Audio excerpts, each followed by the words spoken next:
Greenmantle by John Buchan. Author's Note. To Carolyn Grosvenor.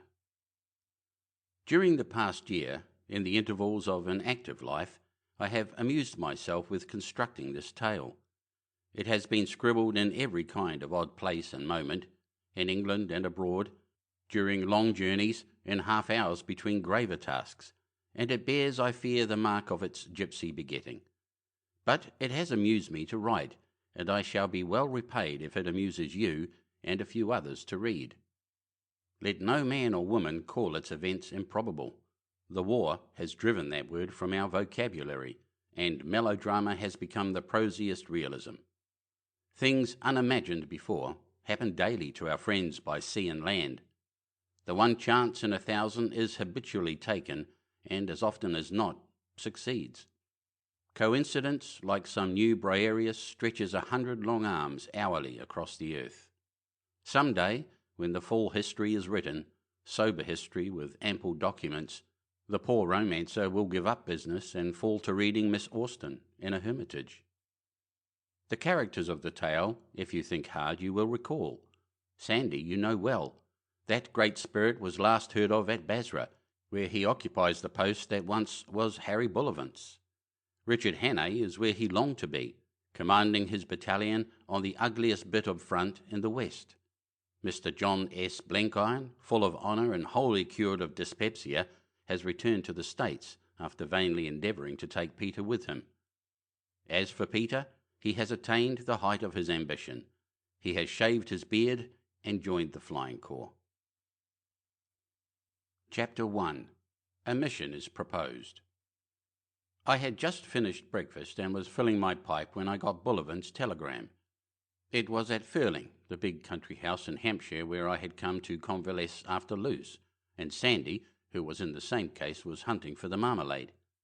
I flung him the flimsy with the blue strip pasted down on it, and he whistled.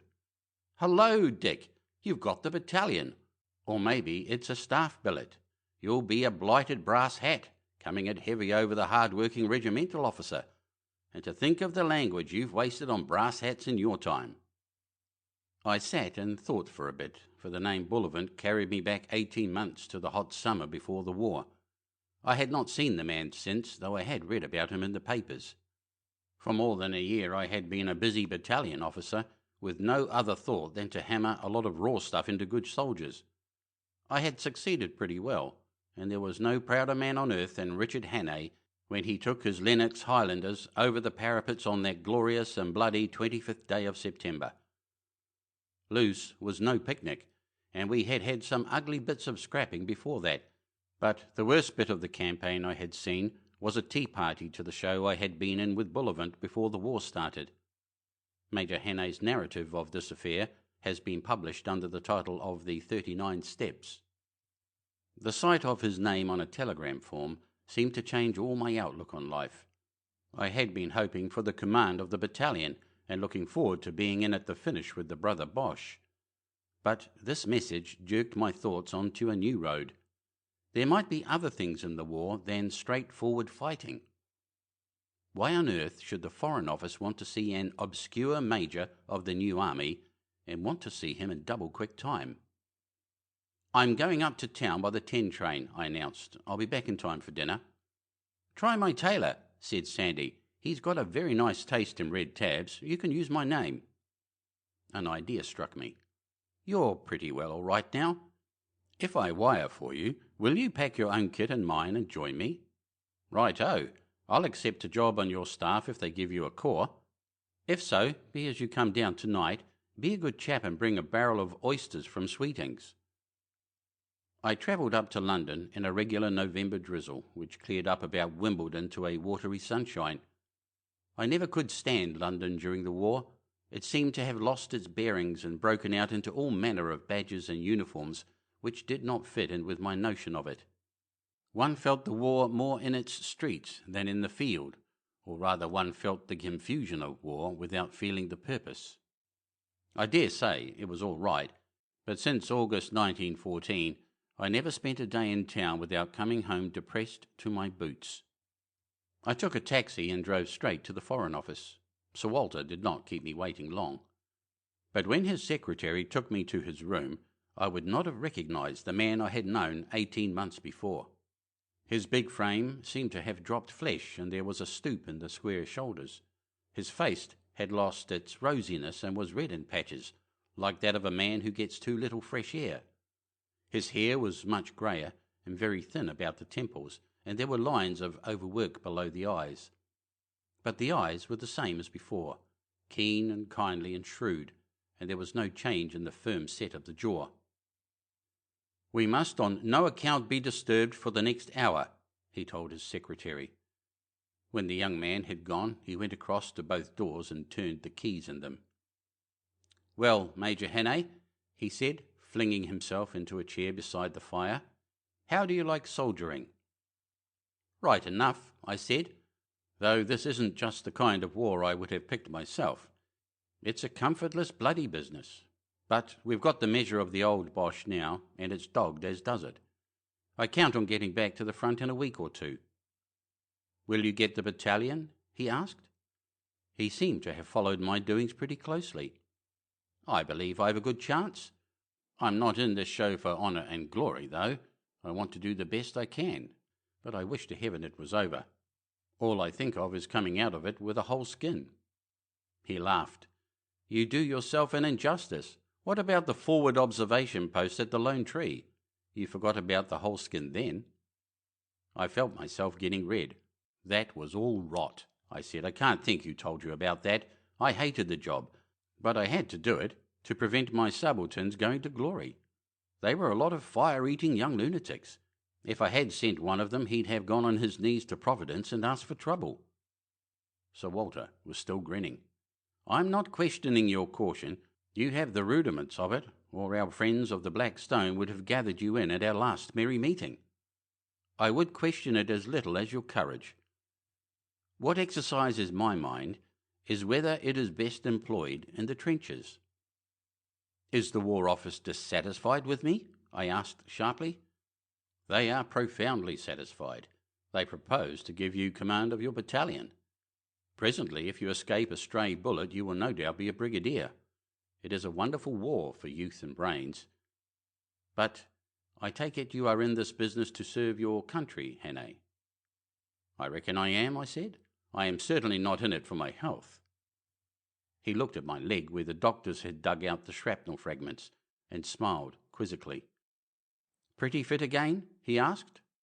"Tough as a sandbok. I thrive on the racket and eat and sleep like a schoolboy." He got up and stood with his back to the fire, his eyes staring abstractly out of the window at the wintry park. "It is a great game, and you are the man for it, no doubt. But there are others who can play it, for soldiering today asks for the average rather than the exception in human nature. It is like a big machine where the parts are standardized. You are fighting not because you are short of a job, but because you want to help England. How if you could help her better than by commanding a battalion, or a brigade, or, if it comes to that, a division? How if there is a thing which you alone can do? Not some embusque business in an office, but a thing compared to which your fight at Lewes was a Sunday school picnic. You are not afraid of danger? Well, in this job, you would not be fighting with an army around you, but alone. You are fond of tackling difficulties? Well, I can give you a task which will try all your powers. Have you anything to say?" My heart was beginning to thump uncomfortably. Sir Walter was not the man to pitch a case too high. "I am a soldier," I said, "and under orders." "True, but what I am about to propose does not come by any conceivable stretch within the scope of a soldier's duties. I shall perfectly understand if you decline. You will be acting as I should act myself, as any sane man would. I would not press you for worlds. If you wish it, I will not even make the proposal, but let you go here and now, and wish you good luck with your battalion. I do not wish to perplex a good soldier with impossible decisions." This piqued me and put me on my mettle. "I am not going to run away before the guns fire. Let me hear what you propose." Sir Walter crossed to a cabinet, unlocked it with a key from his chain, and took a piece of paper from a drawer. It looked like an ordinary half-sheet of notepaper. "I take it," he said, "that your travels have not extended to the east." "No," I said, "barring a shooting trip in East Africa." "Have you by any chance been following the present campaign there?" "I've read the newspapers pretty regularly since I went to hospital. I've got some pals in the Mesopotamia show, and of course I'm keen to know what is going to happen at Gallipoli and Salonika. I gather that Egypt is pretty safe." "If you will give me your attention for 10 minutes, I will supplement your newspaper reading." Sir Walter lay back in an armchair and spoke to the ceiling. It was the best story, the clearest and the fullest I had ever got of any bit of the war. He told me just how and why and when Turkey had left the rails. I heard about her grievances over our seizure of her ironclads, of the mischief the coming of the Gurban had brought, of Enver and his precious committee, and the way they had got a cinch on the old Turk. When he had spoken for a bit, he began to question me. "You are an intelligent fellow, and you will ask how a Polish adventurer, meaning Enver, and a collection of Jews and gypsies should have got control of a proud race. The ordinary man will tell you that it was German organization, backed up with German money and German arms. You will inquire again how, since Turkey is primarily a religious power, Islam has played so small a part in it all. The Sheikh Ullah Islam is neglected, and though the Kaiser proclaims a holy war and calls himself Haji Muhammad Guillermo, and says the Hohenzollerns are descended from the Prophet, that seems to have fallen pretty flat. The ordinary man again will answer that Islam in Turkey is becoming a back number, and that Krupp guns are the new gods. Yet, I don't know. I do not quite believe in Islam becoming a back number. Look at it in another way," he went on. "If it were Enver and Germany alone dragging Turkey into a European war for purposes that no Turk cared a rush about, we might expect to find the regular army obedient and Constantinople. But in the provinces, where Islam is strong, there would be trouble. Many of us counted on that. But we have been disappointed. The Syrian army is as fanatical as the hordes of the Mahdi. The Senussi have taken a hand in the game. The Persian Muslims are threatening trouble. There is a dry wind blowing through the east, and the parched grasses wait the spark. And that wind is blowing towards the Indian border. Whence comes that wind, think you?" Sir Walter had lowered his voice and was speaking very slowly and distinct. I could hear the rain dripping from the eaves of the window, and far off the hoot of taxis in Whitehall. "Have you an explanation, Hannay?" he asked. "It looks as if Islam had a bigger hand in the thing than we thought," I said. "I fancy religion is the only thing to knit up such a scattered empire." "You are right," he said. "You must be right.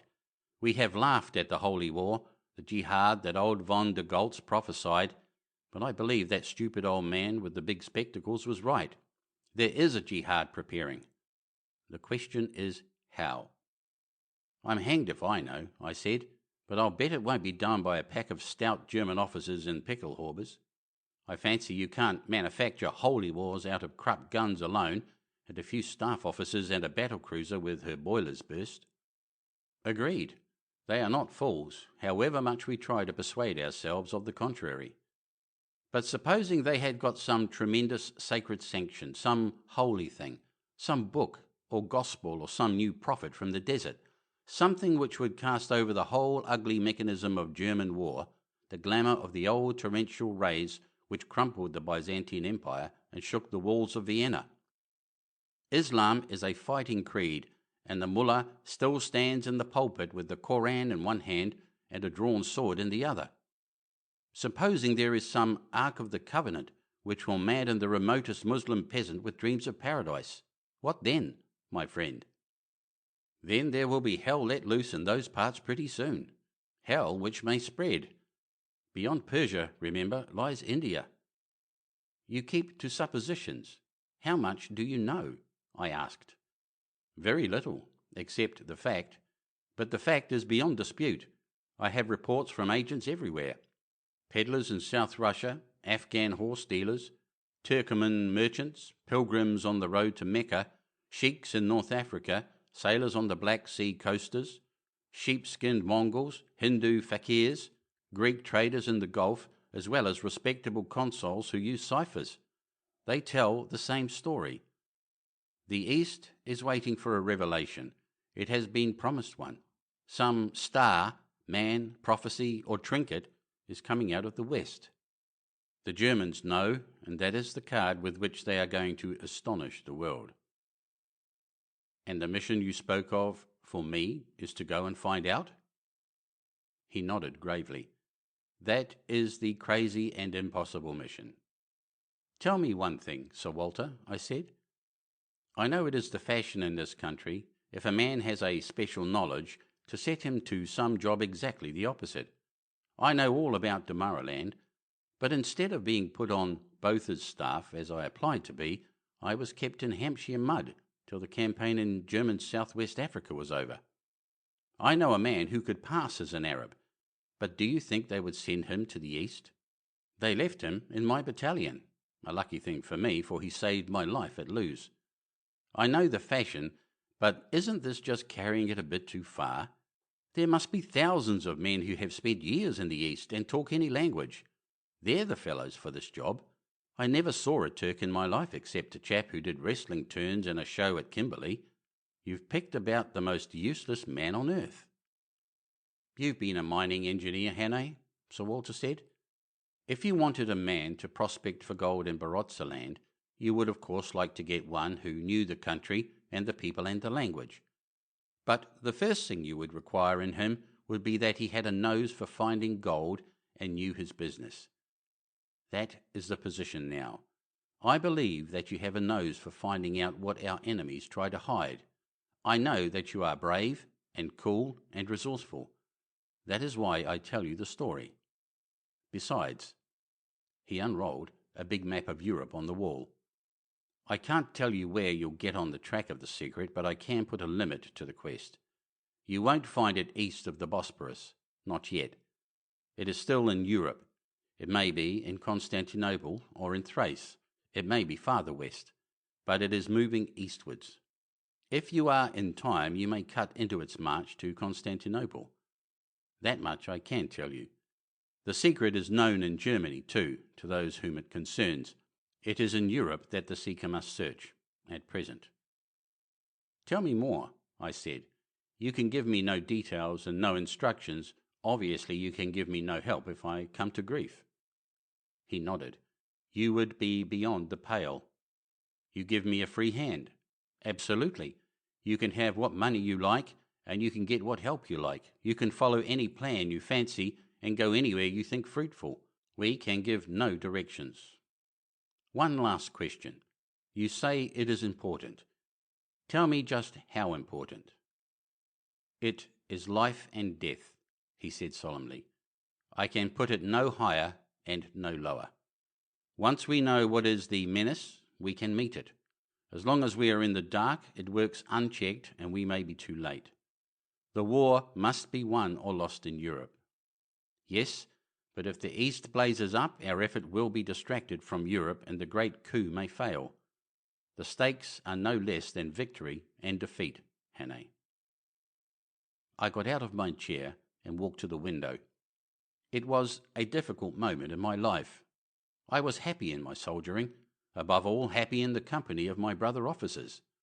I was asked to go off into the enemy's lands on a quest for which I believed I was manifestly unfitted, a business of lonely days and nights, of nerve-wracking strain, of deadly peril shrouding me like a garment. Looking out on the bleak weather, I shivered. It was too grim a business, too inhuman for flesh and blood.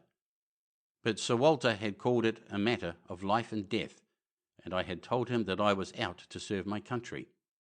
He could not give me orders, but was I not under orders, higher orders than my brigadiers? I thought myself incompetent, but cleverer men than me thought me competent, or at least competent enough for a sporting chance. I knew in my soul that if I declined I should never be quite at peace in the world again. And yet Sir Walter had called the scheme madness, and said that he himself would never have accepted. How does one make a great decision?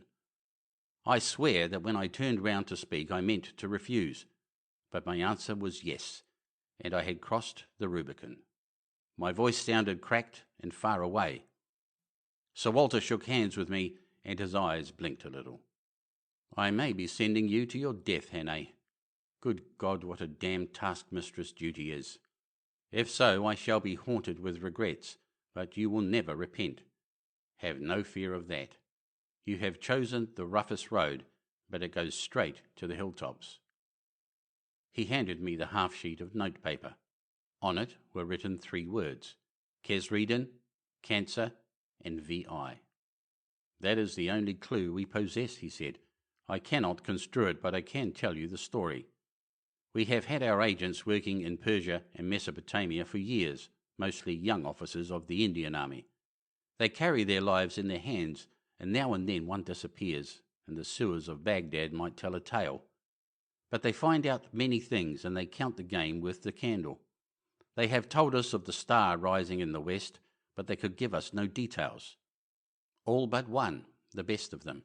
He had been working between Mosul and the Persian frontier as a muleteer, and had been south into the Battered hills. He found out something, but his enemies knew that he knew, and he was pursued. 3 months ago, just before Kut, he staggered into Delamain's camp with 10 bullet holes in him and a knife slash on his forehead. He mumbled his name, but beyond that and the fact that there was a something coming from the west, he told them nothing. He died in 10 minutes. They found this paper on him, and since he cried out the word Kesredin in his last moments, it must have had something to do with his quest. It is for you to find out if it has any meaning. I folded it up and placed it in my pocket. What a great fellow. What was his name? I asked. Sir Walter did not answer at once.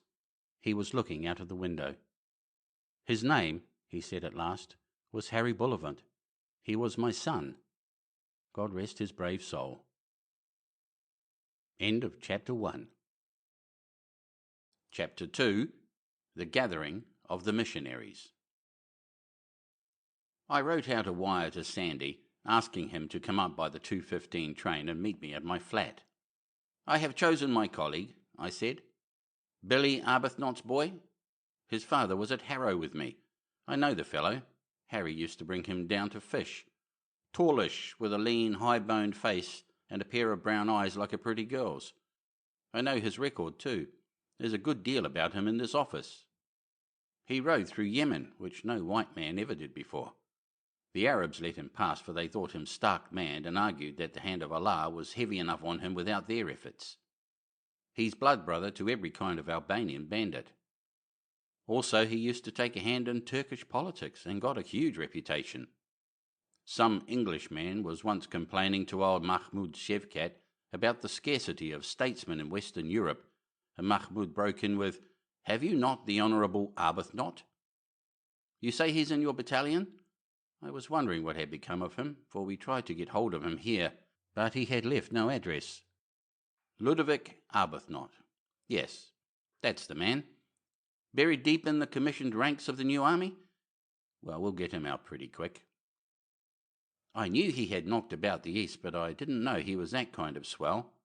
Sandy's not the chap to buck about himself. He wouldn't, said Sir Walter. He had always a more than oriental reticence. I've got another colleague for you, if you like him. He looked at his watch. You can get to the Savoy Grill Room in 5 minutes in a taxicab. Go in from the Strand, turn to your left, and you will see in the alcove on the right-hand side a table with one large American gentleman sitting at it. They know him there, so he will have the table to himself. I want you to go and sit down beside him. Say you have come from me. His name is Mr. John Scantlebury Blenkiron, now a citizen of Boston, Massachusetts, but born and raised in Indiana. Put this envelope in your pocket, but don't read its contents till you have talked to him. I want you to form your own opinion about Mr. Blenkiron. I went out of the Foreign Office in as muddled a frame of mind as any diplomatist who ever left its portals. I was most desperately depressed. To begin with, I was in a complete funk. I had always thought I was about as brave as the average man, but there's courage, and mine was certainly not the impassive kind. Stick me down in a trench and I could stand being shot at as well as most people, and my blood could get hot if it were given a chance. But I think I had too much imagination. I couldn't shake off the beastly forecast that kept crowding my mind. In about a fortnight, I calculated, I would be dead. Shot as a spy. A rotten sort of ending. At the moment I was quite safe, looking for a taxi in the middle of Whitehall, but the sweat broke on my forehead. I felt as I had felt in my adventure before the war. But this was far worse, for it was more cold-blooded and premeditated, and I didn't seem to have even a sporting chance. I watched the figures in khaki passing on the pavement, and thought what a nice safe prospect they had compared to mine. Yes, even if next week they were in the Hohenzollern, or the hairpin trench at the quarries, or that ugly angle at Hoog. I wondered why I had not been happier that morning before I got that infernal wire. Suddenly, all the trivialities of English life seemed to me inexpressibly dear and terribly far away. I was very angry with Bullivant, till I remembered how fair he had been. My fate was my own choosing. When I was hunting the Black Stone, the interest of the problem had helped to keep me going. But now I could see no problem. My mind had nothing to work on but 3 words of gibberish on a sheet of paper, and a mystery of which Sir Walter had been convinced but to which he couldn't give a name. It was like the story I had read of St. Teresa, setting off at the age of 10 with her small brother to convert the Moors. I sat huddled in the taxi, with my chin on my breast, wishing that I had lost a leg at Lewes and been comfortably tucked away for the rest of the war. Sure enough, I found my man in the grill room. There he was, feeding solemnly with a napkin tucked under his chin. He was a big fellow with a fat, sallow, clean-shaven face. I disregarded the hovering waiter and pulled up a chair beside the American at the little table. He turned on me a pair of full, sleepy eyes, like a ruminating ox. "Mr. Blenkiron?" I asked. "You have my name, sir," he said. "Mr. John Scantlebury Blenkiron. I would wish you good morning if I saw anything good in this darned British weather." "I come from Sir Walter Bullivant," I said, speaking low. "So?" said he. "Sir Walter is a very good friend of mine. Pleased to meet you, Mr. or I guess it's Colonel Hannay," I said. "Major Hannay." I was wondering what this sleepy Yankee could do to help me. "Allow me to offer you luncheon, Major." "Here, waiter, bring the cart." "I regret that I cannot join you in sampling the efforts of the management of this hotel. I suffer, sir, from dyspepsia, duodenal dyspepsia.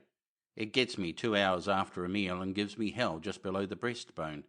So I am obliged to adopt a diet. My nourishment is fish, sir, and boiled milk and a little dry toast.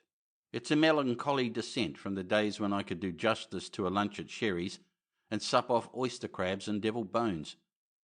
He sighed from the depths of his capacious frame. I ordered an omelette and a chop, and took another look at him. The large eyes seemed to be gazing steadily at me without seeing me. They were as vacant as an abstracted child's, but I had an uncomfortable feeling that they saw more than mine. "You have been fighting, Major? The Battle of Lewes?" "Well, I guess that must have been some battle. We in America respect the fighting of the British soldier, but we don't quite catch on to the devices of the British generals. We opine that there is more bellicosity than science among your highbrows. That is so?" "My father fought at Chattanooga, but these eyes have seen nothing gorier than a presidential election. Say, is there any way I could be let into a scene of real bloodshed?" His serious tone made me laugh. "There are plenty of your countrymen in the present show," I said. "The French Foreign Legion is full of young Americans, and so is our Army Service Corps.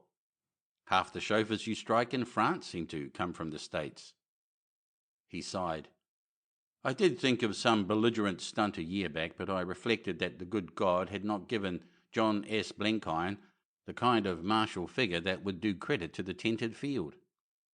Also I recollected that we Americans were neutrals, benevolent neutrals, and that it did not become me to be butting into the struggles of the effete monarchies of Europe. So I stopped at home. It was a big renunciation, Major, for I was lying sick during the Philippines business, and I have never seen the lawless passions of men let loose on a battlefield. And, as a student of humanity, I hankered for the experience. "What have you been doing?" I asked. The calm gentleman had begun to interest me. "Well," he said, "I just waited. The Lord has blessed me with money to burn, so I didn't need to go scrambling like a wildcat for war contracts. But I reckoned I would get let into the game somehow, and I was. Being a neutral, I was in an advantageous position to take a hand. I had a pretty hectic time for a while, and then I reckoned I would leave God's country and see what was doing in Europe. I have counted myself out of the bloodshed business, but as your poet sings, peace has its victories not less renowned than war, and I reckon that means that a neutral can have a share in a scrap as well as a belligerent." "That's the best kind of neutrality I've ever heard of," I said. "It's the right kind," he replied solemnly. "Say, Major, what are your lot fighting for? For your own skins and your empire and the peace of Europe?" "Well, those ideas don't concern us 1 cent. We're not Europeans, and there aren't any German trenches on Long Island yet. You've made the ring in Europe, and if we came butting in, it wouldn't be the rules of the game. You wouldn't welcome us, and I guess you'd be right.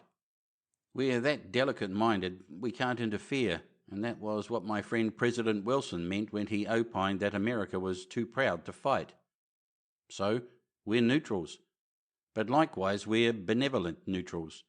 As I follow events, there's a skunk being let loose in the world, and the odour of it is going to make life none too sweet till it is cleared away. It wasn't us that stirred up that skunk, but we've got to take a hand in disinfecting the planet. See, we can't fight, but by God, some of us are going to sweat blood to sweep the mess up. Officially we do nothing except give off notes like a leaky boiler gives off steam, but as individual citizens we're in it up to the neck. So, in the spirit of Jefferson Davis and Woodrow Wilson, I'm going to be the neutralist kind of neutral till Kaiser will be sorry he didn't declare war on America at the beginning." I was completely recovering my temper. This fellow was a perfect jewel, and his spirit put purpose into me. "I guess you British were the same kind of neutral when your admiral warned off the German fleet from interfering with Dewey in Manila Bay in '98. Mr. Blenkiron drank up the last drop of his boiled milk and lit a thin black cigar. I leaned forward. "Have you talked to Sir Walter?" I asked. "I have talked to him, and he has given me to understand that there's a deal ahead which you're going to boss. There are no flies on that big man, and if he says it's good business, then you can count me in. You know that it's uncommonly dangerous." "I judge so, but it don't do to begin counting risks. I believe in an all-wise and beneficent providence, but you have got to trust him and give him a chance. What's life, anyhow? For me, it's living on a strict diet and having frequent pains in my stomach. It isn't such an almighty lot to give up, provided you get a good price in the deal. Besides, how big is the risk? About 1 o'clock in the morning, when you can't sleep, it will be the size of Mount Everest, but if you run out to meet it, it will be a hillock you can jump over. The grizzly looks fierce enough when you're taking your ticket for the Rockies and wondering if you'll come back, but he's just an ordinary bear when you've got the sight of your rifle on him. I won't think about risks till I'm up to my neck in them and don't see the road out." I scribbled my address on a piece of paper and handed it to the stout philosopher. "Come to dinner tonight at 8, I said. "I thank you, Major. A little fish, please, plain boiled, and some hot milk. You will forgive me if I borrow your couch after the meal and spend the evening on my back. That is the advice of my new doctor." I got a taxi and drove to my club. On the way, I opened the envelope Sir Walter had given me. It contained a number of jottings, the dossier of Mr. Blenkiron. He had done wonders for the Allies in the States. He had nosed out the Dunbar plot and had been instrumental in getting the portfolio of Dr. Albert. Von Papen's spies had tried to murder him, after he had defeated an attempt to blow up one of the big gun factories. Sir Walter had written at the end, "The best man we ever had, better than Scudder. He would go through hell with a box of bismuth tablets and a pack of patience cards." I went into the little back smoking room, borrowed an atlas from the library, poked up the fire and sat down to think. Mr. Blenkiron had given me the fillip I needed. My mind was beginning to work now and was running wide over the whole business. Not that I hoped to find anything by my cogitations. It wasn't thinking in an armchair that would solve the mystery, but I was getting a sort of grip on a plan of operations, and to my relief I had stopped thinking about the risks. Blenkiron had shamed me out of that. If a sedentary dyspeptic could show that kind of nerve, I wasn't going to be behind him. I went back to my flat about 5 o'clock.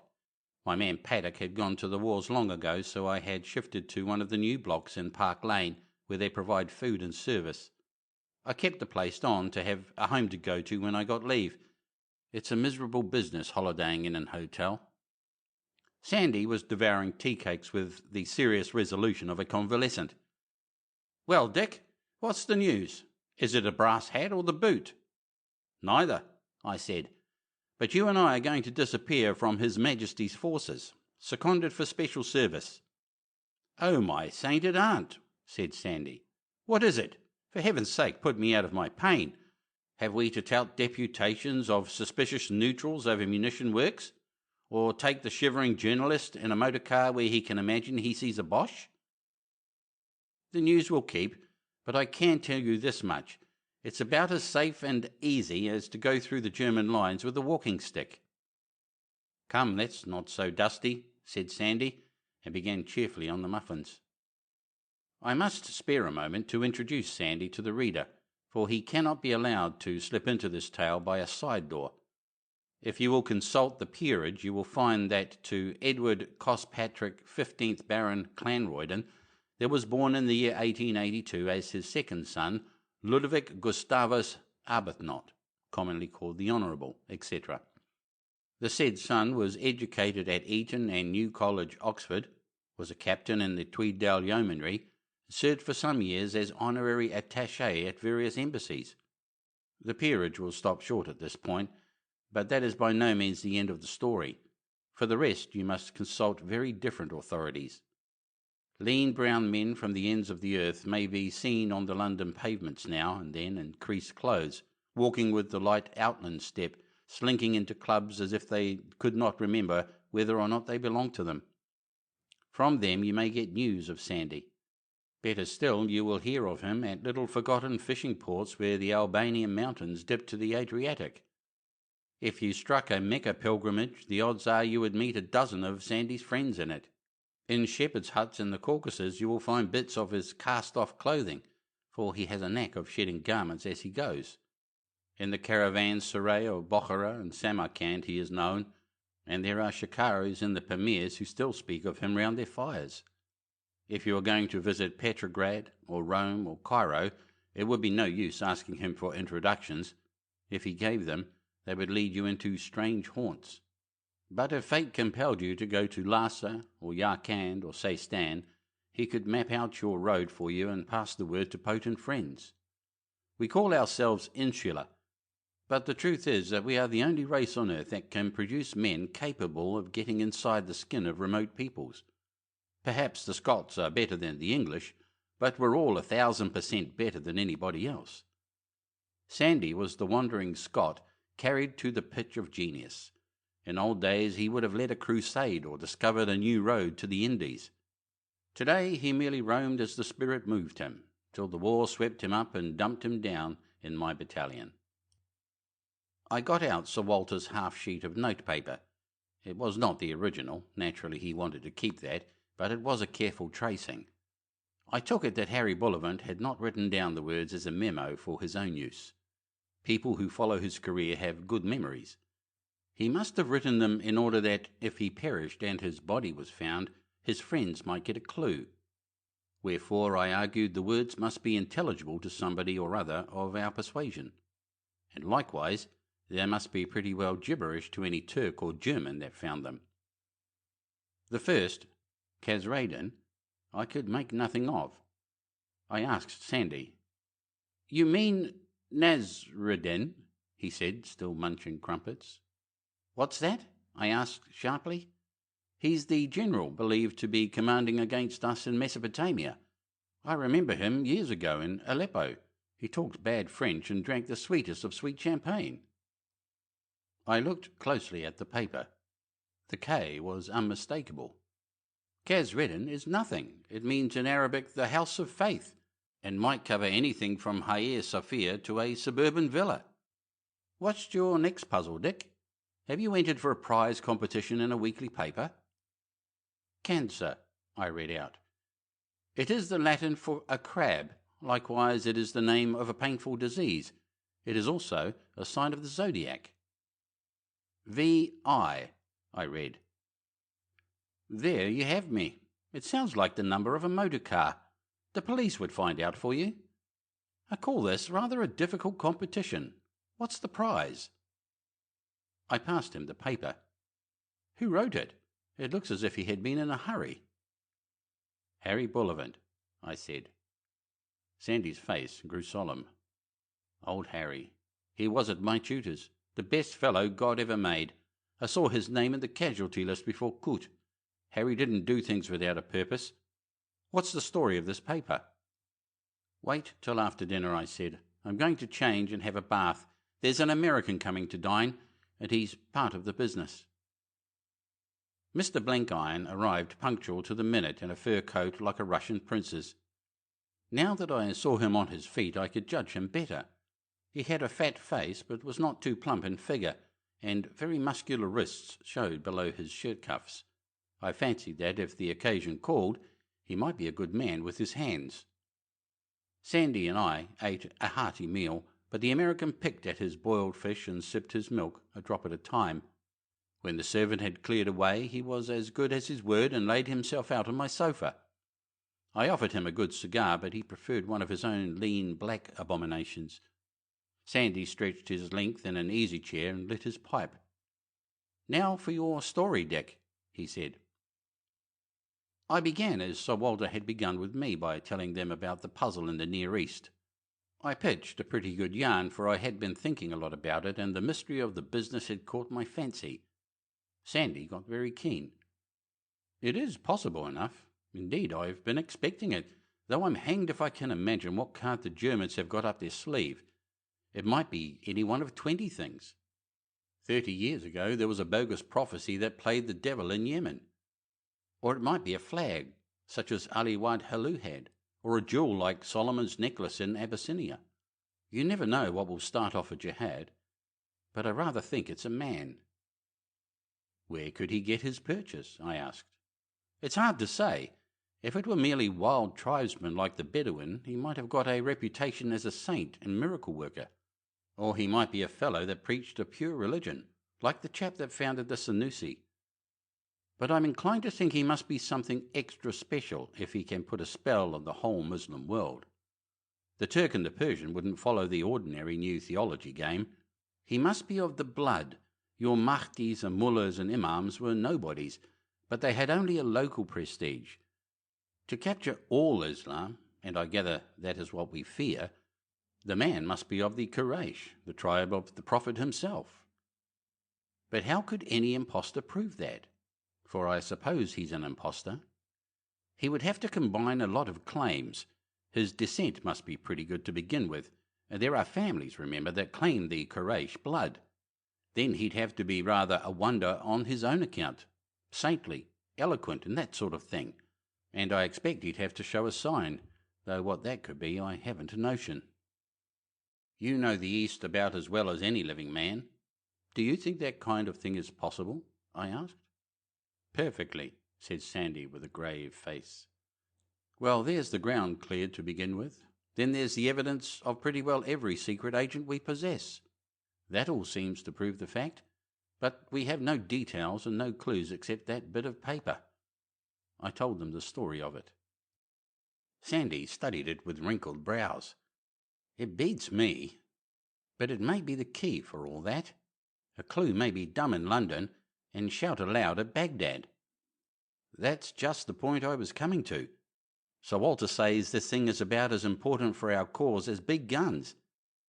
He can't give me orders, but he offers the job of going out to find what the mischief is. Once he knows that, he says he can checkmate it. But it's got to be found out soon, for the mine may be sprung at any moment. I've taken on the job. Will you help?" Sandy was studying the ceiling. "I should add that it's about as safe as playing chuck farthing at the Lewes crossroads the day you and I went in, and if we fail, nobody can help us." "Oh, of course, said Sandy in an abstracted voice. Mr. Blenkiron, having finished his after-dinner recumbency, had sat up and pulled a small table towards him. From his pocket he had taken a pack of patience cards and had begun to play the game called the Double Napoleon. He seemed to be oblivious of the conversation. Suddenly I had a feeling that the whole affair was stark lunacy. Here were we, three simpletons, sitting in a London flat and projecting a mission into the enemy's citadel, without an idea what we were to do or how we were to do it. And one of the three was looking at the ceiling and whistling softly through his teeth, and another was playing patience. The farce of the thing struck me so keenly that I laughed. Sandy looked at me sharply. "You feel like that? Same with me. It's idiocy, but all war is idiotic, and the most wholehearted idiot is apt to win. We're to go on this mad trail wherever we think we can hit it. Well, I'm with you, but I don't mind admitting that I'm in a blue funk. I had got myself adjusted to this trench business and was quite happy, and now you have hoiked me out, and my feet are cold." "I don't believe you know what fear is," I said. "There you're wrong, Dick," he said earnestly. "Every man who isn't a maniac knows fear. I have done some daft things, but I never started on them without wishing they were over. Once I'm in the show, I get easier, and by the time I'm coming out, I'm sorry to leave it. But at the start, my feet are icy." "Then I take it you're coming?" "Rather," he said. "You didn't imagine I would go back on you." "And you, sir?"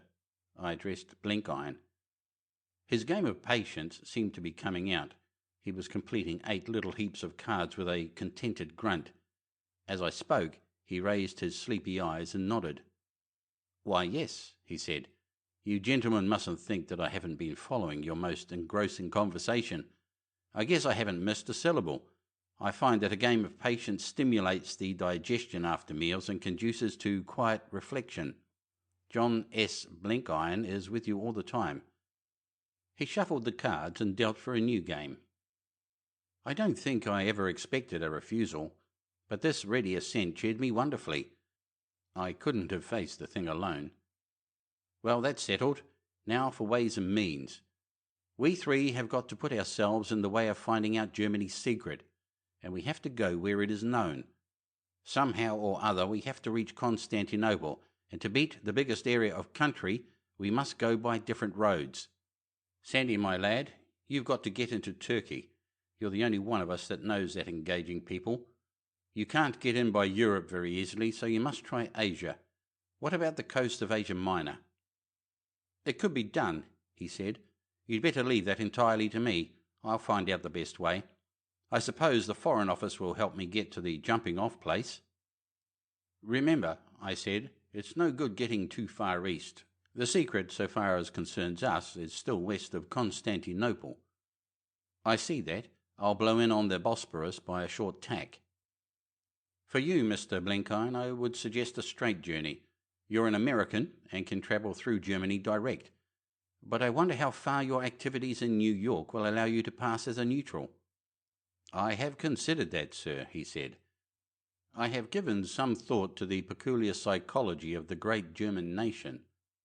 As I read them, they're as cunning as cats, and if you play the feline game they will outwit you every time. Yes, sir, they are no slouches at sleuth work. If I were to buy a pair of false whiskers and dye my hair and dress like a Baptist parson and go into Germany on the peace racket, I guess they'd be on my trail like a knife, and I should be shot as a spy inside of a week, or doing solitary in the Moabite prison. But they lack the larger vision. They can be bluffed, sir. With your approval, I shall visit the fatherland as John S. Blenkiron, once a thorn in the side of their brightest boys on the other side. But it will be a different John S. I reckon he will have experienced a change of heart. He will have come to appreciate the great, pure, noble soul of Germany, and he will be sorrowing for his past like a converted gunman at a camp meeting. He will be a victim of the meanness and perfidy of the British government. I'm going to have a first-class row with your Foreign Office about my passport, and I'm going to speak harsh words about them up and down this metropolis. I'm going to be shadowed by your sleuths at my port of embarkation, and I guess I shall run up hard against the British legations in Scandinavia. By that time, our Teutonic friends will have begun to wonder what has happened to John S., and to think that maybe they have been mistaken in that child. So, when I get to Germany, they will be waiting for me with an open mind. Then I judge my conduct will surprise and encourage them. I will confide to them valuable secret information about British preparations, and I will show up the British line as the meanest kind of cur. You may trust me to make a good impression. After that I'll move eastwards to see the demolition of the British Empire in those parts. By the way, where is the rendezvous? This is the 17th day of November. If we can't find out what we want in 2 months, we may chuck the job. On the 17th of January, we should foregather in Constantinople. Whoever gets there first waits for the others. If by that date we are not all present, it will be considered that the missing man has got into trouble and must be given up. If ever we get there, we'll be coming from different points and in different characters, so we want a rendezvous where all kinds of odd folk assemble. Sandy, you know Constantinople. You fix the meeting place. I've already thought of that, he said, and going to the writing table he drew a little plan on a sheet of paper. That lane runs down from the Kurdish Bazaar in Galata to the ferry of Ratchik. Halfway down on the left-hand side is a cafe kept by a Greek called Kaprasso. Behind the cafe is a garden surrounded by high walls which were parts of the old Byzantine theatre. At the end of the garden is a shanty called the Garden House of Suliman the Red. It has been in its time a dancing hall and a gambling hell, and God knows what else. It's not a place for respectable people, but the ends of the earth converge there and no questions are asked. That's the best spot I can think of for a meeting place. The kettle was simmering by the fire. The night was raw, and it seemed the hour for whisky punch. I made a brew for Sandy and myself and boiled some milk for Blenkiron. "What about language?" I asked. "You're all right, Sandy?" "I know German fairly well, and I can pass anywhere as a Turk. The first will do for eavesdropping and the second for ordinary business." "And you?" I asked Blenkiron. "I was left out at Pentecost," he said. "I regret to confess I have no gift of tongues, but the part I have chosen for myself don't require the polyglot. Never forget I am plain John S. Blenkiron, a citizen of the great American Republic." "You haven't told us your own line, Dick," Sandy said. "I am going to the Bosporus through Germany, and not being a neutral, it won't be a very cushioned journey." Sandy looked grave. "That sounds pretty desperate. Is your German good enough?" "Pretty fair. Quite good enough to pass as a native, but officially I shall not understand one word. I shall be a Boer from Western Cape Colony, one of Maritz's old lot who after a bit of trouble has got through Angola and reached Europe. I shall talk Dutch and nothing else. And my hat, I shall be pretty bitter about the British. There's a powerful lot of good swear words in the tale. I shall know all about Africa, and be panting to get another whack at the Verdant Reinek. With luck they may send me to the Uganda show, or to Egypt, and I shall take care to go by Constantinople. If I am to deal with the Mohammedan natives, they're bound to show me what hand they hold. At least, that's the way I look at it." We filled our glasses, 2 of punch and 1 of milk, and drank to our next merry meeting. Then Sandy began to laugh, and I joined in. The sense of hopeless folly again descended on me. The best plans we could make were like a few buckets of water to ease the drought of the Sahara, or the old lady who would have stopped the Atlantic with a broom. I thought with sympathy of little Saint Teresa. End of Chapter 2. Chapter 3. Peter Pienaar. Our various departures were unassuming, all but the Americans. Sandy spent a busy fortnight in his subterranean fashion. now in the British Museum, now running about the country to see old exploring companions, now at the War Office, now at the Foreign Office, but mostly in my flat, sunk in an armchair and meditating. He finally left on December 1st as a King's messenger for Cairo. Once there, I knew the King's messenger would disappear and some queer Oriental ruffian take his place. It would have been impertinence in me to inquire into his plans. He was the real professional, and I was only the dabbler. Blenkiron was a different matter. Sir Walter told me to look out for squalls, and the twinkle in his eye gave me a notion of what was coming. The first thing the sportsman did was to write a letter to the papers signed with his name. There had been a debate in the House of Commons on foreign policy, and the speech of some idiot there gave him his cue. He declared that he had been heart and soul with the British at the start, but that he was reluctantly compelled to change his views. He said our blockade of Germany had broken all the laws of God and humanity, and he reckoned that Britain was now the worst exponent of Prussianism going. That letter made a fine racket, and the paper that printed it had a row with the censor. But that was only the beginning of Mr. Blenkiron's campaign.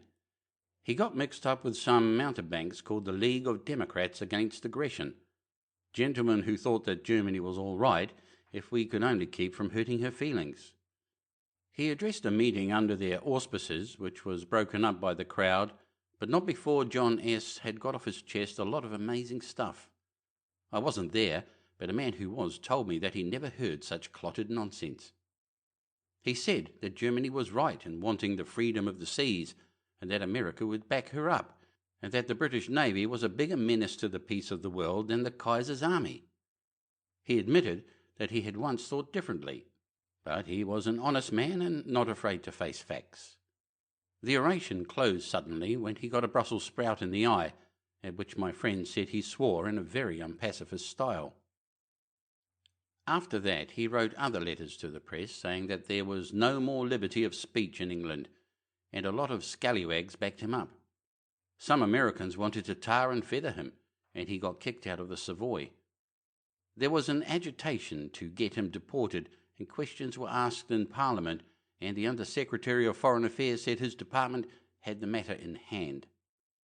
I was beginning to think that Blenkiron was carrying his tomfoolery too far, so I went to see Sir Walter, but he told me to keep my mind easy.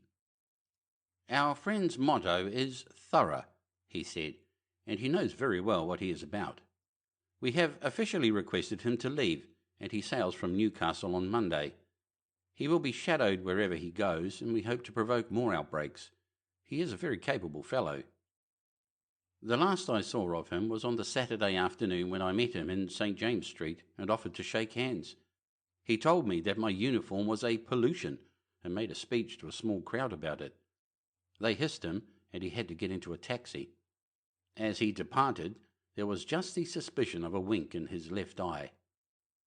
On Monday I read that he had gone off, and the papers observed that our shores were well quit of him. I sailed on December 3rd from Liverpool in a boat bound for the Argentine that was due to put in at Lisbon. I had, of course, to get a Foreign Office passport to leave England, but after that my connection with the government ceased. All the details of my journey were carefully thought out. Lisbon would be a good jumping-off place, for it was the rendezvous of scallywags from most parts of Africa. My kit was an old Gladstone bag, and my clothes were the relics of my South African wardrobe. I let my beard grow for some days before I sailed, and since it grows fast, I went on board with the kind of hairy chin you will see on the young Boer. My name was now Brent, Cornelis Brent. At least, so my passport said, and passports never lie. There were just 2 other passengers on that beastly boat, and they never appeared till we were out of the bay. I was pretty bad myself, but managed to move about all the time, for the frowst in my cabin would have sickened a hippo. The old tub took 2 days and a night to waddle from Ushant to Finisterre. Then the weather changed, and we came out of snow squalls into something very like summer. The hills of Portugal were all blue and yellow like the Kalahari, and before we made the Tagus I was beginning to forget I had ever left Rhodesia. There was a Dutchman among the sailors with whom I used to patter the towel, and but for good morning and good evening in broken English to the captain, That was about all the talking I did on the cruise. We dropped anchor off the quays of Lisbon on a shiny blue morning, pretty near warm enough to wear flannels. I had now got to be very wary. I did not leave the ship with the shore-going boat, but made a leisurely breakfast. Then I strolled on deck, and there, just casting anchor in the middle of the stream, was another ship with a blue and white funnel I knew so well. I calculated that a month before she had been smelling the mangrove swamps of Angola. Nothing could better answer my purpose. I proposed to board her, pretending I was looking for a friend, and come on shore from her, so that anyone in Lisbon who chose to be curious would think I had landed straight from Portuguese Africa. I hailed one of the adjacent ruffians and got into his rowboat with my kit. We reached the vessel. They called her the Henry the Navigator, just as the first shore boat was leaving. The crowd in it were all Portuguese, which suited my book. But when I went up the ladder, the first man I met was old Peter Pienaar. Here was a piece of sheer monumental luck. Peter had opened his eyes and his mouth, and had got as far as Alma Keek, when I shut him up. "Brand," I said. "Cornelis Brand. That is my name now, and don't you forget it. Who is the captain here? Is it still old Sloggett?" "Ja," said Peter, pulling himself together. "He was speaking about you yesterday." This was better and better. I sent Peter below to get hold of Sloggett, and presently I had a few words with that gentleman in his cabin with the door shut. "You've got to enter my name in the ship's books. I came aboard at Missionaries, and my name's Cornelis Brand." At first Sloggett was for objecting. He said it was a felony. I told him that I dared say it was, but he had got to do it, for reasons which I couldn't give, but which were highly creditable to all parties. In the end he agreed, and I saw it done. I had a pull on old Sloggett, for I had known him ever since he owned a dissolute tugboat at Delagoa Bay. Then Peter and I went ashore and swaggered into Lisbon as if we owned De Beers. We put up at the big hotel opposite the railway station, and looked and behaved like a pair of low-bred South Africans home for a spree. It was a fine, bright day, so I hired a motor car and said I would drive it myself. We asked the name of some beauty spot to visit, and were told Sintra, and shown the road to it. I wanted a quiet place to talk, for I had a good deal to say to Peter Pienaar. I christened that car the Lusitanian Terror, and it was a marvel that we did not smash ourselves up. There was something immortally wrong with its steering gear. Half a dozen times we slewed across the road, inviting destruction. But we got there in the end, and had luncheon at an hotel opposite the Moorish Palace. There we left the car, and wandered up the slopes of a hill, where, sitting among scrub, very like the veld, I told Peter the situation of affairs. But first a word must be said about Peter. He was the man that taught me all I ever knew of veldcraft, and a good deal about human nature besides. He was out of the old colony, Bergensdorp, I think, but he had come to the Transvaal when the Lindenberg goldfields started. He was prospector, transport rider, and hunter in turns, but principally hunter. In those early days he was none too good a citizen. He was in Swaziland with Bob McNabb, and you know what that means. Then he took to working off bogus gold propositions on Kimberley and Johannesburg magnates, and what he didn't know about salting a mine wasn't knowledge. After that he was in the Kalahari, where he and Scotty Smith were familiar names. An era of comparative respectability dawned for him with the Matabele War, when he did uncommon good scouting and transport work. Cecil Rhodes wanted to establish him on a stock farm down Salisbury way, but Peter was an independent devil and would call no man master. He took to big game hunting, which was what God intended him for he could track a tsebe in thick bush, and was far the finest shot I have seen in my life. He took parties to the Pungwe Flats and Barotseland, and up to Tanganyika. Then he made a specialty of the Ngami region, where I once hunted with him, and he was with me when I went prospecting in Damaraland. When the Boer War started, Peter, like many of the very great hunters, took the British side and did most of our intelligence work in the North Transvaal. Bayers would have hanged him if they could have caught him, and there was no love lost between Peter and his own people for many a day. When it was all over, and things had calmed down a bit, He settled in Bulawayo and used to go with me when I went on trek. At the time when I left Africa, 2 years before, I had lost sight of him for months and heard that he was somewhere on the Congo poaching elephants. He had always a great idea of making things hum so loud in Angola that the Union government would have to step in and annex it. After Rhodes, Peter had the biggest notions south of the line. He was a man of about 5'10", very thin and active and as strong as a buffalo. He had pale blue eyes, a face as gentle as a girl's, and a soft, sleepy voice. From his present appearance it looked as if he had been living hard lately. His clothes were of the cut you might expect to get at Lobito Bay. He was as lean as a rake, deeply browned with the sun, and there was a lot of grey in his beard. He was 56 years old and used to be taken for 40. Now he looked about his age. I first asked him what he had been up to since the war began. He spat, in the Kaffir way he had, and said he had been having hell's time. I got hung up on the Kafue, he said. When I heard from old Letsetela that the white men were fighting, I had a bright idea that I might get into German southwest from the north. You see, I knew that Botha couldn't keep long out of the war. Well, I got into German territory all right, and then a skellum of an officer came along, commandeered all my mules, and wanted to commandeer me with them for his full army. He was a very ugly man with a yellow face. Peter filled a deep pipe from a kudu skin pouch. "Were you commandeered?" I asked. "No, I shot him. Not so as to kill, but to wound badly.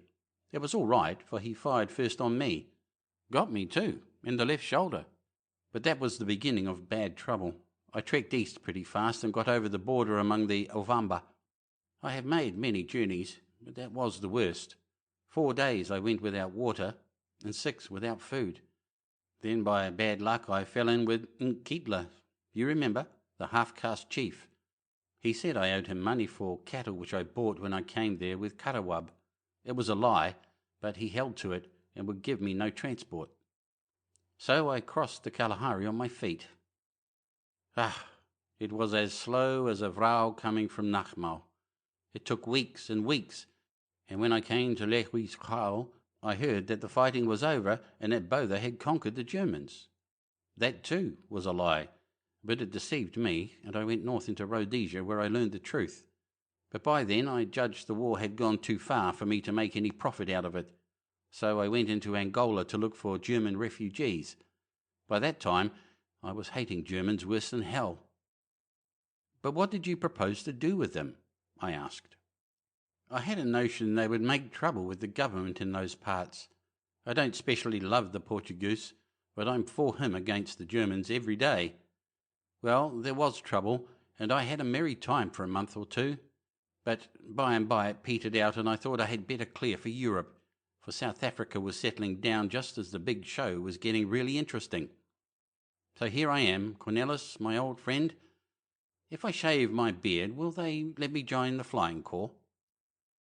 I looked at Peter sitting there smoking, as imperturbable as if he had been growing mealies in Natal all his life, and had run home for a month's holiday with his people in Peckham.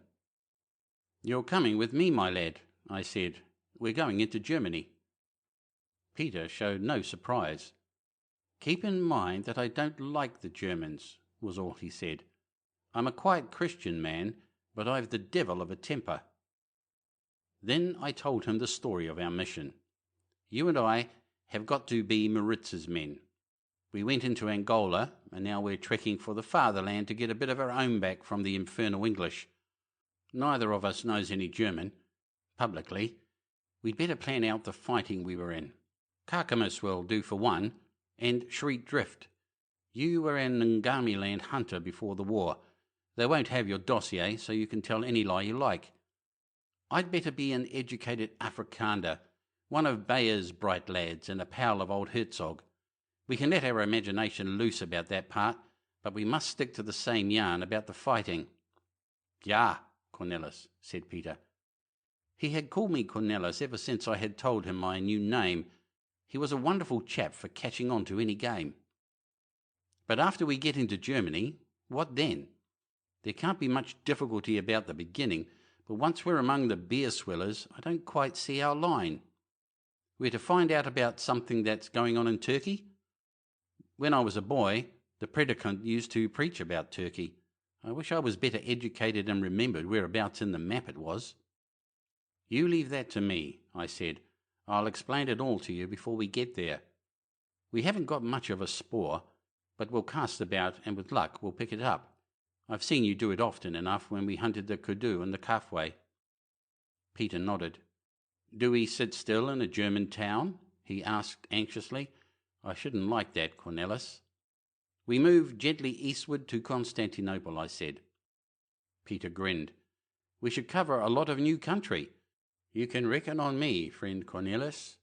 I've always had a hankering to see Europe. He rose to his feet and stretched his long arms. We'd better begin at once. God, I wonder what's happened to old Solly Maritz with his bottle face. Yon was a fine battle at the drift, when I was sitting up to my neck in the orange, praying that Brit's lads would take my head for a stone. Peter was as thorough as Mountebank when he got started, as Blenkiron himself. All the way back to Lisbon he yarned about Maritz and his adventures in German southwest, till I half believed they were true. He made a very good story of our doings, and by his constant harping on it, I pretty soon got it into my memory. That was always Peter's way. He said if you were going to play a part, you must think yourself into it, convince yourself that you were it, till you really were it and didn't act, but behaved naturally. The two men who had started that morning from the hotel door had been bogus enough, but the two men that returned were genuine desperadoes itching to get a shot at England. We spent the evening piling up evidence in our favour. Some kind of republic had been started in Portugal, and ordinarily the cafes would have been full of politicians. But the war had quieted all these local squabbles, and the talk was of nothing but what was doing in France and Russia. The place we went to was a big, well-lighted show on a main street, and there were a lot of sharp-eyed fellows wandering about that I guessed were spies and police agents. I knew that Britain was the one country that doesn't bother with this kind of game, and that it would be safe enough to let ourselves go. I talked Portuguese fairly well, and Peter spoke it like a Lorenzo Marquez barkeeper, with a lot of Shangaan words to fill up. He started on curacao, which I reckoned was a new drink to him, and presently his tongue ran freely. Several neighbours pricked up their ears, and soon we had a small crowd round our table. We talked to each other of Maritz and our doings. It didn't seem to be a popular subject in that cafe. One big blue-black fellow said that Maritz was a dirty swine who would soon be hanged. Peter quickly caught his knife wrist with one hand and his throat with the other and demanded an apology. He got it. The Lisbon boulevardiers had not lost any lions. After that there was a bit of a squash in our corner. Those near to us were very quiet and polite, but the outer fringe made remarks. When Peter said that if Portugal, which he admitted he loved, was going to stick to England, she was backing the wrong horse, there was a murmur of disapproval. One decent-looking old fellow, who had the air of a ship's captain, flushed all over his honest face and stood up looking straight at Peter. I saw that we had struck an Englishman, and mentioned it to Peter in Dutch. Peter played his part perfectly. He suddenly shut up, and with furtive looks around him began to jabber to me in a low voice. He was the very picture of the old stage conspirator. The old fellow stood staring at us. I don't very well understand this damned lingo, he said, but if so be you dirty Dutchmen are saying anything against England, I'll ask you to repeat it. And if so be as you repeats it, I'll take either of you on and knock the face off him. He was a chap after my own heart, but I had to keep the game up. I said in Dutch to Peter that we mustn't get brawling in a public house. Remember the big thing, I said darkly. Peter nodded, and the old fellow, after staring at us for a bit, spat scornfully and walked out. The time is coming when the Englander will sing small, I observed to the crowd. We stood drinks to one or two and then swaggered into the street. At the door, a hand touched my arm, and looking down I saw a little scrap of a man in a fur coat. Will the gentleman walk a step with me and drink a glass of beer? He said in very stiff Dutch. "Who the devil are you?" I asked. "God strafe England," was his answer, and turning back the lapel of his coat, he showed some kind of ribbon in his buttonhole. "Amen," said Peter. "Lead on, friend. We don't mind if we do." He led us to a back street and then up 2 pairs of stairs to a very snug little flat. The place was filled with fine red lacquer, and I guess that art dealing was his nominal business. Portugal, since the Republic broke up the convents and sold up the big royalist grandees, was full of bargains in the lacquer and curio line. He filled us 2 long tankards of very good Munich beer. "Prosit," he said, raising his glass. "You are from South Africa. What make you in Europe?" We both looked sullen and secretive. "That's our own business," I answered. "You don't expect to buy our confidence with a glass of beer." "So," he said, "then I will put it differently. From your speech in the cafe, I judge you do not love the English." Peter said something about stamping on their grandmothers, a Kaffir phrase which sounded gruesome in Dutch. The man laughed. "That is all I want to know. You are on the German side?" "That remains to be seen," I said. "If they treat me fair, I'll fight for them, or for anybody else that makes war in England. England has stolen my country and corrupted my people and made me an exile. We Afrikaners do not forget. We may be slow, but we win in the end. We, too, are men worth a great price. Germany fights England in East Africa. We know the natives as no Englishman can ever know them. They are too soft and easy, and the Kaffirs laugh at them. But we can handle the blacks so that they will fight like devils for fear of us. What is the reward, little man, for our services? I will tell you. There will be no reward. We ask none. We fight for hate of England." Peter grunted a deep approval. "That is good talk," said our entertainer, and his close-set eyes flashed. "There is room in Germany for such men as you. Where are you going now, I beg to know?" "To Holland," I said. "Then maybe we will go to Germany. We are tired with travel and may rest a bit. This war will last long and our chance will come." "But you may miss your market," he said significantly. "A ship sails tomorrow for Rotterdam. If you take my advice, you will go with her." This was what I wanted, for if we stayed in Lisbon, some real soldier of Maritz might drop in any day and blow the gaff. "I recommend you to sail in the Mikado," he repeated. "There is work for you in Germany. Oh yes, much work. But if you delay, the chance may pass. I will arrange your journey. It is my business to help the allies of my fatherland." He wrote down our names and an epitome of our doings contributed by Peter, who required 2 mugs of beer to help him through. He was a Bavarian, it seemed, and we drank to the health of Prince Ruprecht, the same blighter I was trying to do in at Luz. That was an irony which Peter unfortunately could not appreciate. If he could, he would have enjoyed it. The little chap saw us back to our hotel and was with us the next morning after breakfast, bringing the steamer tickets. We got on board about 2 in the afternoon, but on my advice he did not see us off. I told him that, being British subjects and rebels at that, we did not want to run any risks on board, assuming a British cruiser caught us up and searched us. But Peter took £20 off him for travelling expenses, it being his rule never to miss an opportunity of spoiling the Egyptians. As we were dropping down the Tagus, we passed the old Henry the Navigator. "I met Sloggett in the street this morning," said Peter, "and he told me a little German man had been off in a boat at daybreak looking up the passenger list. Yon was a right notion of yours, Cornelis. I am glad we are going among Germans. They are careful people whom it is a pleasure to meet." End of Chapter 3. Chapter 4. Adventures of 2 Dutchmen on the loose. The Germans, as Peter said, are a careful people. A man met us on the quay at Rotterdam. I was a bit afraid that something might have turned up in Lisbon to discredit us, and that our little friend might have warned his pals by telegram. But apparently all was serene. Peter and I had made our plans pretty carefully on the voyage. We had talked nothing but Dutch, and had kept up between ourselves the role of Maritz's men, which Peter said was the only way to play a part well. Upon my soul, before we got to Holland I was not very clear in my own mind what my past had been. Indeed, the danger was that the other side of my mind, which should be busy with the great problem, would get atrophied, and that I should soon be mentally on par with the ordinary backveld desperado. We had agreed that it would be best to get into Germany at once, and when the agent on the quay told us of a train at midday, we decided to take it. I had another fit of cold feet before we got over the frontier. At the station there was a king's messenger whom I had seen in France, and a war correspondent who had been trotting round our part of the front before Lewes.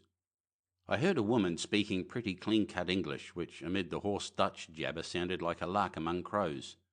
There were copies of the English papers for sale, and English cheap editions. I felt pretty bad about the whole business, and wondered if I should ever see these homely sights again. But the mood passed when the train started. It was a clear, blowing day, and as we crawled through the flat pastures of Holland, my time was taken up answering Peter's questions. He had never been in Europe before, and formed a high opinion of the farming. He said he reckoned that such land would carry 4 sheep a morgen. We were thick in talk when we reached the frontier station and jolted over a canal bridge into Germany. I had expected a big barricade with barbed wire and entrenchments, but there was nothing to see on the German side but half a dozen sentries and the field grey I had hunted at Lewes. An under-officer with the black and gold button of the Landsturm hoiked us out of the train, and we were all shepherded into a big bare waiting room where a large stove burned. They took us 2 at a time into an inner room for examination. I had explained to Peter all about this formality, but I was glad we went in together, for they made us strip to the skin, and I had to curse him pretty seriously to make him keep quiet. The men who did the job were fairly civil, but they were mighty thorough. They took down a list of all we had in our pockets and bags, and all the details from the passports the Rotterdam agent had given us. We were dressing when a man in a lieutenant's uniform came in with a paper in his hand. He was a fresh-faced lad of about 20, with short-sighted spectacled eyes. "Herr Brandt?" he called out. I nodded. "And this is Herr Pienaar?" he asked in Dutch. He saluted. "Gentlemen, I apologize. I am late because of the slowness of the Herr Commandant's motor car. Had I been in time, you would not have been required to go through this ceremony. We have been advised of your coming, and I am instructed to attend you on your journey. The train for Berlin leaves in half an hour. Pray do me the honour to join me in a bock." With a feeling of distinction, we stalked out of the ordinary ruck of passengers and followed the lieutenant to the station restaurant. He plunged at once into conversation, talking the Dutch of Holland, which Peter, who had forgotten his school days, found a bit hard to follow. He was unfit for active service because of his eyes and a weak heart, but he was a desperate fire-eater in that stuffy restaurant. By his way of it, Germany could gobble up the French and the Russians whenever she cared, but she was aiming at getting all the Middle East in her hands first, so that she could come out conqueror with the practical control of half the world. "Your friends, the English," he said, grinning, "will come last. When we have starved them and destroyed their commerce with our undersea boats, we will show them what our navy can do. For a year they have been wasting their time in brag and politics, and we have been building great ships. Oh, so many. My cousin at Kiel," and he looked over his shoulder. But we never heard about that cousin at Kiel. A short sunburnt man came in, and our friend sprang up and saluted, clicking his heels like a pair of tongs. "These are the South African Dutch, Herr Captain," he said. The newcomer looked us over with bright, intelligent eyes and started questioning Peter in the taal.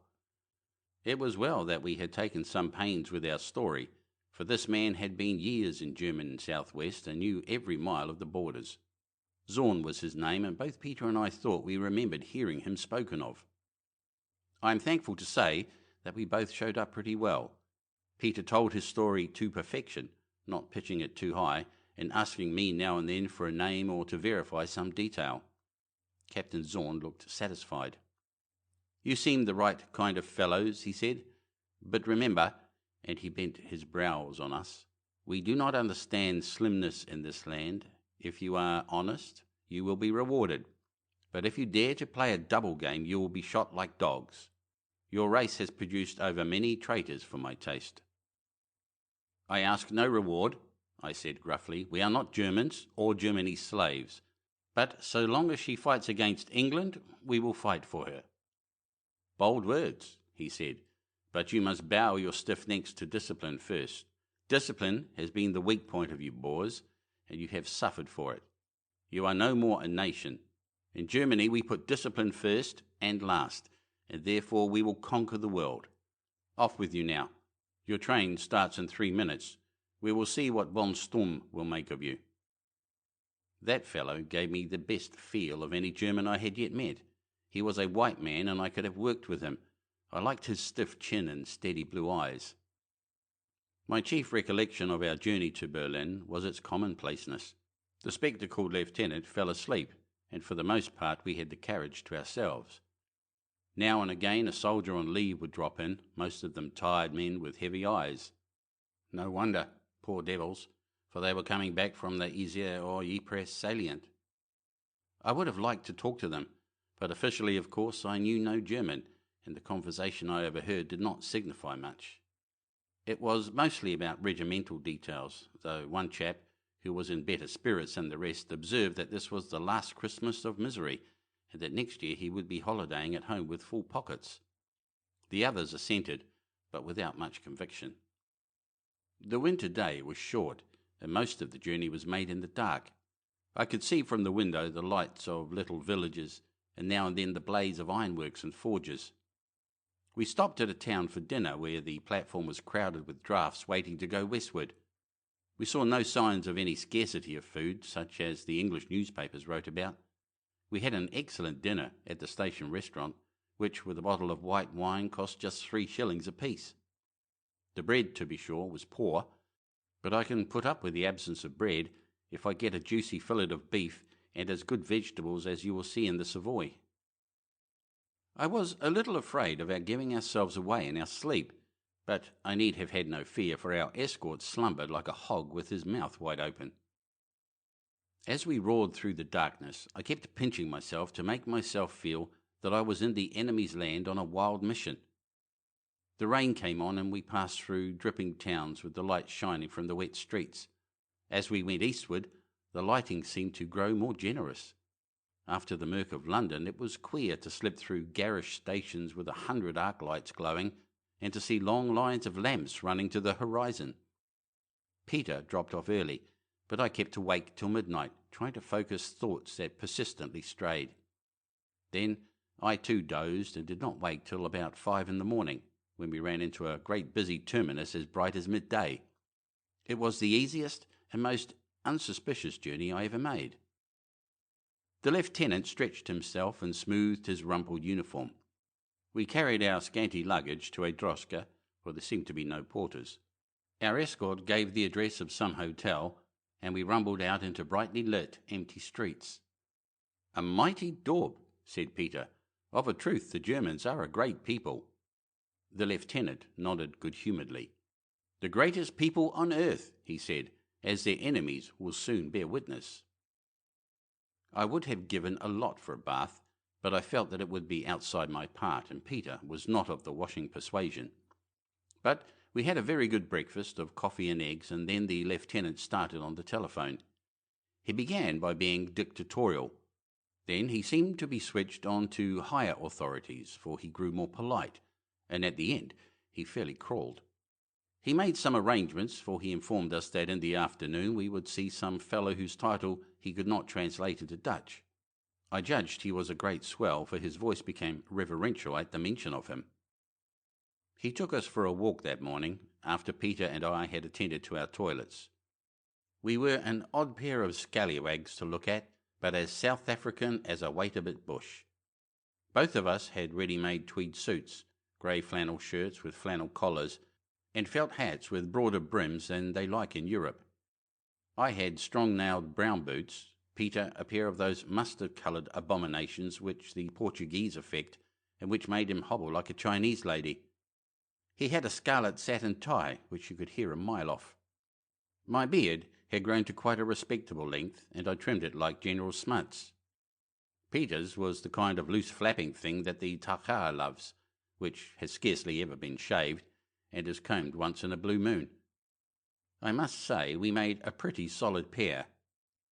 Any South African would have set us down as a Boer from the backveld who had bought a suit of clothes in the nearest store, and his cousin from some one-horse dorp who had been to school and thought himself the devil of a fellow. We fairly reeked of the subcontinent, as the papers call it. It was a fine morning after the rain, and we wandered about in the streets for a couple of hours. They were busy enough, and the shops looked rich and bright with their Christmas goods, and one big store where I went to buy a pocket knife was packed with customers. One didn't see very many young men, and most of the women wore mourning. Uniforms were everywhere, but their wearers generally looked like dugouts or office fellows. We had a glimpse of the squat building which housed the general staff and took off our hats to it. Then we stared at the Marinamt, and I wondered what plots were hatching there behind old Tirpitz's whiskers. The capital gave one an impression of ugly cleanness and a sort of dreary effectiveness, and yet I found it depressing, more depressing than London. I don't know how to put it, but the whole big concern seemed to have no soul in it, to be like a big factory instead of a city. You won't make a factory look like a house, though you decorate its front and plant rose bushes all round it. The place depressed and yet cheered me. It somehow made the German people seem smaller. At 3 o'clock, the lieutenant took us to a plain white building in a side street with sentries at the door. A young staff officer met us and made us wait for 5 minutes in an anteroom. Then we were ushered into a big room with a polished floor on which Peter nearly sat down. There was a log fire burning, and seated at a table was a little man in spectacles with his hair brushed back from his brow like a popular violinist. He was the boss, for the lieutenant saluted him and announced our names. Then he disappeared, and the man at the table motioned us to sit down in 2 chairs before him. "Herr Brandt and Herr Pienaar?" he asked, looking over his glasses. But it was the other man that caught my eye. He stood with his back to the fire, leaning his elbows on the mantelpiece. He was a perfect mountain of a fellow, 6.5 feet, if he was an inch, with shoulders on him like a short-horn bull. He was in uniform, and the black and white ribbon of the Iron Cross showed at a buttonhole. His tunic was all wrinkled and strained, as if it could scarcely contain his huge chest, and mighty hands were clasped over his stomach. That man must have had the length of reach of a gorilla. He had a great, lazy, smiling face, with a square cleft chin which stuck out beyond the rest. His brow retreated, and the stubby back of his head ran forward to meet it, while his neck below bulged out over his collar. His head was exactly the shape of a pear, with the sharp end topmost. He stared at me with his small bright eyes, and I stared back. I had struck something I had been looking for a long time. Until that moment I wasn't sure that it existed. Here was the German of caricature, the real German, the fellow we were up against. He was as hideous as a hippopotamus, but effective. Every bristle on his odd head was effective. The man at the table was speaking. I took him to be a civilian official of sorts, pretty high up from his surroundings, perhaps an undersecretary. His Dutch was slow and careful, but good, too good for Peter. He had a paper before him and was asking us questions from it. They did not amount to much, but pretty well a repetition of those Zorn had asked us at the frontier. I answered fluently, for I had all our lies by heart. Then the man on the hearthrug broke in. "I'll talk to them, Excellency," he said in German. "You are too academic for those outland swine." He began in the Tal, with the thick guttural accent that you get in German southwest. "You have heard of me," he said. "I am the Colonel von Sturm who fought the Hereros." Peter pricked up his ears. "Ja, Baas, you cut off the Chief Bavarian's head and sent it in pickle about the country. I have seen it." The big man laughed. "You see, I am not forgotten," he said to his friend. And then to us, "So I treat my enemies, and so will Germany treat hers. You too, if you fail me by a fraction of an inch." And he laughed loud again. There was something horrible in that boisterousness. Peter was watching him from below his eyelids as I have seen him watch a lion about to charge. He flung himself on a chair, put his elbows on the table and thrust his face forward. "You have come from a damned muddled show. If I had Moritz in my power, I would have him flogged at a wagon's end. Fools and pig-dogs. They had the game in their hands and they flung it away. We could have raised a fire that would have burned the English into the sea, and for lack of fuel they let it die down. Then they try to fan it when the ashes are cold." He rolled a paper pellet and flicked it into the air. "That is what I think of your idiot general," he said, "and all of you Dutch. As slow as a fat vrouw and as greedy as an aasvogel." We looked very glum and sullen. "A pair of dumb dogs," he cried. "1,000 Brandenburgers would have won in a fortnight. Sites hadn't much to boast of, mostly clerks and farmers and half-castes, and no soldier worth the name to lead them. But it took Botha and Smuts and a dozen generals to hunt him down. But Moritz, his scorn came like a gust of wind." "Moritz did all the fighting there was," said Peter sulkily. "At any rate, he wasn't afraid of the sight of the khaki like your lot." "Maybe he wasn't," said the giant in a cooing voice. "Maybe he had his reasons for that. You Dutchmen have always a feather bed to fall on. You can always turn traitor. Moritz now calls himself Robinson and has a pension from his friend Botha." "That," said Peter, "is a very damned lie." "I asked for information," said Sturm with a sudden politeness. "But that is all past and done with. Moritz matters no more than your old Cronjes and Krugers. The show is over, and you are looking for safety, for a new master perhaps. But man, what can you bring? What can you offer? You and your Dutch are lying in the dust with the yoke on your necks. The Pretoria lawyers have talked you round. You see that map?" And he pointed to a big one on the wall. "South Africa is coloured green. Not red for the English, or yellow for the Germans. But some day it will be yellow, but for a little it will be green. The colour of neutrals, of nothings, of boys and young ladies and chicken hearts." I kept wondering what he was playing at. Then he fixed his eyes on Peter. "What do you come here for? The game's up in your own country. What can you offer us Germans? If we gave you 10 million marks and sent you back, you could do nothing. Stir up a village row, perhaps, and shoot a policeman. South Africa is counted out in this war.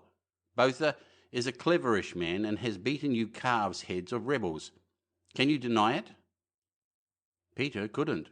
He was terribly honest in some things, and these were for certain his opinions. "No," he said, "that is true, Bars."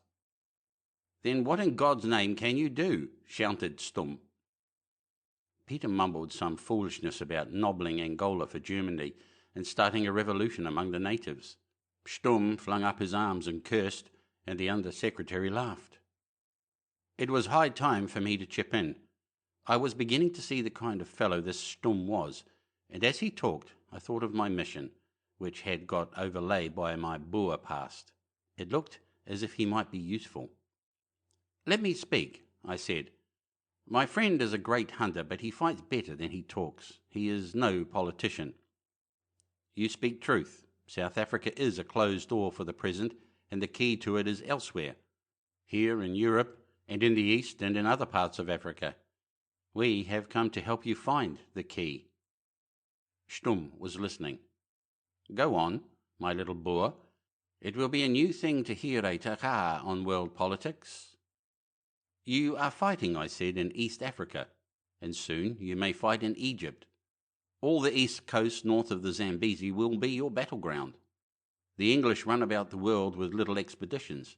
I do not know where the places are, though I read of them in the papers. But I know my Africa. You want to beat them here in Europe and on the seas. Therefore, like wise generals, you try to divide them and have them scattered throughout the globe while you stick at home. That is your plan?" "A second Falkenhayn," said Sturm, laughing. "Well, England will not let East Africa go. She fears for Egypt, and she fears too for India. If you press her there, She will send armies and more armies till she is so weak in Europe that a child can crush her. That is England's way. She cares more for her empire than for what may happen to her allies.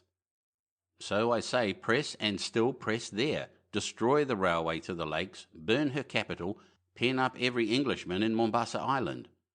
At this moment, it is worth for you 1,000 Damaralands. The man was really interested, and the Under-Secretary too pricked up his ears. We can keep our territory, said the former, but as for pressing, how the devil are we to press? The accursed English hold the sea. We cannot ship men or guns there. South are the Portuguese and west the Belgians. You cannot move a mass without a lever. The lever is there, ready for you, I said. Then for God's sake show it me, he cried. I looked at the door to see that it was shut, as if what I had to say was very secret. You need men, and the men are waiting. They are black, but they are the stuff of warriors. All round your borders you have the remains of great fighting tribes, the Angoni, the Masai, the Manyumwezi, and above all the Somalis of the north and the dwellers on the Upper Nile. The British recruit their black regiments there, and so do you. But to get recruits is not enough. You must set whole nations moving, as the Zulu under Chaka flowed over South Africa. It cannot be done, said the Under-Secretary. It can be done, I said quietly. We too are here to do it. This kind of talk was jolly difficult for me, chiefly because of Sturm's asides in German to the official. I had, above all things, to get the credit of knowing no German. And if you understand a language well, it is not very easy when you are interrupted not to show that you know it, either by a direct answer or by referring to the interruption in what you say next. I had to be always on my guard, and yet it was up to me to be very persuasive and convince these fellows that I would be useful. Somehow or other, I had to get into their confidence. I have been for years up and down in Africa, Uganda and the Congo and the Upper Nile. I know the ways of the Kafir as no Englishman does. We Afrikaners see into the black man's heart, and though he may hate us, he does our will. You Germans are like the English. You are too big folk to understand plain men. Civilize, you cry. Educate, say the English. The black man obeys and puts away his gods, but he worships them all the time in his soul. We must get his gods on our side, and then he will move mountains. We must do as John Laputa did with Sheba's necklace. That's all in the air, said Sturm, but he did not laugh. It is sober common sense, I said, but you must begin at the right end. First find the race that fears its priests. It is waiting for you, the Mussulmans of Somaliland, and the Abyssinian border, and the Blue and White Nile. They would be like dried grasses to catch fire if you used the flint and steel of their religion. Look what the English suffered from a crazy mullah who ruled only a dozen villages. Once get the flames going, and they will lick up the pagans of the west and south. This is the way of Africa. How many thousands, think you, were in the Mahdi's army who never heard of the Prophet till they saw the black flags of the emirs going into battle? Sturm was smiling. He turned his face to the official and spoke with his hand over his mouth, but I caught his words. They were, "This is the man for Hilda." The other pursed his lips and looked a little scared. Sturm rang a bell, and the lieutenant came in and clicked his heels. He nodded towards Peter. "Take this man away with you. We have done with him. The other fellow will follow presently." Peter went out with a puzzled face, and Sturm turned to me. "You are a dreamer, Brandt," he said, "but I do not reject you on that account. Dreams sometimes come true when an army follows the visionary. But who is going to kindle the flame?" "You," I said. "What the devil do you mean?" he asked. "That is your part. You are the cleverest people in the world. You have already half the Mussulman lands in your power. It is for you to show us how to kindle a holy war, for clearly you have the secret of it. Never fear, but we will carry out your order." "We have no secret," he said shortly, and glanced at the official who stared out of the window. I dropped my jaw and looked the picture of disappointment. "I do not believe you," I said slowly. "You play a game with me. I have not come 6,000 miles to be made a fool of." "Discipline, by God!" Stumm cried. "This is none of your ragged commandos." In 2 strides he was above me and had lifted me out of my seat. His great hands clutched my shoulders and his thumbs gouged my armpits. I felt as if I were in the grip of a big ape. Then very slowly he shook me so that my teeth seemed loosened and my head swam. He let me go, and I dropped limply back in the chair. "Now go, Fusak, and remember that I am your master. I, Ulrich von Stumm, who owns you as a Kaffir owns his mongrel. Germany may have some use for you, my friend, when you fear me as you never feared your God." As I walked dizzily away, the big man was smiling in his horrible way, and that little official was blinking and smiling too. I had struck a dashed queer country, so queer that I had had no time to remember that for the first time in my life I had been bullied without hitting back. When I realized it, I nearly choked with anger. But I thanked heaven I had shown no temper, for I remembered my mission. Luck seemed to have brought me into useful company. End of Chapter 4. Chapter 5. Further Adventures of the Same. Next morning there was a touch of frost and a nip in the air which stirred my blood and put me in buoyant spirits. I forgot my precarious position and the long road I had still to travel. I came down to breakfast in great form, to find Peter's even temper badly ruffled. He had remembered Stumm in the night and disliked the memory. This he muttered to me as we rubbed shoulders at the dining-room door. Peter and I got no opportunity for private talk. The lieutenant was with us all the time, and at night we were locked in our rooms. Peter discovered this through trying to get out to find matches, for he had the bad habit of smoking in bed. Our guide started on the telephone and announced that we were to be taken to see a prisoners' camp. In the afternoon I was to go somewhere with Stumm, but the morning was for sightseeing. "You will see," he told us, "how merciful is a great people. You will also see some of the hated English in our power. That will delight you. They are the forerunners of all their nation." We drove in a taxi through the suburbs and then over a stretch of flat market garden-like country to a low rise of wooded hills. After an hour's ride we entered the gate of what looked like a big reformatory or hospital. I believe it had been a home for destitute children.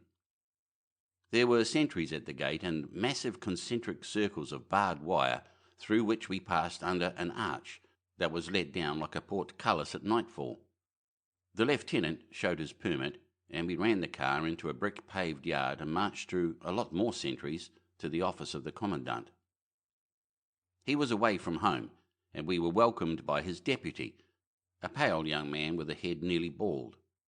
There were introductions in German which our guide translated into Dutch, and a lot of elegant speeches about how Germany was foremost in humanity as well as martial valour. Then they stood us sandwiches and beer, and we formed a procession for a tour of inspection. There were 2 doctors, both mild-looking men in spectacles, and a couple of warders, under-officers of the good old burly bullying sort I knew well. That was the cement which kept the German army together. Her men were nothing to boast of on the average, no more were the officers, even in crack corps like the Guards and the Brandenburgers, but they seemed to have an inexhaustible supply of hard, competent NCOs. We marched round the wash-houses, the recreation ground, the kitchens, the hospital, with nobody in it save one chap with the flu. It didn't seem to be badly done. This place was entirely for officers, and I expect it was a show place where American visitors were taken. If half the stories one heard were true, there were some pretty ghastly prisons away in South and East Germany. I didn't half like the business. To be a prisoner has always seemed to me about the worst thing that could happen to a man. The sight of German prisoners used to give me a bad feeling inside, whereas I looked at dead Boches with nothing but satisfaction. Besides, there was the off chance that I might be recognized, so I kept very much in the shadow whenever we passed anybody in the corridors. The few we met passed us incuriously. They saluted the deputy commandant, but scarcely wasted a glance on us. No doubt they thought we were inquisitive Germans come to gloat over them. They looked fairly fit, but a little puffy about the eyes, like men who get too little exercise. They seemed thin, too. I expect the food, for all the commandant's talk, was nothing to boast of. In one room, people were writing letters. It was a big place with only a tiny stove to warm it, and the windows were shut so that the atmosphere was a cold frost. In another room, a fellow was lecturing on something to a dozen hearers and drawing figures on a blackboard.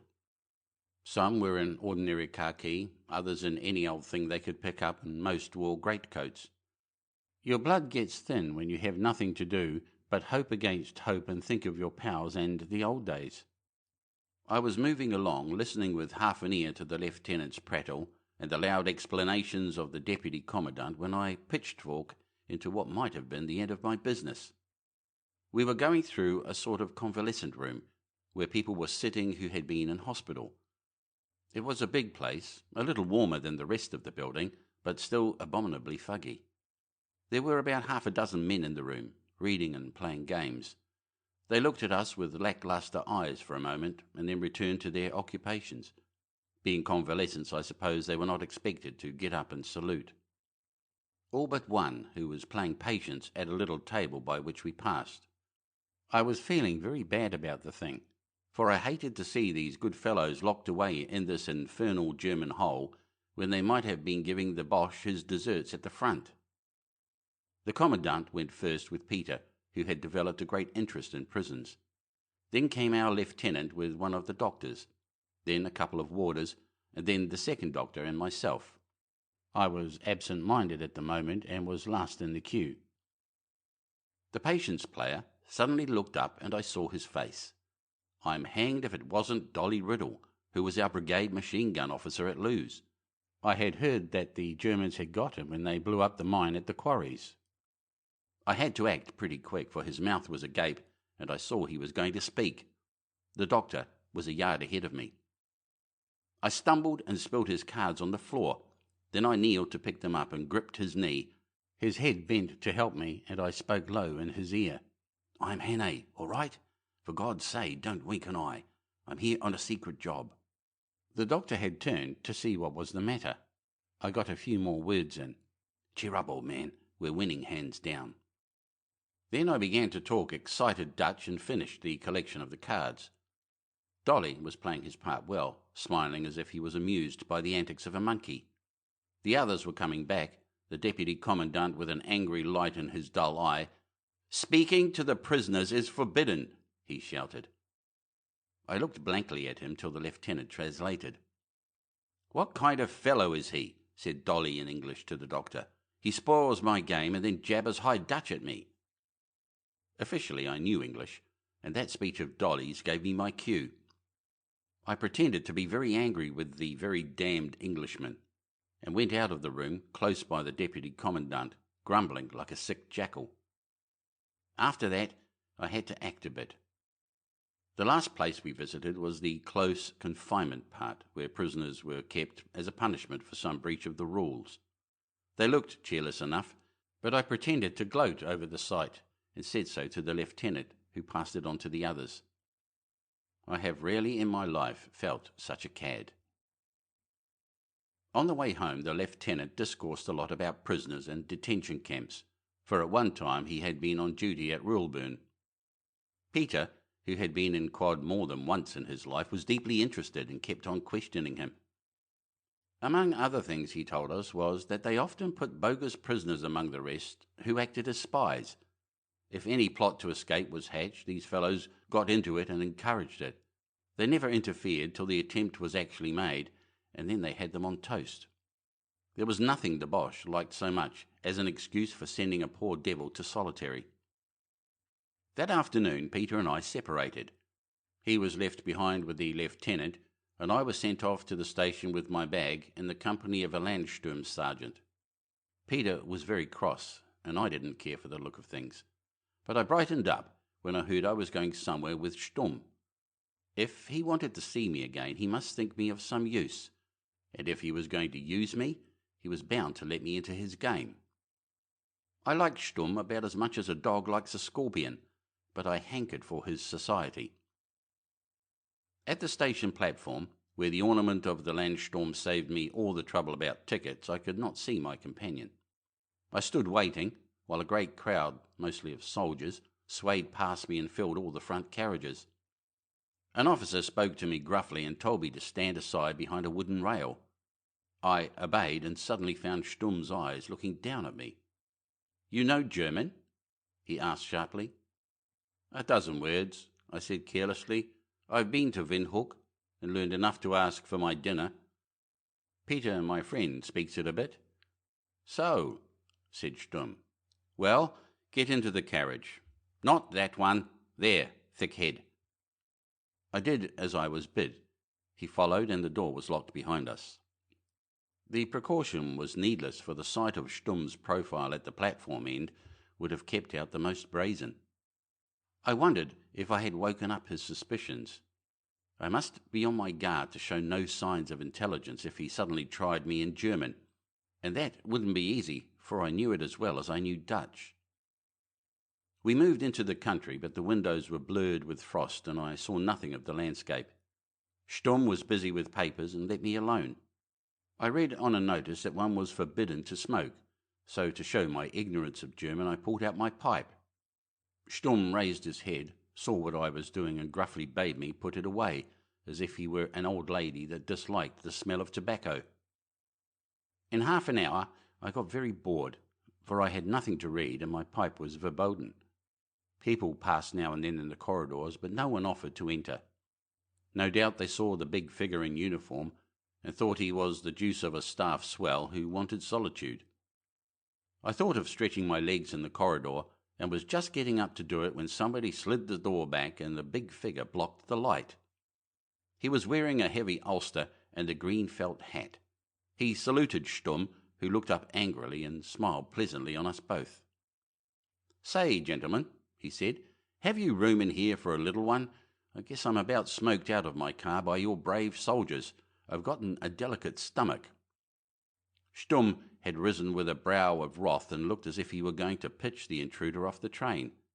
Then he seemed to halt and collect himself, and the other's face broke into a friendly grin. "Why, it's Colonel Stumm," he cried. He pronounced it like the first syllable in stomach. "Very pleased to meet you again, Colonel. I had the honour of making your acquaintance at our embassy. I reckon Ambassador Gerard didn't cotton to our conversation that night." And the newcomer plumped himself down in the corner opposite me. I had been pretty certain I would run across Blenkiron somewhere in Germany, but I didn't think it would be so soon. There he sat, staring at me with his full, unseeing eyes, rolling out platitudes to Stumm, who was nearly bursting in his effort to keep civil. I looked moody and suspicious, which I took to be the right line. "Things are getting a bit dead at Salonika," said Mr. Blenkiron by way of a conversational opening. Stumm pointed to a notice which warned officers to refrain from discussing military operations with mixed company in a railway carriage. "Sorry," said Blenkiron, "I can't read that tombstone language of yours, but I reckon that notice to trespassers, whatever it signifies, don't apply to you and me. I take it this gentleman is in your party." I sat and scowled, fixing the American with suspicious eyes. "He is a Dutchman," said Stumm, "South African Dutch, and he is not happy, for he doesn't like to hear English spoken." "We'll shake on that," said Blenkiron cordially, "but who said I spoke English? It's good American. Cheer up, friend, for it isn't the call that makes the big wapiti, as they say out west in my country. I hate John Bull worse than a poison rattle. The Colonel can tell you that." I dare say he could, but at that moment we slowed down at a station and Stumm got up to leave. "Good day to you, Herr Blenkiron," he cried over his shoulder. "If you consider your comfort, don't talk English to strange travellers. They don't distinguish between the different brands." I followed him in a hurry, but was recalled by Blenkiron's voice. "Say, friend," he shouted, "you've left your grip," and he handed me my bag from the luggage rack. But he showed no sign of recognition, and the last I saw of him was sitting sunk in a corner with his head on his chest, as if he were going to sleep. He was a man who kept up his parts well. There was a motor car waiting, one of the grey military kind, and we started at a terrific pace over bad forest roads. Stumm had put away his papers in a portfolio and flung me a few sentences on the journey. "I haven't made up my mind about you, Brandt," he announced. "You may be a fool or a knave or a good man. If you are a knave, we will shoot you." "And if I am a fool?" I asked. "Send you to the Isère or the Dvina. You will be respectable cannon fodder." "You cannot do that unless I consent," I said. "Can't we?" he said, smiling wickedly. "Remember, you are a citizen of nowhere. Technically you are a rebel, and the British, if you go to them, will hang you, supposing they have any sense. You are in our power, my friend, to do precisely what we like with you." He was silent for a second, and then he said meditatively, "But I don't think you are a fool. You may be a scoundrel. Some kinds of scoundrel are useful enough. Other kinds are strung up with a rope. Of that we shall know more soon." "And if I am a good man?" "You will be given a chance to serve Germany, the proudest privilege a mortal man can have." The strange man said this with a ringing sincerity in his voice that impressed me. The car swung out from the trees into a park lined with saplings, and in the twilight I saw before me a biggish house like an overgrown Swiss chalet. There was a kind of archway with a sham portcullis and a terrace with battlements which looked as if they were made of stucco. We drew up at a Gothic front door, where a thin middle-aged man in a shooting jacket was waiting. As we moved into the lighted hall, I got a good look at our host. He was very lean and brown, with the stoop and the shoulder that one gets from being constantly on horseback. He had untidy grizzled hair and a ragged beard, and a pair of pleasant, short-sighted brown eyes. "Welcome, my colonel," he said. "Is this the friend you spoke of?" "This is the Dutchman," said Stumm. "His name is Brandt. Brandt, you see before you Herr Gaudian." I knew the name, of course. There weren't many in my profession that didn't. He was one of the biggest railway engineers in the world, the man who had built the Baghdad and Syrian railways and the new lines in German East. I suppose he was about the greatest living authority on tropical construction. He knew the East, and he knew Africa. Clearly, I had been brought down for him to put me through my paces. A blonde maidservant took me to my room, which had a bare polished floor, a stove, and windows that, unlike most of the German kind I had sampled, seemed made to open.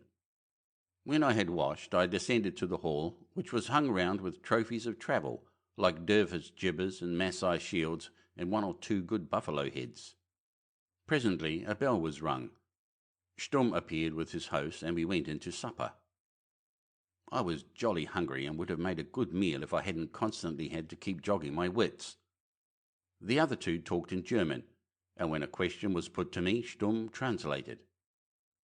The first thing I had to do was to pretend I didn't know German and look listlessly round the room while they were talking.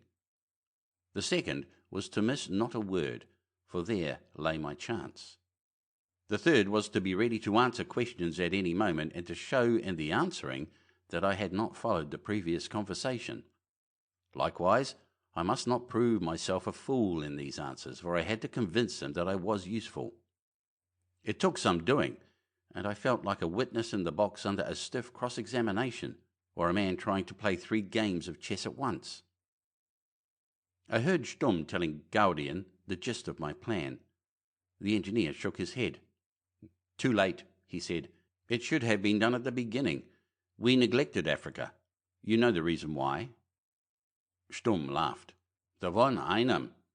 "Perhaps, but her charm works well enough." Gaudian glanced towards me while I was busy with an orange salad. "I have much to tell you of that, but it can wait. Your friend is right in one thing. Uganda is a vital spot for the English, and a blow there will make their whole fabric shiver. But how can we strike? They have still the coast, and our supplies grow daily smaller. We can send no reinforcements, but have we used all the local resources? That is what I cannot satisfy myself about.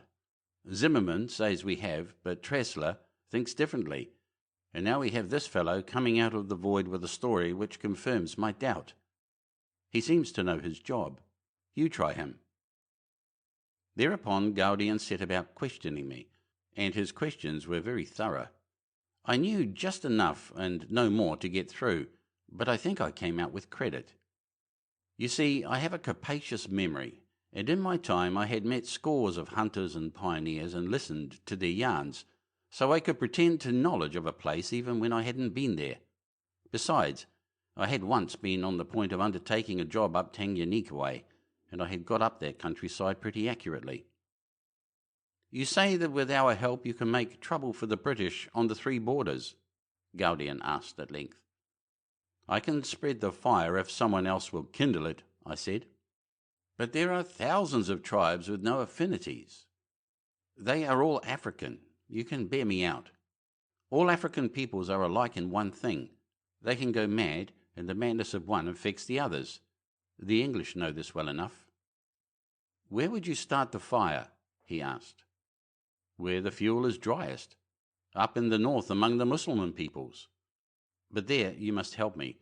I know nothing about Islam, and I gather that you do." "Why?" he asked. "Because of what you have done already," I answered. Sturm had translated all this time and had given the sense of my words very fairly. But with my last answer he took liberties. What he gave was, "Because the Dutchman thinks that we have some big card in dealing with the Muslim world." Then, lowering his voice and raising his eyebrows, he said some word like "unmantel." The other looked with a quick glance of apprehension at me. "We had better continue our talk in private, Herr Colonel," he said. "If Herr Brandt will forgive us, we will leave him for a little to entertain himself." He pushed the cigar box towards me, and the two got up and left the room. I pulled my chair up to the stove and would have liked to drop off to sleep. The tension of the talk at supper had made me very tired. I was accepted by these men for exactly what I professed to be. Sturm might suspect me of being a rascal, but it was a Dutch rascal. But all the same I was skating on thin ice. I could not sink myself utterly in the part, for if I did, I would get no good out of being there. I had to keep my wits going all the time, and join the appearance and manners of a Backveld Boer with the mentality of a British intelligence officer. Any moment the two parts might clash, and I would be faced with the most alert and deadly suspicion. There would be no mercy from Sturm. That large man was beginning to fascinate me, even though I hated him. Gaudian was clearly a good fellow, a white man and a gentleman. I could have worked with him, for he belonged to my own totem. But the other was an incarnation of all that makes Germany detested, and yet he wasn't altogether the ordinary German, and I couldn't help admiring him. I noticed he neither smoked nor drank. His grossness was apparently not in the way of fleshly appetites. Cruelty, from all I had heard of him in German southwest, was his hobby. But there were other things in him, some of them good, and he had that kind of crazy patriotism which becomes a religion. I wondered why he had not some high command in the field, for he had had the name of a good soldier. But probably he was a big man in his own line, whatever it was, for the under-secretary fellow had talked small in his presence, and so great a man as Gaudian clearly respected him. There must be no lack of brains inside that funny pyramidal head. As I sat beside the stove, I was casting back to think if I had got the slightest clue to my real job. There seemed to be nothing so far. Sturm had talked of a von Einem woman who was interested in his department, perhaps the same woman as the Hilda he had mentioned the day before to the under-secretary. There was not much in that. She was probably some minister's or ambassador's wife who had a finger in high politics. If I could have caught the word Sturm had whispered to Gaudian which made him start and look askance at me. But I had only heard a gurgle of something like Unmantel, which wasn't any German word that I knew. The heat put me into a half-doze, and I began dreamily to wonder what other people were doing. Where had Blenkiron been posting to in that train, and what was he up to at this moment? He had been hobnobbing with ambassadors and swells. I wondered if he had found out anything. What was Peter doing? I fervently hoped he was behaving himself, for I doubted if Peter had really tumbled into the delicacy of our job. Where was Sandy, too? As like as not, bucketing in the hold of some Greek coaster in the Aegean. Then I thought of my battalion, somewhere on the line between Hulluch and La Bassée, hammering at the Boche, while I was 500 miles or so inside the Boche frontier. It was a comic reflection, so comic that it woke me up. After trying in vain to find a way of stoking that stove, for it was a cold night, I got up and walked about the room. There were portraits of two decent old fellows, probably Gaudian's parents. There were enlarged photographs, too, of engineering works, and a good picture of Bismarck. And close to the stove there was a case of maps mounted on rollers. I pulled out one at random. It was a geological map of Germany, and with some trouble I found out where I was. I was an enormous distance from my goal, and moreover, I was clean off the road to the east. To go there, I must first go to Bavaria and then into Austria. I noticed the Danube flowing eastwards, and remembered that that was one way to Constantinople. Then I tried another map. This one covered a big area, all Europe from the Rhine and as far east as Persia. I guessed that it was meant to show the Baghdad Railway and the through routes from Germany to Mesopotamia. There were markings on it, and as I looked closer, I saw that there were dates scribbled in blue pencil, as if to denote the stages of a journey.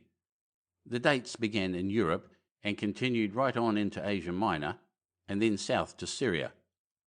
For a moment my heart jumped, for I thought I had fallen by accident on the clue I wanted. But I never got that map examined. I heard footsteps in the corridor, and very gently I let the map roll up and turned away. When the door opened, I was bending over the stove trying to get a light for my pipe.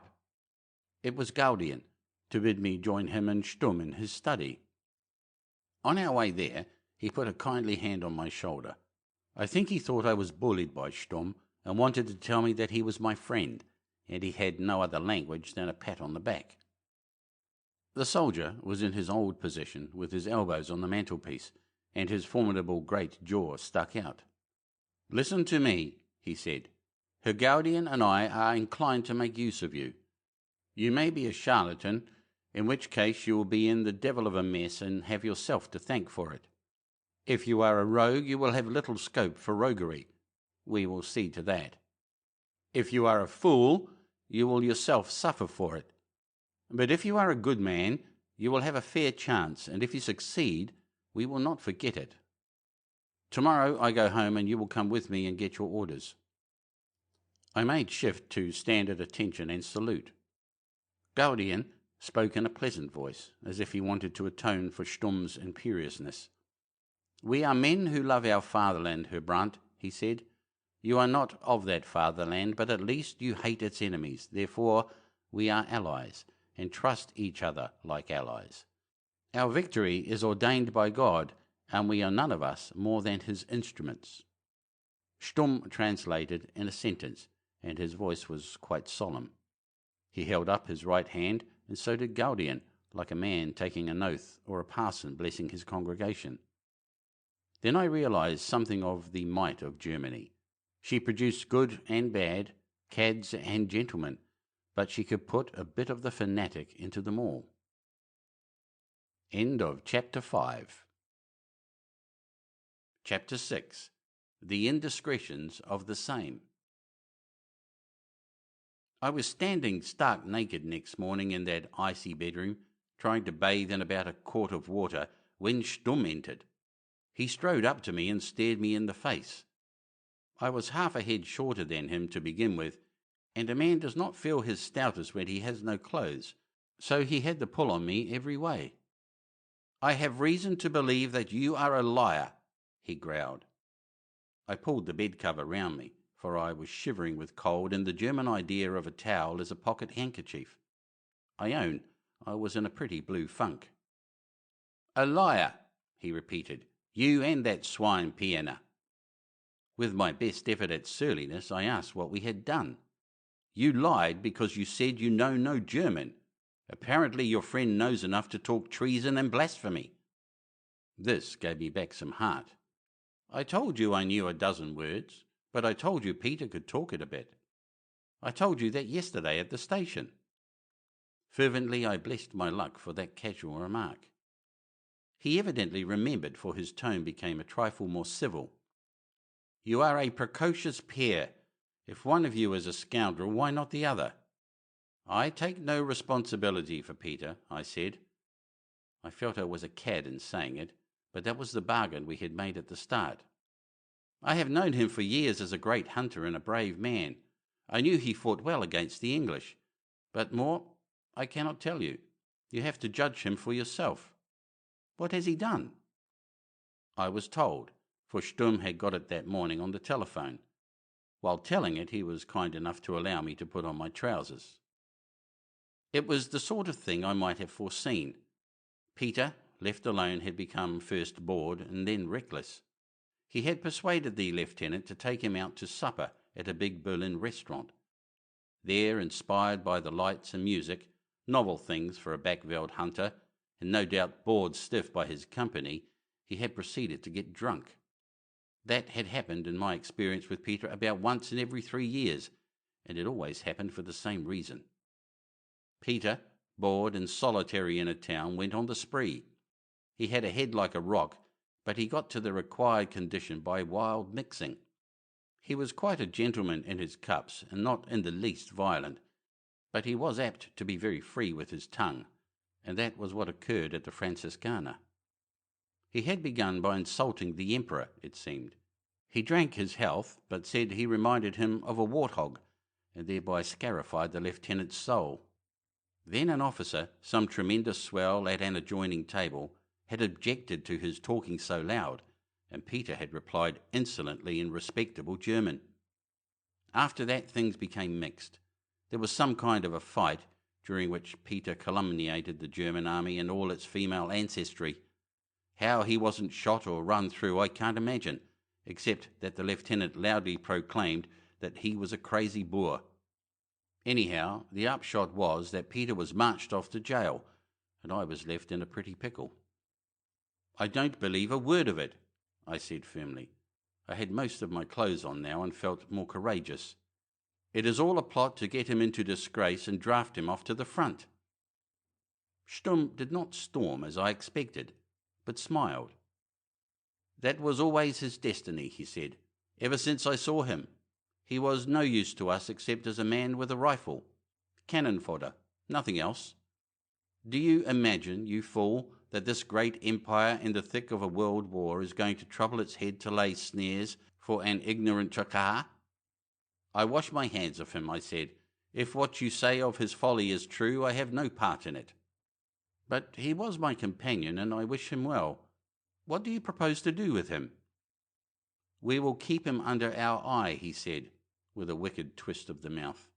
"I have a notion that there is more at the back of this than appears. We will investigate the antecedents of Herr Pienaar. And you too, my friend. On you also we have our eye." I did the best thing I could have done, for what with anxiety and disgust I lost my temper. "Look here, sir," I cried, "I've had about enough of this. I came to Germany abominating the English and burning to strike a blow for you. But you haven't given me much cause to love you. For the last 2 days I've had nothing from you but suspicion and insult. The only decent man I've met is Herr Guardian. It's because I believe that there are many in Germany like him that I'm prepared to go on with this business and do the best I can. But, by God, I wouldn't raise my little finger for your sake." He looked at me very steadily for a minute. "That sounds like honesty," he said at last in a civil voice. "You had better come down and get your coffee." I was safe for the moment, but in very low spirits. What on earth would happen to poor old Peter? I could do nothing even if I wanted, and besides, my first duty was to my mission. I had made this very clear to him at Lisbon, and he had agreed. But all the same, it was a beastly reflection. Here was that ancient worthy left to the tender mercies of the people he most detested on earth. My only comfort was that they couldn't do very much with him. If they sent him to the front, which was the worst they could do, he would escape, for I would have backed him to get through any mortal lines. It wasn't much fun for me either. Only when I was to be deprived of it did I realise how much his company had meant to me. I was absolutely alone now, and I didn't like it. I seemed to have about as much chance of joining Blenkiron and Sandy as of flying to the moon. After breakfast I was told to get ready. When I asked where I was going, Stum advised me to mind my own business, but I remembered that last night he had talked of taking me home with him and giving me my orders. I wondered where his home was. Gaudian patted me on the back when we started and wrung my hand. He was a capital good fellow, and it made me feel sick to think that I was humbugging him. We got into the same big grey car, with Stum's servant sitting beside the chauffeur. It was a morning of hard frost. The bare fields were white with rime, and the fir trees powdered like a wedding cake. We took a different road from the night before, and after a run of half a dozen miles came to a little town with a big railway station. It was a junction on some main line, and after 5 minutes waiting, we found our train. Once again we were alone in the carriage. Stum must have had some colossal graft, for the train was crowded. I had another 3 hours of complete boredom. I dared not smoke, and could do nothing but stare out of the window. We soon got into hilly country, where a good deal of snow was lying. It was the 23rd day of December, and even in wartime one had a sort of feel of Christmas. You could see girls carrying evergreens, and when we stopped at a station the soldiers on leave had all the air of holiday-making. The middle of Germany was a cheerier place than Berlin or the western parts. I liked the look of the old peasants and the women in their neat Sunday best, but I noticed too how pinched they were. Here in the country, where no neutral tourists came, there was not the same stage management as in the capital. Stum made an attempt to talk to me on the journey. I could see his aim. Before this he had cross-examined me, but now he wanted to draw me into ordinary conversation. He had no notion how to do it. He was either peremptory and provocative, like a drill sergeant, or so obviously diplomatic that any fool would have been put on his guard. That is the weakness of the German. He has no gift for laying himself alongside different types of men. He is such a hard-shell being that he cannot put out feelers to his kind.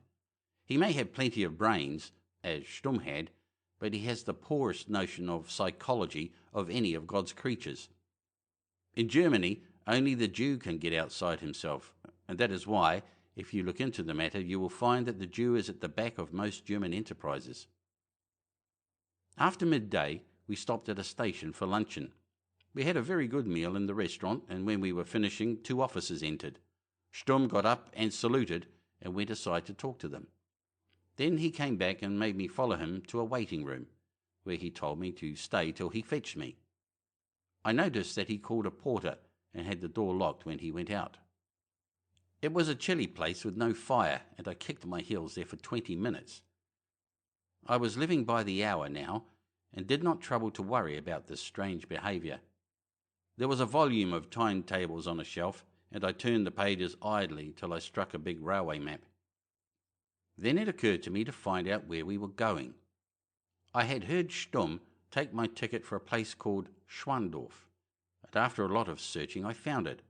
It was away south in Bavaria, and so far as I could make out less than 50 miles from the Danube. That cheered me enormously. If Stum lived there, he would most likely start me off on my travels by the railway, which I saw running to Vienna and then on to the east. It looked as if I might get to Constantinople after all.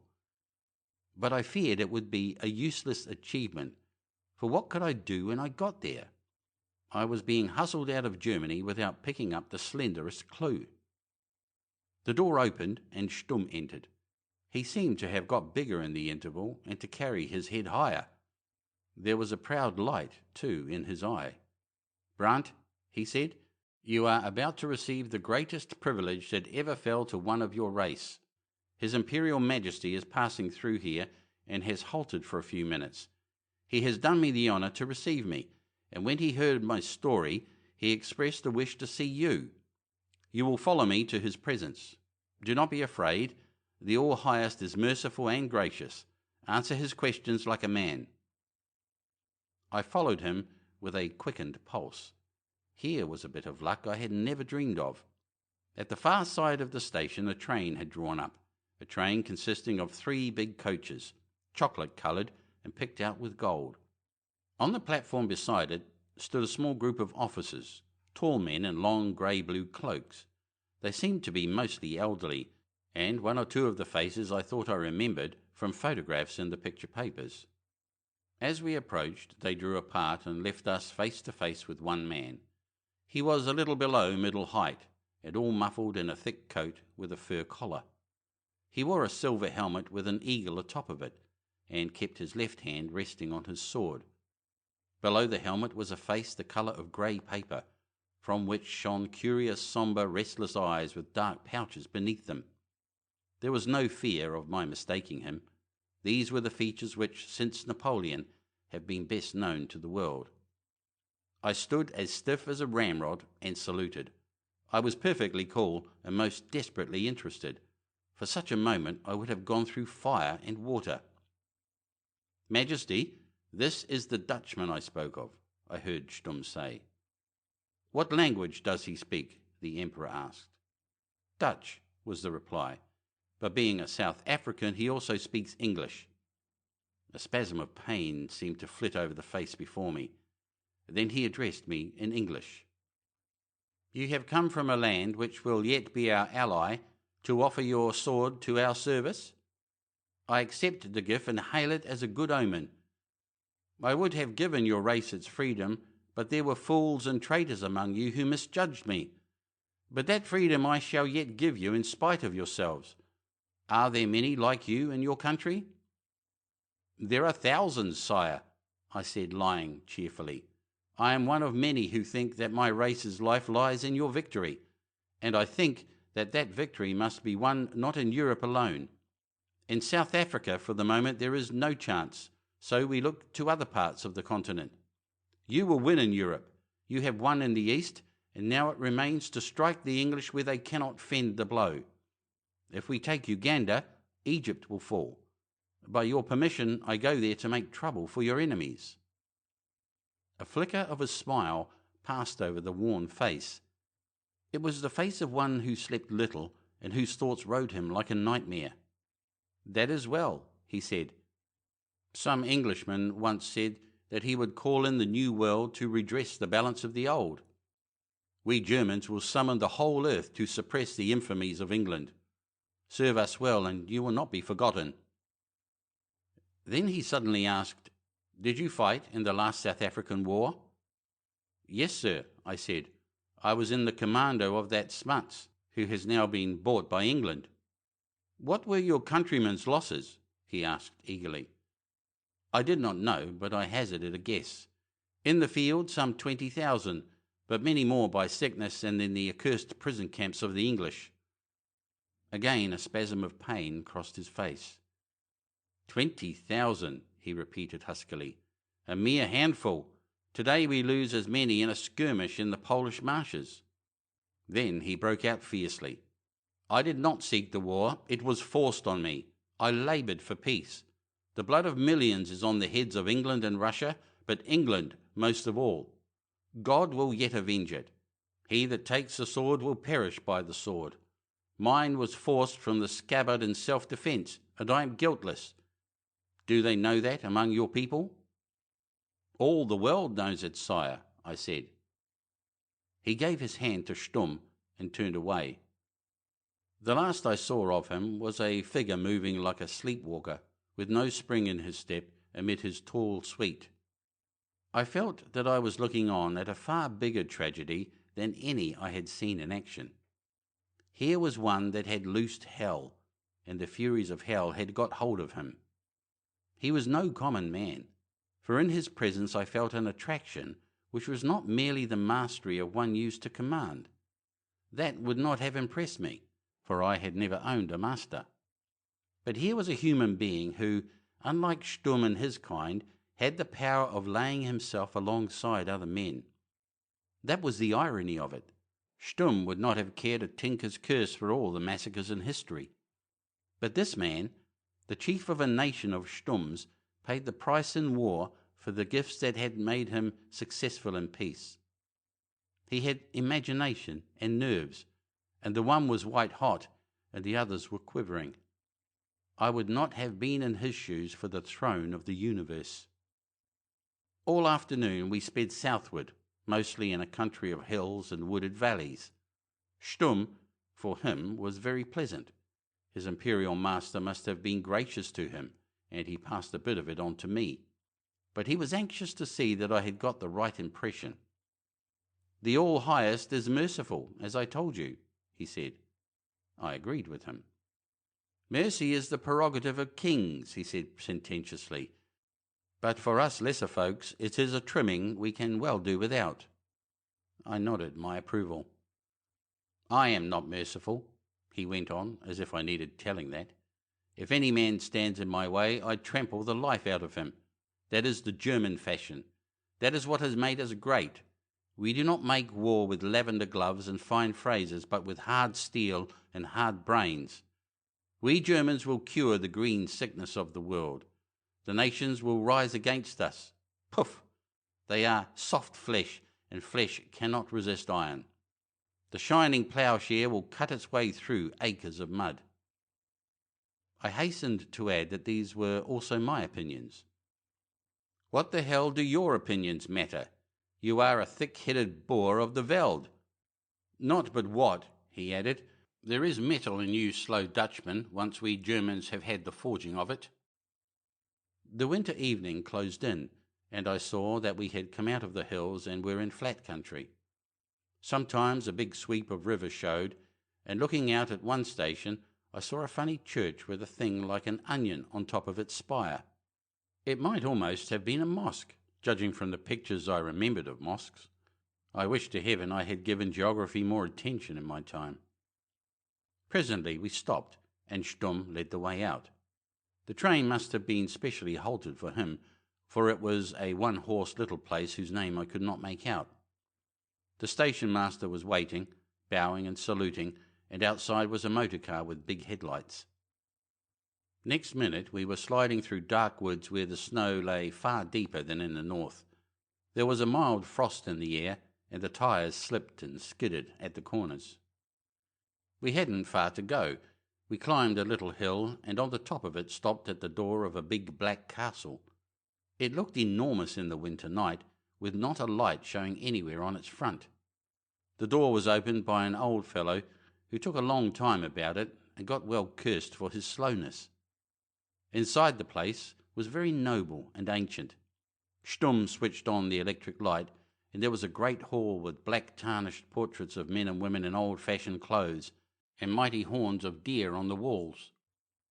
There seemed to be no superfluity of servants.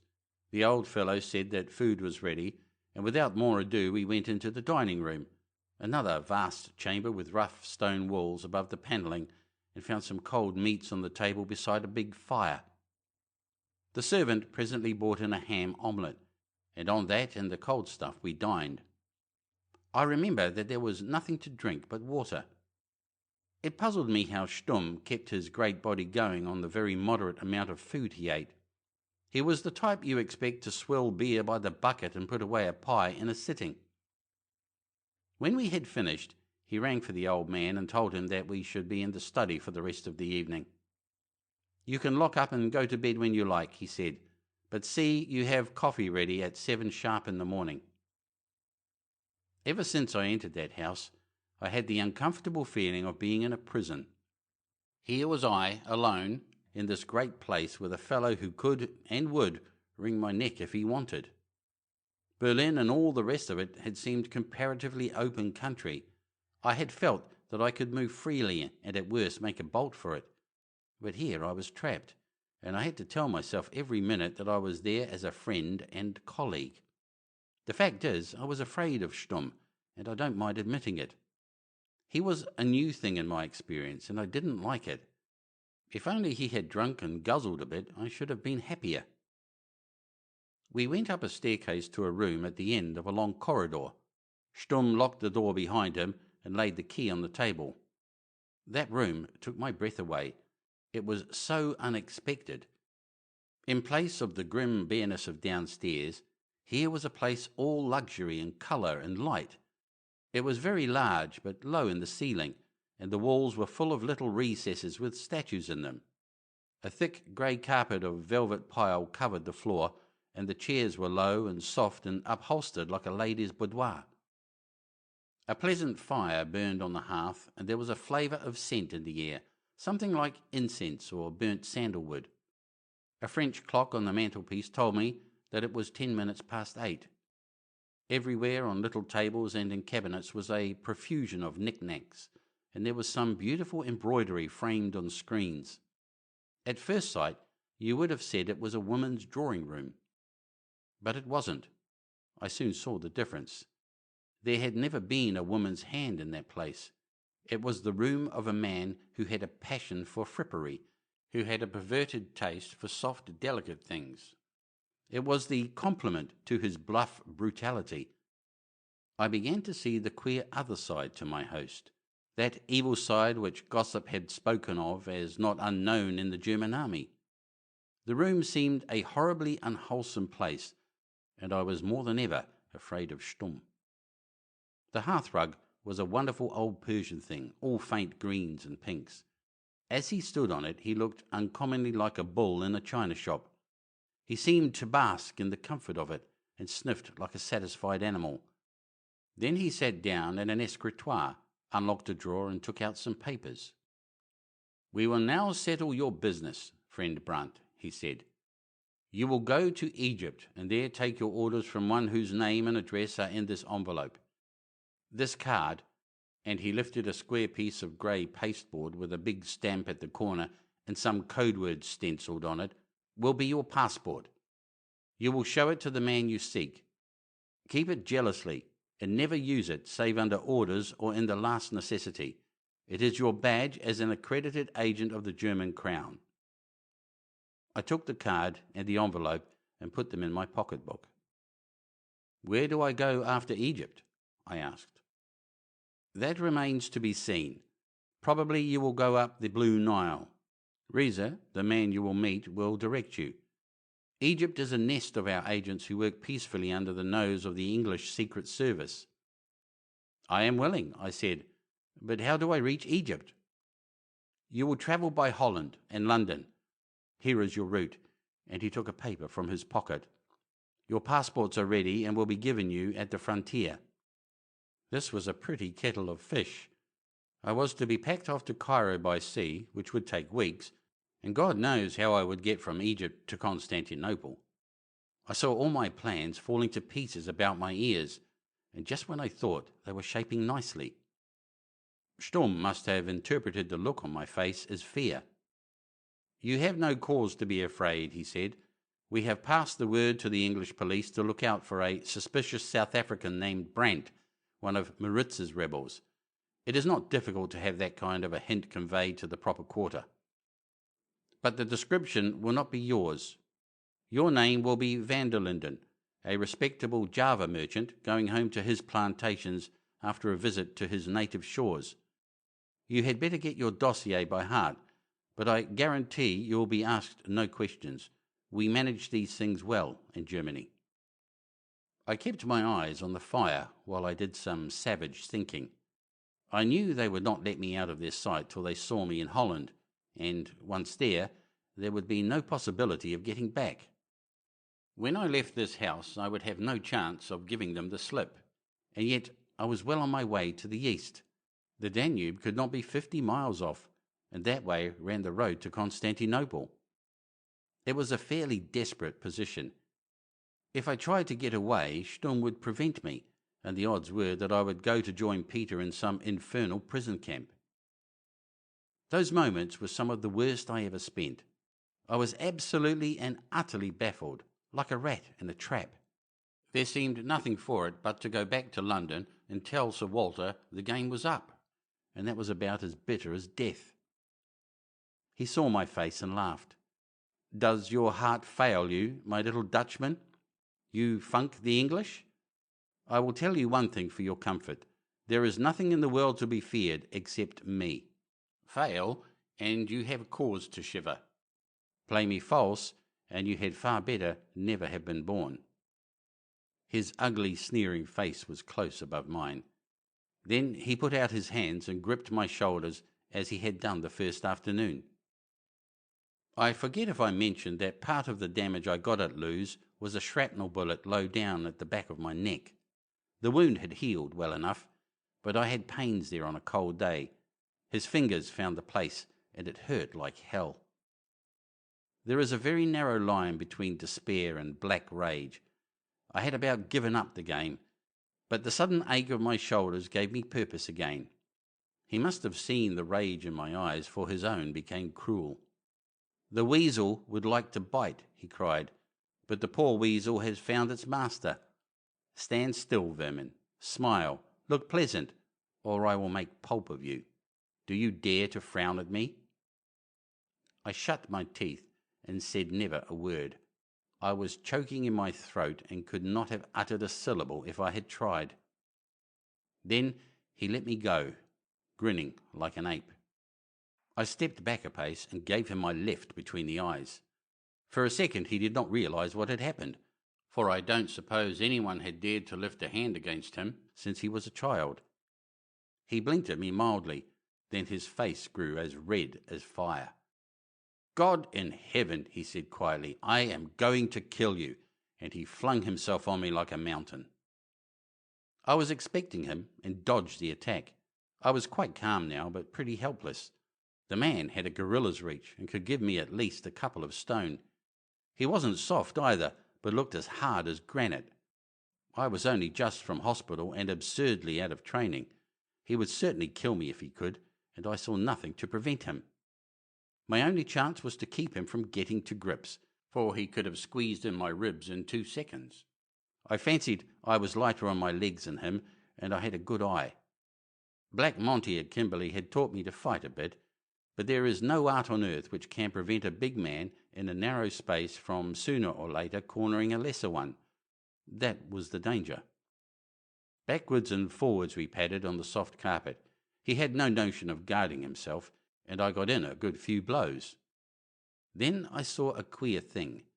Every time I hit him, he blinked and seemed to pause. I guessed the reason for that.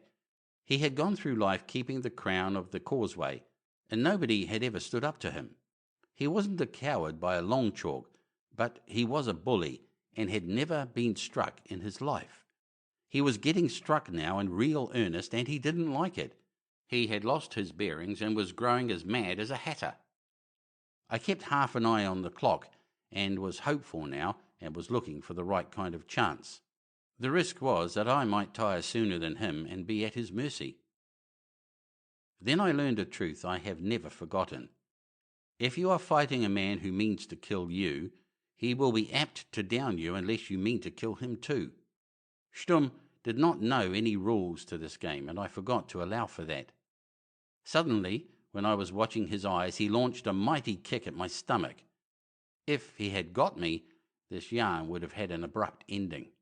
But by the mercy of God, I was moving sideways when he let out, and his heavy boot just grazed my left thigh.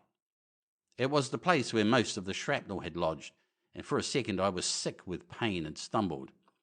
Then I was on my feet again, but with a new feeling in my blood. I had to smash Sturm or never sleep in my bed again. I got a wonderful power from this new cold rage of mine. I felt I couldn't tire, and I danced round and dotted his face till it was streaming with blood. His bulky, padded chest was no good to me, so I couldn't try for the mark.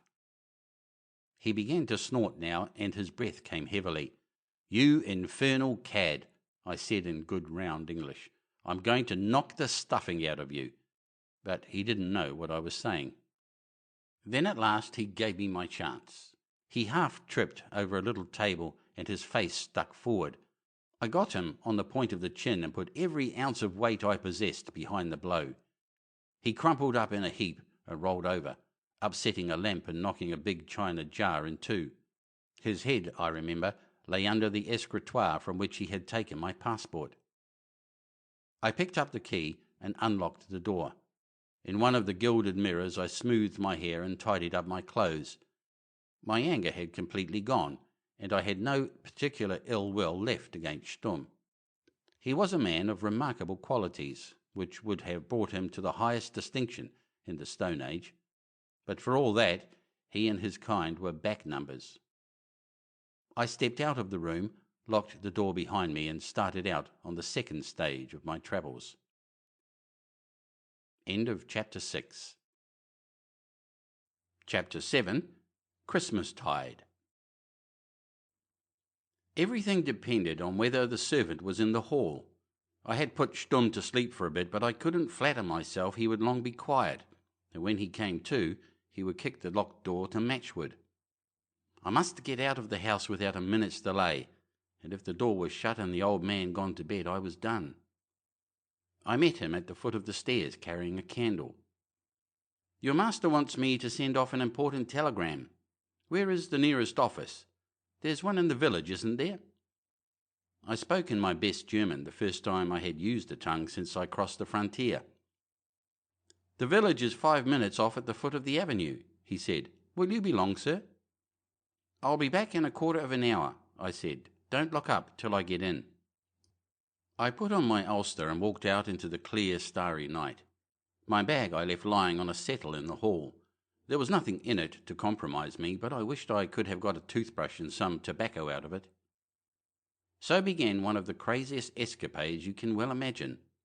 I couldn't stop to think of the future yet, but must take one step at a time. I ran down the avenue, my feet cracking on the hard snow, planning hard my program for the next hour. I found the village, 6 houses with one biggish place that looked like an inn. The moon was rising, and as I approached I saw that there was some kind of a store. A funny little 2-seated car was purring before the door, and I guessed this was also the telegraph office. I marched in and told my story to a stout woman with spectacles on her nose who was talking to a young man. "It is too late," she shook her head. "The Herr Burgrave knows that well. There is no connection from here after 8 o'clock. If the matter is urgent, you must go to Schwandorf." "How far is that?" I asked, looking for some excuse to get decently out of the shop. 7 miles, she said. "But here is Franz and the post-wagon. Franz, you will be glad to give the gentleman a seat beside you?" The sheepish-looking youth muttered something which I took to be assent and finished off a glass of beer. From his eyes and manner, he looked as if he were half drunk. I thanked the woman and went out to the car, for I was in a fever to take advantage of this unexpected bit of luck. I could hear the postmistress enjoining Franz not to keep the gentleman waiting, and presently he came out and flopped into the driver's seat. We started in a series of voluptuous curves till his eyes got accustomed to the darkness. At first we made good going along the straight, broad highway, lined with woods on one side and on the other snowy fields melting into haze. Then he began to talk, and as he talked he slowed down. This by no means suited my book, and I seriously wondered whether I should pitch him out and take charge of the thing. He was obviously a weakling, left behind in the conscription, and I could have done it with one hand. But by a fortunate chance I left him alone. "That is a fine hat of yours, mein Herr," he said. He took off his own blue-peaked cap, the uniform, I suppose, of the driver of the post-wagon, and laid it on his knee. The night air ruffled a shock of tow-coloured hair. Then he calmly took my hat and clapped it on his head. "With this thing I should be a gentleman," he said. I said nothing, but put on his cap and waited. "That is a noble overcoat, mein Herr," he went on. "It goes well with the hat. It is the kind of garment I have always desired to own. In 2 days it will be the Holy Christmas, when gifts are given. Would that the good God sent me such a coat as yours." "You can try it on to see how it looks," I said good-humouredly. He stopped the car with a jerk and pulled off his blue coat. The exchange was soon effected. He was about my height, and my ulster fitted not so badly. I put on his overcoat, which had a big collar that buttoned round the neck. The idiot preened himself like a girl. Drink and vanity had primed him for any folly. He drove so carelessly for a bit that he nearly put us into a ditch. We passed several cottages, and at the last he slowed down. "A friend of mine lives here," he announced, Gertrude would like to see me in the fine clothes which the most amiable her has given me. Wait for me, I will not be long." And he scrambled out of the car and lurched into the little garden. I took his place and moved very slowly forward. I heard the door open and the sound of laughing and loud voices. Then it shut, and looking back I saw that my idiot had been absorbed into the dwelling of his Gertrude. I waited no longer, but sent the car forward at its best speed. 5 minutes later the infernal thing began to give trouble, a nut loose in the antiquated steering gear. I unhooked a lamp, examined it, and put the mischief right, but I was a quarter of an hour doing it. The highway ran now in a thick forest, and I noticed branches going off now and then to the right. I was just thinking of turning up one of them, for I had no anxiety to visit Schwandorf, when I heard behind me the sound of a great car driven furiously. I drew in to the right side, thank goodness I remembered the rule of the road, and proceeded decorously, wondering what was going to happen. I could hear the brakes being clamped on and the car slowing down. Suddenly a big grey bonnet slipped past me, and as I turned my head I heard a familiar voice. It was Stumm, looking like something that has been run over. He had his jaw in a sling, so that I wondered if I had broken it, and his eyes were beautifully bunged up. It was that saved me, that and his raging temper. The collar of the postman's coat was round my chin, hiding my beard, and I had his cap pulled well down on my brow. I remembered what Blenkiron had said, that the only way to deal with the Germans was naked bluff. Mine was naked enough, for it was all that was left to me. "Where is the man you brought from Andersbach?" he roared, as well as his jaw would allow him. I pretended to be mortally scared and spoke in the best imitation I could manage of the postman's high cracked voice. "He got out a mile back, Herr Burgrave," I quavered. "He was a rude fellow who wanted to go to Schwandorf and then changed his mind." "Where, you fool? Say exactly where he got down, or I will wring your neck." "In the wood this side of Gertrude's cottage, on the left hand. I left him running among the trees." I put all the terror I knew into my pipe, and it wasn't all acting. "He means a Heinrich's cottage, Herr Colonel," said the chauffeur. "This man is courting the daughter." Stumm gave an order, and the great car backed, and as I looked round I saw it turning. Then, as it gathered speed, it shot forward and presently was lost in the shadows. I had got over the first hurdle. But there was no time to be lost. Stumm would meet the postman and would be tearing after me any minute. I took the first turning and bucketed along a narrow woodland road. The hard ground would show very few tracks, I thought, and I hoped the pursuit would think I had gone on to Schwandorf. But it wouldn't do to risk it, and I was determined very soon to get the car off the road, leave it, and take to the forest. I took out my watch and calculated I could give myself 10 minutes. I was very nearly caught. Presently I came on a bit of rough heath, with a slope away from the road, and here and there a patch of black, which I took to be a sandpit. Opposite one of these I slewed the car to the edge, got out, started it again, and saw it pitch head foremost into the darkness. There was a splash of water, and then silence. Craning over, I could see nothing but murk, and the marks at the lip where the wheels had passed. They would find my tracks in daylight, but scarcely at this time of night. Then I ran across the road to the forest. I was only just in time, for the echoes of the splash had hardly died away when I heard the sound of another car. I lay flat in a hollow below a tangle of snow-laden brambles and looked between the pine trees at the moonlit road. It was Stumm's car again, and to my consternation it stopped just a little short of the sandpit. I saw an electric torch flashed, and Stumm himself got out and examined the tracks on the highway. Thank God, they would still be there for him to find, but had he tried 6 yards on, he would have seen them turn towards the sandpit. If that had happened, he would have beaten the adjacent woods and most certainly found me. There was a third man in the car, with my hat and coat on him.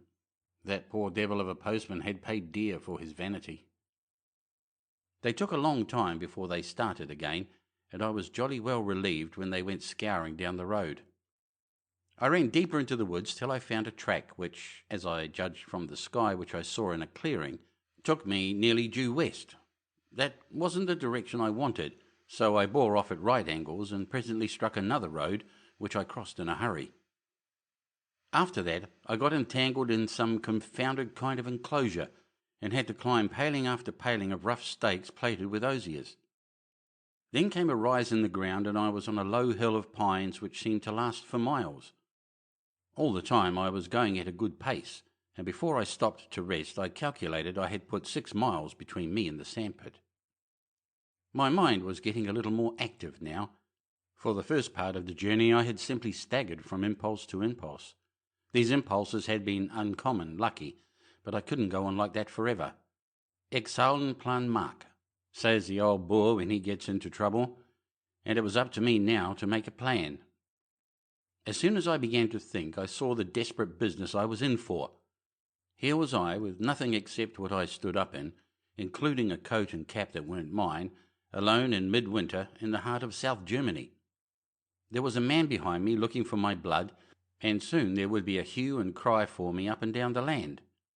I had heard that the German police were pretty efficient, and I couldn't see that I stood the slimmest chance. If they caught me, they would shoot me beyond doubt. I asked myself on what charge, and answered, for knocking about a German officer. They couldn't have me up for espionage, for as far as I knew, they had no evidence. I was simply a Dutchman that had got riled and run amok. But if they cut down a cobbler for laughing at a second lieutenant, which is what happened at Zabern, I calculated that hanging would be too good for a man that had broken a colonel's jaw. To make things worse, my job was not to escape, though that would have been hard enough, but to get to Constantinople, more than 1,000 miles off, and I reckoned I couldn't get there as a tramp. I had to be sent there, and now I had flung away my chance. If I had been a Catholic, I would have said a prayer to St. Teresa, for she would have understood my troubles.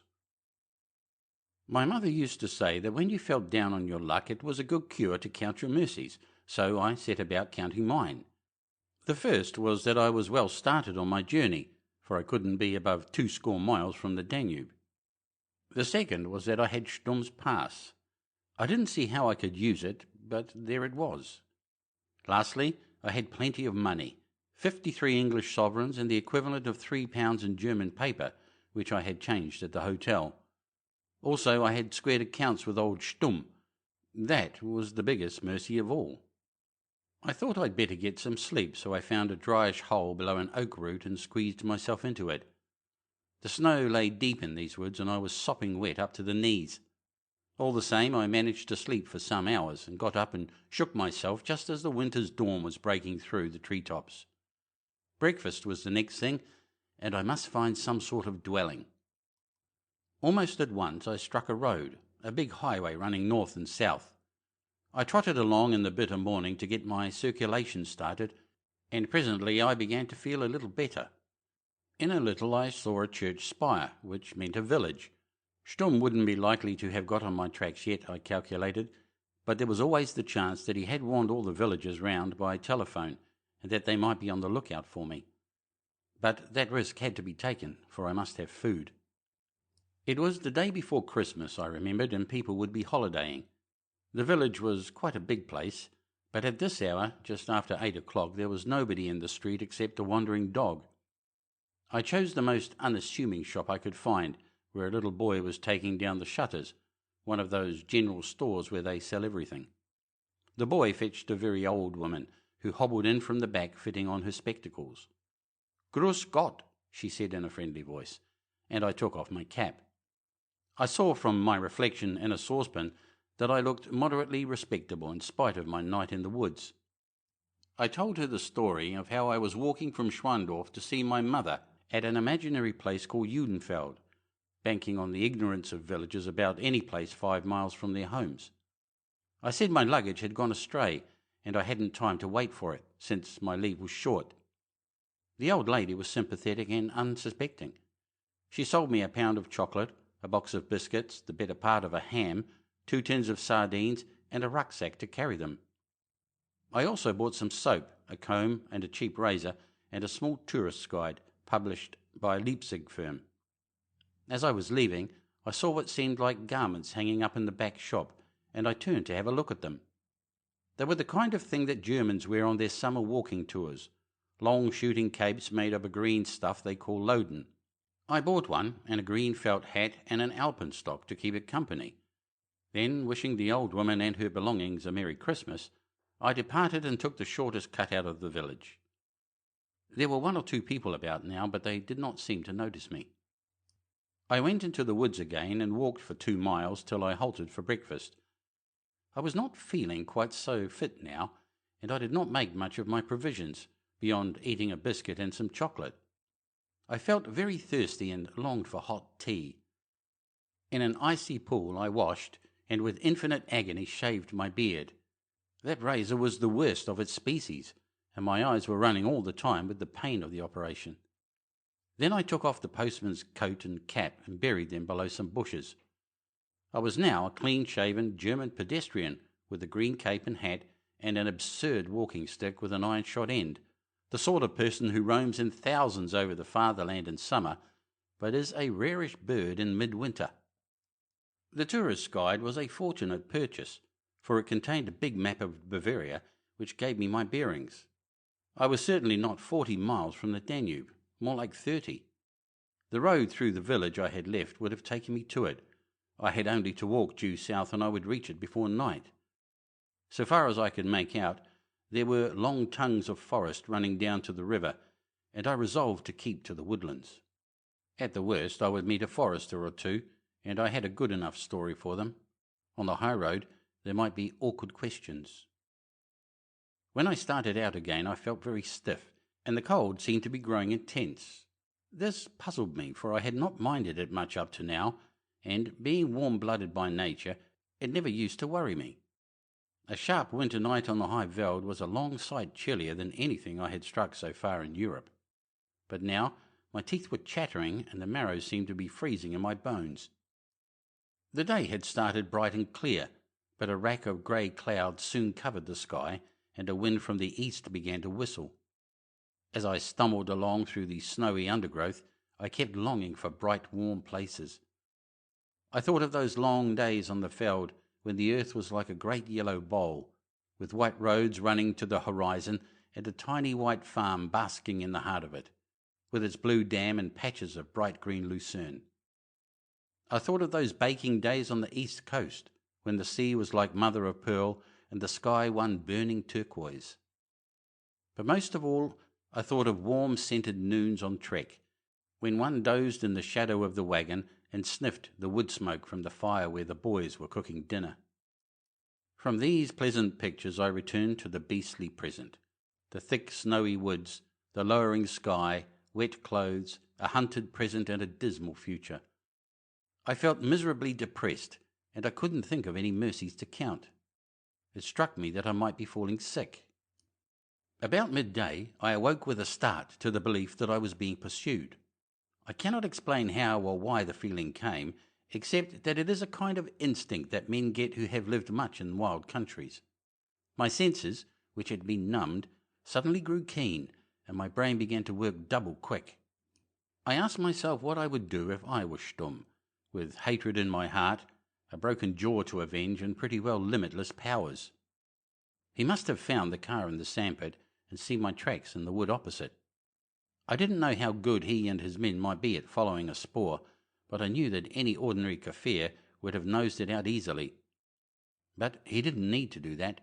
This was a civilized country full of roads and railways. I must sometime and somewhere come out of the woods. He could have all the roads watched, and the telephone would set everyone on my track within a radius of 50 miles. Besides, he would soon pick up my trail in the village I had visited that morning. From the map I learned that it was called Grief, and it was likely to live up to that name with me. Presently I came to a rocky knoll which rose out of the forest. Keeping well in shelter, I climbed to the top and cautiously looked around me. Away to the east I saw the vale of a river with broad fields and church spires. West and south the forest rolled unbroken in a wilderness of snowy treetops. There was no sign of life anywhere, not even a bird, but I knew very well that behind me in the woods were men moving swiftly on my track, and that it was pretty well impossible for me to get away. There was nothing for it but to go on till I dropped or was taken. I shaped my course south with a shade of west in it, for the map showed me that in that direction I would sooner strike the Danube. What I was going to do when I got there I didn't trouble to think. I had fixed the river as my immediate goal, and the future must take care of itself. I was now certain that I had fever on me. It was still in my bones, as a legacy from Africa, and had come out once or twice when I was with the battalion in Hampshire. The bouts had been short, for I had known of their coming and dosed myself. But now I had no quinine, and it looked as if I were in for a heavy go. It made me feel desperately wretched and stupid, and I all but blundered into capture. For suddenly I came on a road and was going to cross it blindly when a man rode slowly past on a bicycle. Luckily I was in the shade of a clump of hollies, and he was not looking my way, though he was not 3 yards off. I crawled forward to reconnoitre. I saw about half a mile of road running straight through the forest, and every 200 yards was a bicyclist. They wore uniform and appeared to be acting as sentries. This could only have one meaning. Sturm had picketed all the roads and cut me off in an angle of the woods. There was no chance of getting across unobserved. As I lay there with my heart sinking, I had the horrible feeling that the pursuit might be following me from behind, and that at any moment I would be enclosed between 2 fires. For more than an hour I stayed there with my chin in the snow. I didn't see any way out, and I was feeling so ill that I didn't seem to care. Then my chance came suddenly out of the skies. The wind rose, and a great gust of snow blew from the east. In 5 minutes it was so thick that I couldn't see across the road. At first I thought it a new addition to my troubles, and then very slowly I saw the opportunity. I slipped down the bank and made ready to cross. I almost blundered into one of the bicyclists. He cried out and fell off his machine, but I didn't wait to investigate. A sudden access of strength came to me, and I darted into the woods on the farther side. I knew I would be soon swallowed from sight in the drift, and I knew that the falling snow would hide my tracks, so I put my best foot forward. I must have run miles before the hot fit passed, and I stopped from sheer bodily weakness. There was no sound except the crush of falling snow. The wind seemed to have gone, and the place was very solemn and quiet. But heavens, how the snow fell! It was partly screened by the branches, but all the same it was piling itself up deep everywhere. My legs seemed made of lead, my head burned, and there were fiery pains all over my body. I stumbled on blindly, without a notion of any direction, determined only to keep going to the last, for I knew that if I once lay down, I would never rise again. When I was a boy I was fond of fairy tales, and most of the stories I remembered had been about great German forests, and snow and charcoal burners and woodsmen's huts. Once I had longed to see these things, and now I was fairly in the thick of them. There had been wolves too, and I wondered idly if I should fall in with a pack. I felt myself getting light-headed. I fell repeatedly and laughed sillily every time. Once I dropped into a hole and lay for some time at the bottom giggling. If anyone had found me then, he would have taken me for a madman. The twilight of the forest grew dimmer, but I scarcely noticed it. Evening was falling, and soon it would be night, a night without morning for me. My body was going on without the direction of my brain, for my mind was filled with craziness. I was like a drunk man who keeps running, for he knows that if he stops he will fall, and I had a sort of bet with myself not to lie down, not at any rate just yet. If I lay down I should feel the pain in my head worse. Once I had ridden for 5 days down country with fever on me, and the flat bush trees had seemed to melt into one big mirage and dance quadrilles before my eyes. But then I had more or less kept my wits. Now I was fairly daft, and every minute growing dafter. Then the trees seemed to stop, and I was walking on flat ground. It was a clearing, and before me twinkled a little light. The change restored me to consciousness, and suddenly I felt with horrid intensity the fire in my head and bones and the weakness of my limbs. I longed to sleep, and I had a notion that a place to sleep was before me. I moved towards the light and presently saw through a screen of snow the outline of a cottage. I had no fear, only an intolerable longing to lie down. Very slowly I made my way to the door and knocked. My weakness was so great that I could hardly lift my hand. There were voices within, and a corner of the curtain was lifted from the window. Then the door opened, and a woman stood before me, a woman with a thin, kindly face. "Grüß Gott," she said, while children peeped from behind her skirts. "Grüß Gott," I replied. I leaned against the doorpost, and speech forsook me. She saw my condition. "Come in, sir," she said. "You are sick, and it is no weather for a sick man." I stumbled after her and stood dripping in the centre of the little kitchen, while 3 wondering children stared at me. It was a poor place, scantily furnished, but a good log fire burned on the hearth. The shock of warmth gave me one of those minutes of self-possession which come sometimes in the middle of a fever. "I am sick, mother, and I have walked far in the storm and lost my way. I am from Africa, where the climate is hot, and your cold brings me fever. It will pass in a day or 2 if you can give me a bed." "You are welcome," she said, "but first I will make you coffee." I took off my dripping cloak and crouched close to the hearth. She gave me coffee, poor washy stuff, but blessedly hot. Poverty was spelled large in everything I saw. I felt the tides of fever beginning to overflow my brain again, and I made a great attempt to set my affairs straight before I was overtaken. With difficulty I took out Stumm's pass from my pocket-book. "That is my warrant," I said. "I am a member of the Imperial Secret Service, and for the sake of my work I must move in the dark. If you will permit it, mother, I will sleep till I am better, but no one must know that I am here. If anyone comes, you must deny my presence." She looked at the big seal as if it were a talisman. "Yes, yes," she said, "you will have the bed in the garret and be left in peace till you are well. We have no neighbours near, and the storm will shut the roads. I will be silent, I and the little ones." My head was beginning to swim, but I made one more effort. "There is food in my rucksack, biscuits and ham and chocolate. Pray take it for your use. And here is some money to buy Christmas fare for the little ones." And I gave her some of the German notes. After that, my recollection becomes dim. She helped me up a ladder to the garret, undressed me, and gave me a thick, coarse nightgown. I seem to remember that she kissed my hand and that she was crying. "The good Lord has sent you," she said. "Now the little ones will have their prayers answered, and the Christkind will not pass by our door." End of Chapter 7. Chapter 8. The Essen Barges. I lay for 4 days like a log in that garret bed. The storm died down, the thaw set in, and the snow melted. The children played about the doors and told stories at night round the fire. Stumm's myrmidons no doubt beset every road and troubled the lives of innocent wayfarers, but no one came near the cottage, and the fever worked itself out while I lay in peace. It was a bad bout, but on the 5th day it left me, and I lay as weak as a kitten, staring at the rafters and the little skylight. It was a leaky, draughty old place, but the woman of the cottage had heaped deerskins and blankets on my bed and kept me warm. She came in now and then, and once she brought me a brew of some bitter herbs, which greatly refreshed me. A little thin porridge was all the food I could eat, and some chocolate made from the slabs in my rucksack.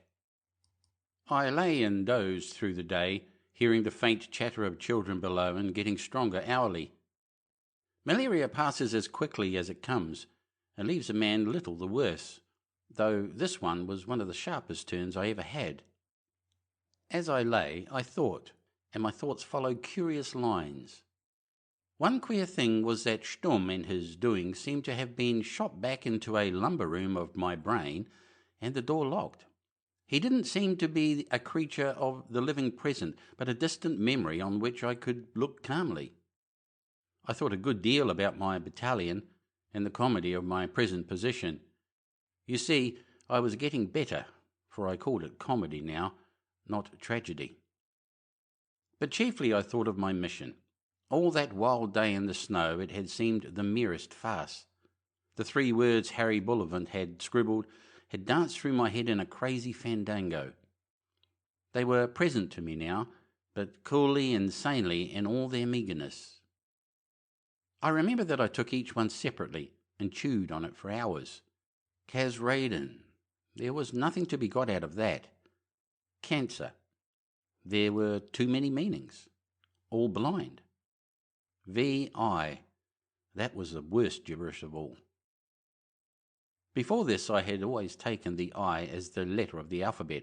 I had thought the V must stand for von, and I had considered the German names beginning with I, Ingolstadt, Ingeborg, Ingenol, and all the rest of them. I had made a list of about 70 at the British Museum before I left London. Now I suddenly found myself taking the I as the numeral 1. Idly, not thinking what I was doing, I put it into German.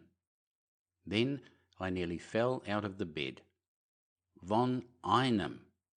The name I had heard at Gaudian's house, the name Stumm had spoken behind his hand, the name to which Hilda was probably the prefix. It was a tremendous discovery, the first real bit of light I had found. Harry Bullivant knew that some man or woman called von Einem was at the heart of the mystery. Stumm had spoken of the same personage with respect and in connection with the work I proposed to do in raising the Muslim Africans. If I found von Einem, I would be getting very warm. What was the word that Stumm had whispered to Gaudian and scared that worthy? It had sounded like Unmantel. If I could only get that clear, I would solve the riddle. I think that discovery completed my cure. At any rate, on the evening of the 5th day, it was Wednesday the 29th of December, I was well enough to get up. When the dark had fallen and it was too late to fear a visitor, I came downstairs and, wrapped in my green cape, took a seat by the fire. As we sat there in the firelight, with the 3 white-headed children staring at me with saucer eyes and smiling when I looked their way, the woman talked. Her man had gone to the wars on the Eastern Front, and the last she had heard from him, he was in a Polish bog and longing for his dry native woodlands. The struggle meant little to her. It was an act of God, a thunderbolt out of the sky, which had taken a husband from her and might soon make her a widow and her children fatherless.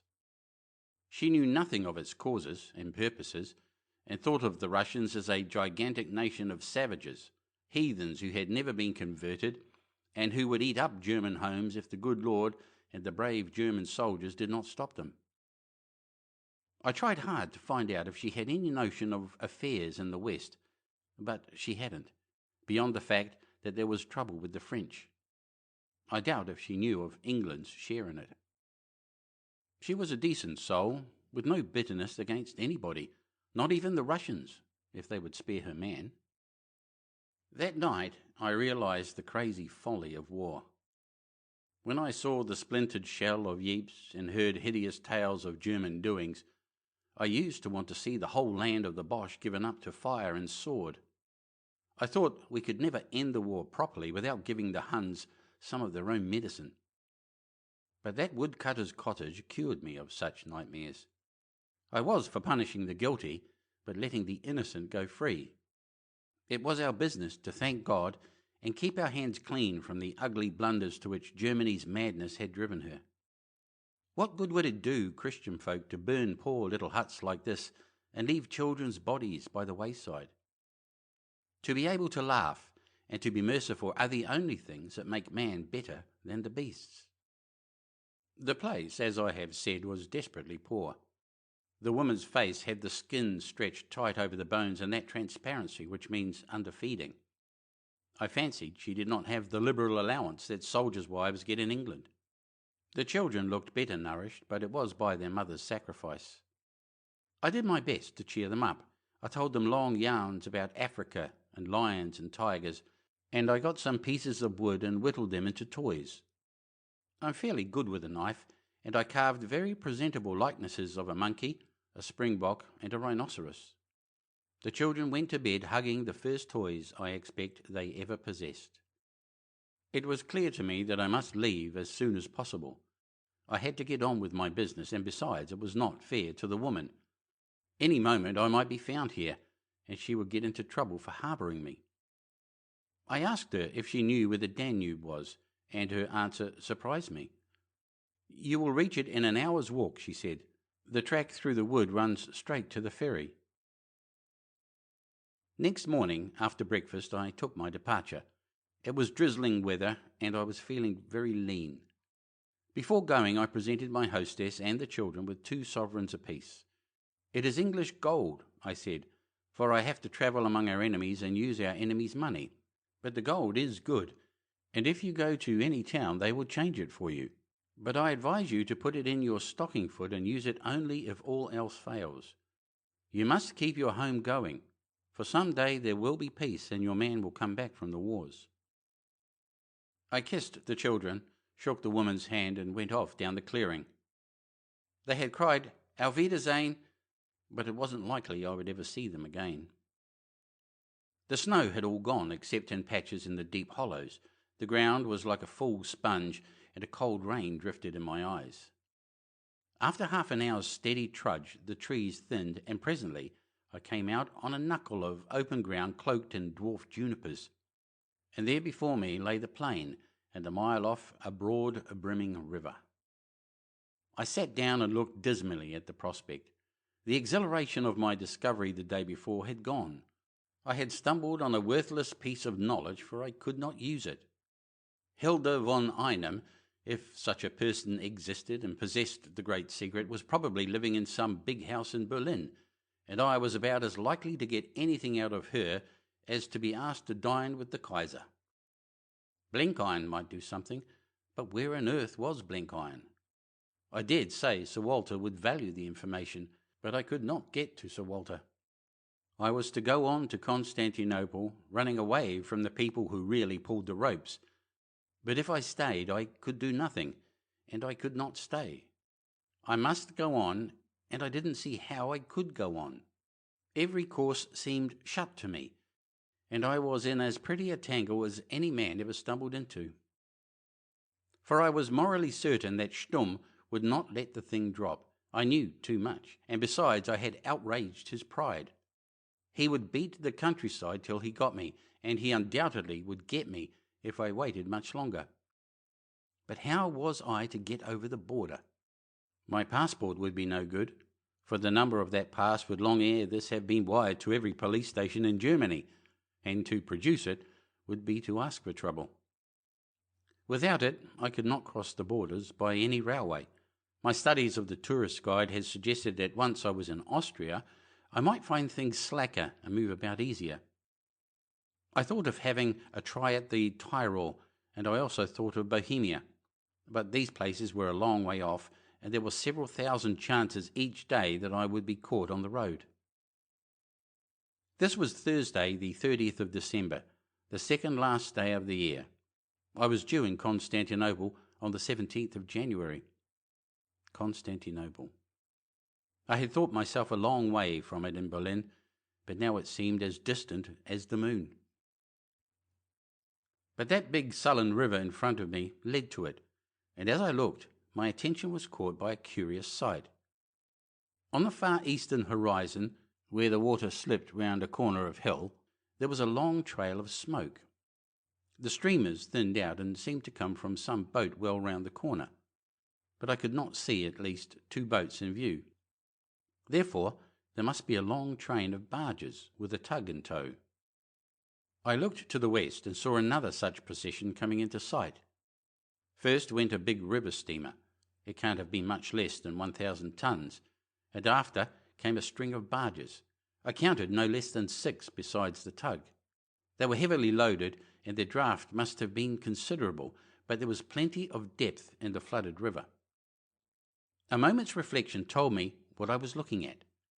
Once Sandy, in one of the discussions you have in hospital, had told us just how the Germans munitioned their Balkan campaign.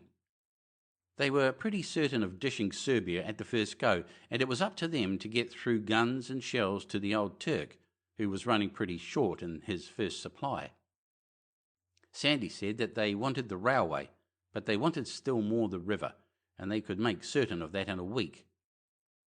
He told us how endless strings of barges, loaded up at the big factories at Westphalia, were moving through the canals from the Rhine or the Elbe to the Danube. Once the first reached Turkey, there would be regular delivery, you see, as quick as the Turks could handle the stuff. And they didn't return empty, Sandy said. but came back full of Turkish cotton and Bulgarian beef and Romanian corn. I don't know where Sandy got the knowledge, but there was the proof of it before my eyes. It was a wonderful sight, and I could have gnashed my teeth to see those loads of munitions going snugly off to the enemy. I calculated they would give our poor chaps hell in Gallipoli, and then, as I looked, an idea came into my head, and with it an eighth part of a hope. There was only one way for me to get out of Germany, and that was to leave in such good company that I would be asked no questions. That was plain enough. If I travelled to Turkey, for instance, in the Kaiser's suite, I would be as safe as the mail. But if I went on my own, I was done. I had, so to speak, to get my passport inside Germany, to join some caravan which had free marching powers. And there was the kind of caravan before me, the Essen Barges. It sounded lunacy, for I guessed that munitions of war would be as jealously guarded as old Hindenburg's health. All the safer, I replied to myself, once I get there. If you are looking for a deserter, you don't seek him at the favourite regimental public house.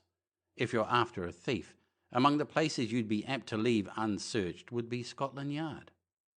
It was sound reasoning, but how was I to get on board? Probably the beastly things do not stop once in 100 miles, and Sturm would get me long before I struck a halting place. And even if I did get a chance like that, how was I to get permission to travel? One step was clearly indicated, to get down to the riverbank at once. So I set off at a sharp walk across squelchy fields till I struck a road where the ditches had overflowed so as almost to meet in the middle.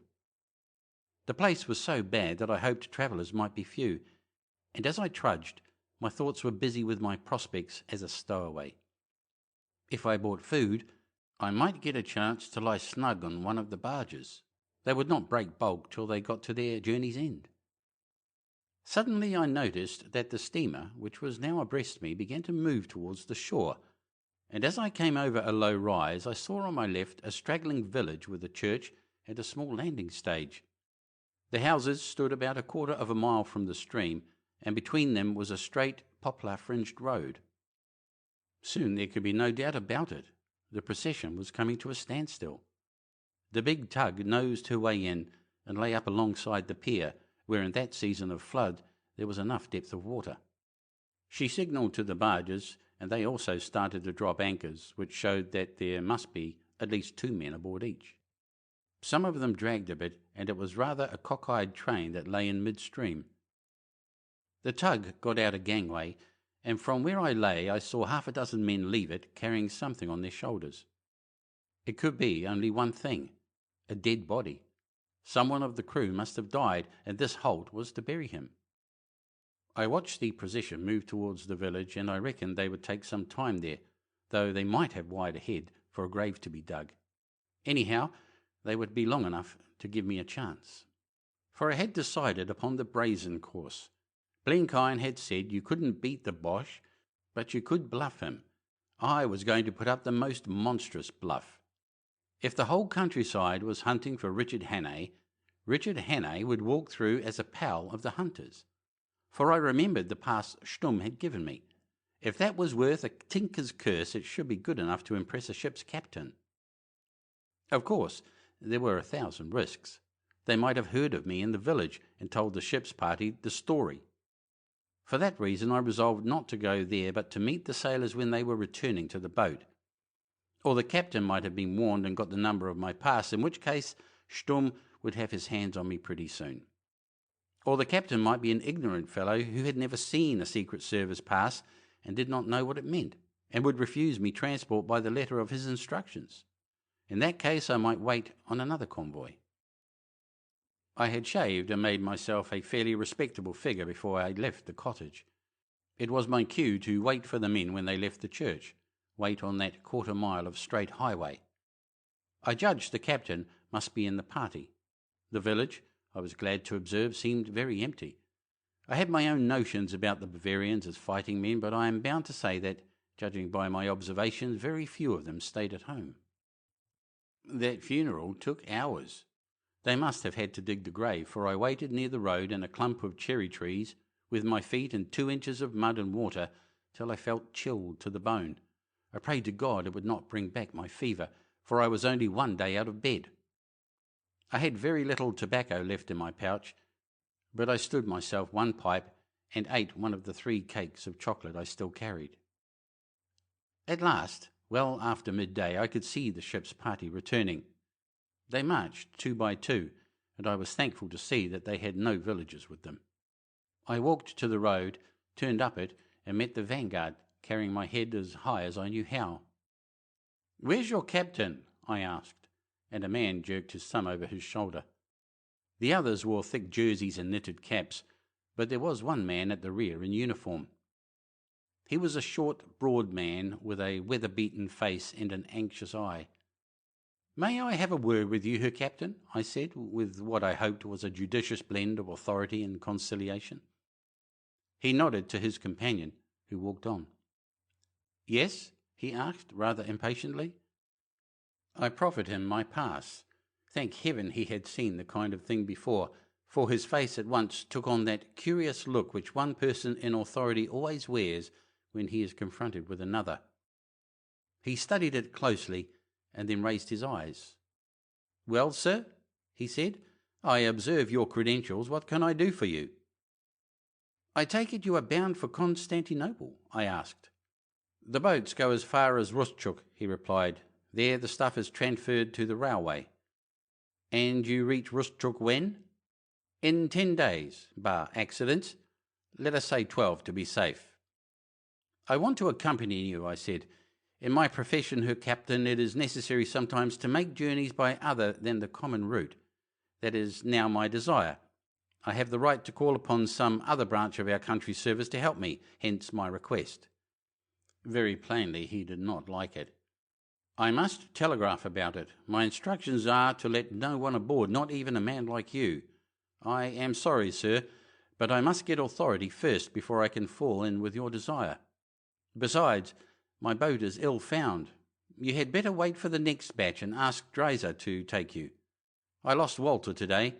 He was ill when he came aboard, a disease of the heart, but he would not be persuaded, and last night he died." "Was that him that you have been burying?" I asked. "Even so. He was a good man and my wife's cousin, and now I have no engineer, only a fool of a boy from Hamburg. I have just come from wiring to my owners for a fresh man, but even if he comes by the quickest train, he will scarcely overtake us before Vienna or even Buda." I saw light at last. "We will go together," I said, "and cancel that wire. For behold, Her Captain, I am an engineer, and will gladly keep an eye on your boilers till we get to Rustchuk." He looked at me doubtfully. "I am speaking truth," I said. "Before the war I was an engineer in Damaraland. Mining was my branch, but I had a good general training, and I know enough to run a riverboat. Have no fear. I promise you I will earn my passage." His face cleared, and he looked what he was, an honest, good-humoured North German seaman. "Come then, in God's name," he cried, "and we will make a bargain. I will let the telegraph sleep. I require authority from the government to take a passenger, but I need none to engage a new engineer." He sent one of the hands back to the village to cancel his wire. In 10 minutes I found myself on board, and 10 minutes later we were out in midstream and our tows were lumbering into line. Coffee was being made ready in the cabin, and while I waited for it, I picked up the captain's binoculars and scanned the place I had left. I saw some curious things. On the first road I had struck on leaving the cottage, there were men on bicycles moving rapidly. They seemed to wear uniform. On the next parallel road, the one that ran through the village, I could see others. I noticed, too, that several figures appeared to be beating the intervening fields. Stumm's cordon had got busy at last, and I thanked my stars that not one of the villagers had seen me. I had not got away much too soon, for in another half hour he would have had me. End of Chapter 8. Chapter 9. The Return of the Straggler. Before I turned in that evening, I had done some good hours' work in the engine room. The boat was oil-fired, and in very fair order, so my duties did not look as if they would be heavy. There was nobody who could be properly called an engineer, only besides the furnace men a couple of lads from Hamburg who had been a year ago apprentices in a shipbuilding yard. They were civil fellows, both of them consumptive, who did what I told them and said little. By bedtime, if you had seen me in my blue jumper, a pair of carpet slippers and a flat cap, all the property of the deceased Walter, you would have sworn I had been bred to the firing of river-boats, whereas I had acquired most of my knowledge on one run down the Zambesi, when the proper engineer got drunk and fell overboard among the crocodiles. The captain, they called him Schenk, was out of his bearings in the job. He was a Frisian and a first-class deep-water seaman, but since he knew the Rhine Delta, and because the German mercantile marine was laid on the ice till the end of the war, they had turned him onto this show. He was bored by the business and didn't understand it very well. The river charts puzzled him, and though it was pretty plain going for hundreds of miles, yet he was in a perpetual fidget about the pilotage. You could see that he would have been far more in his element, smelling his way through the shoals of the Ems mouth, or beating against a northeaster in the shallow Baltic. He had 6 barges in tow, but the heavy flood of the Danube made it an easy job except when it came to going slow. There were 2 men on each barge, who came aboard every morning to draw rations. That was a funny business, for we never laid to if we could help it. There was a dinghy belonging to each barge, and the men used to row to the next and get a lift in that barge's dinghy, and so forth. 6 men would appear in the dinghy of the barge nearest us and carry off supplies for the rest. The men were mostly Frisians, slow-spoken, sandy-haired lads, very like the breed you strike on the Essex coast. It was the fact that Schenk was really a deep-water sailor, and so a novice to the job, that made me get on with him. He was a good fellow, and quite willing to take a hint. So before I had been 24 hours on board, he was telling me all his difficulties, and I was doing my best to cheer him. And difficulties came thick, because the next night was New Year's Eve. I knew that that night was a season of gaiety in Scotland, but Scotland wasn't in it with the fatherland. Even Schenk, though he was in charge of valuable stores and was voyaging against time, was quite clear that the men must have permission for some kind of beano. Just before darkness, we came abreast a fair-sized town whose name I never discovered, and decided to lie to for the night. The arrangement was that one man should be left on guard in each barge, and the other get 4 hours leave ashore. Then he would return and relieve his friend, who should proceed to do the same thing. I foresaw that there would be some fun when the first batch returned, but I did not dare to protest. I was desperately anxious to get past the Austrian frontier, for I had a half notion we might be searched there. But Schenk took his Sylvester Arbut business so seriously that I would have risked a row if I had tried to argue. The upshot was what I expected. We got the first batch aboard about midnight, blind to the world, and the others straggled in at all hours next morning. I stuck to the boat for obvious reasons, but next day it became too serious, and I had to go ashore with the captain to try and round up the stragglers. We got them all in but 2, and I am inclined to think that these 2 had never meant to come back. If I had a soft job like a riverboat, I shouldn't be inclined to run away in the middle of Germany with the certainty that my best fate would be to be scooped up for the trenches. But your Frisian has no more imagination than a haddock. The absentees were both watchmen from the barges, and I fancy the monotony of the life had got on their nerves. The captain was in a raging temper, for he was short-handed to begin with. He would have started a press gang, but there was no superfluity of men in that township, nothing but boys and grandfathers. As I was helping to run the trip, I was pretty annoyed also, and I sluiced down the drunkards with icy Danube water, using all the worst language I knew in Dutch and German. It was a raw morning, and as we raged through the riverside streets, I remember I heard the dry crackle of wild geese going overhead, and wished I could get a shot at them. I told one fellow, he was the most troublesome, that he was a disgrace to a great empire, and was only fit to fight with the filthy English. "God in heaven," said the captain, "we can delay no longer. We must make shift the best we can. I can spare 1 man from the deckhands, and you must give up 1 from the engine room."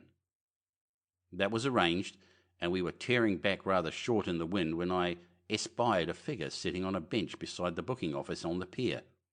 It was a slim figure in an old suit of khaki, some cast-off duds which had long lost the semblance of a uniform.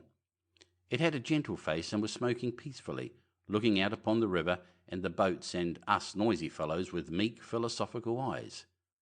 If I had seen General French sitting there and looking like nothing on earth, I couldn't have been more surprised. The man stared at me without recognition. He was waiting for his cue. I spoke rapidly in Sesotho, for I was afraid the captain might know Dutch. "Where have you come from?" I asked. "They shut me up in Tronk," said Peter, "and I ran away. I am tired, Cornelis, and I want to continue the journey by boat."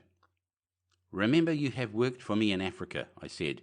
"You are just home from Damaraland. You are a German who has lived 30 years away from home. You can tend a furnace and have worked in mines." Then I spoke to the captain. "Here is a fellow who used to be in my employ, Captain Schenk. It's almighty luck we've struck him. He's old and not very strong in the head, but I'll go bail he's a good worker. He says he'll come with us and I can use him in the engine room." "Stand up," said the captain. Peter stood up, light and slim and wiry as a leopard. A sailor does not judge men by girth and weight. "He'll do," said Schenk, and the next minute he was readjusting his crews and giving the strayed revellers the rough side of his tongue. As it chanced, I couldn't keep Peter with me, but had to send him to one of the barges, and I had time for no more than 5 words with him when I told him to hold his tongue and live up to his reputation as a half-wit. That accursed Sylvester Arbin had played havoc with the whole outfit, and the captain and I were weary men before we got things straight. In one way, it turned out well. That afternoon we passed the frontier, and I never knew it till I saw a man in a strange uniform come aboard, who copied some figures on a schedule and brought us a mail. With my dirty face and general air of absorption in duty, I must have been an unsuspicious figure. He took down the names of the men in the barges, and Peter's name was given as it appeared on the ship's roll, Anton Blum.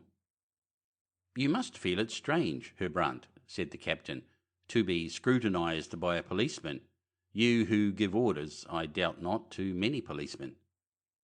I shrugged my shoulders. "It is my profession. It is my business to go unrecognized often by my own servants."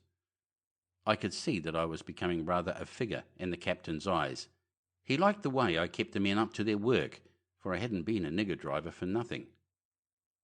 Late on that Sunday night, we passed through a great city which the captain told me was Vienna. It seemed to last for miles and miles, and to be as brightly lit as a circus.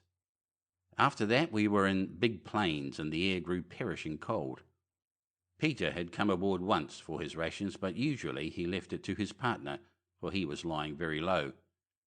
But one morning, I think it was the 5th of January, when we had passed Buda and were moving through great sodden flats just sprinkled with snow, the captain took it into his head to get me to overhaul the barge loads.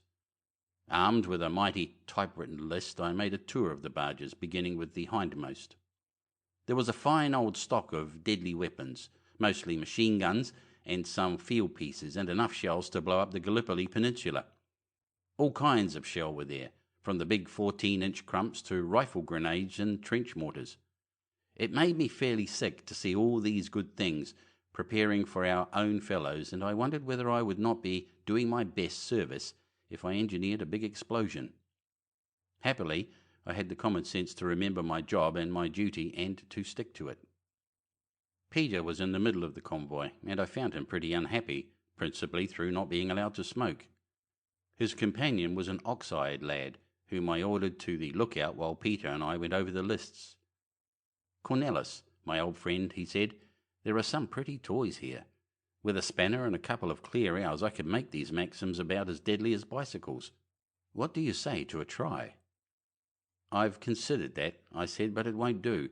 We're on a bigger business than wrecking munition convoys. I want to know how you got here." He smiled with that extraordinary Sunday school docility of his. "It was very simple, Cornelis. I was foolish in the cafe, but they have told you of that. You see, I was angry and did not reflect. They had separated us, and I could see would treat me as dirt. Therefore my bad temper came out, for, as I have told you, I do not like Germans. Peter gazed lovingly at the little bleak farms which dotted the Hungarian plain. All night I lay in tronk with no food. In the morning they fed me and took me hundreds of miles in a train to a place which I think is called Newburg. It was a great prison full of English officers. I asked myself many times on the journey what was the reason of this treatment, for I could see no sense in it. If they wanted to punish me for insulting them, they had the chance to send me off to the trenches. No one could have objected. If they thought me useless, they could have turned me back to Holland. I could not have stopped them. But they treated me as if I were a dangerous man, whereas all their conduct hitherto had shown that they thought me a fool. I could not understand it. But I had not been one night in that Newburg place before I thought of the reason. They wanted to keep me under observation as a check upon you, Cornelis. I figured it out this way. They had given you some very important work which required them to let you into some big secret. So far, so good. They evidently thought much of you, even yon Stummman, though he was as rude as a buffalo. But they did not know you fully, and they wanted to check on you. That check they found in Peter Pienaar. Peter was a fool, and if there was anything to blab, sooner or later Peter would blab it.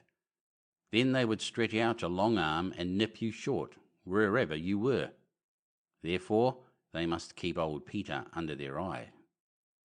That sounds likely enough, I said. It was God's truth, said Peter, and when it was all clear to me, I settled that I must escape. Partly because I am a free man and do not like to be in prison, but mostly because I was not sure of myself. Some day my temper would go again, and I might say foolish things for which Cornelis would suffer. So it was very certain that I must escape. Now, Cornelis, I noticed pretty soon that there were two kinds among the prisoners. There were the real prisoners, mostly English and French, and there were humbugs. The humbugs were treated apparently like the others, but not really, as I soon perceived. There was one man who passed as an English officer, another as a French Canadian, and the others called themselves Russians. None of the honest men suspected them, but they were there as spies to hatch plots for escape and get the poor devils caught in the act, and to worm out confidences which might be of value. That is the German notion of good business. I am not a British soldier to think all men are gentlemen. I know that amongst men there are desperate skellums, so I soon picked up this game. It made me very angry, but it was a good thing for my plan.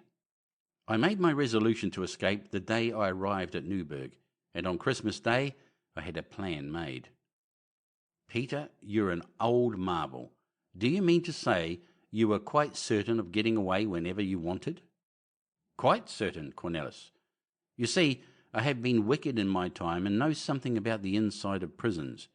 You may build them like great castles, or they may be like a back-veld tronk, only mud and corrugated iron, but there is always a key and a man who keeps it, and that man can be bested. I knew I could get away, but I did not think it would be so easy. That was due to the bogus prisoners, my friends, the spies. I made great pals with them. On Christmas night we were very jolly together. I think I spotted every one of them the first day. I bragged about my past and all I had done, and I told them I was going to escape. They backed me up and promised to help. Next morning I had a plan. In the afternoon, just after dinner, I had to go to the commandant's room. They treated me a little differently from the others, for I was not a prisoner of war, and I went there to be asked questions and to be cursed as a stupid Dutchman. There was no strict guard kept there, for the place was on the second floor, and distant by many yards from any staircase. In the corridor outside the commandant's room there was a window which had no bars, and 4 feet from the window the limb of a great tree. A man might reach that limb, and if he were active as a monkey, might descend to the ground. Beyond that I knew nothing, but I am a good climber, Cornelis. I told the others of my plan. They said it was good, but no one offered to come with me. They were very noble. They declared that the scheme was mine and I should have the fruit of it, for if more than one tried, detection was certain. I agreed and thanked them with tears in my eyes. Then one of them very secretly produced a map. We planned out my road, for I was going straight to Holland. It was a long road, and I had no money, for they had taken all my sovereigns when I was arrested. But they promised to get a subscription up among themselves to start me. Again I wept tears of gratitude. This was on Sunday, the day after Christmas, and I settled to make the attempt on the Wednesday afternoon. Now, Cornelis, when the lieutenant took us to see the British prisoners, you remember, he told us many things about the ways of prisons. He told us how they loved to catch a man in the act of escape, so that they could use him harshly with a clear conscience. I thought of that, and calculated that now my friends would have told everything to the commandant, and that they would be waiting to bottle me on the Wednesday. Till then I reckoned I would be slackly guarded, for they would look on me as safe in the net. So I went out of the window next day. It was the Monday afternoon. That was a bold stroke, I said admiringly. The plan was bold, but it was not skilful, said Peter modestly.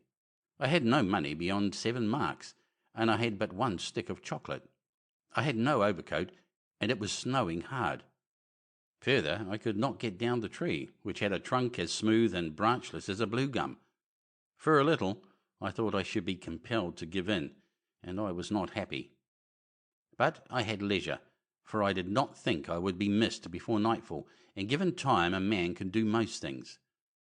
By and by I found a branch which led beyond the outer wall of the yard and hung above the river.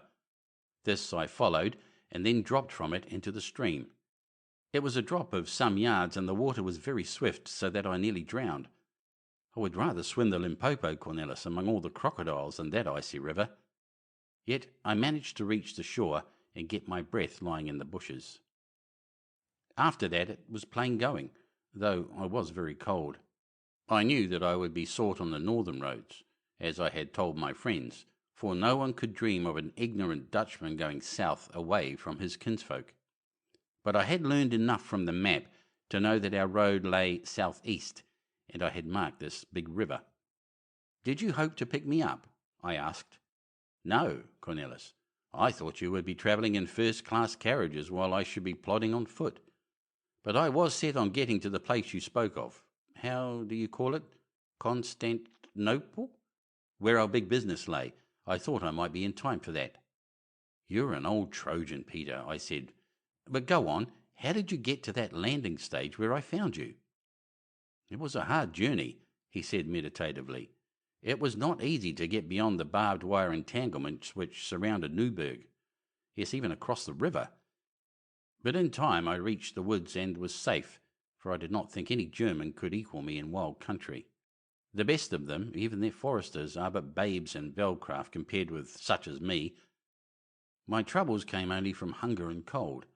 Then I met a Peruvian smouse, a Polish Jew peddler, and sold him my clothes and bought from him these. I did not want to part with my own, which were better, but he gave me 10 marks on the deal. After that I went into a village and ate heavily. Were you pursued? I asked. I do not think so. They had gone north, as I expected, and were looking for me at the railway stations which my friends had marked for me. I walked happily and put a bold face on it. If I saw a man or woman look at me suspiciously, I went up to them at once and talked. I told a sad tale, and all believed it. I was a poor Dutchman travelling home on foot to see a dying mother, and I had been told that by the Danube I should find the main railway to take me to Holland. There were kind people who gave me food, and one woman gave me 1/2 mark and wished me Godspeed. Then on the last day of the year I came to the river and found many drunkards.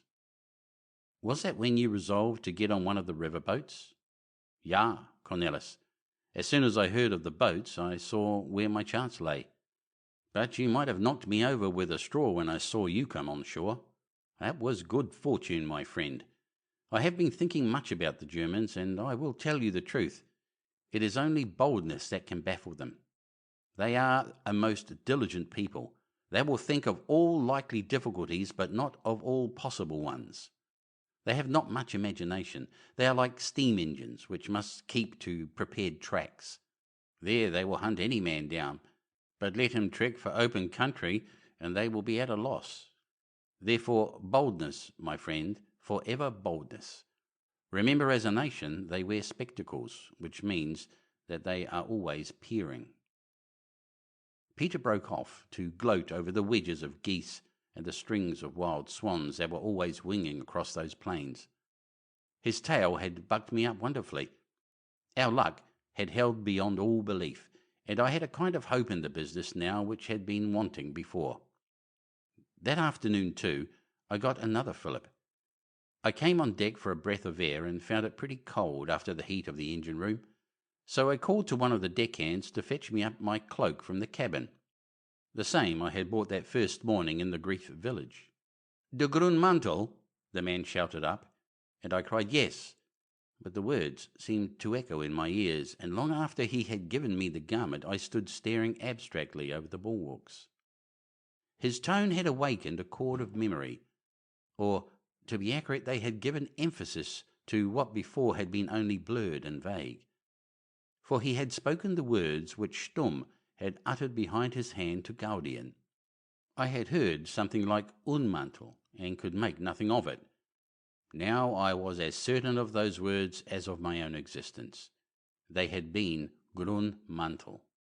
Greenmantle, whatever it might be, was the name which Sturm had not meant me to hear, which was some talisman for the task I had proposed, and which was connected in some way with the mysterious von Einem. This discovery put me in high fettle. I told myself that, considering the difficulties, I had managed to find out a wonderful amount in a very few days. It only shows what a man can do with the slenderest evidence if he keeps chewing and chewing on it. 2 mornings later, we lay alongside the quays at Belgrade, and I took the opportunity of stretching my legs. Peter had come ashore for a smoke, and we wandered among the battered riverside streets and looked at the broken arches of the great railway bridge which the Germans were working at like beavers. There was a big temporary pontoon affair to take the railway across, but I calculated that the main bridge would be ready inside a month. It was a clear, cold, blue day, and as one looked south, one saw ridge after ridge of snowy hills. The upper streets of the city were still fairly whole, and there were shops open where food could be got. I remember hearing English spoken, and seeing some Red Cross nurses in the custody of Austrian soldiers coming from the railway station. It would have done me a lot of good to have had a word with them.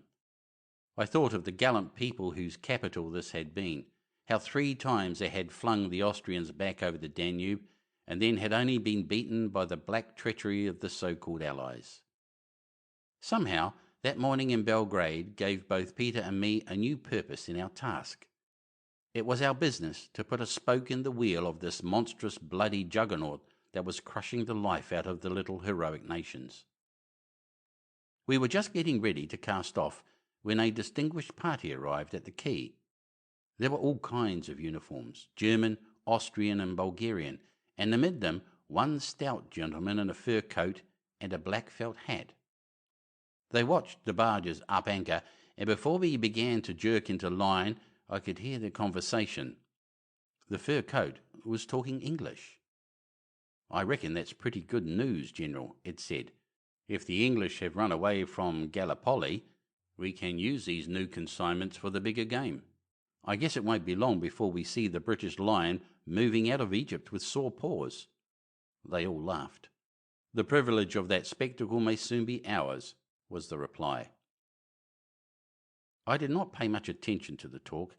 Indeed, I did not realize till weeks later that that was the first tidings of the great evacuation of Cape Helles. What rejoiced me was the sight of Blenkiron, as bland as a barber among those swells. Here were 2 of the missionaries within reasonable distance of their goal. End of Chapter 9. Chapter 10. The Garden House of Suliman the Red. We reached Rustok on January 10th, but by no means landed on that day. Something had gone wrong with the unloading arrangements, or more likely with the railway behind them, and we were kept swinging all day well out in the turbid river. On the top of this, Captain Schenk got an ague, and by that evening was a blue and shivering wreck. He had done me well, and I reckoned I would stand by him.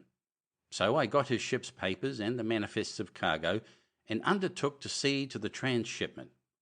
It wasn't the first time I had tackled that kind of business, and I hadn't much to learn about steam cranes. I told him I was going on to Constantinople and would take Peter with me, and he was agreeable.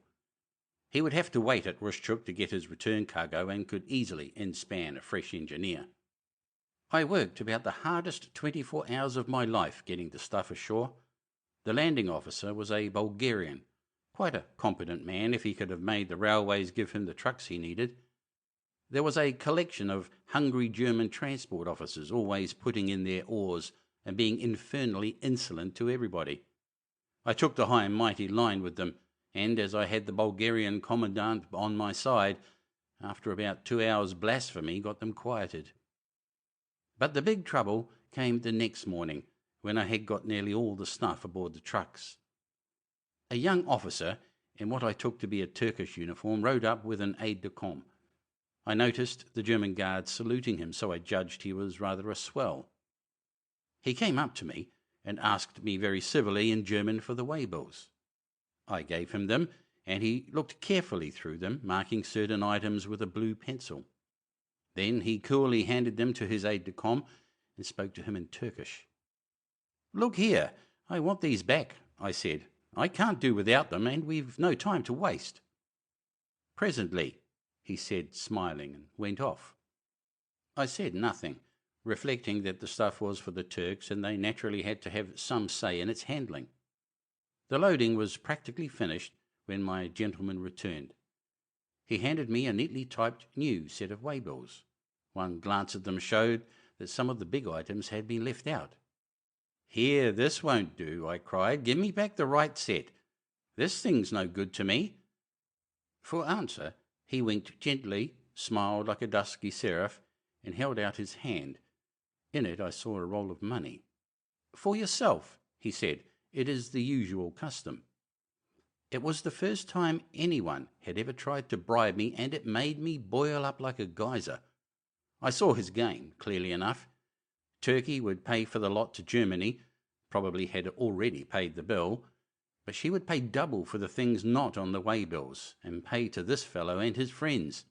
This struck me as rather steep even for Oriental methods of doing business. "Now look here, sir," I said, "I don't stir from this place till I get the correct waybills. If you won't give me them, I will have every item out of the trucks and make a new list. But a correct list I have, or the stuff stays here till doomsday." He was a slim, foppish fellow, and he looked more puzzled than angry. "I offer you enough," he said, again stretching out his hand. At that I fairly roared. "If you try to bribe me, you infernal little haberdasher, I'll have you off that horse and chuck you in the river." He no longer misunderstood me. He began to curse and threaten, but I cut him short. "Come along to the commandant, my boy," I said, and I marched away, tearing up his typewritten sheets as I went and strewing them behind me like a paper chase. We had a fine old racket in the commandant's office. I said it was my business as representing the German government to see the stuff delivered to the consignee at Constantinople, ship, shape, and Bristol fashion. I told him it wasn't my habit to proceed with cooked documents. He couldn't but agree with me, but there was that wrathful Oriental with his face as fixed as a Buddha. "I am sorry, Rasta Bey," he said, "but this man is in the right." "I have authority from the committee to receive the stores," he said sullenly. "Those are not my instructions," was the answer. "They are consigned to the artillery commandant at Chattalja, General von Oesterzee." The man shrugged his shoulders. "Very well.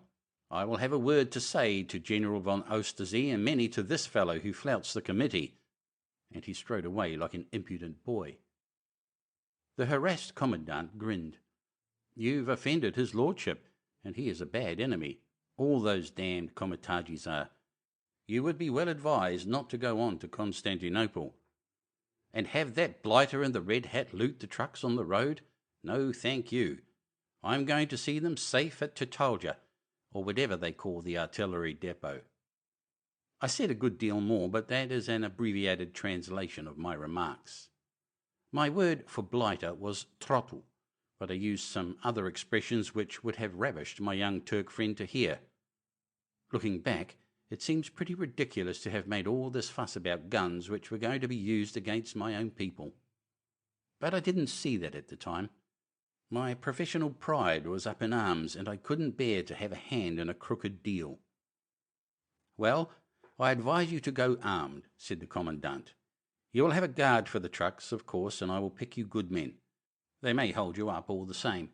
I can't help you once you are past the frontier, but I'll send a wire to Oosterzee, and he'll make trouble if anything goes wrong. I still think you would have been wiser to humour us to Bay. As I was leaving, he gave me a telegram. Here's a wire for your Captain Schenk. I slipped the envelope in my pocket and went out. Schenk was pretty sick, so I left a note for him. At 1 o'clock I got the train started with a couple of German Landwehr in each truck and Peter and I in the horse box. Presently I remembered Schenk's telegram, which still reposed in my pocket. I took it out and opened it, meaning to wire it from the first station we stopped at. But I changed my mind when I read it. It was from some official at Regensburg, asking him to put under arrest and send back by the first boat a man called Brandt, who was believed to have come aboard at Upstaffen on the 30th of December. I whistled and showed it to Peter. The sooner we were at Constantinople the better, and I prayed we would get there before the fellow who sent this wire repeated it and got the commandant to send on the message and have us held up at Chitolja. For my back had fairly got stiffened about these munitions, and I was going to take any risk to see them safely delivered to their proper owner. Peter couldn't understand me at all. He still hankered after a grand destruction of the lot somewhere down the railway. But then, this wasn't the line of Peter's profession, and his pride was not at stake. We had a mortally slow journey. It was bad enough in Bulgaria, but when we crossed the frontier at a place called Mustafa Pasha, we struck the real supineness of the East. Happily, I found a German officer there who had some notion of hustling, and after all it was his interest to get the stuff moved. It was the morning of the 16th, after Peter and I had been living like pigs on black bread and condemned tin stuff, that we came in sight of a blue sea on our right hand and knew we couldn't be very far from the end. It was jolly near the end in another sense. We stopped at a station and were stretching our legs on the platform when I saw a familiar figure approaching. It was Rasta, with half a dozen Turkish gendarmes. I called Peter, and we clambered into the truck next our horse box. I had been half expecting some move like this and had made a plan. The Turk swaggered up and addressed us. "You can get back to Rushtuk," he said. "I take over from you here. Hand me the papers." "Is this Chitolja?" I asked innocently. "It is the end of your affair," he said haughtily. "Quick, or it will be the worse for you." "Now look here, my son," I said. "You're a kid and know nothing. I hand over to General von Oosterzee and to no one else." "You are in Turkey," he cried, "and will obey the Turkish government." "I'll obey the government right enough," I said. "But if you're the government, I could make a better one with a bib and a rattle." He said something to his men, who unslung their rifles. "Please don't begin shooting," I said. "There are 12 armed guards in this train who will take their orders from me. Besides, I and my friend can shoot a bit." "Fool," he cried, getting very angry. "I can order up a regiment in 5 minutes." "Maybe you can," I said. "But observe the situation. I am sitting on enough toluol to blow up this countryside. If you dare to come aboard, I will shoot you. If you call in your regiment, I will tell you what I'll do. I'll fire this stuff, and I reckon they'll be picking up the bits of you and your regiment off the Gallipoli Peninsula." He had put up a bluff, a poor one, and I had called it. He saw I meant what I said, and became silken. "Goodbye, sir," he said. You have had a fair chance and rejected it. We shall meet again soon, and you will be sorry for your insolence." He strutted away, and it was all I could do to keep from running after him. I wanted to lay him over my knee and spank him. We got safely to Cittaglia and were received by von Austersee like long-lost brothers. He was the regular gunner officer, not thinking about anything except his guns and shells. I had to wait about 3 hours while he was checking the stuff with the invoices, and then he gave me a receipt, which I still possess. I told him about Rasta, and he agreed that I had done right. It didn't make him as mad as I expected because, you see, he got his stuff safe in any case. It was only that the wretched Turks had to pay twice for the lot of it. He gave Peter and me luncheon, and was altogether very civil and inclined to talk about the war. I would have liked to hear what he had to say, for it would have been something to get the inside view of Germany's eastern campaign, but I did not dare to wait. Any moment there might arrive an incriminating wire from Rushchuk. Finally, he lent us a car to take us the few miles to the city. So it came about that at 3:05 on the 16th day of January, with only the clothes we stood up in, Peter and I entered Constantinople. I was in considerable spirits, for I had got the final lap successfully over, and I was looking forward madly to meeting my friends. But all the same, the first sight was a mighty disappointment. I don't quite know what I had expected. A sort of fairyland eastern city, all white marble and blue water, and stately Turks in surplices, and veiled houris and roses and nightingales, and some sort of string band discoursing sweet music.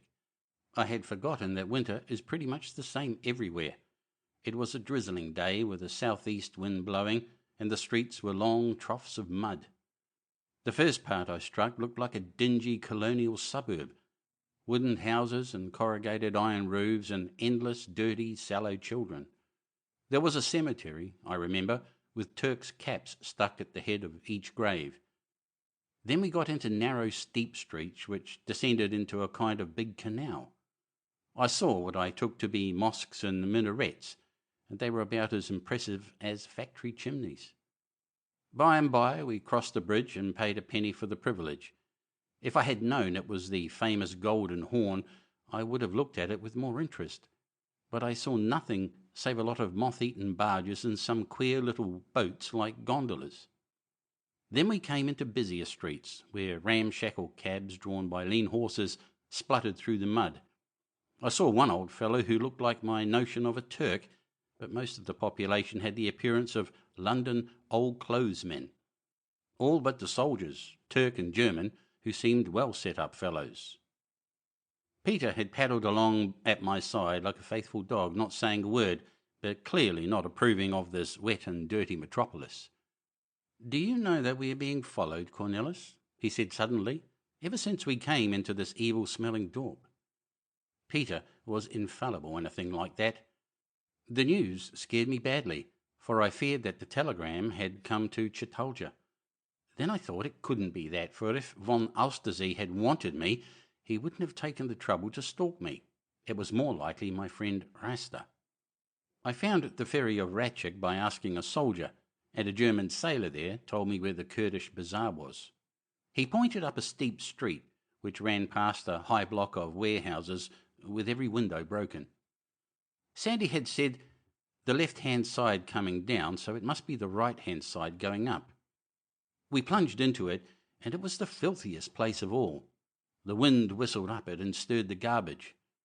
It seemed densely inhabited, for at all the doors there were groups of people squatting, with their heads covered, though scarcely a window showed in the blank walls.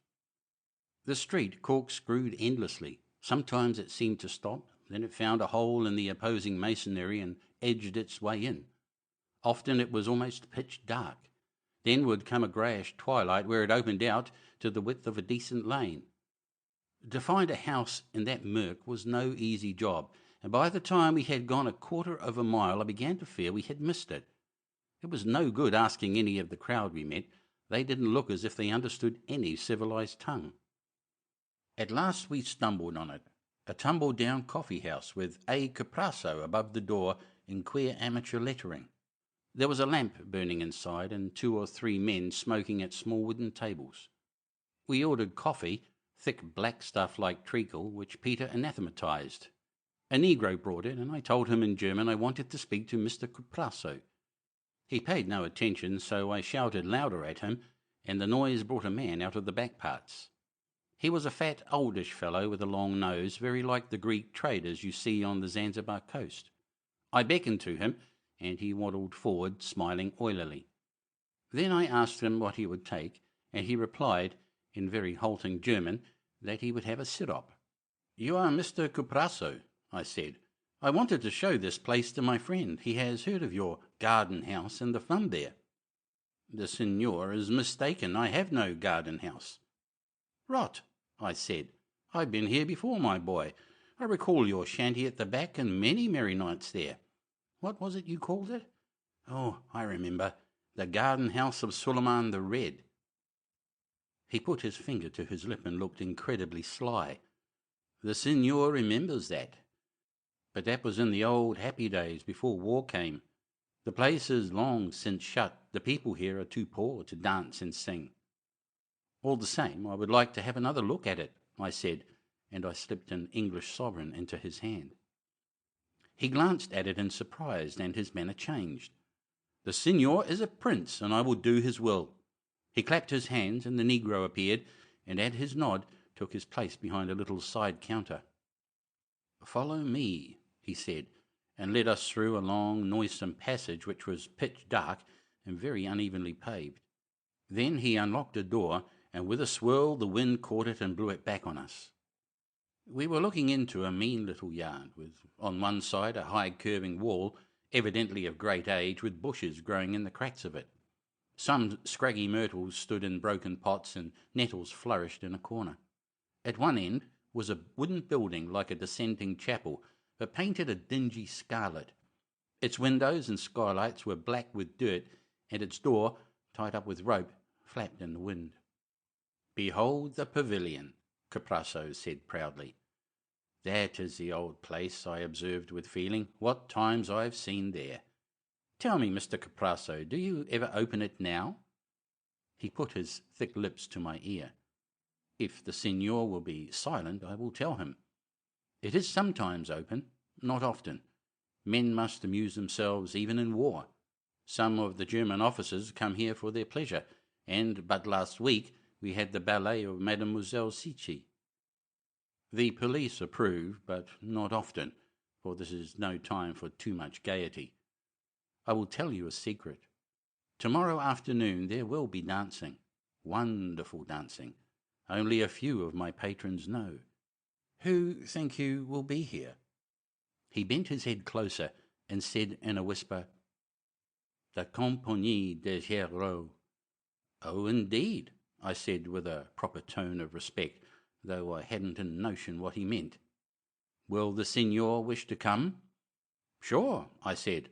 "Both of us. We're all for the rosy hours." "Then the 4th hour after midday. Walk straight through the cafe, and one will be there to unlock the door. You are newcomers here? Take the advice of Angelo Cuprasso, and avoid the streets after nightfall. Stamboul is no safe place nowadays for quiet men." I asked him to name a hotel, and he rattled off a list, from which I chose one that sounded modest and in keeping with our get-up. It was not far off, only 100 yards to the right at the top of the hill. When we left his door, the night had begun to drop. We hadn't gone 20 yards before Peter drew near to me and kept turning his head like a hunted stag. "We are being followed close, Cornelis," he said calmly. Another 10 yards, and we were at a crossroads, where a little place faced a biggish mosque. I could see in the waning light a crowd of people who seemed to be moving towards us. I heard a high-pitched voice cry out a jabber of excited words, and it seemed to me that I had heard the voice before. End of Chapter 10. Chapter 11. The Companions of the Rosy Hours. We battled to a corner where a jut of buildings stood out into the street. It was our only chance to protect our backs, to stand up with the rib of stone between us. It was only the work of seconds. One instant we were groping our solitary way in the darkness, the next we were pinned against the wall with a throaty mob surging round us. It took me a moment or two to realise that we were attacked. Every man has one special funk in the back of his head, and mine was to be the quarry of an angry crowd. I hated the thought of it, the mess, the blind struggle, the sense of unleashed passions different from those of any single blackguard. It was a dark world to me, and I don't like darkness. But in my nightmares I had never imagined anything just like this. The narrow fetid street, with the icy winds fanning the filth, the unknown tongue, the hoarse savage murmur, and my utter ignorance as to what it might all be about, made me cold in the pit of my stomach. "We've got it in the neck this time, old man," I said to Peter, who had out the pistol the commandant at Rostock had given him. These pistols were our only weapons. The crowd saw them and hung back, but if they chose to rush us, it wasn't much of a barrier 2 pistols would make. Rasta's voice had stopped. He had done his work and had retired to the background. There were shouts from the crowd, Allemand, and the word Kaffje constantly repeated. I didn't know what it meant at the time, but now I know that they were after us because we were Boche and spies. There was no love lost between the Constantinople scum and their new masters. It seemed an ironical end for Peter and me to be done in because we were Boche. And done in we should be. I had heard of the East as a good place for people to disappear in. There were no inquisitive newspapers or incorruptible police. I wished to heaven I had a word of Turkish, but I made my voice heard for a second in a pause of the din, and shouted that we were German sailors who had brought down big guns for Turkey and were going home next day. I asked them what the devil they thought we had done. I don't know if any fellow there understood German.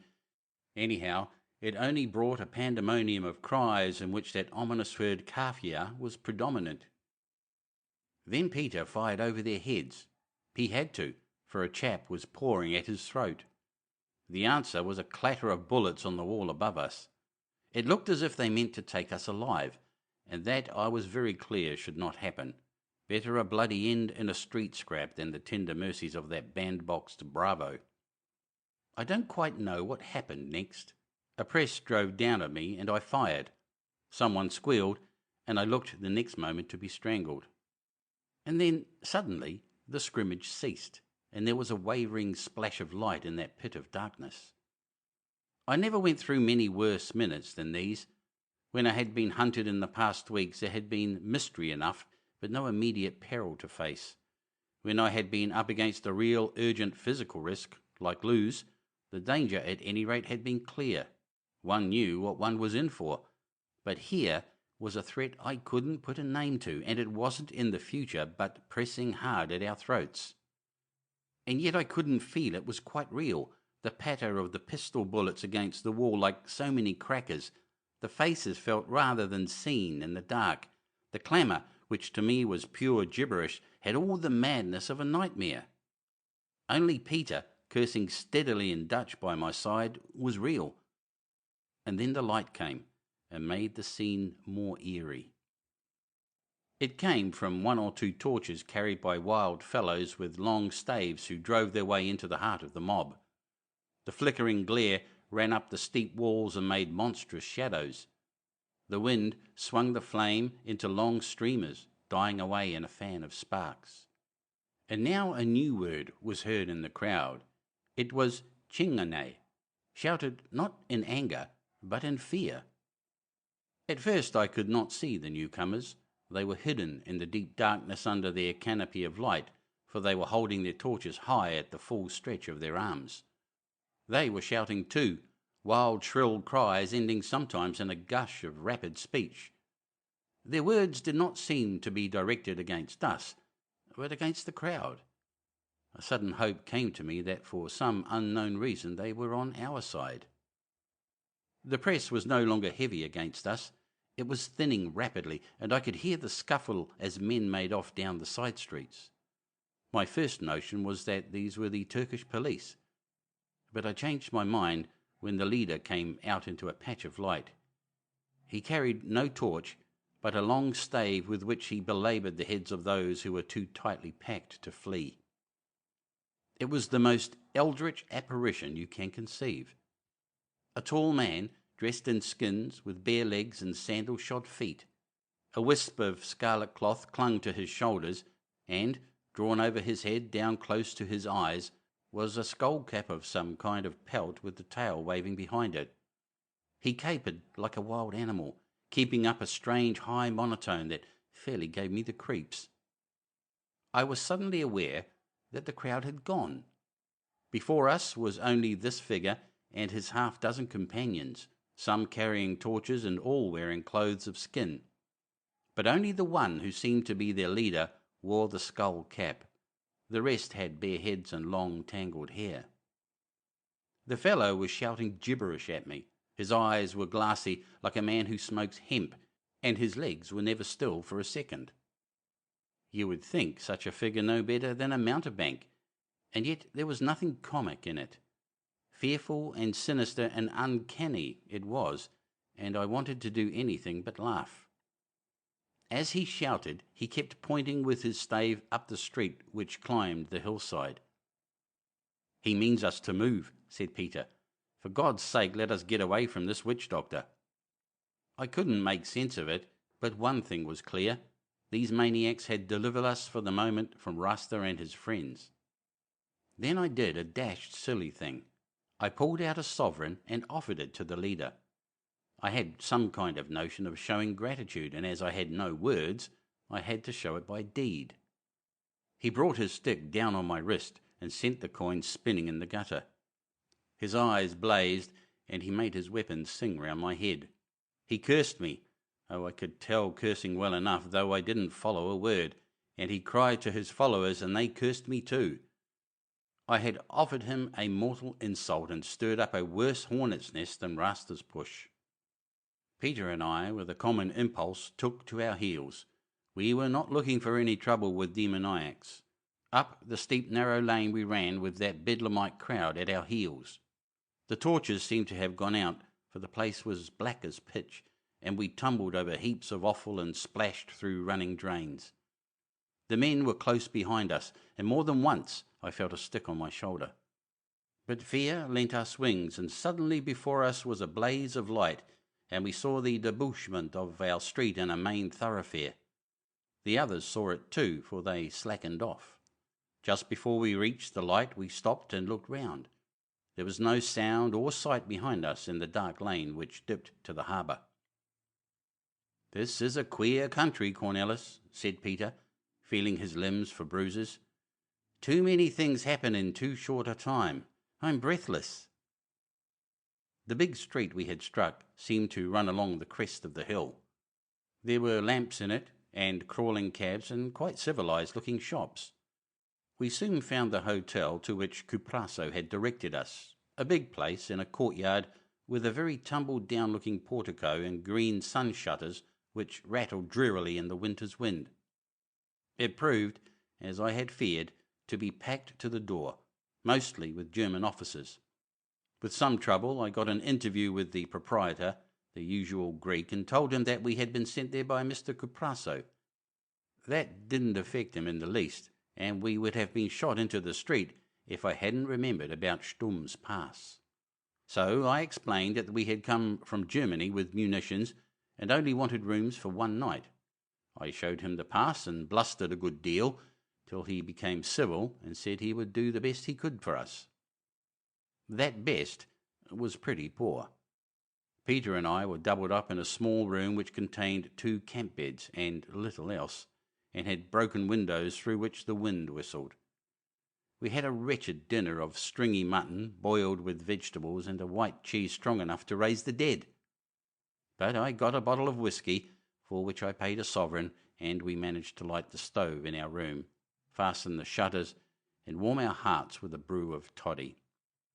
After that we went to bed and slept like logs for 12 hours. On the road from Rushchuk we had uneasy slumbers. I woke next morning and, looking out from the broken window, saw that it was snowing. With a lot of trouble I got hold of a servant and made him bring us some of the treacly Turkish coffee. We were both in pretty low spirits. "Europe is a poor, cold place," said Peter, "not worth fighting for. There is only one white man's land, and that is South Africa." At the time, I heartily agreed with him. I remember that sitting on the edge of my bed, I took stock of our position. It was not very cheering. We seemed to have been amassing enemies at a furious pace. First of all, there was Rasta, whom I had insulted and who wouldn't forget it in a hurry. He had his crowd of Turkish riffraff. It was bound to get us sooner or later. Then there was the maniac in the skin hat. He didn't like Rasta, and I made a guess that he and his friends were of some party hostile to the young Turks. But, on the other hand, he didn't like us, and there would be bad trouble the next time we met him. Finally, there was Stumm and the German government. It could only be a matter of hours, at the best, before he got the Rustchuk authorities on our trail. It would be easy to trace us from Chitalja, and once they had us, we were absolutely done. There was a big black dossier against us, which by no conceivable piece of luck could be upset.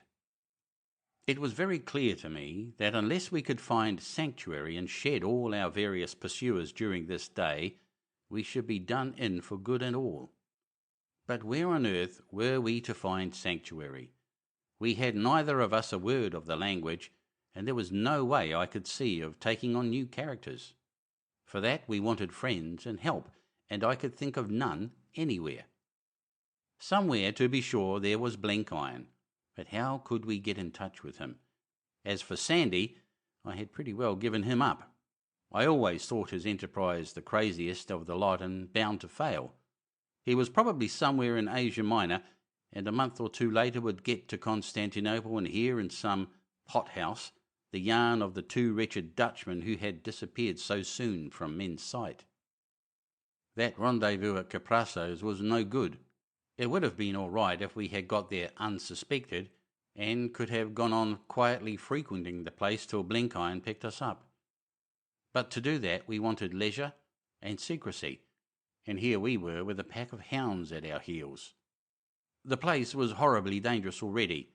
If we showed ourselves there, we should be gathered in by Rasta, or by the German military police, or by the madman in the skin cap. It was a stark impossibility to hang about on the off chance of meeting Blenkiron. I reflected with some bitterness that this was the 17th day of January, the day of our assignation. I had had high hopes all the way down the Danube of meeting with Blenkiron, for I knew he would be in time, of giving him the information I had had the good fortune to collect, of piecing it together with what he had found out, and of getting the whole story which Sir Walter hungered for. After that, I thought it wouldn't be hard to get away by Romania and to get home through Russia. I had hoped to be back with my battalion in February, having done as good a bit of work as anybody in the war. As it was, it looked as if my information would die with me, unless I could find Blenkiron before the evening. I talked the thing over with Peter, and he agreed that we were fairly up against it. We decided to go to Caprasso's that afternoon and to trust to luck for the rest. It wouldn't do to wander about the streets, so we sat tight in our room all morning and swapped old hunting yarns to keep our minds from the beastly present. We got some food at midday, cold mutton and the same cheese, and finished our whisky. Then I paid the bill, for I didn't dare to stay there another night. About 3:30 we went into the street without the foggiest notion where we would find our next quarters. It was snowing heavily, which was a piece of luck for us. Poor old Peter had no greatcoat, so he went into a Jew's shop and bought a ready-made abomination which looked as if it might have been meant for a dissenting parson. It was no good saving my money when the future was so black. The snow made the streets deserted, and we turned down the long lane which led to Ratchet Ferry, and found it perfectly quiet. I do not think we met a soul till we got to Caprasso's shop. We walked straight through the cafe, which was empty, and down the dark passage till we were stopped by the garden door. I knocked, and it swung open. There was the bleak yard, now puddled with snow, and a blaze of light from the pavilion at the other end. There was a scraping of fiddles too, and the sound of human talk. We paid the negro at the door and passed from the bitter afternoon into a garish saloon. There were 40 or 50 people there, drinking coffee and syrups and filling the air with the fumes of Latakia. Most of them were Turks in European clothes and the fez, but there were some German officers and what looked like German civilians, Army Service Corps clerks probably, and mechanics from the arsenal. A woman in cheap finery was tinkling at the piano, and there were several shrill females with the officers. Peter and I sat down modestly in the nearest corner, where old Cuprasso saw us and sent us coffee. A girl who looked like a Jewess came over to us and talked French, but I shook my head and she went off again. Presently a girl came on the stage and danced, a silly affair, all a clashing of tambourines and wriggling. I have seen native women do the same thing better in a Mozambique kraal. Another sang a German song, a simple, sentimental thing about golden hair and rainbows, and the Germans present applauded. The place was so tinselly and common that, coming to it from weeks of rough travelling, it made me impatient. I forgot that, while for the others it might be a vulgar little dancing hall, for us it was as perilous as a brigand's den. Peter did not share my mood. He was quite interested in it, as he was interested in everything new. He had a genius for living in the moment. I remember there was a drop scene on which was daubed a blue lake with very green hills in the distance. As the tobacco smoke grew thicker and the fiddles went on squealing, this tawdry picture began to mesmerize me. I seemed to be looking out of a window at a lovely summer landscape where there were no wars or danger. I seemed to feel the warm sun and to smell the fragrance of blossom from the islands. And then I became aware that a queer scent had stolen into the atmosphere. There were braziers burning at both ends to warm the room, and the thin smoke from these smelt like incense. Somebody had been putting a powder in the flames, for suddenly the place became very quiet. The fiddles still sounded, but far away like an echo. The lights went down, all but a circle on the stage, and into that circle stepped my enemy of the skin cap. He had 3 others with him. I heard a whisper behind me, and the words were those which Cuprasso had used the day before. These bedlamites were called the Companions of the Rosy Hours, and Cuprasso had promised great dancing. I hoped to goodness they would not see us, for they had fairly given me the horrors. Peter felt the same, and we both made ourselves very small in that dark corner. But the newcomers had no eyes for us. In a twinkling, the pavilion changed from a common saloon, which might have been in Chicago or Paris, to a place of mystery, yes, and of beauty. It became the garden house of Suliman the Red, whoever that sportsman may have been. Sandy had said that the ends of the earth converged there, and he had been right. I lost all consciousness of my neighbours, stout German, frock-coated Turk, frowsy Jewess, and saw only strange figures leaping in a circle of light, figures that came out of the deepest darkness to make a big magic. The leader flung some stuff into the brazier, and a great fan of blue light flared up. He was weaving circles, and he was singing something shrill and high, whilst his companions made a chorus with their deep monotone. I can't tell you what the dance was. I had seen the Russian ballet just before the war, and one of the men in it reminded me of this man. But the dancing was the least part of it. It was neither sound nor movement nor scent that wrought the spell, but something far more potent. In an instant I found myself reft away from the present with all its dull dangers, and looking at a world all young and fresh and beautiful. The gaudy drop scene had vanished. It was a window I was looking from, and I was gazing at the finest landscape on earth, lit by the pure, clean light of morning. It seemed to be part of the veld, but like no veld I had ever seen. It was wider and wilder and more gracious. Indeed, I was looking at my first youth. I was feeling the kind of immortal light-heartedness which only a boy knows in the dawning of his days. I had no longer any fear of these magic makers. They were kindly wizards who had brought me into fairyland. Then slowly, from the silence, there distilled drops of music. They came like water falling a long way into a cup, each the essential quality of pure sound. We, with our elaborate harmonies, have forgotten the charm of single notes. The African natives know it, and I remember a learned man once telling me that the Greeks had the same art. Those silver bells broke out of infinite space, so exquisite and perfect that no mortal words could have been fitted to them. That was the music, I expect, that the morning stars made when they sang together.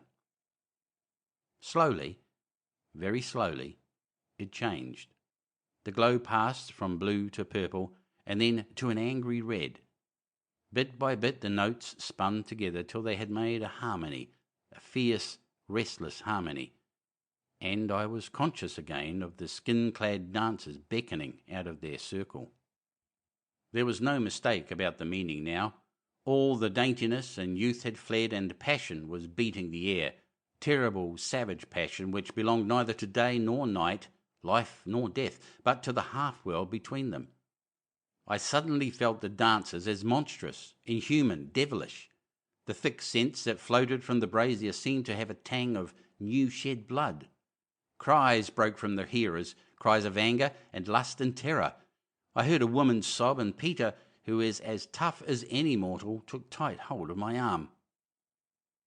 I now realized that these companions of the rosy hours were the only thing in the world to fear. Rasta and Sturm seemed feeble simpletons by contrast. The window I had been looking out of was changed to a prison wall. I could see the mortar between the massive blocks. In a second, these devils would be smelling out their enemies like some foul witch doctors. I felt the burning eyes of their leader looking for me in the gloom. Peter was praying audibly beside me, and I could have choked him. His infernal chatter would reveal us, for it seemed to me that there was no one in the place except us and the magic workers. Then suddenly the spell was broken. The door was flung open, and a great gust of icy wind swirled through the hall, driving clouds of ashes from the braziers. I heard loud voices without, and hubbub began inside. For a moment it was quite dark, and then someone lit one of the flare lamps by the stage. It revealed nothing but the common squalor of a low saloon. White faces, sleepy eyes, and frowsy heads. The drop-piece was there in all its tawdriness. The companions of the rosy hours had gone, but at the door stood men in uniform. I heard a German a long way off murmur, "Enver's bodyguards," and I heard him distinctly, for though I could not see clearly, my hearing was desperately acute. That is often the way when you suddenly come out of a swoon. The place emptied like magic. Turk and German tumbled over each other while Cuprasso wailed and wept. No one seemed to stop them, and then I saw the reason. Those guards had come for us. This must be Sturm at last. The authorities had tracked us down, and it was all up with Peter and me. A sudden revulsion leaves a man with a low vitality. I didn't seem to care greatly. We were done, and there was an end of it. It was Kismet, the act of God, and there was nothing for it but to submit. I hadn't a flicker of a thought of escape or resistance. The game was utterly and absolutely over. A man who seemed to be a sergeant pointed to us and said something to Cuprasso, who nodded. We got heavily to our feet and stumbled towards them. With one on each side of us, we crossed the yard, walked through the dark passage and the empty shop and out into the snowy street. There was a closed carriage waiting, which they motioned us to get into. It looked exactly like the Black Maria. Both of us sat still like truant schoolboys with our hands on our knees. I didn't know where I was going, and I didn't care. We seemed to be rumbling up the hill, and then I caught the glare of lighted streets. "This is the end of it, Peter," I said. "Ja, Cornelis," he replied, and that was all our talk. By and by, hours later it seemed, we stopped. Someone opened the door and we got out to find ourselves in a courtyard with a huge dark building around. The prison, I guessed, and I wondered if they would give us blankets, for it was perishing cold. We entered a door and found ourselves in a big stone hall. It was quite warm, which made me more hopeful about ourselves. A man in some kind of uniform pointed to the staircase, up which we plodded wearily. My mind was too blank to take clear impressions, or in any way to forecast the future. Another warder met us and took us down a passage till we halted at a door. He stood aside and motioned us to enter. I guessed that this was the governor's room, and we should be put through our first examination. My head was too stupid to think, and I made up my mind to keep perfectly mum. Yes, even if they tried thumbscrews. I had no kind of story, but I resolved not to give anything away. As I turned the handle, I wondered idly what kind of sallow Turk or bulging-necked German we should find inside. It was a pleasant room, with a polished wood floor and a big fire burning on the hearth. Beside the fire, a man lay on a couch, with a little table drawn up beside him. On that table was a small glass of milk and a number of patience cards spread in rows. I stared blankly at the spectacle till I saw a second figure. It was the man in the skin cap, the leader of the dancing maniacs. Both Peter and I backed sharply at the sight, and then stood stock still. For the dancer crossed the room in 2 strides and gripped both of my hands. "Dick, old man," he cried, "I'm most awfully glad to see you again." End of Chapter 11. Chapter 12. 4 missionaries see light in their mission.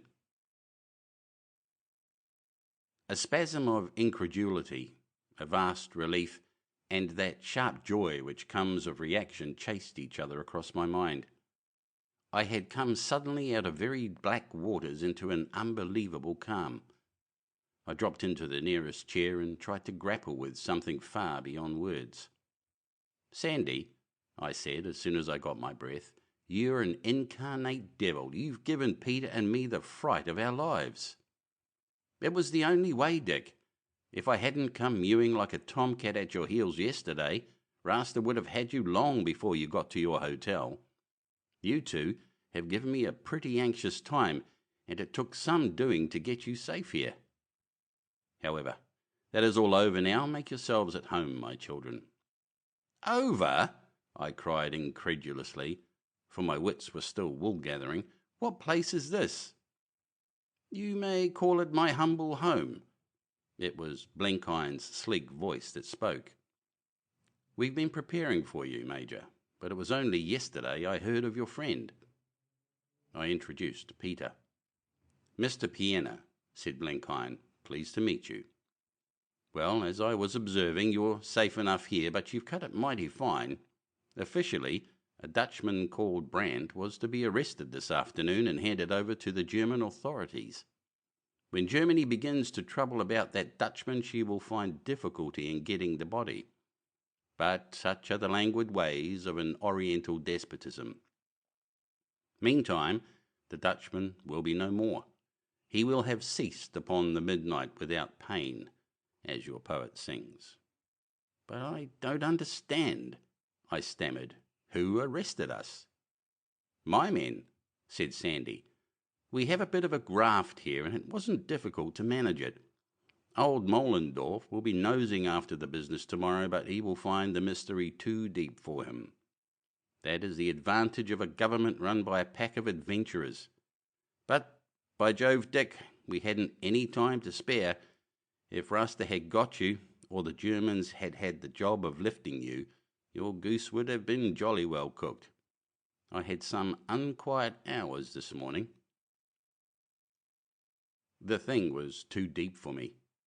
I looked at Blenkiron, shuffling his patience cards with his old sleepy smile, and Sandy, dressed like some bandit in melodrama, his lean face as brown as a nut, his bare arms all tattooed with crimson rings, and the fox pelt drawn tight over brow and ears.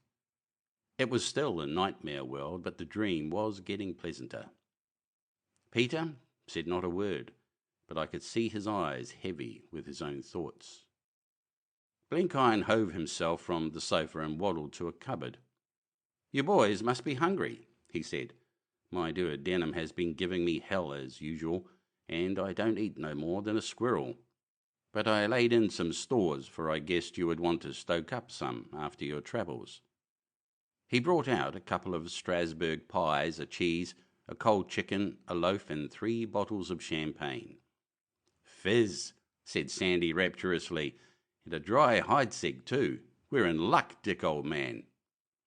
I never ate a more welcome meal, for we had starved in that dirty hotel. But I had still the old feeling of the hunted, and before I began I asked about the door.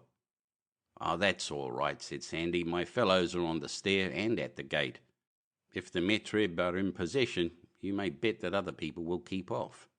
Your past is blotted out, clean vanished away, and you begin tomorrow morning with a new sheet. Blenkiron's the man you've got to thank for that.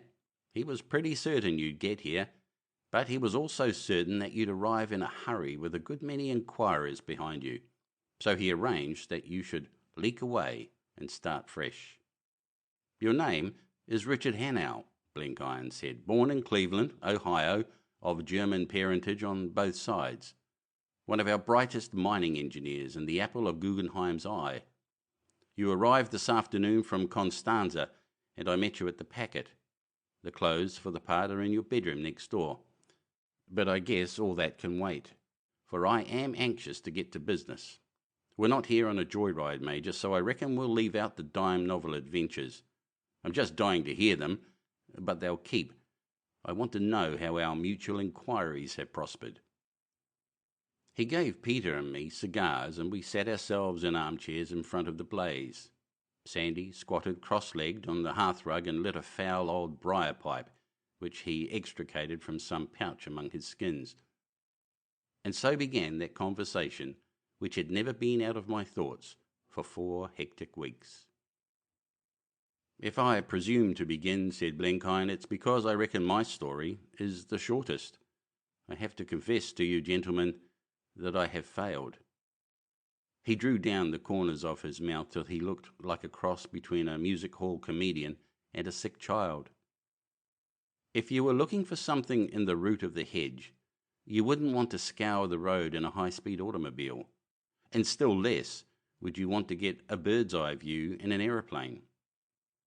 That parable about fits my case. I have been in the clouds, and I've been scorching on the pikes, but what I was wanting was in the ditch all the time, and I naturally missed it. I had the wrong stunt, Major. I was too high up and refined. I've been processing through Europe like Barnum's Circus and living with generals and transparencies. Not that I haven't picked up a lot of news and got some very interesting sidelights on high politics, but the thing I was after wasn't to be found on my beat, for those that knew it were going to tell. In that kind of society, they don't get drunk and blab after their 10th cocktail. So I guess I've no contribution to make to quieting Sir Walter Bullivant's mind, except that he's dead right. Yes, sir, he has hit the spot and rung the bell. There is a mighty miracle-working proposition being floated in these parts, but the promoters are keeping it to themselves. They aren't taking in more than they can help on the ground floor." Blenkiron stopped to light a fresh cigar. He was leaner than when he left London, and there were pouches below his eyes. I fancy his journey had not been as fur-lined as he made out. "I found out one thing, and that is that the last dream Germany will part with is the control of the Near East. That is what your statesmen don't figure enough on. She'll give up Belgium and the Alsace-Lorraine and Poland, but by God, she'll never give up the road to Mesopotamia till you have her by the throat and make her drop it. Sir Walter is a pretty bright-eyed citizen, and he sees it right enough. If the worst happens, Kaiser will fling overboard a lot of ballast in Europe, and it will look like a big victory for the Allies, but he won't be beaten if he still has the road to the east safe. Germany's like a scorpion. Her sting's in her tail, and that tail stretches way down into Asia. I got that clear, and I also made out that it wasn't going to be dead easy for her to keep that tail healthy. Turkey's a bit of an anxiety, as you'll soon discover, but Germany thinks she can manage it, and I won't say she can't. It depends on the hand she holds, and she reckons it's a good one. I tried to find out, but they gave me nothing but eyewash. I had to pretend to be satisfied, for the position of John S. wasn't so strong as to allow him to take liberties.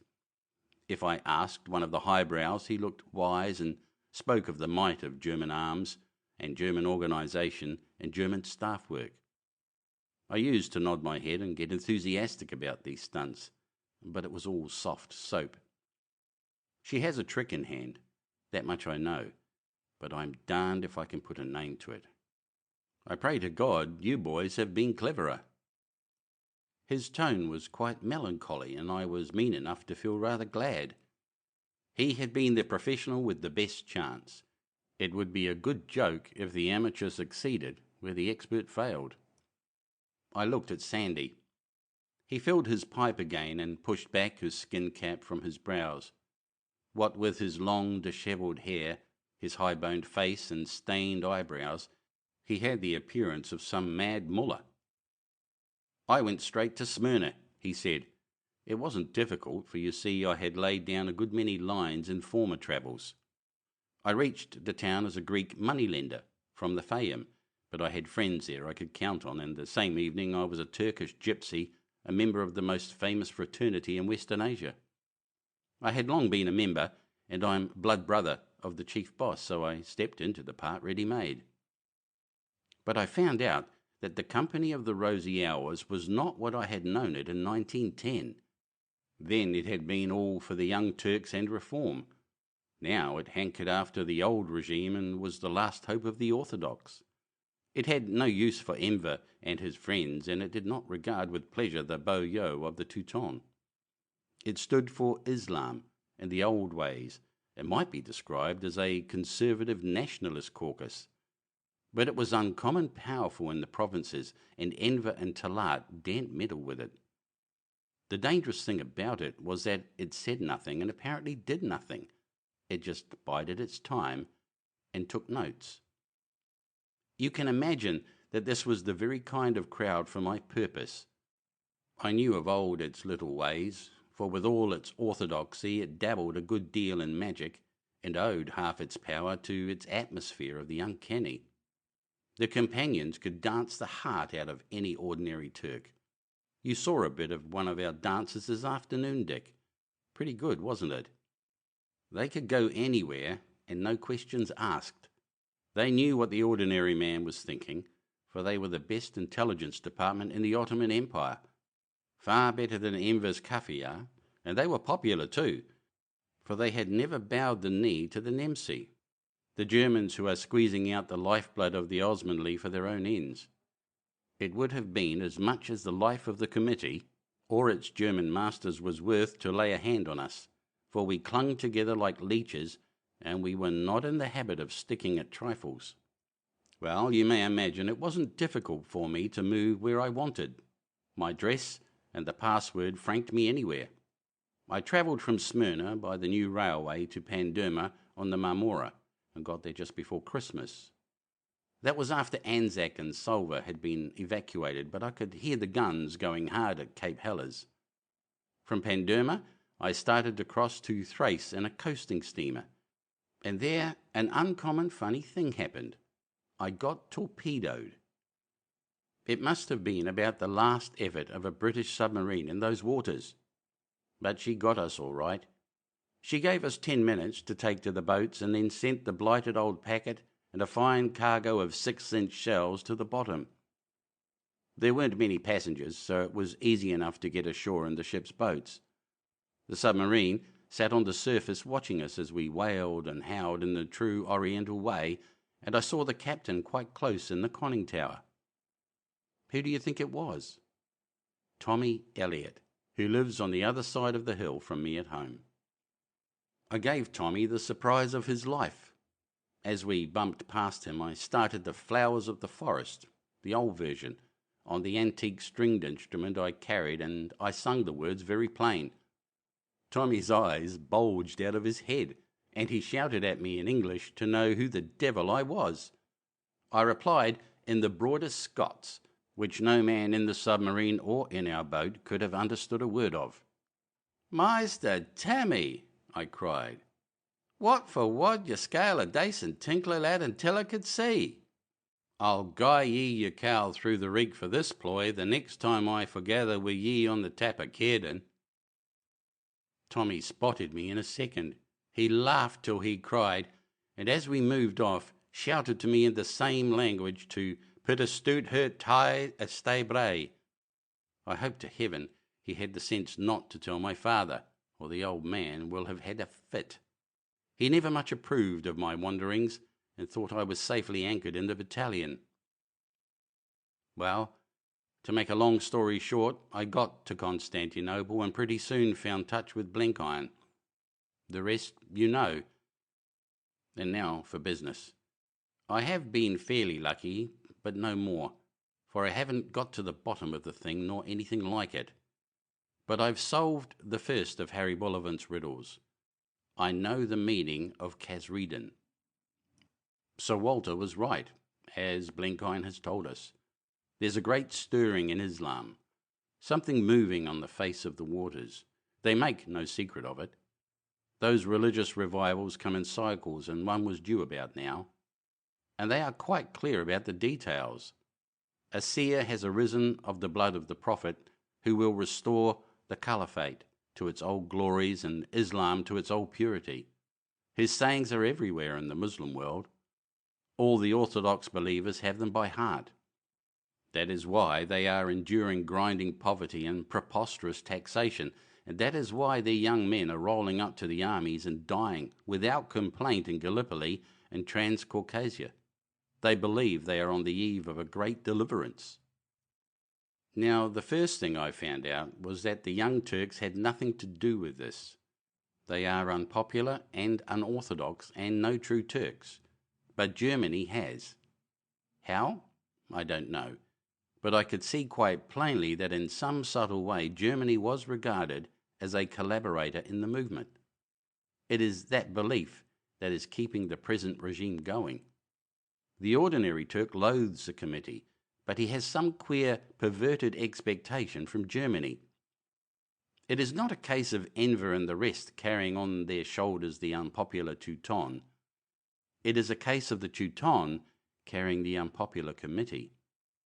And Germany's graft is just this, and nothing more, that she has some hand in the coming of the new deliverer. They talk about the thing quite openly. It is called the Kaaba-i-Hariya, the Palladium of Liberty. The Prophet himself is known as Zimrad, the Emerald, and his 4 ministers are called also after jewels, sapphire, ruby, pearl, and topaz. You will hear their names as often in the talk of the towns and villages as you will hear the names of generals in England. But no one knew where Zimrad was or when he would reveal himself, though every week came his messages to the faithful. All that I could learn was that he and his followers were coming from the west. You will say, what about Casredin? That puzzled me dreadfully, for no one used the phrase, the home of the spirit. It is an obvious cliché, just as in England some new sect might call itself the Church of Christ, only no one seemed to use it. But by and by I discovered that there was an inner and an outer circle in this mystery. Every creed has an esoteric side which is kept from the common herd. I struck this side in Constantinople. Now, there is a very famous Turkish shaka called Casredin, one of those old half-comic miracle plays with an allegorical meaning which they call Orta Oyan, and which take a week to read. That tale tells of the coming of a prophet, and I found that the select of the faith spoke of the new revelation in terms of it. The curious thing is that in that tale, the prophet is aided by one of the few women who play much part in the hagiology of Islam. That is the point of the tale, and it is partly a jest, but mainly a religious mystery. The prophet, too, is not called Emerald. I know, I said. He is called Greenmantle. Sandy scrambled to his feet, letting his pipe drop in the fireplace. Now, how on earth did you find out that? He cried. Then I told them of Sturm and Gaudian, and the whispered words I had not been meant to hear. Blenkiron was giving me the benefit of a steady stare, unusual from one who seemed always to have his eyes abstracted, and Sandy had taken to ranging up and down the room. Germany's in the heart of the plan. That is what I always thought. If we're to find the Kaaba-i-Haraye, it is no good fossicking among the committee or in the Turkish provinces. The secret's in Germany. Dick, you should not have crossed the Danube. That's what I half feared, I said. But on the other hand, it is obvious that the thing must come east, and sooner rather than later. I take it they can't afford to delay too long before they deliver the goods. If we can stick it out here, we must hit the trail. I've got another bit of evidence. I have solved Harry Bullivant's third puzzle. Sandy's eyes were very bright, and I had an audience on wires. Did you say that in the tale of the Khazredan, a woman is the ally of the prophet? Yes, said Sandy. What of that? Only that the same thing is true of Greenmantle. I can give you her name. I fetched a piece of paper and a pencil from Blenkiron's desk and handed it to Sandy. Write down Harry Bullivant's third word. He promptly wrote down V.I. Then I told them of the other name Sturm and Gaudian had spoken. I told of my discovery as I lay in the woodman's cottage. The I is not the letter of the alphabet, but the numeral. The name is von Einem, Hilda von Einem. Good old Harry, said Sandy softly. He was a dashed clever chap. Hilda von Einem? Who and where is she? For if we find her, we have done the trick. Then Blenkiron spoke. I reckon I can put you wise on that, gentleman, he said. I saw her no later than yesterday. She is a lovely lady. She happens also to be the owner of this house. Both Sandy and I began to laugh. It was too comic to have stumbled across Europe and lighted upon the very headquarters of the puzzle we had set out to unriddle. But Blenkiron did not laugh. At the mention of Hilda von Einem, he had suddenly become very solemn, and the sight of his face pulled me up short. I don't like it, gentlemen, he said. I would rather you had mentioned any other name on God's earth. I haven't been long in this city, but I have been long enough to size up the various political bosses. They haven't much to them. I reckon they wouldn't stand up against what we could show them in the United States. But I have met the Frau von Einem, and that lady's a very different proposition. The man that will understand her has got to take a biggish size in hats. Who is she? I asked. Why, that is just what I can't tell you. She was a great excavator of Babylonish and Hittite ruins, and she married a diplomat who went to glory 3 years back. It isn't what she has been, but what she is, and that's a mighty clever woman. Blenkiron's respect did not depress me. I felt as if at last we had got our job narrowed to a decent compass, for I had hated casting about in the dark. I asked where she lived. That I don't know, said Blenkiron. You won't find people unduly anxious to gratify your natural curiosity about Frau von Einem. I can find that out, said Sandy. That's the advantage of having a push like mine. Meantime, I've got to clear, for my day's work isn't finished. Dick, you and Peter must go to bed at once. Why? I asked in amazement. Sandy spoke like a medical adviser. Because I want your clothes, the things you've got on now. I'll take them off with me and you'll never see them again." "You've a queer taste in souvenirs," I said. "Say rather the Turkish police. The current in the Bosporus is pretty strong, and these sad relics of 2 misguided Dutchmen will be washed up tomorrow about Seraglio Point. In this game you must drop the curtain neat and pat at the end of each scene if you don't want trouble later with the missing heir and the family lawyer." End of Chapter 12. Chapter 13. I move in good society. I walked out of that house next morning with Blenkiron's arm in mine, a different being from the friendless creature who had looked vainly the day before for sanctuary. To begin with, I was splendidly dressed. I had a navy blue suit with square padded shoulders, a neat black bow tie, shoes with a hump at the toe, and a brown bowler. Over that I wore a greatcoat lined with wolf fur. I had a smart Malacca cane and one of Blenkiron's cigars in my mouth. Peter had been made to trim his beard, and, dressed in unassuming pepper and salt, looked with his docile eyes and quiet voice a very respectable servant. Old Blenkiron had done the job in style, for if you'll believe it, he had brought the clothes all the way from London. I realised now why he and Sandy had been fossicking in my wardrobe. Peter's suit had been of Sandy's procuring, and it was not the fit of mine. I had no difficulty about the accent. Any man brought up in the colonies can get his tongue around American, and I flattered myself I made a very fair shape at the lingo of the Middle West. The wind had gone to the south, and the snow was melting fast.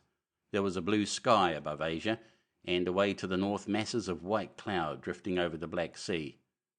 What had seemed the day before the dingiest of cities now took on a strange beauty, the beauty of unexpected horizons and tongues of grey water winding below cypress-studded shores.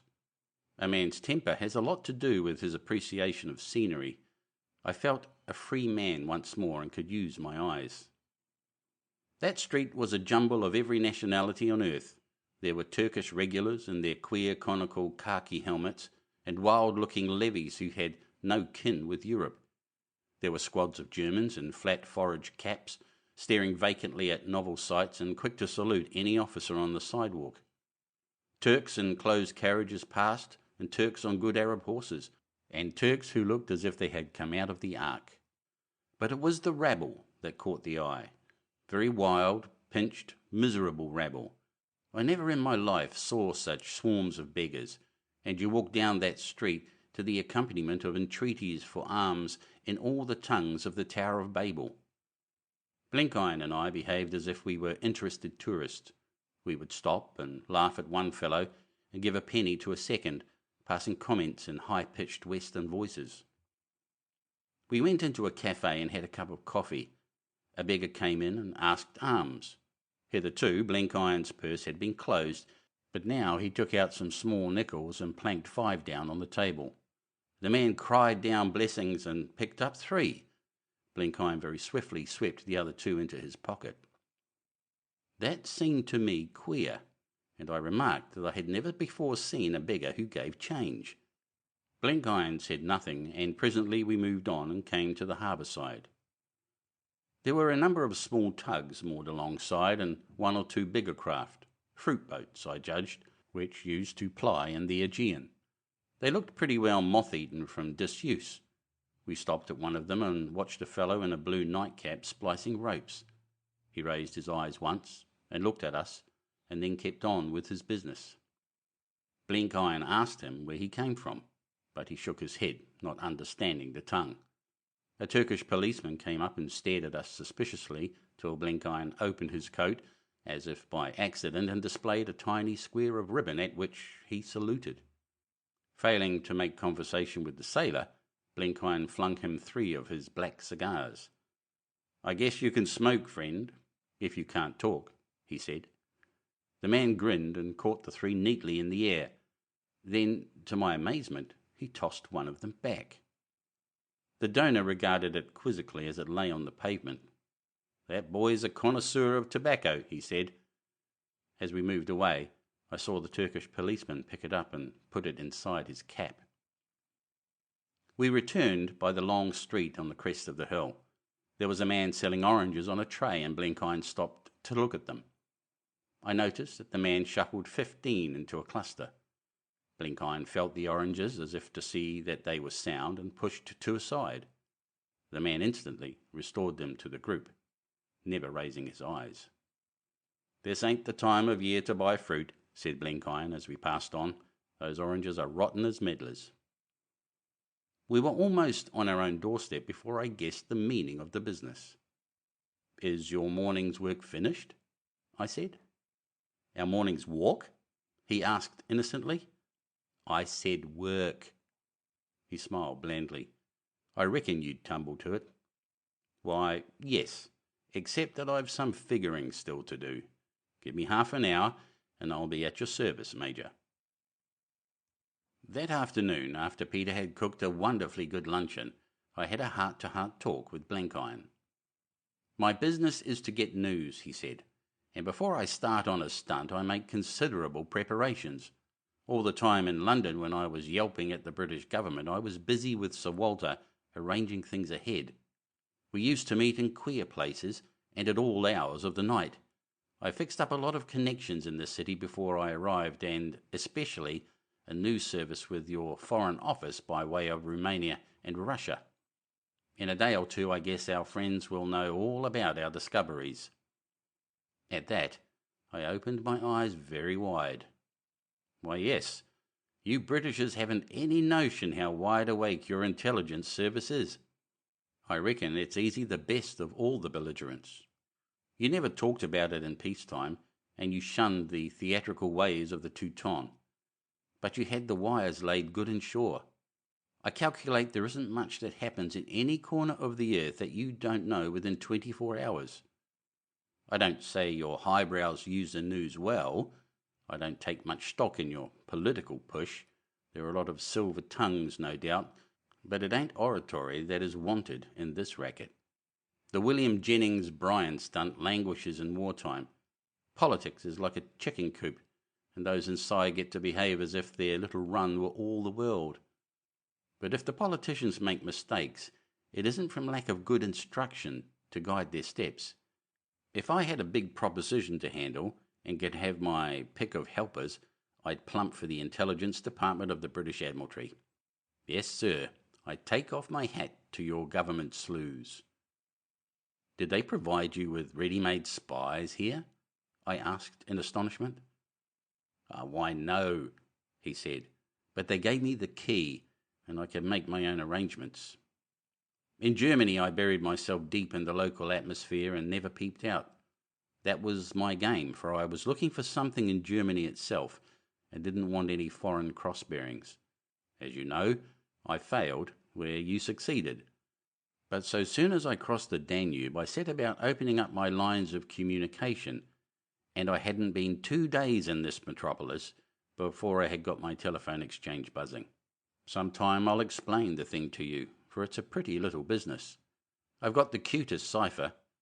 No, it ain't my invention, it's your government's. Anyone, babe, imbecile or dotard, can carry my messages. You saw some of them today, but it takes some mind to set the piece, and it takes a lot of figuring at my end to work out the results. Some day you shall hear it all, for I guess it would please you." "How do you use it?" I asked. "Well, I get early news of what is going on in this cabbage patch. Likewise, I get authentic news of the rest of Europe, and I can send a message to Mr. X in Petrograd and Mr. Y in London, or, if I wish, to Mr. Z in New York.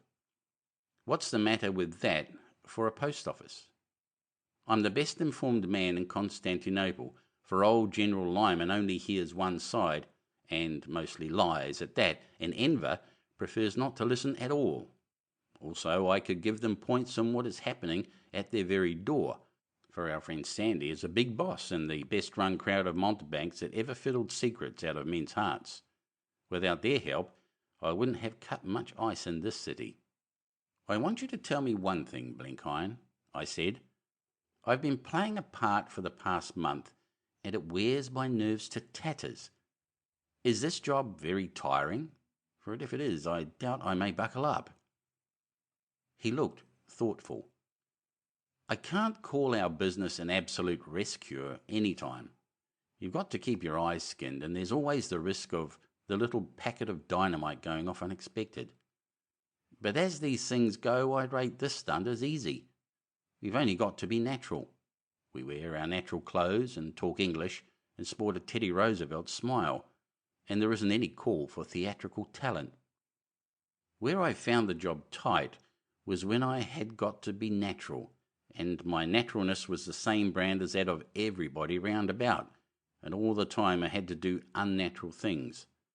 It isn't easy to be going downtown to business and taking cocktails with Mr. Carl Rosenheim, and next hour being engaged trying to blow up Mr. Rosenheim's friend sky high. And it isn't easy to keep up a part which is clean outside your ordinary life. I've never tried that. My line has always been to keep my normal personality. But you have, Major, and I guess you found it wearing." "Wearing's a mild word," I said. "But I want to know another thing. It seems to me that the line you've picked up is as good as it could be. But it's a cast iron line. It commits us pretty deep, and it won't be a simple job to drop it." "Why, that's just the point I was coming to," he said. "I was going to put you wise about that very thing. When I started out, I figured on some situation like this. I argued that unless I had a very clear part with a big bluff in it, I wouldn't get the confidences which I needed. We've got to be at the heart of the show, taking a real hand and not just looking on. So I settled I would be a big engineer. There was a time when there weren't many bigger in the United States than John S. Blenkiron. I talked large about what might be done in Mesopotamia in the way of washing the British down the river. Well, that talk caught on. They knew of my reputation as an hydraulic expert, and they were tickled to death to rope me in. I told them I wanted a helper, and I told them about my friend Richard Hannay, as good a German as ever supped sauerkraut, who was coming through Russia and Romania as a benevolent neutral, but when he got to Constantinople would drop his neutrality and double his benevolence. They got reports on you by wire from the States. I arranged that before I left London. So you're going to be welcomed and taken to their bosoms just like John S. was. We've both got jobs we can hold down, and now you're in these pretty clothes, you're the dead ringer of the brightest kind of American engineer. But we can't go back on our tracks. If we wanted to leave for Constanza next week, they'd be very polite, but they'd never let us. We've got to go on with this adventure and nose our way down into Mesopotamia, hoping that our luck will hold. God knows how we will get out of it, but it's no good going out to meet trouble. As I observed before, I believe in an all-wise and beneficent providence, but you've got to give him a chance. I'm bound to confess the prospect staggered me. We might be let in for fighting, and worse than fighting, against our own side. I wondered if it wouldn't be better to make a bolt for it, and said so. He shook his head. "I reckon not. In the first place, we haven't finished our inquiries. We've got Greenmantle located right enough, thanks to you, but we still know mighty little about that holy man. In the second place, it won't be as bad as you think. This show lacks cohesion, sir. It is not going to last forever. I calculate that before you and I strike the site of the garden that Adam and Eve frequented, there will be a queer turn of affairs. Anyhow, it's good enough to gamble on."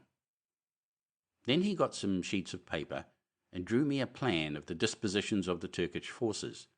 I had no notion he was such a close student of war, for his exposition was as good as a staff lecture. He made out that the situation was none too bright anywhere.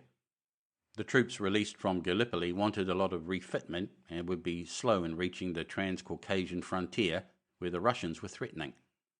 The army of Syria was pretty nearly a rabble under the lunatic Jamal. There wasn't the foggiest chance of a serious invasion of Egypt being undertaken. Only in Mesopotamia did things look fairly cheerful, owing to the blunders of British strategy. "And you may take it from me," he said, that if the old Turk mobilised a total of 1,000,000 men, he has lost 40% of them already, and if I'm anything of a prophet, he's going pretty soon to lose more. He tore up the papers and enlarged on politics. I reckon I've got the measure of the young Turks and their precious committee. Those boys aren't any good. Enver's bright enough, and for sure he's got sand. He'll stick out a fight like a Vermont game chicken, but he lacks the larger vision, sir. He doesn't understand the intricacies of the job no more than a sucking child, so the Germans play with him, till his temper goes and he bucks like a mule. Talat is a sulky dog who wants to batter mankind with a club. Both these boys would have made good cow-punchers in the old days, and they might have got a living out west as the gunmen of a labour union. They're about the class of Jesse James or Billy the Kid, excepting that they're college-reared and can patter languages. But they haven't the organising power to manage the Irish vote in a ward election. Their one notion is to get busy with their firearms, and people are getting tired of the black hand stunt. Their hold on the country is just the hold that a man with a Browning has over a crowd with walking sticks. The cooler heads in the committee are growing shy of them, and an old fox like David is lying low till his time comes. Now, it doesn't want arguing that a gang of that kind has got to hang close together, or they may hang separately. They've got no grip on the ordinary Turk, barring the fact that they are active and he is sleepy, and that they've got their guns loaded. "What about the Germans here?" I asked. Blenkiron laughed. "It is no sort of happy family, but the young Turks know that without the German boost they'll be strung up like Haman, and the Germans can't afford to neglect an ally. Consider what would happen if Turkey got sick of the game and made a separate peace. The road would be open for Russia to the Aegean. Ferdy of Bulgaria would take his depreciated goods to the other market and not waste a day thinking about it. You'd have Romania coming in on the Allies' side.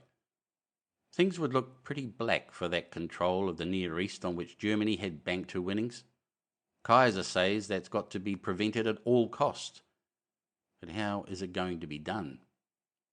Blenkiron's face had become very solemn again. "It won't be done unless Germany's got a trump card to play. Her game's mighty near bust, but it's still got a chance. And that chance is a woman and an old man. I reckon our landlady has a bigger brain than Enver and Lyman. She's the real boss of the show. When I came here I reported to her, and presently you've got to do the same. I'm curious as to how she'll strike you, for I'm free to admit that she impressed me considerable." "It looks as if our job were a long way from the end," I said. "It's scarcely begun," said Blenkiron. That talk did a lot to cheer my spirits, for I realised that it was the biggest of the big game we were hunting this time. I'm an economical soul, and if I'm going to be hanged, I want a good stake for my neck. Then began some varied experiences. I used to wake up in the morning wondering where I should be at night, and yet quite pleased at the uncertainty. Greenmantle became a sort of myth with me. Somehow I couldn't fix any idea in my head of what he was like.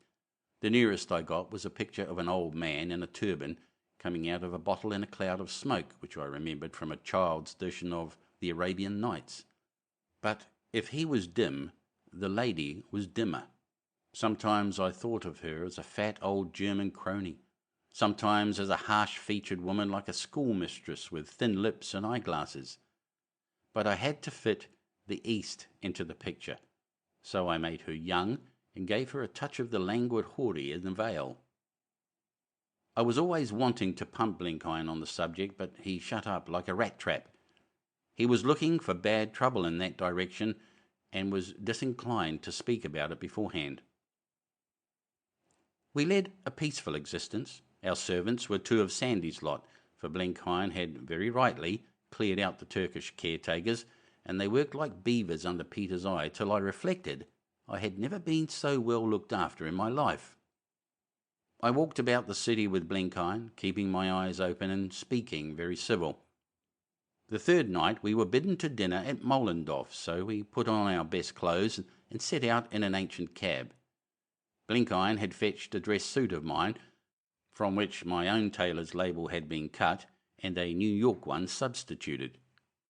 General Lyman and Metternich, the ambassador, had gone up the line to Nice to meet the Kaiser, who was touring in those parts, so Mellendorf was the biggest German in the city. He was a thin, foxy-faced fellow, cleverish but monstrously vain, and he was not very popular either with the Germans or the Turks. He was polite to both of us, but I am bound to say that I got a bad fright when I entered the room, for the first man I saw was Gaudian.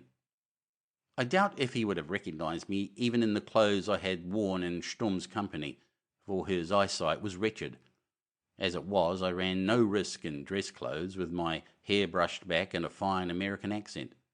I paid him high compliments as a fellow engineer, and translated part of a very technical conversation between him and Blenkiron. Gaudian was in uniform, and I liked the look of his honest face better than ever. But the great event was the sight of Enver.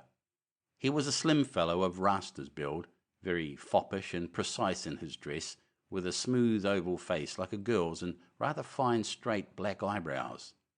He spoke perfect German, and had the best kind of manners, neither pert nor overbearing. He had a pleasant trick, too, of appealing all round the table for confirmation, and so bringing everybody into the talk.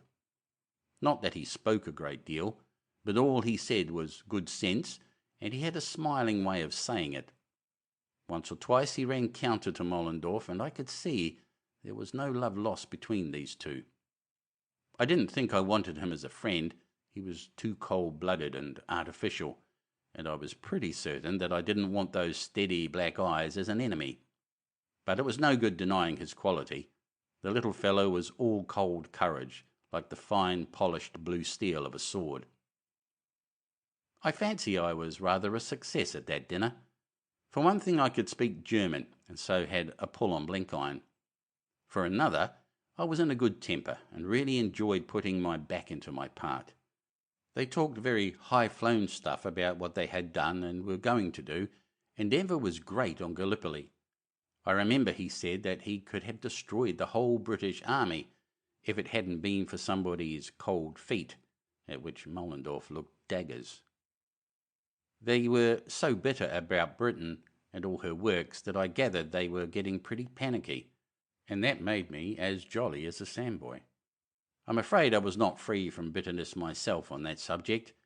I said things about my own country that I sometimes wake in the night and sweat to think of. Gaudian got on to the use of water power in war, and that gave me a chance. In my country, I said, when we want to get rid of a mountain, we wash it away. There's nothing on earth that will stand against water. Now, speaking with all respect, gentlemen, and as an absolute novice in the military art, I sometimes ask why this God-given weapon isn't more used in the present war. I haven't been to any of the fronts, but I've studied them some from maps and the newspapers.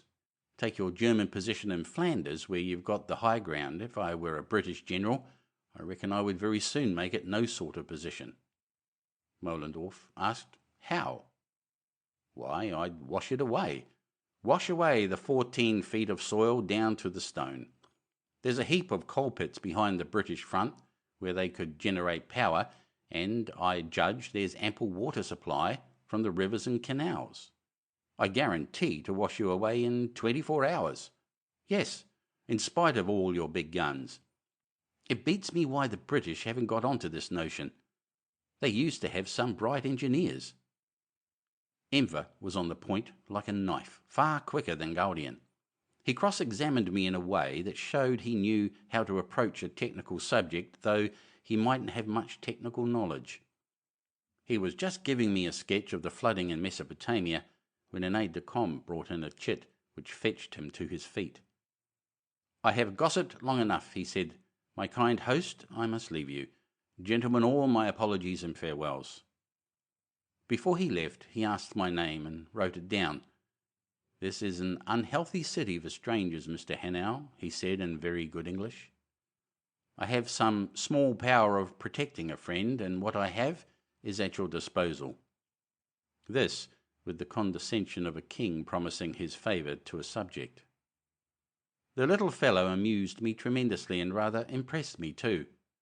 I said so to Gaudian after he had left, but that decent soul didn't agree. "I do not love him," he said.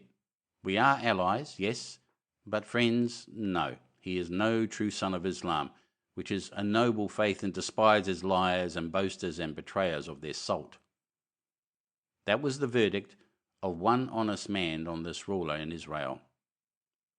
The next night I got another from Blenkiron on a greater than Enver. He had been out alone and had come back pretty late, with his face grey and drawn with pain. The food we ate, not at all bad of its kind, and the cold east wind played havoc with his dyspepsia. I can see him yet, boiling milk on a spirit lamp while Peter worked at a Primus stove to get him a hot water bottle. He was using horrid language about his inside. "My God, Major, if I were you with a sound stomach, I'd fairly conquer the world. As it is, I've got to do my work with half my mind, while the other half is dwelling in my intestines. I'm like the child in the Bible that had a fox gnawing at his vitals." He got his milk boiling and began to sip it. "I've been to see our pretty landlady," he said. "She sent for me, and I hobbled off with a grip full of plans, for she's mighty set on Mesopotamia." "Anything about Greenmantle?" I asked eagerly. "Why, no, but I have reached one conclusion. I opine that the hapless prophet has no sort of time with that lady. I opine that he will soon wish himself in paradise. For if Almighty God ever created a female devil, it's Madame von Einem." He sipped a little more milk with a grave face. "That isn't my duodenal dyspepsia, Major.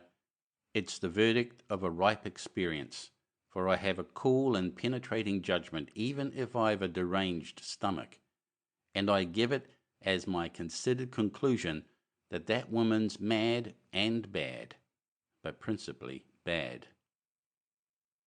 End of Chapter 13. Chapter 14. The Lady of the Mantilla. Since that first night I had never clapped eyes on Sandy. He had gone clean out of the world, and Blenkiron and I waited anxiously for a word of news. Our own business was in good trim, for we were presently going east towards Mesopotamia, but unless we learned more about Greenmantle, our journey would be a grotesque failure. And learn about Greenmantle we could not, for nobody, by word or deed, suggested his existence, and it was impossible, of course, for us to ask questions. Our only hope was Sandy, for what we wanted to know was the prophet's whereabouts and his plans. I suggested to Blenkiron that we might do more to cultivate Frau von Einem, but he shut his jaw like a rat trap. "There's nothing doing for us in that quarter," he said. "That's the most dangerous woman on earth. And if she got any kind of notion that we were wise about her pet schemes, I reckon you and I would be very soon in the Bosporus." This was all very well, but what was going to happen if the two of us were bundled off to Baghdad with instructions to wash away the British? Our time was getting pretty short, and I doubted if we could spin out more than 3 days more in Constantinople.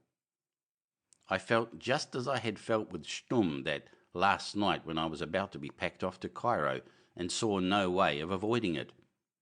Even Blenkiron was getting anxious. He played patience incessantly and was disinclined to talk. I tried to find out something from the servants, but they either knew nothing or wouldn't speak. The former, I think. I kept my eyes lifting too as I walked about the streets, but there was no sign anywhere of the skin coats or the weird stringed instruments. The whole company of the Rosy Hours seemed to have melted into the air, and I began to wonder if they had ever existed. Anxiety made me restless, and restlessness made me want exercise. It was no good walking about the city. The weather had become foul again, and I was sick of the smells and the squalor and the flea-bitten crowds. So Blenkiron and I got horses, Turkish cavalry mounts with heads like trees, and went out through the suburbs into the open country. It was a grey, drizzling afternoon, with the beginnings of a sea fog which hid the Asiatic shores of the straits. It wasn't easy to find open ground for a gallop, for there were endless small patches of cultivation and the gardens of country houses. We kept on the high land above the sea, and when we reached a bit of downland, came on squads of Turkish soldiers digging trenches.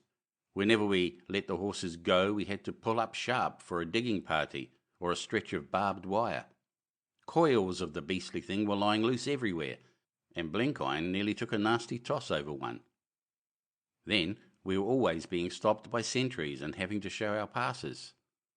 Still, the ride did us good and shook up our livers, and by the time we turned for home I was feeling more like a white man. We jogged back in the short winter twilight past the wooded grounds of white villas, held up every few minutes by transport wagons and companies of soldiers. The rain had come on in real earnest, and it was two very bedraggled horsemen that crawled along the muddy lanes.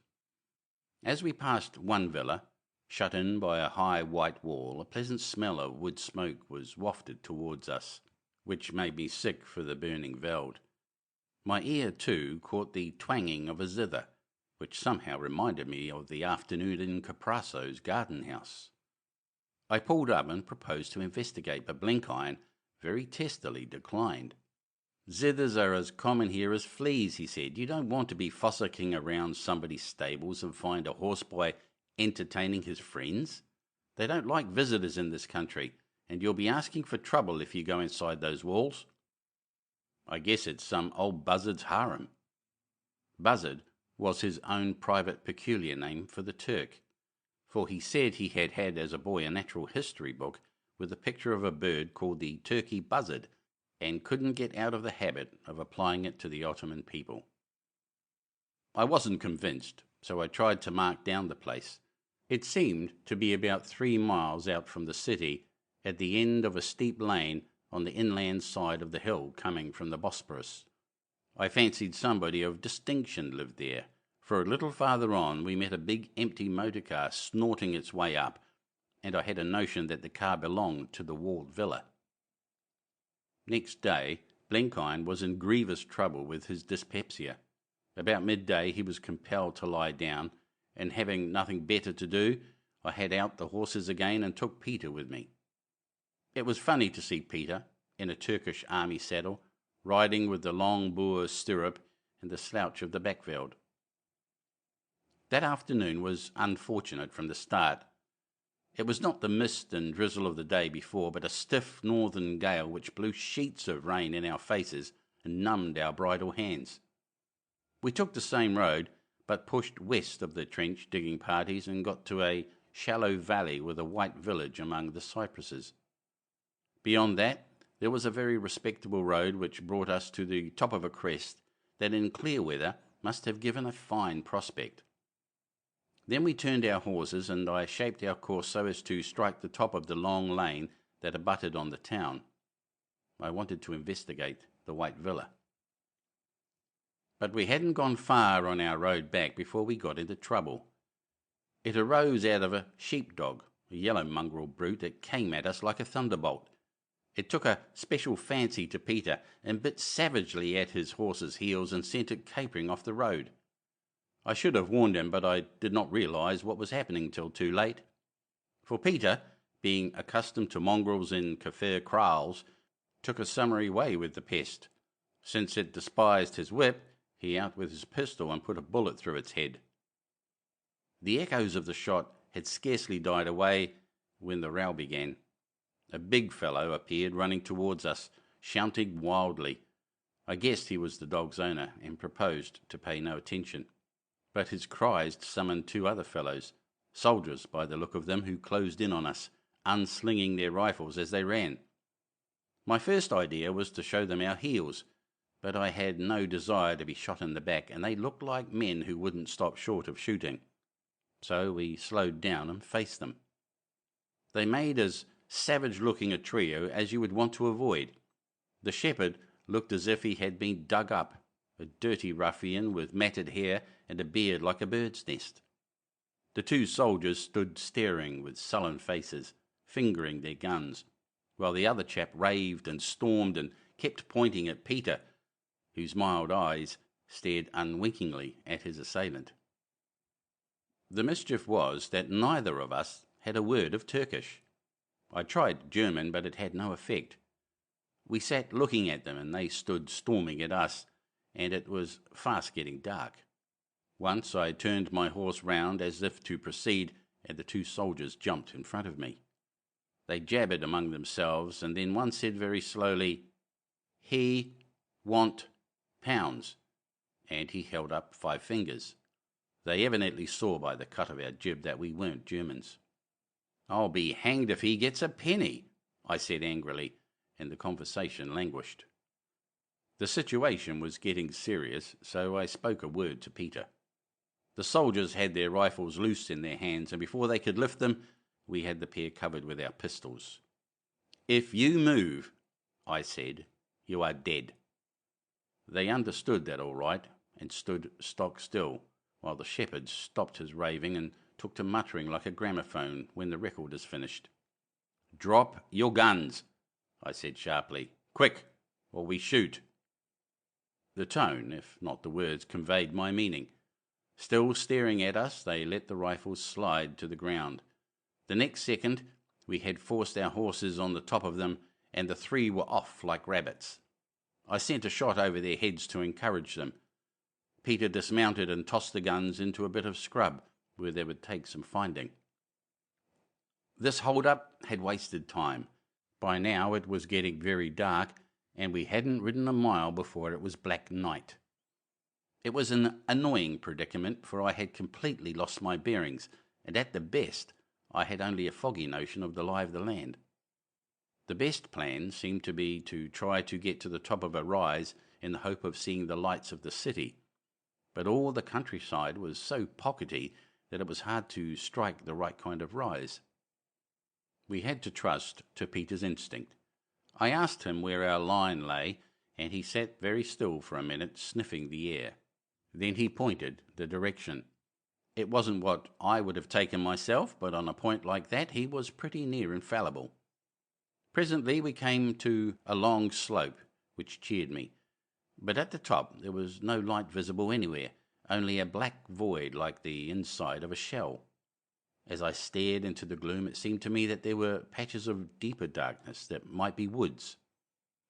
"There is a house half left in front of us," said Peter. I peered, till my eyes ached and saw nothing. "Well, for heaven's sake, guide me to it," I said, and with Peter in front, we set off down the hill. It was a wild journey, for darkness clung as close to us as a vest. Twice we stepped into patches of bog, and once my horse saved himself by a hair from going head forward into a gravel pit. We got tangled up in strands of wire, and often found ourselves rubbing our noses against tree trunks. Several times I had to get down and make a gap in barricades of loose stones. But after a ridiculous amount of slipping and stumbling, we finally struck what seemed the level of a road, and a piece of special darkness in front which turned out to be a high wall. I argue that all mortal walls had doors, so we set to groping along it and presently found a gap. There was an old iron gate on broken hinges, which we easily pushed open, and found ourselves on a back path to some house. It was clearly disused, for masses of rotten leaves covered it, and by the feel of it underfoot, it was grass-grown. We dismounted now, leading our horses, and after about 50 yards the path ceased and came out on a well-made carriage drive. So at least we guessed, for the place was as black as pitch. Evidently the house couldn't be far off, but in which direction I hadn't a notion. Now, I didn't want to be paying calls on any Turk at that time of day. Our job was to find where the road opened into the lane, for after that our way to Constantinople was clear. One side the lane lay, and the other the house, and it didn't seem wise to take the risk of tramping up with horses to the front door. So I told Peter to wait for me at the end of the back road, while I would prospect a bit. I turned to the right, my intention being, if I saw the light of a house, to return, and with Peter take the other direction. I walked like a blind man in that nether pit of darkness. The road seemed well kept, and the soft, wet gravel muffled the sounds of my feet. Great trees overhung it, and several times I wandered into dripping bushes. And then I stopped short in my tracks, for I heard the sound of whistling.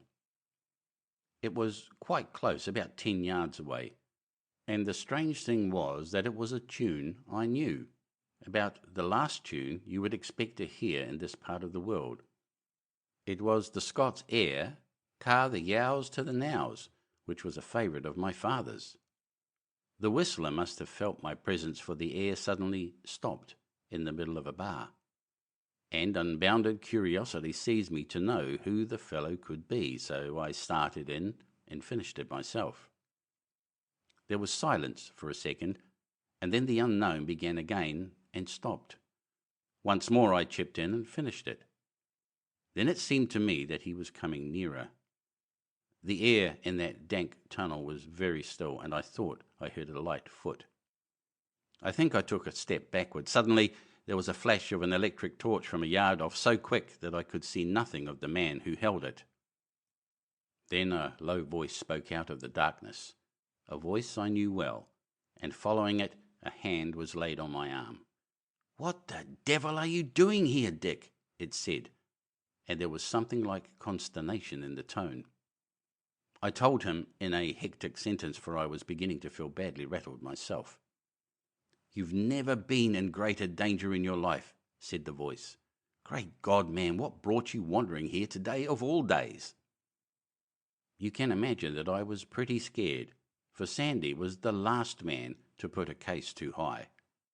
And the next second I felt worse, for he clutched my arm and dragged me in a bound to the side of the road. I could see nothing, but I felt that his head was screwed round, and mine followed suit. And there, a dozen yards off, were the acetylene lights of a big motor car. It came along very slowly, purring like a great cat, while we pressed into the bushes. The headlights seemed to spread a fan far to either side, showing the full width of the drive and its borders, and about half the height of the overarching trees. There was a figure in uniform sitting beside the chauffeur, whom I saw dimly in the reflex glow, but the body of the car was dark.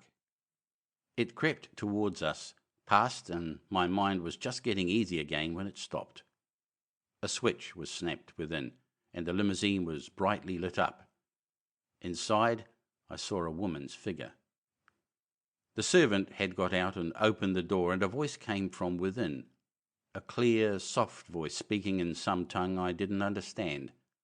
Sandy had started forward at the sound of it, and I followed him. It would never do for me to be caught skulking in the bushes. I was so dazzled by the suddenness of the glare that at first I blinked and saw nothing. Then my eyes cleared, and I found myself looking at the inside of a car upholstered in some soft dove-coloured fabric and beautifully finished off in ivory and silver. The woman who sat in it had a mantilla of black lace over her head and shoulders, and with one slender jewelled hand she kept its fold over the greater part of her face. I saw only a pair of pale grey blue eyes, these and the slim fingers. I remember that Sandy was standing very upright, with his hands on his hips, by no means like a servant in the presence of his mistress. He was a fine figure of a man at all times, but in those wild clothes, with his head thrown back and his dark brows drawn below his skull cap, he looked like some savage king out of an older world. He was speaking Turkish, and glancing at me now and then as if angry and perplexed. I took the hint that he was not supposed to know any other tongue, and that he was asking who the devil I might be. Then they both looked at me, Sandy with the slow unwinking stare of the gypsy, the lady with those curious, beautiful pale eyes. They ran over my clothes, my brand-new riding breeches, my splashed boots, my wide-brimmed hat. I took off the last and made my best bow. "Madame," I said, "I have to ask pardon for trespassing in your garden. The fact is, I and my servant, he's down the road with the horses, and I guess you noticed him, The two of us went for a ride this afternoon and got good and well lost. We came in by your back gate, and I was prospecting for your front door to find someone to direct us when I bumped into this brigand chief who didn't understand my talk. I'm American, and I'm here on a big government proposition. I hate to trouble you, but if you'd send a man to show us how to strike the city, I'd be very much in your debt. Her eyes never left my face. Will you come into the car? She said in English. At the house I will give you a servant to direct you.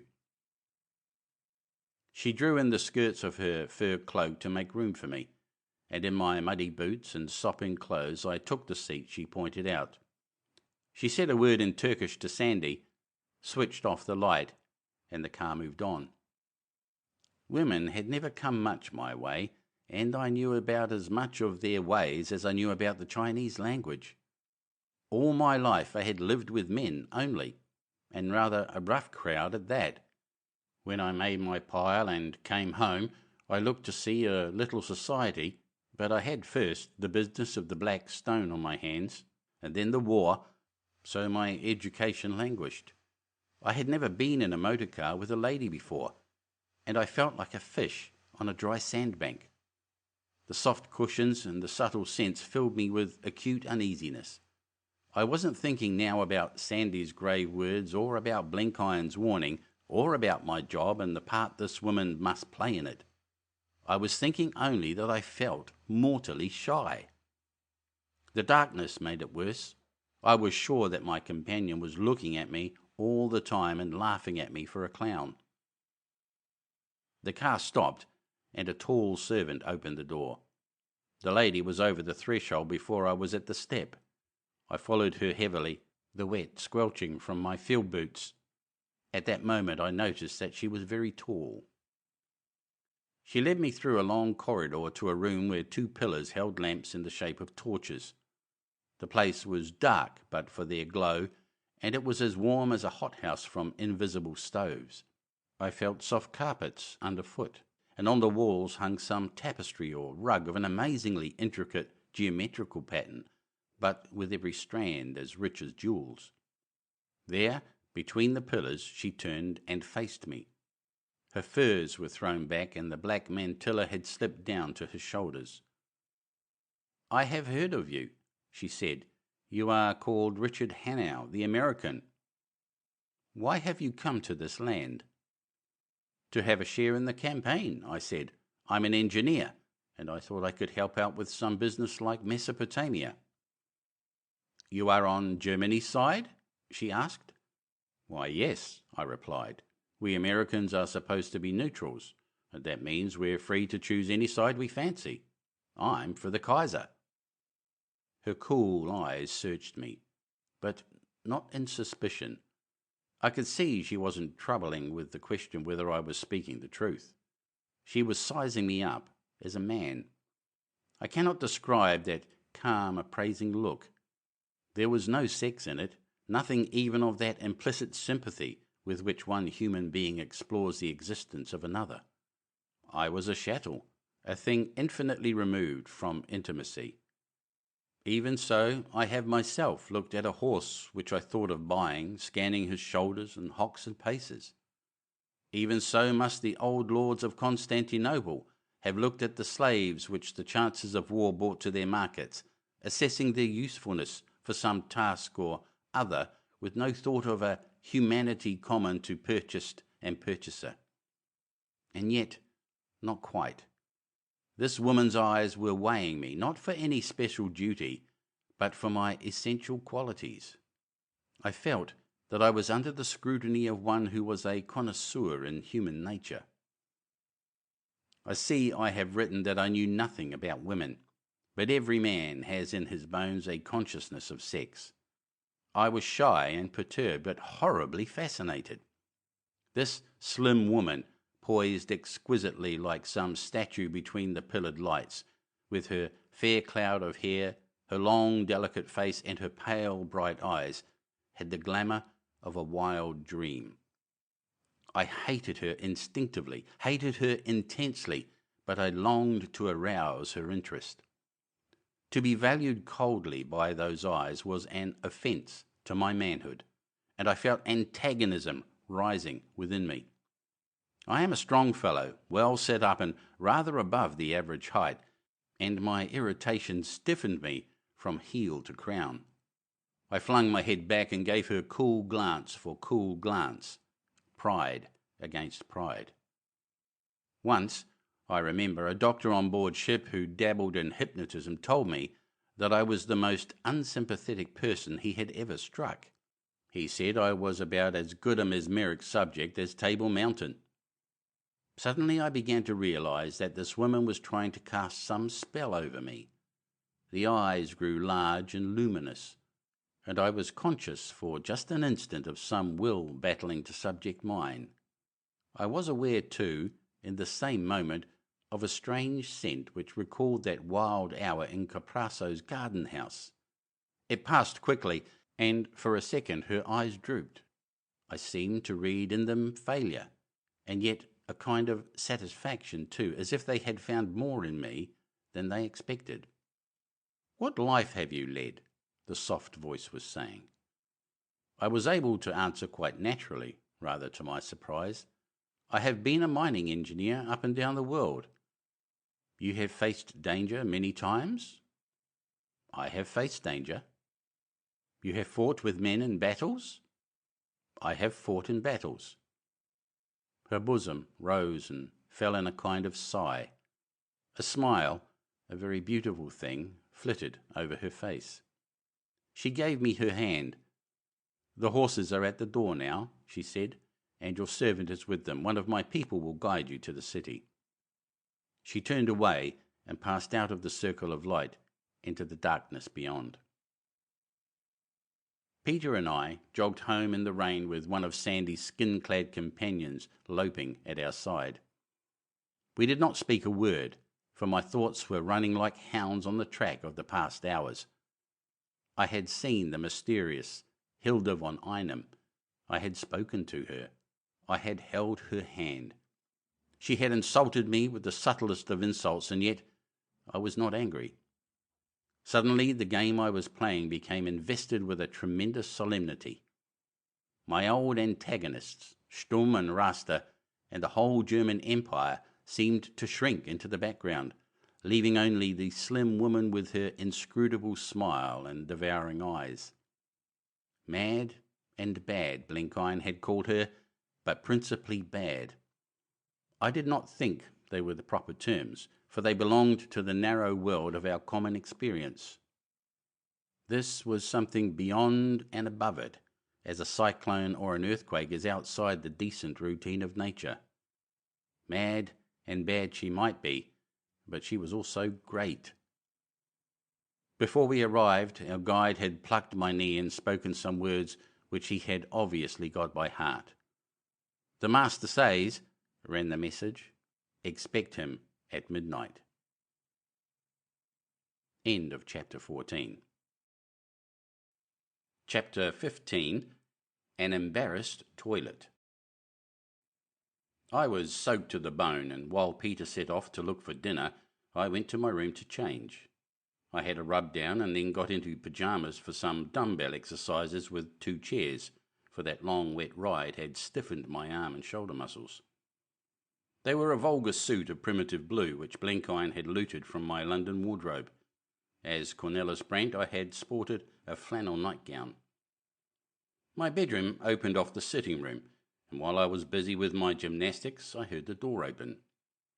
I thought at first it was Blenkiron, but the briskness of the tread was unlike his measured gait. I had left the light burning there, and the visitor, whoever it was, had made himself at home. I slipped on a green dressing gown Blenkiron had lent me, and sallied forth to investigate. My friend Raster was standing by the table, on which he had laid an envelope. He looked round at my entrance and saluted.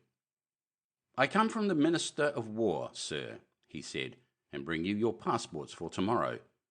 You will travel by—" And then his voice tailed away and his black eyes narrowed to slits.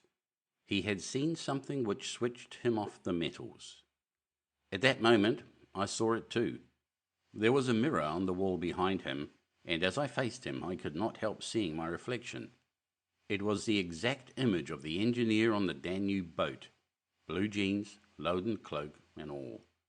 The accursed mischance of my costume had given him the clue to an identity which was otherwise buried deep in the Bosphorus. I am bound to say for Rasta that he was a man of quick action. In a trice he had whipped round to the other side of the table between me and the door, where he stood regarding me wickedly. By this time I was at the table and stretched out a hand for the envelope. My one hope was nonchalance. "Sit down, sir," I said, "and have a drink. It's a filthy night to move about in." "Thank you, no, Herr Brandt," he said. "You may burn these passports, for they will not be used." "Whatever's the matter with you?" I cried. "You've mistaken the house, my lad. I'm called Hannay, Richard Hannay, and my partner's Mr. John S. Blenkiron. He'll be here presently. Never knew anyone of the name of Brandt, barring a tobacconist in Denver City." "You have never been to Rostock?" he said with a sneer. "Not that I know of. But pardon me, sir, if I ask your name and your business here. I'm darned if I'm accustomed to being called by Dutch names or have my word doubted. In my country we consider that impolite, as between gentlemen." I could see that my bluff was having its effect. His stare began to waver, and when he next spoke it was in a more civil tone. "I will ask pardon if I'm mistaken, sir, but you're the image of a man who a week ago was at Rostock, a man much wanted by the imperial government." "A week ago I was tossing in a dirty little hooker coming from Costanza. Unless Rostock's in the middle of the Black Sea, I've never visited the township. I guess you're barking up the wrong tree. Come to think of it, I was expecting passports. Say, do you come from Enver de Mard?" "I have that honour," he said. "Well, Enver is a very good friend of mine. He's the brightest citizen I've struck this side of the Atlantic." The man was calming down, and in another minute his suspicions would have gone. But at that moment, by the crookedest kind of luck, Peter entered with a tray of dishes. He did not notice Rasta and walked straight to the table and plunked down his burden on it. The Turk had stepped aside at his entrance, and I saw by the look in his eyes that his suspicions had become a certainty. For Peter, stripped to shirt and breeches, was the identical shabby little companion of the Rostock meeting. I had never doubted Rasta's pluck.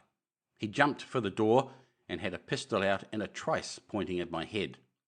"Bonne fortune," he cried, "both the birds at one shot." His hand was on the latch and his mouth was open to cry. I guess there was an orderly waiting on the stairs. He had what you call the strategic advantage, for he was at the door while I was at the other end of the table and Peter at the side of it, at least 2 yards from him. The road was clear before him, and neither of us was armed. I made a despairing step forward, not knowing what I meant to do, for I saw no light, but Peter was before me. He had never let go of the tray, and now, as a boy skims a stone on a pond, he skimmed it with its contents at Rasta's head. The man was opening the door with one hand while he kept me covered with the other, and he got the contrivance fairly in the face. A pistol shot cracked out, and the bullet went through the tray, but the noise was drowned in the crash of glasses and crockery. The next second, Peter had wrenched the pistol from Rasta's hand and had gripped his throat. A dandified young Turk, brought up in Paris and finished in Berlin, may be as brave as a lion, but he cannot stand in a rough and tumble against a backveld hunter, though more than double his age. There was no need for me to help him. Peter had his own way, learned in a wild school of knocking the sense out of a foe. He gagged him scientifically and trussed him up with his own belt and 2 straps from a trunk in my bedroom. "This man is too dangerous to let go," he said, as if his procedure were the most ordinary thing in the world. "He will be quiet now till we have time to make a plan."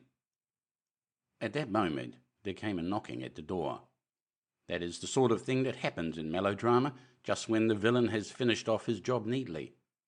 The correct thing to do is to pale to the teeth, and with a rolling, conscience-stricken eye glare around the horizon. That was not Peter's way. "We'd better tidy up if we're to have visitors," he said calmly. Now there was one of those big oak German cupboards against the wall which must have been brought in sections, for complete it would never have got through the door. It was empty now but for Blenkiron's hat box.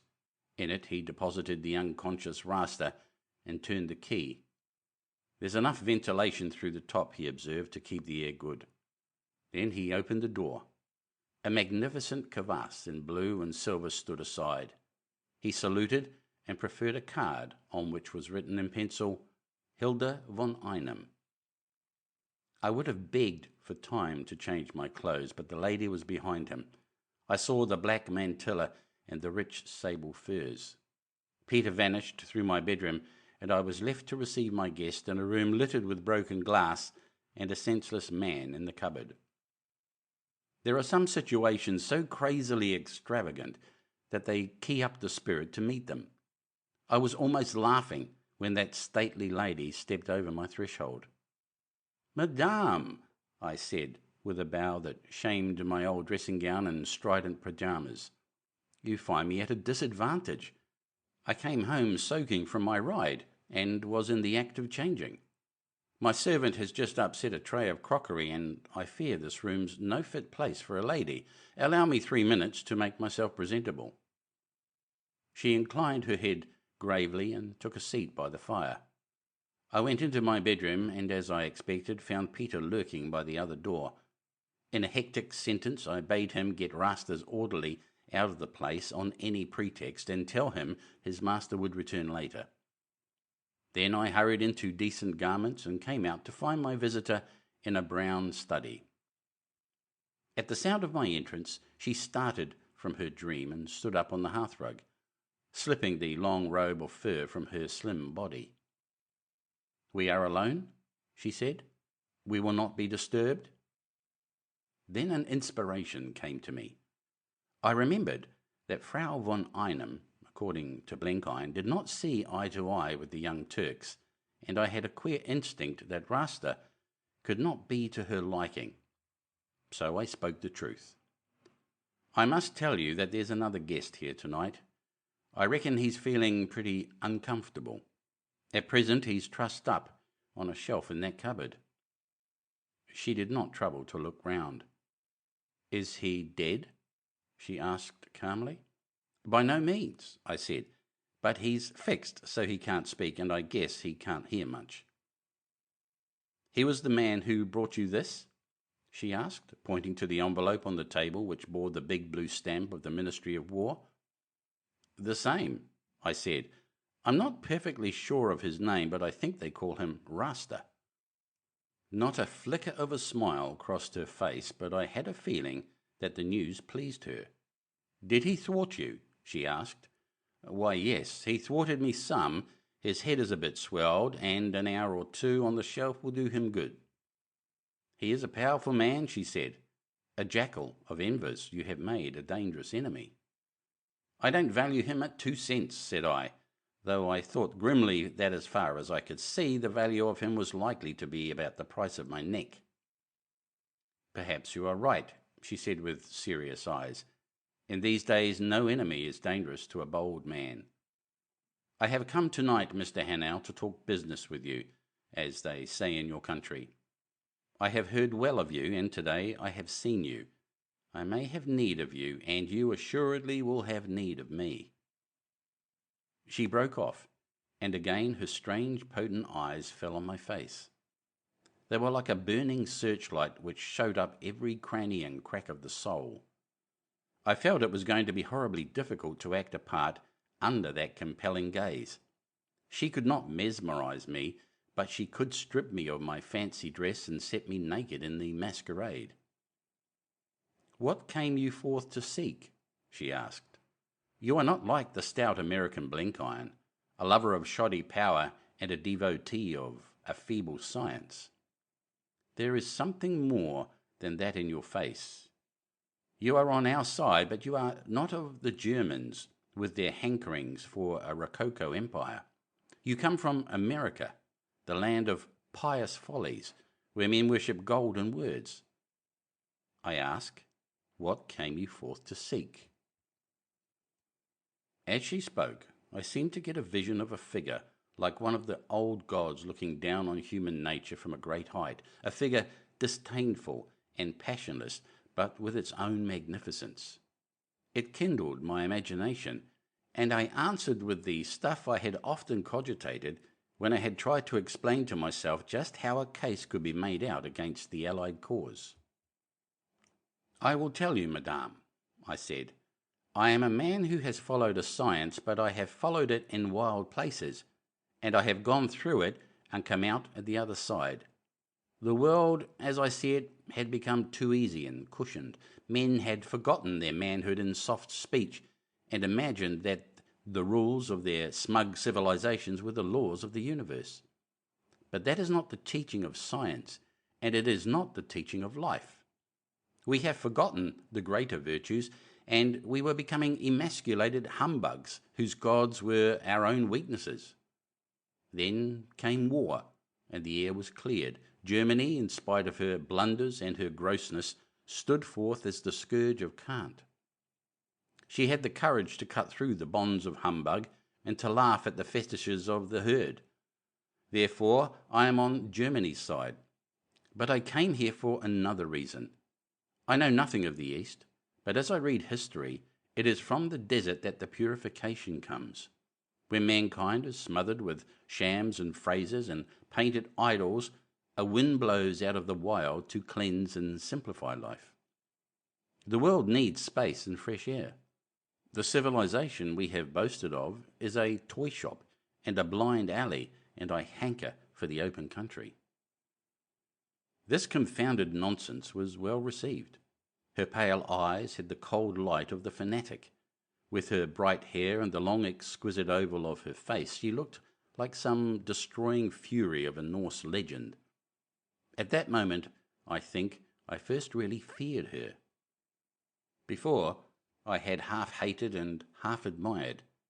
Thank heaven, in her absorption she did not notice that I had forgotten the speech of Cleveland, Ohio. You are of the household of faith, she said. You will presently learn many things, for the faith marches to victory. Meantime, I have one word for you. You and your companion travel eastward. We go to Mesopotamia, I said. I reckon these are our passports, and I pointed to the envelope. She picked it up, opened it, and then tore it in pieces and tossed it in the fire. The orders are countermanded, she said. I have need of you, and you go with me. Not to the flats of the Tigris, but to the great hills. Tomorrow you will receive new passports. She gave me her hand and turned to go. At the threshold she paused and looked towards the oak cupboard. Tomorrow I will relieve you of your prisoner. He will be safer in my hands. She left me in a condition of pretty blank bewilderment. We were to be tied to the chariot wheels of this fury and started on an enterprise compared to which fighting against our friends at Kut seemed tame and reasonable. On the other hand, I had been spotted by Rasta and had got the envoy of the most powerful man in Constantinople locked up in a cupboard. At all costs, we had to keep Rasta safe, but I was very determined that he should not be handed over to the lady. I was going to be no party to cold-blooded murder, which I judged to be her expedient. It was a pretty kettle of fish, but in the meantime I must have food, for I had eaten nothing for 9 hours, so I went in search of Peter. I had scarcely begun my long-deferred meal when Sandy entered. He was before his time, and he looked as solemn as a sick owl. I seized on him as a drowning man clutches a spar. He heard my story of Rasta with a lengthening face. That's bad, he said. You say he spotted you, and your subsequent doings, of course, would not disillusion him. It's an infernal nuisance, but there's only one way out of it. I must put him in charge of my own people. They will keep him safe and sound till he's wanted. Only he mustn't see me, and he went out in a hurry. I fetched Rasta from his prison. He had come to his senses by this time, and lay regarding me with stony, malevolent eyes. "I'm very sorry, sir," I said, "for what has happened, but you left me no alternative. I've got a big job on hand, and I can't have it interfered with by you or anyone. You're paying the price of a suspicious nature. When you know a little more, you'll want to apologize to me. I'm going to see that you are kept quiet and comfortable for a day or two. You've no cause to worry, for you'll suffer no harm. I give you my word of honour as an American citizen."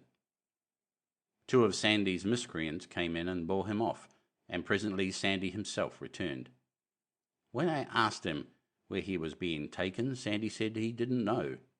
They've got their orders, and they'll carry them out to the letter. There's a big unknown area in Constantinople to hide a man, into which the Kaffir never enter. Then he flung himself in a chair and lit his old pipe. "Dick," he said, "this job is getting very difficult and very dark, but my knowledge has grown in the last few days. I found out the meaning of the second word that Harry Bullivant scribbled." "Cancer?" I asked. "Yes. It means just what it reads and no more. Greenmantle is dying, has been dying for months. This afternoon they brought a German doctor to see him, and the man gave him a few hours of life. By now he may be dead." The news was a staggerer. For a moment I thought it cleared up things. "Then that busts the show," I said. "You can't have a crusade without a prophet." "I wish I thought it did. It's the end of one stage, but the start of a new and blacker one. Do you think that woman will be beaten by such a small thing as the death of her prophet?" "She'll find a substitute, one of the 4 ministers or someone else. She's a devil incarnate, but she has the soul of a Napoleon. The big danger is only beginning." Then he told me the story of his recent doings. He had found out the house of Frau von Einem without much trouble, and had performed with his ragamuffins in the servants' quarters. The prophet had a large retinue, and the fame of his minstrels, for the companions were known far and wide in the land of Islam, came speedily to the ears of the holy ones. Sandy, a leader in this most orthodox coterie, was taken into favour, and brought to the notice of the 4 ministers. He and his half-dozen retainers became inmates of the villa, and Sandy, from his knowledge of Islamic law and his ostentatious piety, was admitted to the confidence of the household. Frau von Einem welcomed him as an ally, for the companions had been the most devoted propagandists of the new revelation. As he described it, it was a strange business. Greenmantle was dying and often in great pain, but he struggled to meet the demands of his protectress. The 4 ministers, as Sandy saw them, were unworldly ascetics. The prophet himself was a saint, though a practical saint with some notions of policy. But the controlling brain and will were those of the lady. Sandy seemed to have won his favour, even his affection. He spoke of him with a kind of desperate pity. "I never saw such a man. He is the greatest gentleman you can picture, with a dignity like a high mountain. He is a dreamer and a poet too, a genius if I can judge these things. I think I can assess him rightly, for I know something of the soul of the East, but it would be too long a story to tell now. The West knows nothing of the true Oriental. It pictures him as lapped in colour and idleness and luxury and gorgeous dreams. But it is all wrong. The calf he yearns for is an austere thing. It is the austerity of the East that is its beauty and its terror. It always wants the same things at the back of its head. The Turk and the Arab came out of big spaces, and they have the desire of them in their bones. They settle down and stagnate, and by the by they degenerate into that appalling subtlety which is their ruling passion gone crooked. And then comes a new revelation and a great simplifying. They want to live face to face with God without a screen of ritual and images and priestcraft. They want to prune life of its foolish fringes and get back to the noble bareness of the desert. Remember, it is always the empty desert and the empty sky that cast their spell over them. These and the hot, strong, antiseptic sunlight which burns up all rot and decay. It isn't inhuman. It's the humanity of one part of the human race. It isn't ours. It isn't as good as ours, but it's jolly good all the same. There are times when it grips me so hard that I'm inclined to forswear the gods of my fathers. Well, Greenmantle is the prophet of this great simplicity. He speaks straight to the heart of Islam, and it's an honourable message. But for our sins, it's been twisted into part of that damned German propaganda.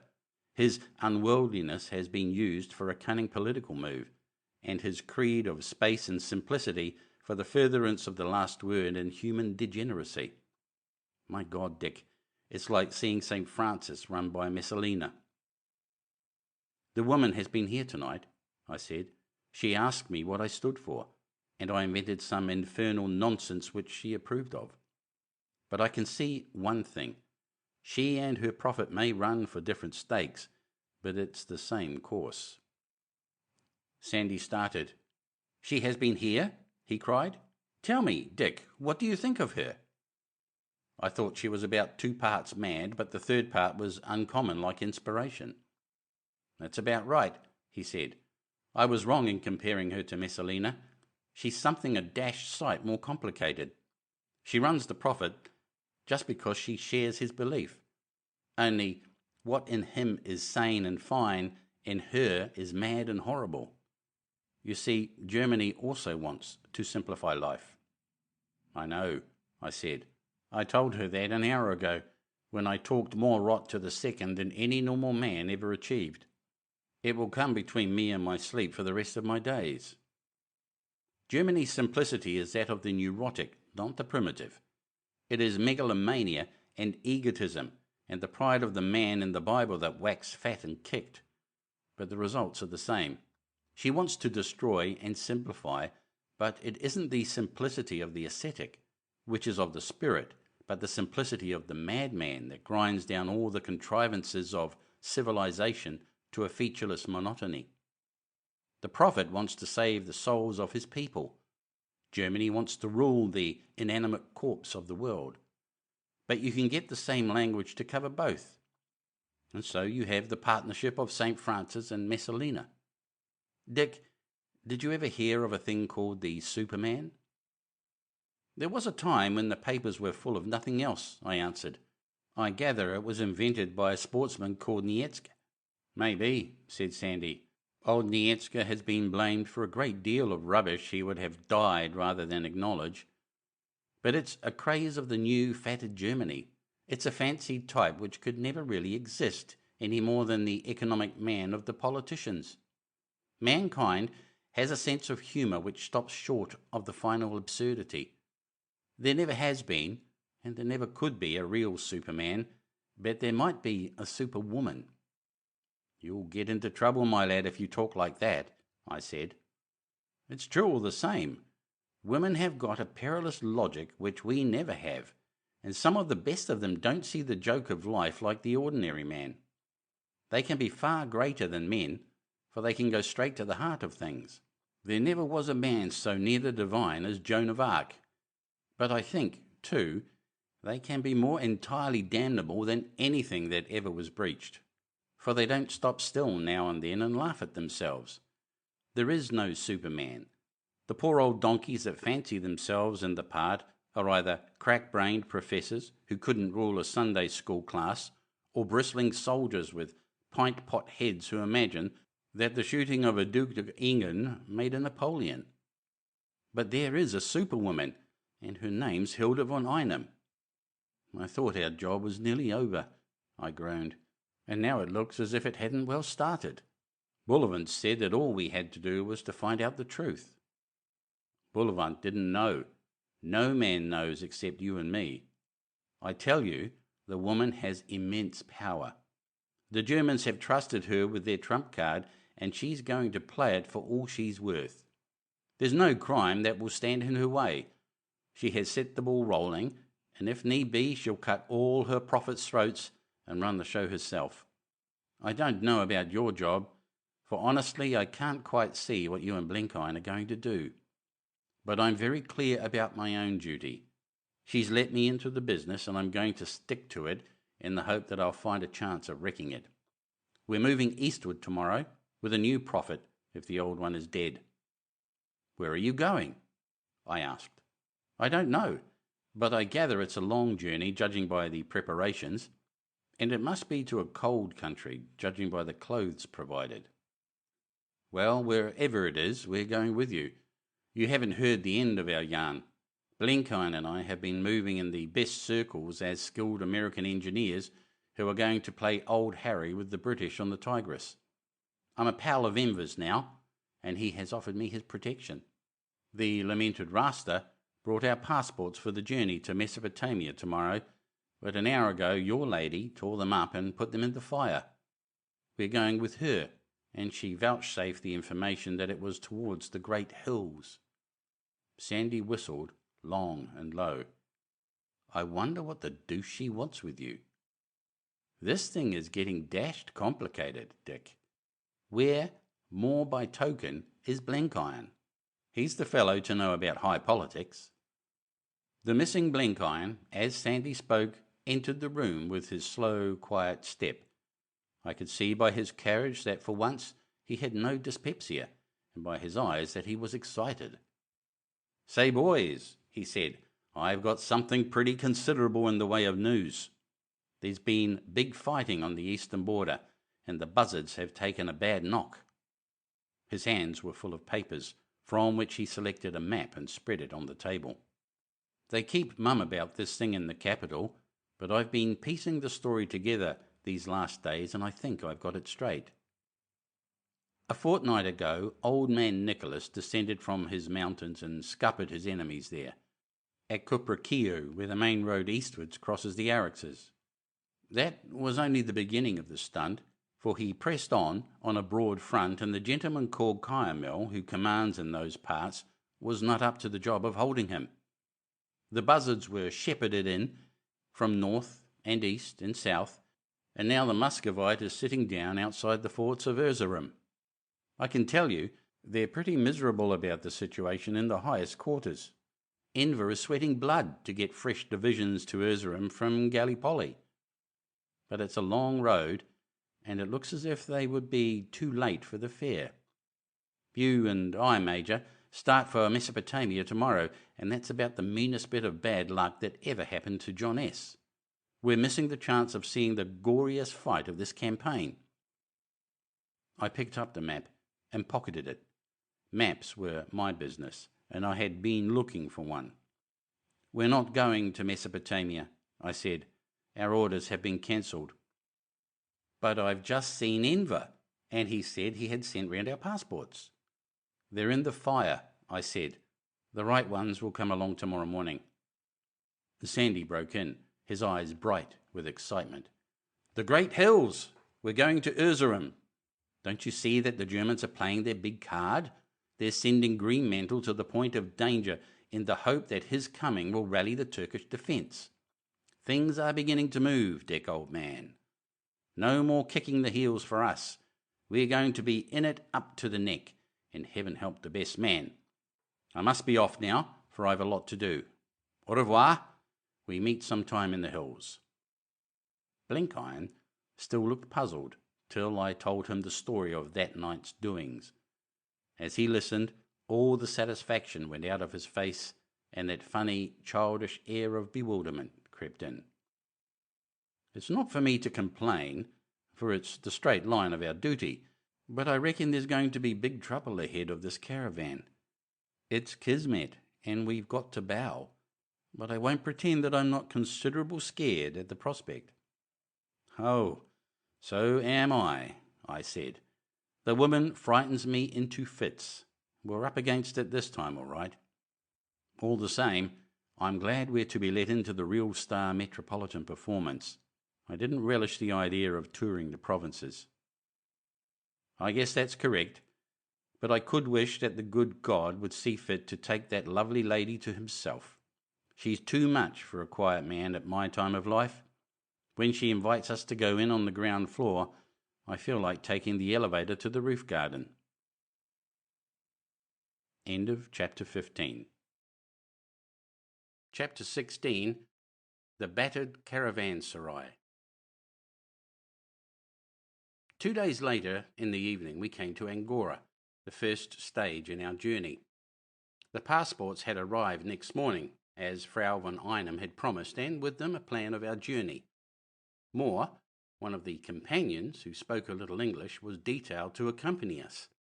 A wise precaution, for no one of us had a word of Turkish.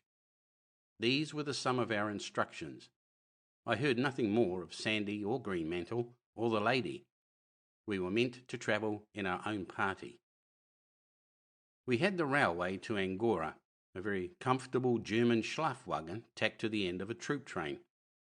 There wasn't much to be seen of the country, for after we left the Bosporus, we ran into scuds of snow, and except that we seemed to be climbing on to a big plateau, I had no notion of the landscape. It was a marvel that we made such good time, for that line was congested beyond anything I have ever seen. The place was crawling with the Gallipoli troops, and every siding was packed with supply trucks. When we stopped, which we did on an average about once an hour, you could see vast camps on both sides of the line, and often we struck regiments on the march along the railway track. They looked a fine, hardy lot of ruffians, but many were deplorably ragged, and I didn't think much of their boots. I wondered how they would do the 500 miles of road to Erzurum. Blenkiron played patience, and Peter and I took a hand at picket, but mostly we smoked and yarned. Getting away from that infernal city had cheered us up wonderfully. Now we were out on the open road, moving to the sound of guns. At the worst, we should not perish like rats in a sewer. We would all be together too, and that was a comfort. I think we felt the relief which a man who has been on a lonely outpost feels when he is brought back to his battalion. Besides, the thing had gone clean beyond our power to direct. It was no good planning and scheming, for none of us had a notion what the next step might be. We were fatalists now, believing in kismet, and that is a comfortable faith. All but Blenkiron. The coming of Hilda von Einem into the business had put a very ugly complexion on it for him. It was curious to see how she affected the different members of our gang. Peter did not care a rush. Man, woman, and hippogriff were the same to him. He met it all as calmly as if he were making plans to round up an old lion in a patch of bush, taking the facts as they came and working at them as if they were a sum in arithmetic. Sandy and I were impressed. It's no good denying it. Horribly impressed. But we were too interested to be scared, and we weren't a bit fascinated. We hated her too much for that. But she fairly struck Blenkiron dumb. He said himself, it was just like a rattlesnake and a bird. I made him talk about her, for if he sat and brooded, he would get worse. It was a strange thing that this man, the most imperturbable and, I think, about the most courageous I have ever met, should be paralysed by a slim woman. There was no doubt about it. The thought of her made the future to him as black as a thundercloud. It took the power out of his joints, and if she was going to be much around, it looked as if Blenkiron might be counted out. I suggested that he was in love with her, but this he vehemently denied. No, sir, I haven't got no sort of affection for the lady. My trouble is that she puts me out of countenance, and I can't fit her in as an antagonist. I guess we Americans haven't got the right poise for dealing with that kind of female. We've exalted our women folk into little tin gods, and at the same time left them out of the real business of life. Consequently, when we strike one playing the biggest kind of man's game, we can't place her. We aren't used to regarding them as anything except angels and children. I wish I had had you boys' upbringing. Angora was like my notion of some place such as the Amiens in the retreat from Mons. It was one mass of troops and transport, the neck of a bottle, for more arrived every hour, and the only outlet was the single eastern road. The town was pandemonium into which distracted German officers were trying to introduce some order. They didn't worry much about us, for the heart of Anatolia wasn't a likely hunting ground for suspicious characters. We took our passport to the commandant, who visaed them readily and told us he'd do his best to get us transport. We spent the night in a sort of hotel, where all four crowded into one little bedroom. Next morning I had my work cut out in getting a motor car. It took 4 hours, and the use of every great name in the Turkish Empire to raise a dingy sort of Studebaker, and another 2 to get the petrol and spare tyres. As for the chauffeur, love or money couldn't find him, and I was compelled to drive the thing myself.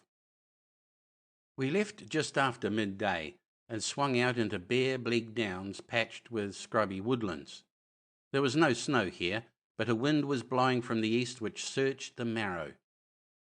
Presently we climbed up into hills, and the road, though not badly engineered to begin with, grew as rough as the channel of a stream. No wonder, for the traffic was like what one saw on that awful stretch between Cassel and Ypres, and there were no gangs of Belgian roadmakers to mend it up. We found troops by the thousands striding along with their impassive Turkish faces, ox convoys, mule convoys, wagons drawn by sturdy little Anatolian horses, and coming in the contrary direction, many shabby red crescent cars and wagons of the wounded. We had to crawl for hours on end, till we got past the block. Just before the darkening, we seemed to outstrip the first press, and had a clear run for about 10 miles over a low pass in the hills. I began to get anxious about the car, for it was a poor one at the best, and the road was guaranteed sooner or later to knock even a Rolls-Royce into scrap iron. All the same, it was glorious to be out in the open again. Peter's face wore a new look, and he sniffed the bitter air like a stag. There floated up from little wayside camps the odour of wood smoke and dung fires. That, and the curious acrid winter smell of great wind-blown spaces, will always come to my memory as I think of that day. Every hour brought me peace of mind and resolution. I felt as I had felt when the battalion first marched from Ayr towards the firing line, a kind of keying up and wild expectation. I'm not used to cities, and lounging about Constantinople had slackened my fibre. Now, as the sharp wind buffeted us, I felt braced to any kind of risk. We were on the great road to the east, and the border hills, and soon we should stand upon the farthest battlefront of the war. This was no commonplace intelligence job. That was all over, and we were going into the firing zone, going to take part in what might be the downfall of our enemies. I didn't reflect that we were among those enemies, and would probably share their downfall if we were not shot earlier. The truth is, I had got out of the way of regarding the thing as a struggle between armies and nations. I hardly bothered to think where my sympathies lay. First and foremost, it was a contest between the 4 of us and a crazy woman, and this personal antagonism made the strife of armies only a dimly felt background. We slept that night like logs on the floor of a dirty cairn, and started next morning in a powder of snow. We were getting very high up now, and it was perishing cold. The companion, whose name sounded like Hussein, had travelled the road before and told me what the places were, but they conveyed nothing to me. All morning we wriggled through a big lot of troops, a brigade at least, who swung along at a great pace with a fine stride that I don't think I have ever seen bettered. I must say I took a fancy to the Turkish fighting man. I remembered the testimonial our fellows gave him as a clean fighter, and I felt very bitter that Germany should have lugged him into this dirty business. They halted for a meal, and we stopped too and lunched off some brown bread and dried figs and a flask of very sour wine. I had a few words with one of the officers who spoke a little German. He told me they were marching straight for Russia, since there had been a great Turkish victory in the Caucasus. "We have beaten the French and the British, and now it is Russia's turn," he said stolidly, as if repeating a lesson. But he added that he was mortally sick of war. In the afternoon we cleared the column and had an open road for some hours. The land now had a tilt eastward, as if we were moving towards the valley of a great river. Soon we began to meet little parties of men coming from the east with a new look in their faces. The first lots of wounded had been the ordinary thing you see on every front, and there had been some pretence at organisation. But these new lots were very weary and broken. They were often barefoot, and they seemed to have lost their transport and to be starving. You would find a group stretched by the roadside in their last stages of exhaustion. Then would come a party limping along, so tired that they never turned their heads to look at us. Almost all were wounded, some badly, and most were horribly thin. I wondered how my Turkish friend behind would explain the sight to his men if he believed in a great victory.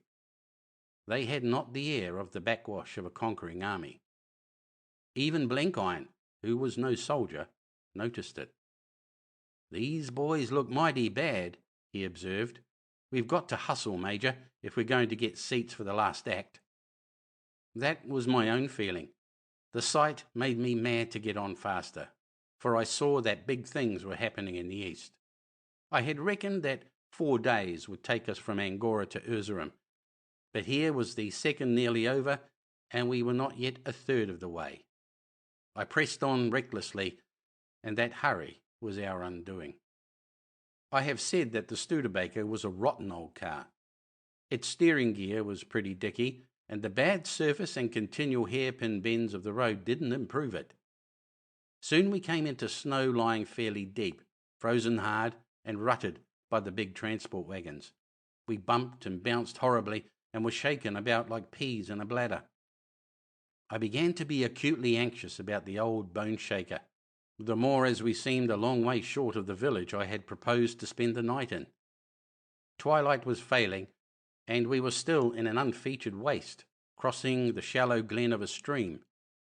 There was a bridge at the bottom of a slope, a bridge of logs and earth which had apparently been freshly strengthened for heavy traffic. As we approached it at a good pace, the car ceased to answer to the wheel. I struggled desperately to keep it straight, but it swerved to the left, and we plunged over a bank into a marshy hollow. There was a sickening bump as we struck the lower ground, and the whole party was shot out into the frozen slush. I don't yet know how I escaped, for the car turned over, and by rights I should have had my back broken. But no one was hurt. Peter was laughing, and Blenkiron, after shaking the snow out of his hair, joined him. For myself, I was feverishly examining the machine. It was about as ugly as it could be, for the front axle was broken. Here was a piece of hopeless bad luck. We were stuck in the middle of Asia Minor with no means of conveyance, for to get a new axle there was as likely as to find snowballs on the Congo. It was all but dark, and there was no time to lose. I got out the petrol tins and spare tyres and cached them among some rocks on the hillside. Then we collected our scanty baggage from the derelict Studebaker. Our only hope was Hussein. He had got to find us some lodging for the night, and next day we would have to try for horses or a lift in some passing wagon. I had no hope of another car. Every automobile in Anatolia would now be at a premium. It was so disgusting a mishap that we all took it quietly. It was too bad to be helped by hard swearing. Hussein and Peter set off on different sides of the road to prospect for a house, and Blenkiron and I sheltered under the nearest rock and smoked savagely. Hussein was the first to strike oil. He came back in 20 minutes with news of some kind of dwelling a couple of miles up the stream. He went off to collect Peter, and humping our baggage, Blenkiron and I plodded up the waterside. Darkness had fallen thick by this time, and we took some bad tosses among the bogs. When Hussein and Peter overtook us, they found a better road, and presently we saw a light twinkle in the hollow ahead. It proved to be a wretched, tumbled-down farm in a grove of poplars, a foul-smelling, muddy yard, a 2-roomed hovel of a house, and a barn, which was tolerably dry and which we selected for our sleeping space. The owner was a broken old fellow whose sons were all at war, and he received us with the profound calm of one who expects nothing but unpleasantness from life. By this time we had recovered our tempers, and I was trying hard to put my new Kismet philosophy into practice. I reckoned that if risks were foreordained, so were difficulties, and both must be taken as part of the day's work. With the remains of our provisions and some curdled milk, we satisfied our hunger and curled ourselves up among the pea straw of the barn.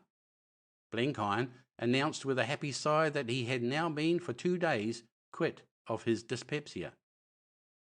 That night, I remember, I had a queer dream. I seemed to be in a wild place among mountains, and I was being hunted, though who was after me I couldn't tell. I remember sweating with fright, for I seemed to be quite alone, and the terror that was pursuing me was more than human. The place was horribly quiet and still, and there was deep snow lying everywhere, so that each step I took was heavy as lead. A very ordinary sort of nightmare, you will say. Yes, but there was one strange feature in this one. The night was pitch dark, but ahead of me in the throat of the pass there was one patch of light, and it showed a rum little hill with a rocky top, what we call in South Africa a castrol or saucepan. I had a notion that if I could get to that castrol I should be safe, and I panted through the drifts toward it with the Avenger of Blood at my heels. I woke, gasping, to find the winter morning struggling through the cracked rafters, and to hear Blenkiron say cheerily that his duodenum had behaved all night like a gentleman. I lay still for a bit, trying to fix the dream, but it all dissolved into haze except the picture of the little hill, which was quite clear in every detail. I told myself it was a reminiscence of the veld, some spot down in the Wakkerstroom country, though for the life of me I couldn't place it. I pass over the next 3 days, for they were one uninterrupted series of heartbreaks. Hussein and Peter scoured the country for horses. Blenkiron sat in the barn and played patience, while I haunted the roadside near the bridge in the hope of picking up some kind of conveyance. My task was perfectly futile. The columns passed, casting wandering eyes on the wrecked car among the frozen rushes, but they could offer no help. My friend, the Turkish officer, promised to wire to Angora from some place or other for a fresh car, but remembering the state of affairs at Angora, I had no hope from that quarter. Cars passed, plenty of them, packed with staff officers, Turkish and German, but they were in far too big a hurry even to stop and speak. The only conclusion I reached from my roadside vigil was that things were getting very warm in the neighbourhood of Erzurum. Everybody on that road seemed to be in a mad haste either to get there or to get away. Hussein was the best chance, for, as I have said, the companions had a very special and peculiar graft throughout the Turkish Empire. But the first day he came back empty-handed. All the horses had been commandeered for the war, he said, and though he was certain that some had been kept back and hidden away, he could not get on their track. The second day he returned with 2, miserable screws and deplorably short in the wind from a diet of beans. There was no decent corn or hay left in the countryside. The third day he picked up a nice little Arab stallion, in poor condition, it is true, but perfectly sound. For these beasts we paid good money, for Blenkiron was well supplied, and we had no time to spare for the interminable Oriental bargaining. Hussein said he had cleaned up the countryside, and I believed him. I dared not delay another day, even though it meant leaving him behind. But he had no notion of doing anything of the kind. He was a good runner, he said, and could keep up with such horses as ours forever. If this was the manner of our progress, I reckoned we would be weeks in getting to Erzurum. We started at dawn on the morning of the 4th day, after the old farmer had blessed us and sold us some stale rye bread. Blenkiron bestrode the Arab, being the heaviest, and Peter and I had the screws. My worst forebodings were soon realised, and Hussein, loping along at my side, had an easy job to keep up with us. We were about as slow as an ox wagon. The brutes were unshod, and with the rough roads I saw that their feet would very soon go to pieces. We jogged along like a tinker's caravan, about 5 miles to the hour, as feckless a party as ever disgraced the high road. The weather was now a drizzle, which increased my depression. Cars passed us and disappeared in the mist, going at 30 miles an hour to mock our slowness. None of us spoke, for the futility of the business clogged our spirits. I bit hard on my lip to curb my relentlessness, and I think I would have sold my soul there and then for anything that could move fast. I don't know any sorer trial than to be mad for speed and have to crawl at a snail's pace. I was getting ripe for any kind of desperate venture. About midday, we descended on a wide plain full of the marks of rich cultivation. Villages became frequent, and the land was studded with olive groves and scarred with water furrows. From what I remembered of the map, I judged that we were coming to that champagne country near Siwas, which is the granary of Turkey and the home of the true Osmanli stock. Then at the turning of the road we came to the Caravanserai. It was a dingy, battered place with the pink plaster falling in patches from its walls. There was a courtyard abutting on the road and a flat-topped house with a big hole in its side. It was a long way from any battleground, and I guessed that some explosion had wrought the damage. Behind it, a few hundred yards off, a detachment of cavalry were encamped beside a stream with their horses tied up in long lines of pickets. And by the roadside, quite alone and deserted, stood a large new motor car. In all the road before and behind, there was no man to be seen except the troops by the stream. The owners, whoever they were, must be inside the Caravanserai. I have said I was in the mood for some desperate deed, and lo and behold, Providence had given me the chance. I coveted that car as I have never coveted anything on earth. At the moment, all my plans had narrowed down to a feverish passion to get to the battlefield. We had to find Greenmantle at Erzurum, and once there, we should have Hilda von Einem's protection. It was a time of war, and a front of brass was the surest safety.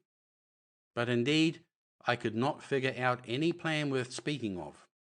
I saw only one thing, a fast car which might be ours.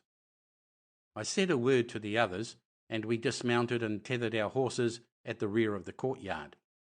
I heard the low hum of voices from the cavalrymen by the stream, but they were 300 yards off and could not see us.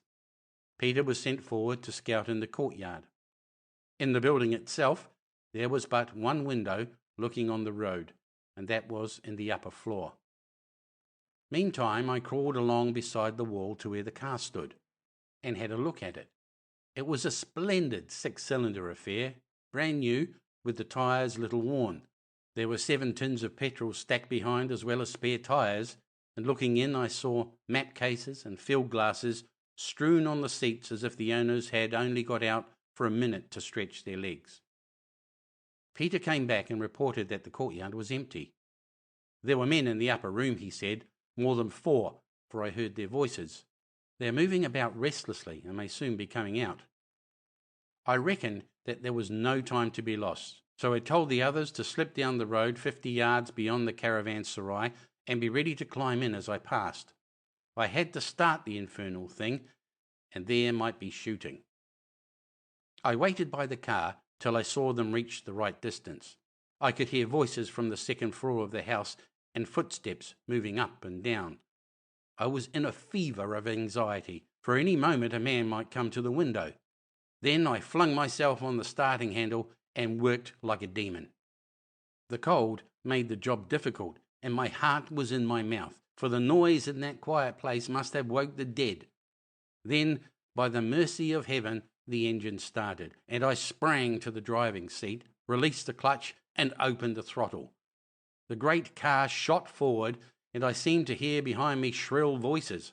A pistol bullet bored through my hat, and another buried itself in a cushion beside me. In a second, I was clear of the place, and the rest of the party were embarking. Blenkiron got on the step and rolled himself like a sack of coals onto the tonneau. Peter nipped up beside me, and Hussein scrambled in from the back over the folds of the hood. We had our baggage in our pockets and had nothing to carry. Bullets dropped round us, but did no harm. Then I heard a report at my ear, and out of a corner of my eye saw Peter lower his pistol. Presently we were out of range, and looking back I saw 3 men gesticulating in the middle of the road. "May the devil fly away with this pistol," said Peter ruefully. "I could never make a good shooting with a little gun. Had I had my rifle—" "What did you shoot for?" I asked in amazement. "We've got the fellow's car, and we don't want to do them any harm." "It would have saved trouble had I had my rifle," said Peter quietly. "The little man you call Rasta was there, and he knew you. I heard him cry your name. He is an angry little man, and I observed that on this road there is a telegraph." End of chapter 16. Chapter 17. Trouble by the waters of Babylon. From that moment I date the beginning of my madness. Suddenly I forgot all cares and difficulties of the present and future and became foolishly light-hearted. We were rushing towards the great battle where men were busy at my proper trade. I realised how much I had loathed the lonely days in Germany and still more the dawdling week in Constantinople. Now I was clear of it all and bound for the clash of armies. It didn't trouble me that we were on the wrong side of the battle line. I had a sort of instinct that the darker and wilder things grew, the better chance for us. "Seems to me," said Blenkiron, bending over me, "that this joyride is going to come to an untimely end pretty soon. Peter's right.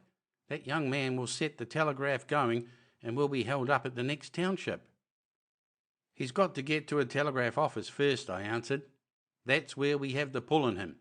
He's welcome to the screws we left behind, and if he finds an operator before the evening, I'm the worst kind of Dutchman. I'm going to break all the rules and bucket this car for what she's worth. Don't you see that the nearer we get to Erzerum, the safer we are?" "I don't follow," he said slowly. "At Erzerum, I reckon they'll be waiting for us with the handcuffs. Why in thunder couldn't those hairy ragamuffins keep the little cuss safe? Your record's a bit too precipitous, Major, for the most innocent-minded military boss. Do you remember what you said about the Germans being open to bluff? Well, I'm going to put up the steepest sort of bluff. Of course, they'll stop us. Rasta will do his damnedest. But remember that he and his friends are not very popular with the Germans, and Madame von Einem is. We're her protégés, and the bigger the German swell I get before, the safer I'll feel. We've got our passports and our orders, and he'll be a bold man that will stop us once we get into the German zone. Therefore I'm going to hurry as fast as God will let me." It was a ride that deserved to have an epic written about it. The car was good, and I handled her well, though I say it who shouldn't. The road in that big central plain was fair, and often I knocked 50 miles an hour out of her.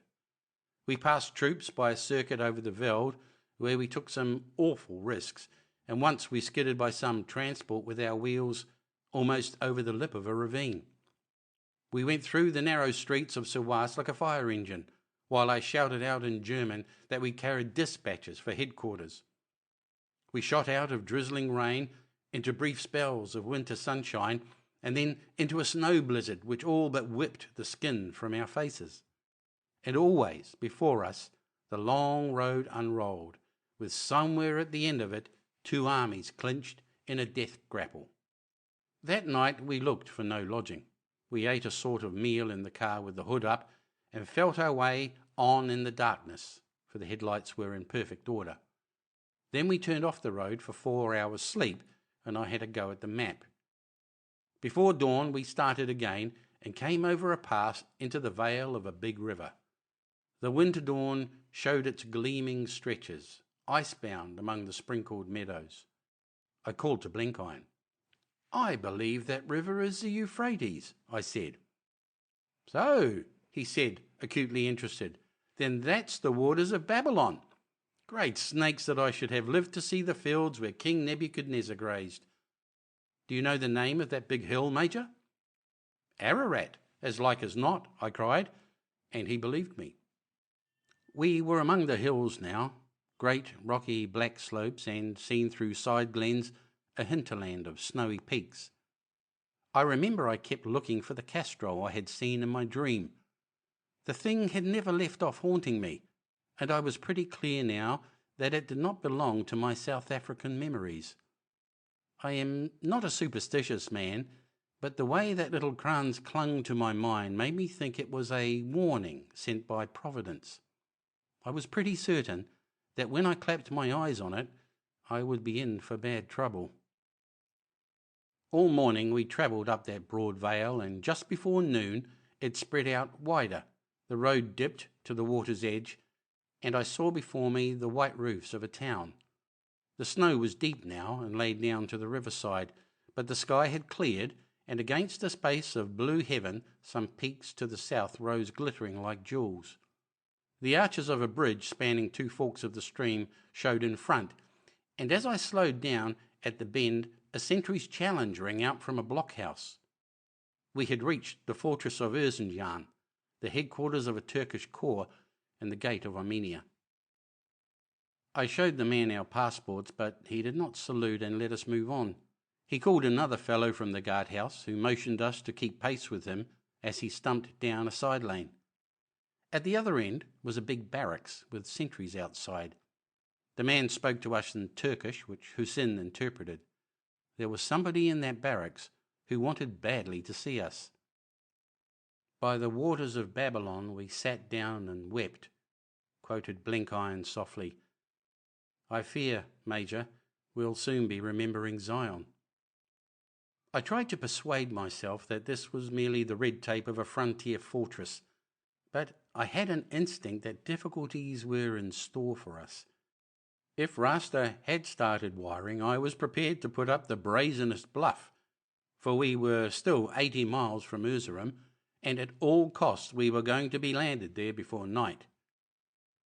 A fussy staff officer met us at the door. At the sight of us, he cried to a friend to come and look. "Here are the birds, safe. A fat man and 2 lean ones, and a savage who looks like a Kurd. Call the guard and march them off. There's no doubt about their identity." "Pardon me, sir," I said, "but we have no time to spare, and we'd like to be in Erzurum before dark. I would beg you to get through any formalities as soon as possible. This man," and I pointed to the sentry, "has our passports." "Compose yourself," he said impudently. "You're not going on just yet, and when you do, it won't be in a stolen car." He took the passports and fingered them casually. Then something he saw there made him cock his eyebrows. "Where did you steal these?" he asked, but with less assurance in his tone. I spoke very gently. "You seem to be the victim of a mistake, sir. These are our papers. We are under orders to report ourselves at Erzurum without an hour's delay. Whoever hinders us will have to answer to General von Lyman. We will be obliged if you will conduct us at once to the governor." "You can't see General Posselt," he said. "This is my business. I have a wire from Siwas that 4 men stole a car belonging to one of Enver Damid's staff. It describes you all, and says that 2 of you are notorious spies wanted by the imperial government. What have you to say about that?" "Only that it is rubbish. My good sir, you have seen our passes. Our errand is not to be cried on the housetops. But 5 minutes with General Posselt will make things clear. You will be exceedingly sorry for it if you delay another minute." He was impressed in spite of himself, and after pulling his moustache, turned on his heel and left us. Presently he came back and said very gruffly that the governor would see us. We followed him along a corridor into a big room looking out on the river, where an oldish fellow sat in an armchair by a stove, writing letters with a fountain pen. This was Posselt, who had been governor of Erzurum till he fell sick and Ahmed Fevzi took his place. He had a peevish mouth and big blue pouches below his eyes. He was supposed to be a good engineer and to have made Erzurum impregnable, but the look on his face gave me the impression that his reputation at the moment was a bit unstable. The staff officer spoke to him in an undertone. Yes, I know," he said testily. "Are these the men? They look a pretty lot of scoundrels." "What's that you say? They deny it, but they've got the car. They can't deny that. Here, you," and he flexed on Blenkiron. Who the devil are you?"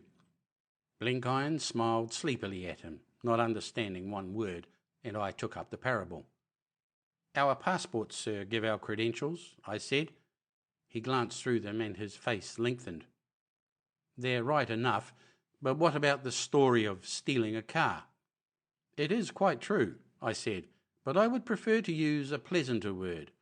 You will see from our papers that every authority on the road is directed to give us the best transport. Our own car broke down, and after a long delay we got some wretched horses. It is vitally important that we should be in Erzurum without delay, so I took the liberty of appropriating an empty car we found outside an inn. I am sorry for the discomfort of the owners, but our business was too grave to wait." "But the telegram says you are notorious spies." I smiled. "Who sent the telegram?" "I see no reason why I shouldn't give you his name.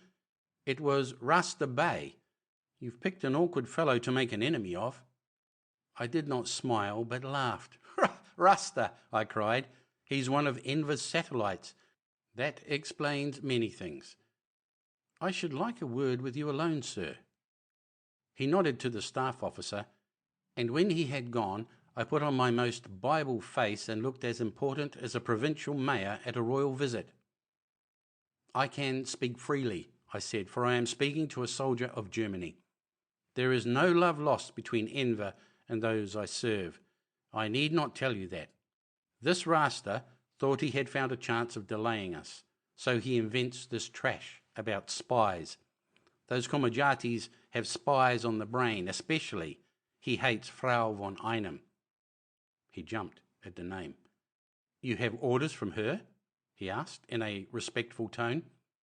"Why, yes," I answered, "and those orders will not wait." He got up and walked to a table, whence he turned a puzzled face on me. "I'm torn in two between the Turks and my own countrymen. If I please one, I offend the other, and the result is a damnable confusion. You can go on to Erzurum, but I shall send a man with you to see that you report to headquarters there. I'm sorry, gentlemen, but I'm obliged to take no chances in this business. Rasta's got a grievance against you, but you can easily hide behind the lady's skirts. She passed through this town 2 days ago." 10 minutes later, we were coasting through the slush of the narrow streets with a stolid German lieutenant sitting beside me. The afternoon was one of those rare days when in the pauses of snow you have a spell of weather as mild as May. I remembered several like it during our winter's training in Hampshire. The road was a fine one, well engineered and well kept too, considering the amount of traffic. We were a little delayed, for it was sufficiently broad to let us pass troops and transport without slackening pace. The fellow at my side was good-humoured enough, and his presence naturally put the lid on our conversation. I didn't want to talk, however. I was trying to piece together a plan, and making very little of it, for I had nothing to go upon. We must find Hilda von Einem and Sandy, and between us we must wreck the Greenmantle business. That done, it didn't matter so much what happened to us. As I reasoned it out, the Turks must be in a bad way, and unless they got a fillet from Greenmantle, would crumple up before the Russians. In the rout, I hoped we might get a chance to change our sides, but it was no good looking so far forward. The first thing was to get to Sandy. Now I was still in the mood of reckless bravado which I had got from bagging the car. I did not realise how thin our story was, and how easily Rasta might have a big graft at headquarters. If I had, I would have shot out the German lieutenant long before we got to Erzurum, and found some way of getting mixed up in the ruck of the population. Hussein could have helped me to that. I was getting so confident since our interview with Posselt that I thought I could bluff the whole outfit. But my main business that afternoon was pure nonsense. I was trying to find my little hill. At every turn of the road I expected to see the Castrol before us. You must know that ever since I could stand, I have been crazy about high mountains. My father took me to the Basutoland when I was a boy, and I reckon I have scrambled over almost every bit of upland south of the Zambezi, from the Hottentots, Holland, to the Zoutensberg, from the ugly yellow kopjes of the Damaraland to the noble cliffs of the Mount O sources. One of the things I had looked forward to in coming home was the chance of climbing the Alps. But now I was among peaks that I fancied were bigger than the Alps, and I could hardly keep my eyes on the road. I was pretty certain that my Castrol was among them, for that dream had taken an almighty hold on my mind. Funnily enough, I was ceasing to think it a place of evil omen, for one soon forgets the atmosphere of nightmare. But I was convinced that it was a thing I was destined to see, and to see pretty soon. Darkness fell when we were some miles short of the city, and the last part was difficult driving. On both sides of the road, transport and engineers' stores were parked, and some of it straight into the highway. I noticed lots of small details: machine gun detachments, signalling parties, squads of stretcher bearers, which mean the fringe of an army, and as soon as the night began, the white fingers of searchlights began to grope the skies. And then, above the hum of the roadside, rose the voice of the great guns. The shells were bursting 4 or 5 miles away, and the guns must have been as many more distant. But in that upland pocket of plain, in the frosty night, they sounded most intimately near. They kept up their solemn litany, with a minute's interval between each. No rafale, which rumbles like a drum, but the steady persistence of artillery exactly ranged on a target. I judged they must be bombarding the outer forts, and once there came a loud explosion and a red glare as if a magazine had suffered. It was a sound I had not heard for 5 months, and it fairly crazed me. I remembered how I had first heard it on the ridge before Leventi. Then I had been half afraid, half solemnized, but every nerve had been quickened. Then it had been the new thing in my life that held me breathless with anticipation. Now it was the old thing, the thing I had shared with so many good fellows, my proper work, the only task for a man. At the sound of the guns I felt that I was moving in natural air once more. I felt that I was coming home. We were stopped at a long line of ramparts, and a German sergeant stared at us till he saw the lieutenant beside me, when he saluted, and we passed on. Almost at once we dipped into narrow, twisting streets, choked with soldiers, where it was hard business to steer. There were few lights, only now and then the flare of a torch which showed the grey stone houses, with every window latticed and shuttered. I had put out my headlights and had only side lamps, so we had to pick our way gingerly through the labyrinth. I hoped we would strike Sandy's quarters soon, for we were all pretty empty, and a frost had set in which made our thick coats seem as thin as paper. The lieutenant did the guiding. We had to present our passports, and I anticipated no more difficulty than in landing from the boat at Boulogne. But I wanted to get it over, for my hunger pinched me, and it was fearsome cold. Still the guns went on, like hounds baying before a quarry. The city was out of range, but there were strange lights on the ridge to the east. At last we reached our goal and marched through a fine old carved archway into a courtyard and thence into a draughty hall. "You must see the section chef," said our guide. I looked round to see if we were all there and noticed that Hussein had disappeared. It did not matter, for he was not on the passports. We followed as we were directed through an open door. There was a man standing with his back towards us, looking at a wall map, a very big man with a neck that bulged over his collar. I would have known that neck among a million. At the sight of it, I made a half turn to bolt back. It was too late, for the door had closed behind us, and there were 2 armed sentries beside it.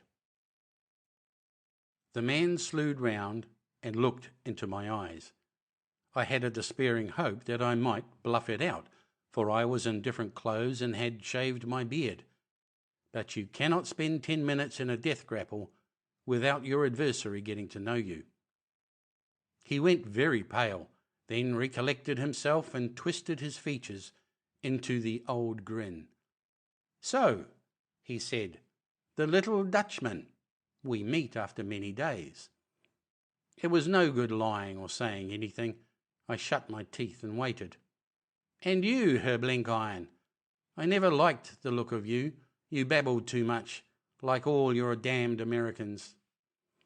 "I guess your personal dislike haven't got anything to do with the matter," said Blenkiron calmly. "If you're the boss here, I'll thank you to cast your eye over these passports, for we can't stand waiting forever." This fairly angered him. "I'll teach you manners," he cried, and took a step forward to reach for Blenkiron's shoulder, the game he had twice played with me. Blenkiron never took his hands from his coat pockets. "Keep your distance," he drawled in a new voice. "I've got you covered, and I'll make a hole in your bullet head if you lay a hand on me." With an effort, Stumm recovered himself. He rang a bell and fell to smiling. An orderly appeared to whom he spoke in Turkish, and presently a file of soldiers entered the room. "I'm going to have you disarmed, gentlemen," he said. "We can conduct our conversation more pleasantly without pistols." It was idle to resist. We surrendered our arms, Peter almost in tears with vexation. Stumm swung his legs over a chair and rested his chin on the back and looked at me. "Your game is up, you know," he said.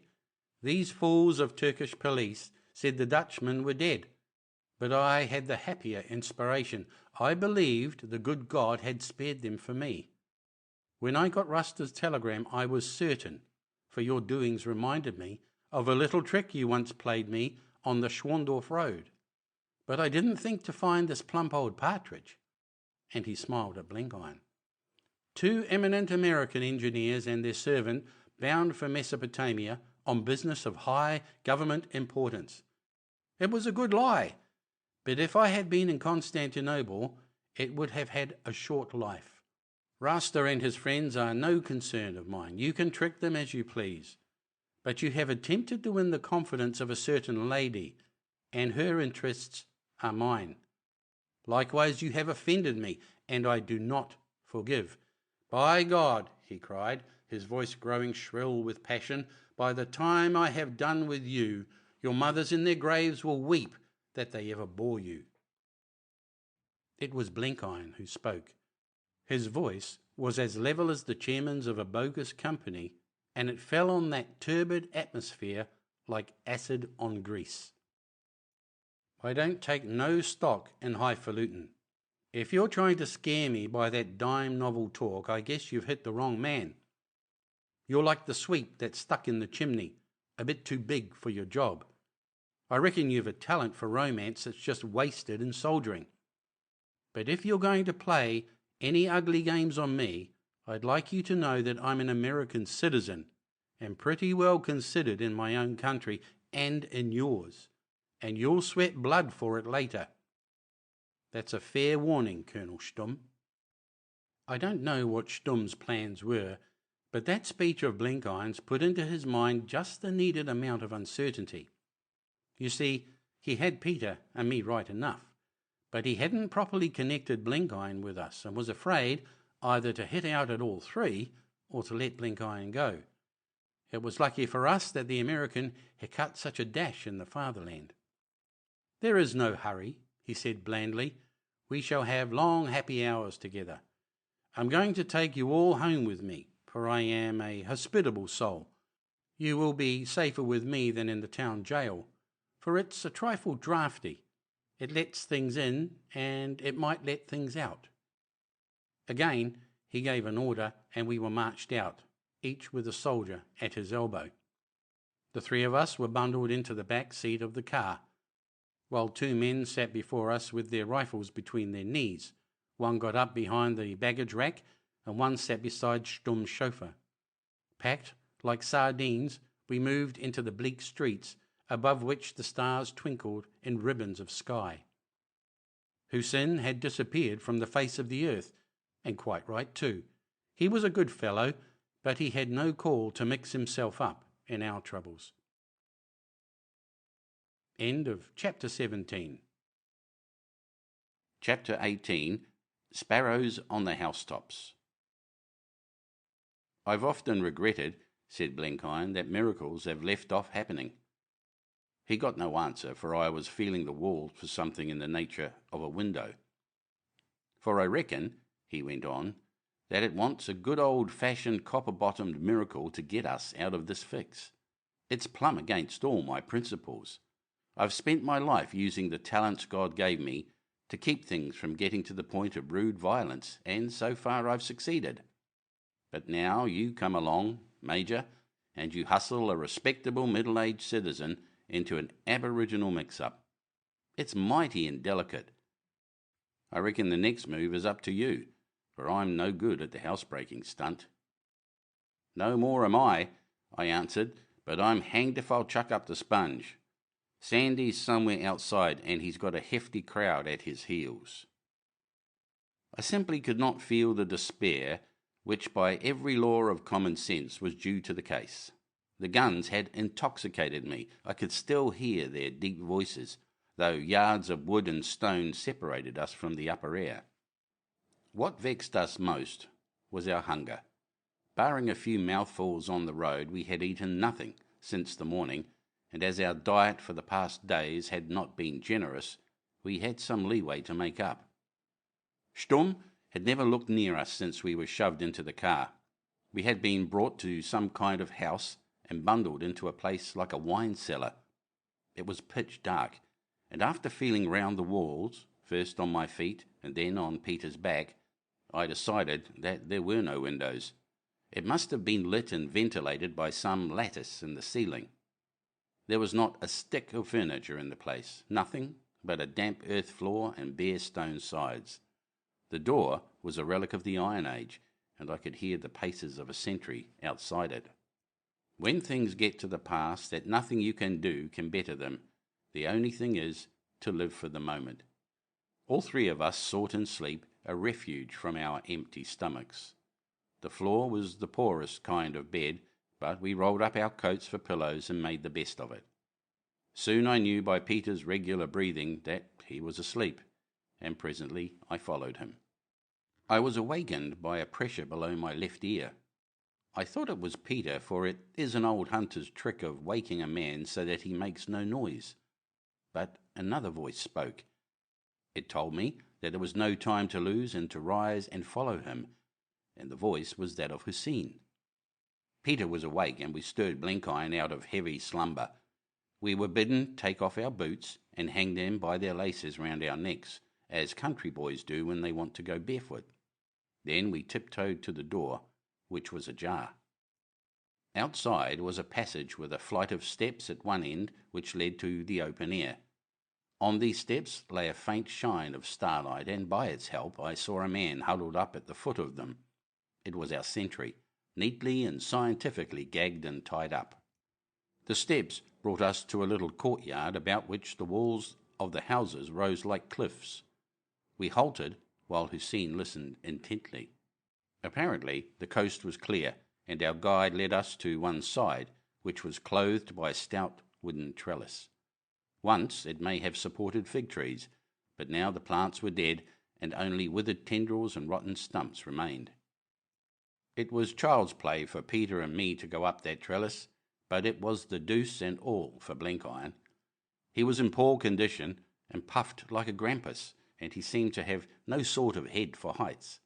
But he was as game as a buffalo, and started in gallantly till his arms gave out and he fairly stuck. So Peter and I went up on each side of him, taking an arm apiece, as I had once seen done to a man with vertigo in the kloof chimney on Table Mountain. I was mighty thankful when I got him panting on the top, and Hussein had shinned up beside us. We crawled along a broadish wall with an inch or two of powdery snow on it, and then up a sloping buttress onto the flat roof of the house. It was a miserable business for Blenkiron, who would certainly have fallen if he could have seen what was below him, and Peter and I had to stand at attention at all time. Then began a more difficult job. Hussein pointed out a ledge which took us past a stack of chimneys to another building slightly lower, this being the route he fancied. At that I sat down resolutely and put on my boots, and the others followed. Frostbitten feet would be a poor asset in this kind of travelling. It was a bad step for Blenkiron, and we only got him past it by Peter and I spread-eagling ourselves against the wall and passing him in front of us with his face towards us. We had no grip, and if he had stumbled, we should all three have been in the courtyard. But we got it over and dropped as softly as possible onto the roof of the next house. Hussein had his finger on his lips, and I soon saw why, for there was a lighted window in the wall we had descended. Some imp prompted me to wait behind and explore. The others followed Hussein and were soon at the far end of the roof, where a kind of wooden pavilion broke the line, while I tried to get a look inside. The window was curtained and had two folding sashes which clasped in the middle. Through a gap in the curtain I saw a little lamplit room and a big man sitting at a table littered with papers. I watched him, fascinated, as he turned to consult some document and made a marking on the map before him.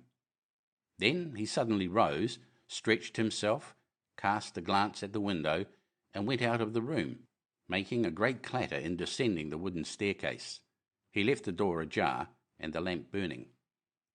I guessed he had gone to have a look at his prisoners, in which case the show was up. But what filled my mind was an insane desire to get a sight of his map. It was one of those mad impulses which utterly cloud right reason, a thing independent of any plan, a crazy leap in the dark. But it was so strong that I would have pulled that window out by its frame, if need be, to get to that table. There was no need, for the flimsy clasp gave it the first pull and the sashes swung open. I scrambled in, after listening for steps on the stairs. I crumpled up the map and stuck it in my pocket, as well as the paper from which I had seen him copying. Very carefully I removed all marks of my entry, brushed away the snow from the boards, pulled back the curtain, got out and refastened the window. Still there was no sound of his return. Then I started off to catch up the others. I found them shivering in the roof pavilion. "We've got to move pretty fast," I said, "for I've just been burgling old Stumm's private cabinet. Hussein, my lad, do you hear that? They may be after us at any moment, so I pray heaven we soon strike better going." Hussein understood. He led us at a smart pace from one roof to another, for here they were all of the same height, and only low parapets and screens divided them. We never saw a soul, for a winter's night is not the time you choose to saunter on your housetop. I kept my ears open for trouble behind us, and in about 5 minutes I heard it. A riot of voices broke out, with one louder than the rest, and, looking back, I saw lanterns waving. Stumm had realized his loss and found the tracks of the thief.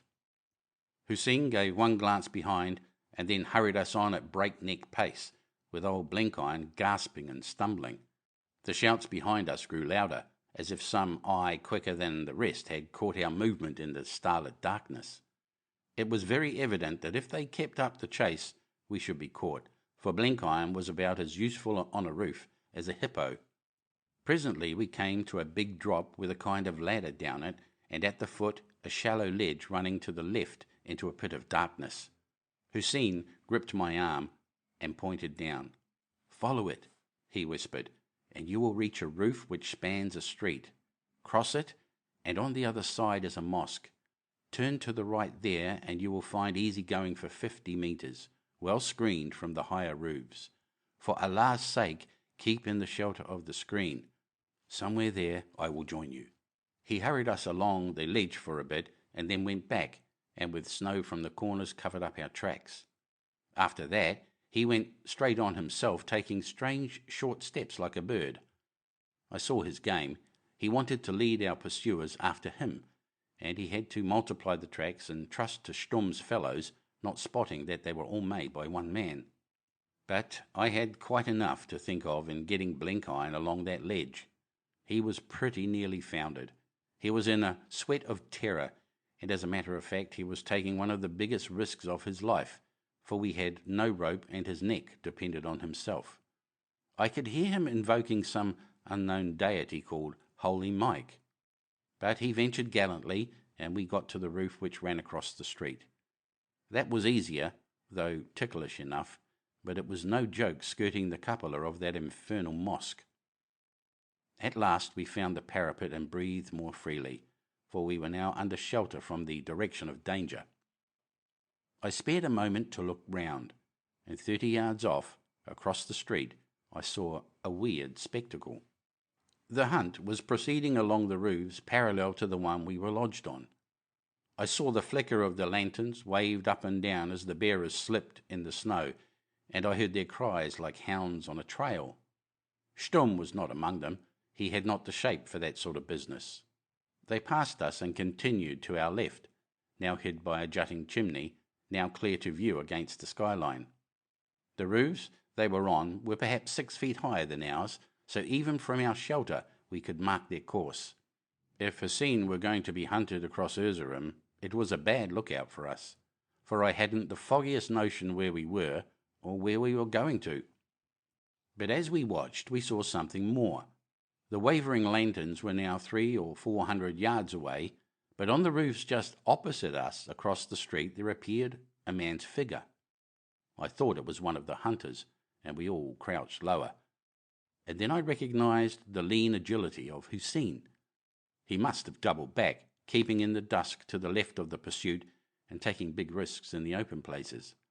But there he was now, exactly in front of us, and separated only by the width of the narrow street. He took a step backward, gathered himself for a spring, and leaped clean over the gap. Like a cat, he lighted on the parapet above us and stumbled forward with the impetus right on our heads. "We are safe for the moment," he whispered, "but when they miss me they will return. We must make good haste." The next half hour was a maze of twists and turns, slipping down icy roofs and climbing icier chimney stacks. The stir of the city had gone, and from the black streets below came scarcely a sound. But always the great tattoo of guns beat in the east. Gradually we descended to a lower level till we emerged on the top of a shed in a courtyard. Hussein gave an odd sort of cry, like a demented owl, and something began to stir below us. It was a big covered wagon, full of bundles of forage and drawn by 4 mules. As we descended from the shed into the frozen litter of the yard, a man came out of the shade and spoke low to Hussein. Peter and I lifted Blenkiron into the cart and scrambled in beside him, and I never felt anything more blessed than the warmth and softness of that place after the frosty roofs. I had forgotten all about my hunger and only yearned for sleep. Presently the wagon moved out of the courtyard into the dark streets. Then Blenkiron began to laugh, a deep internal rumble which shook him violently and brought down a heap of forage on his head. I thought it was hysterics, the relief from the tension of the past hour. But it wasn't. His body might be out of training, but there was never anything the matter with his nerves. He was consumed with honest merriment. "Say, Major," he gasped, "I don't usually cherish dislikes for my fellow men, but somehow I didn't cotton to Colonel Stumm. But now I almost love him. You hit his jaw very bad in Germany, and now you've annexed his private file, and I guess it's important, or he wouldn't have been so mighty set on steeplechasing over those roofs. I haven't done such a thing since I broke into Neighbour Brown's woodshed to steal his tame possum, and that's 40 years back. It's the first piece of genuine amusement I've struck in this game, and I haven't laughed so much since old Jim Hooker told the tale of cousin Sally Dillard, when we were hunting ducks in Michigan and his wife's brother had an apoplexy in the night and died of it." To the accompaniment of Blenkiron's chuckles, I did what Peter had done in the first minute, and fell asleep. When I woke, it was still dark. The wagon had stopped in a courtyard which seemed to be shaded by great trees. The snow lay deeper here, and by the feel of the air we had left the city and climbed to higher ground. There were big buildings on one side, and on the other what looked like the lift of a hill. No lights were shown. The place was in profound gloom, but I felt the presence near me of others besides Hussein and the driver. We were hurried, Blenkiron only half awake, into an outbuilding, and then down some steps to a roomy cellar. There Hussein lit a lantern and showed us what had once been a storehouse for fruit. Old husks still strewed the floor, and the place smelt of apples. Straw had been piled in corners for beds, and there was a rude table and a divan of boards covered with sheepskins. "Where are we?" I asked Hussein. "In the house of the master," he said. "You will be safe here, but you must keep still till the master comes."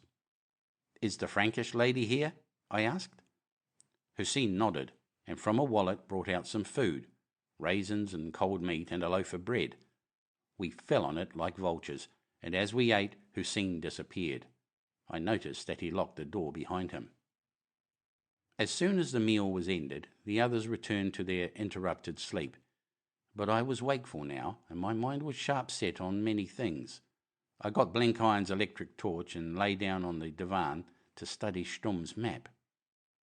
The first glance showed me that I had lit on a treasure. It was the staff map of the Erzurum defences, showing the forts and the field trenches with little notes scribbled in Stumm's neat small handwriting. I got out the big map which I had taken from Blenkiron and made out the general lie of the land. I saw the horseshoe of Deverbeyun to the east which the Russian guns were battering. Stumm's was just like the kind of squared artillery map we used in France, 1 in 10,000 with spidery red lines showing the trenches, but with the difference that it was the Turkish trenches that were shown in detail and the Russian only roughly indicated. The thing was really a confidential plan of the whole Erzurum enceinte, and would be worth untold gold to the enemy. No wonder Stumm had been in a wax at its loss. The Deverbeyun lines seemed to me monstrously strong, and I remembered the merits of the Turk as a fighter behind strong defences. It looked as if Russia were up against a second Plevna, or a new Gallipoli. Then I took to studying the flanks. South lay the Palantican range of mountains, with forts defending the passes where ran the roads to Mush and Lake Van. That side too looked pretty strong.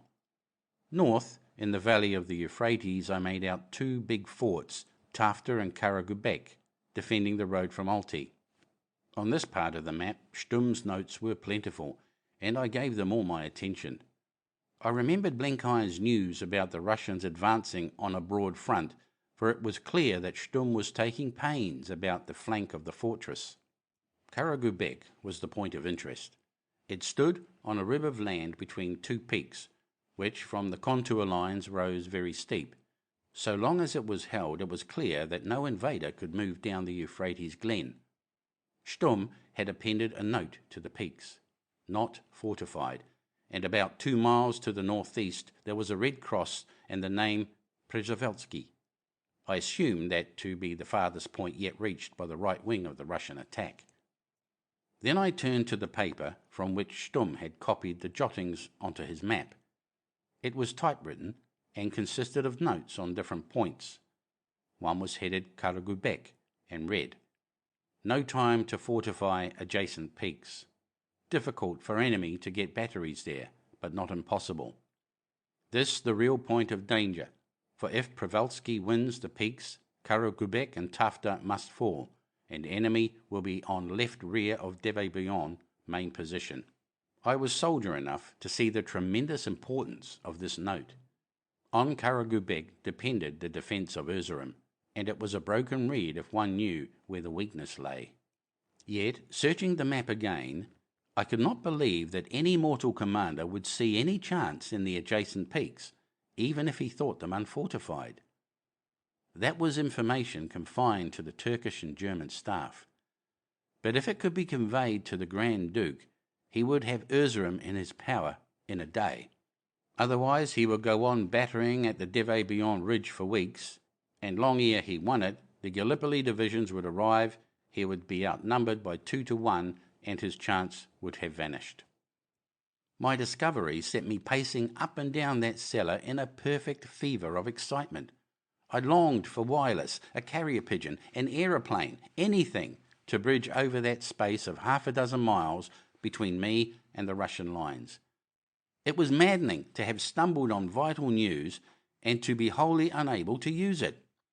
How could 3 fugitives in a cellar with the whole hornet's nest of Turkey and Germany stirred up against them hope to send this message of life and death? I went back to the map and examined the nearest Russian positions. They were carefully marked. Przewalski in the north, the main force beyond Deve-Buchan, and the southern columns up to the passes of the Palantuken, but not yet across them. I could not know which was nearest to us till I discovered where we were, and as I thought of this I began to see the rudiments of a desperate plan. It depended on Peter, now slumbering like a tired dog in a couch of straw. Hussein had locked the door, and I must wait for information till he came back. But suddenly I noticed a trap in the roof, which had evidently been used for raising and lowering the cellar's stores. It looked ill-fitting and might be unbarred, so I pulled the table below it and found that with a little effort I could raise the flap. I knew I was taking immense risks, but I was so keen on my plan that I disregarded them. After some trouble I got the thing prized open, and catching the edges of the hole with my fingers, raised my body and got my knees on the edge. It was the outbuilding of which our refuge was the cellar, and it was half filled with light. Not a soul was there, and I hunted about till I found what I wanted. This was a ladder leading to a sort of loft, which in turn gave access to the roof. Here I had to be very careful, for I might be overlooked from the high buildings. But by good luck there was a trellis for grapevines across the place, which gave a kind of shelter. Lying flat on my face, I stared over a great expanse of country. Looking north, I saw the city in a haze of morning smoke, and beyond, the plain of the Euphrates and the opening of the glen where the river left the hills. Up there, among the snowy heights, were Tafta and Karagubek. To the east was the ridge of Deve-Buchan, where the mist was breaking before the winter's sun. On the roads up to it I saw transport moving. I saw the circle of the inner forts, but for a moment the guns were silent. South rose a great wall of white mountain, which I took to be the Palantuken. I could see the roads running to the passes and the smoke of camps and horse lines right under the cliffs. I had learned what I needed. We were in the outbuildings of a big country house 2 or 3 miles south of the city. The nearest point of the Russian front was somewhere in the foothills of the Palantuken. As I descended, I heard, thin and faint and beautiful, like the cry of a wild bird, the muezzin from the minarets of Erzurum. When I dropped through the trap, the others were awake. Hussein was setting food on the table and viewing my descent with anxious disapproval. "It's all right," I said. "I won't do it again, for I found out all I wanted. Peter, old man, the biggest job of your life is before you." End of Chapter 18. Chapter 19. Greenmantle. Peter scarcely looked up from his breakfast. "I'm willing, Dick," he said, "but you mustn't ask me to be friends with Sturm. He makes my stomach cold, that one." For the first time he had stopped calling me Cornelis. The day of make-believe was over for all of us. "Not to be friends with him," I said, "but to bust him and all his kind." "Then I'm ready," said Peter cheerfully. "What is it?" I spread out the maps on the divan. There was no light in the place but Blenkiron's electric torch, for Hussein had put out the lantern. Peter got his nose into the things at once, for his intelligence work in the Boer War had made him handy with maps. It didn't want much telling from me to explain to him the importance of the one I had looted. "That news is worth many millions of pounds," said he, wrinkling his brows and scratching delicately the tip of his left ear. It was a way he had when he was startled. "How can we get it to our friends?" Peter cogitated. "There is but one way. A man must take it. Once, I remember, when we fought the Matabele, it was necessary to find out whether the chief Makapan was living. Some said he had died. Others said he'd gone over the Portuguese border. But I believed he lived. No native could tell us, and since his kraal was well defended, no runner could get through. So it was necessary to send a man."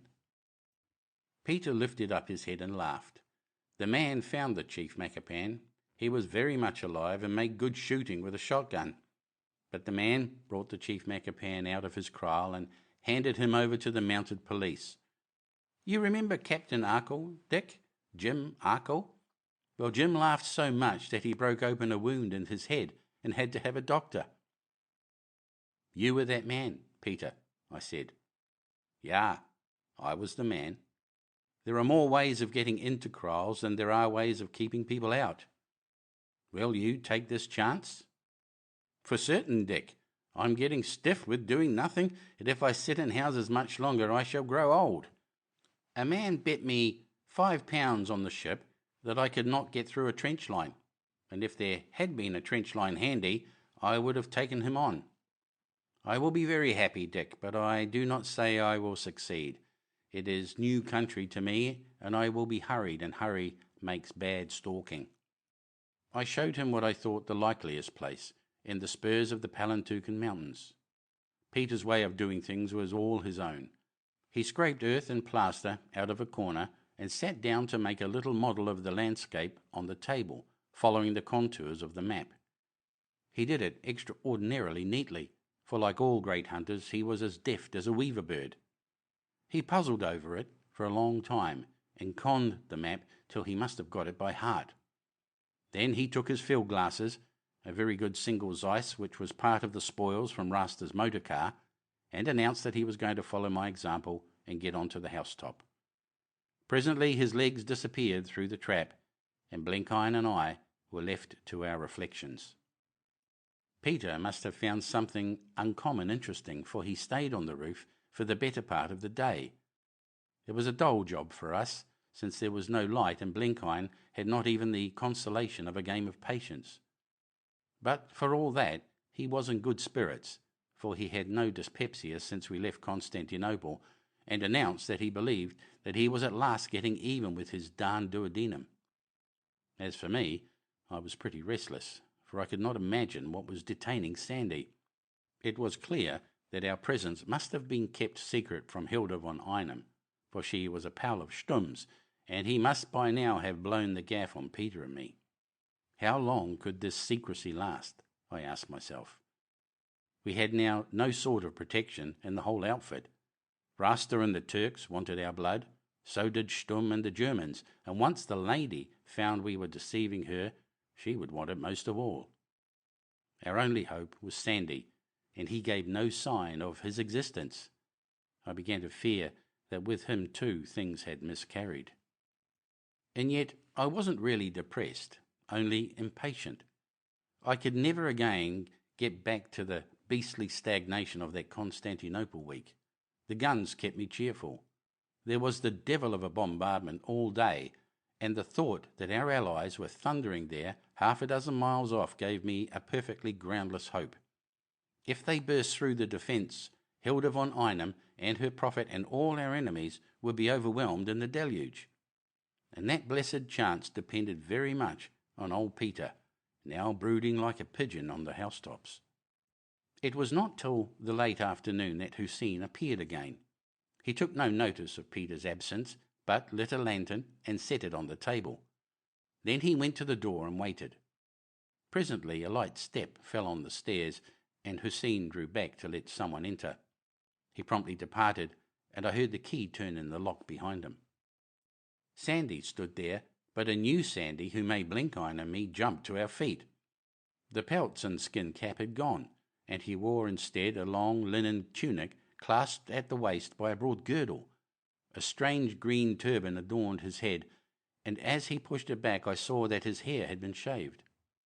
He looked like some acolyte, a weary acolyte, for there was no spring in his walk or nerve in his carriage. He dropped numbly on the divan and laid his head in his hands. The lantern showed his haggard eyes with dark lines beneath them. "Good God, old man, have you been sick?" I cried. "Not sick," he said hoarsely. "My body is right enough, but the last few days I have been living in hell." Blenkiron nodded sympathetically. That was how he himself would have described the company of the lady. I marched across to him and gripped both wrists. "Look at me," I said, "straight in the eyes." His eyes were like a sleepwalker's, unwinking, unseeing. "Great heavens, man, you've been drugged," I said. "Drugged," he cried, with a weary laugh. "Yes, I have been drugged, but not by any physic. No one has been doctoring my food. But you can't go through hell without getting your eyes red hot." I kept my grip on his wrists. Take your time, old chap, and tell us about it. Blenkiron and I are here, and old Peter's on the roof not far off. We'll look after you. It does me good to hear your voice, Dick, he said. It reminds me of clean, honest things. They'll come back, never fear. We're at the last lap now. One more spurt and it's over. You've got to tell me what the new snag is. Is it that woman? He shivered like a frightened colt. Woman? He cried. Does a woman drag a man through the nether pit? She's a she-devil. Oh, it isn't madness that's wrong with her. She's as sane as you and as cool as Blenkiron. Her life is an infernal game of chess, and she plays with souls for pawns. She is evil. Evil, evil. And once more he buried his head in his hands. It was Blenkiron who brought sense into this hectic atmosphere. His slow, beloved drawl was an antiseptic against nerves. Say, boy, he said, I feel just like you about the lady, but our job is not to investigate her character. Her maker will do that good and sure some day. We've got to figure out how to circumvent her, and for that you've got to tell us what exactly has been occurring since we parted company. Sandy pulled himself together with a great effort. Greenmantle died that night I saw you. We buried him secretly by her order in the garden of the villa. Then came the trouble about his successor. The 4 ministers would be no party to a swindle. They were honest men and vowed that their task was now to make a tomb for their master and pray for the rest of their days at his shrine. They were as immovable as a granite hill, and she knew it. Then they, too, died. Murdered? I gasped. Murdered, all 4 in one morning. I do not know how, but I helped to bury them. Oh, she had Germans and Kurds to do her foul work, but their hands were clean compared to hers. Pity me, Dick, for I have seen honesty and virtue put to the shambles and have abetted the deed when it was done. It will haunt me to my dying day. I did not stop to console him, for my mind was on fire with his news. Then the prophet is gone and the humbug is over, I cried. The prophet still lives. She has found a successor. He stood up in his linen tunic. Why do I wear these clothes? Because I am Greenmantle. I am the Ka'abi-i-Hariye for all Islam. In 3 days' time I will reveal myself to my people and wear on my breast the green ephod of the prophet. He broke off with an hysterical laugh. Only, you see, I won't. I will cut my throat first. Cheer up, said Blenkiron soothingly. We'll find some prettier way than that. There is no way, he said. No way but death. We're done for, all of us. Hussein got you out of Storm's clutches, but you're in danger every moment. At the best, you have 3 days, and then you too will be dead. I had no words to reply.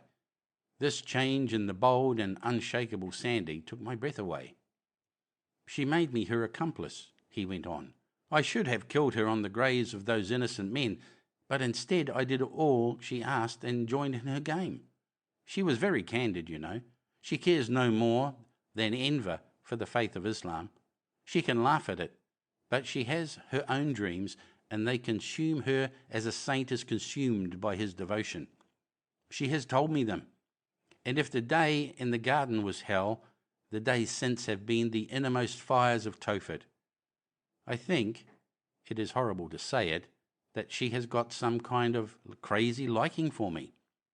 When we have reclaimed the East, I am to be by her side when she rides on her milk-white horse into Jerusalem.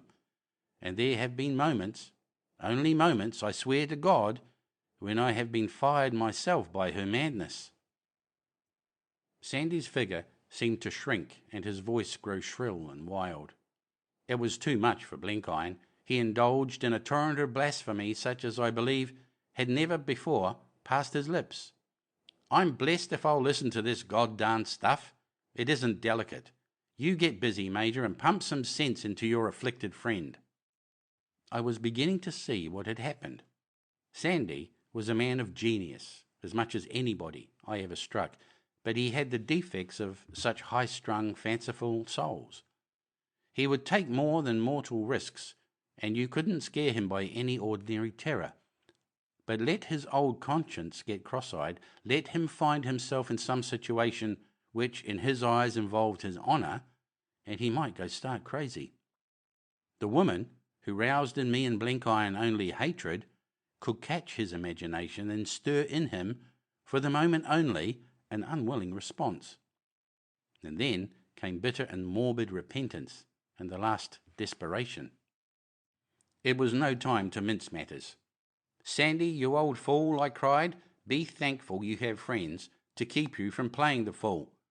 You saved my life at Lewes, and I'm jolly well going to get you through this show.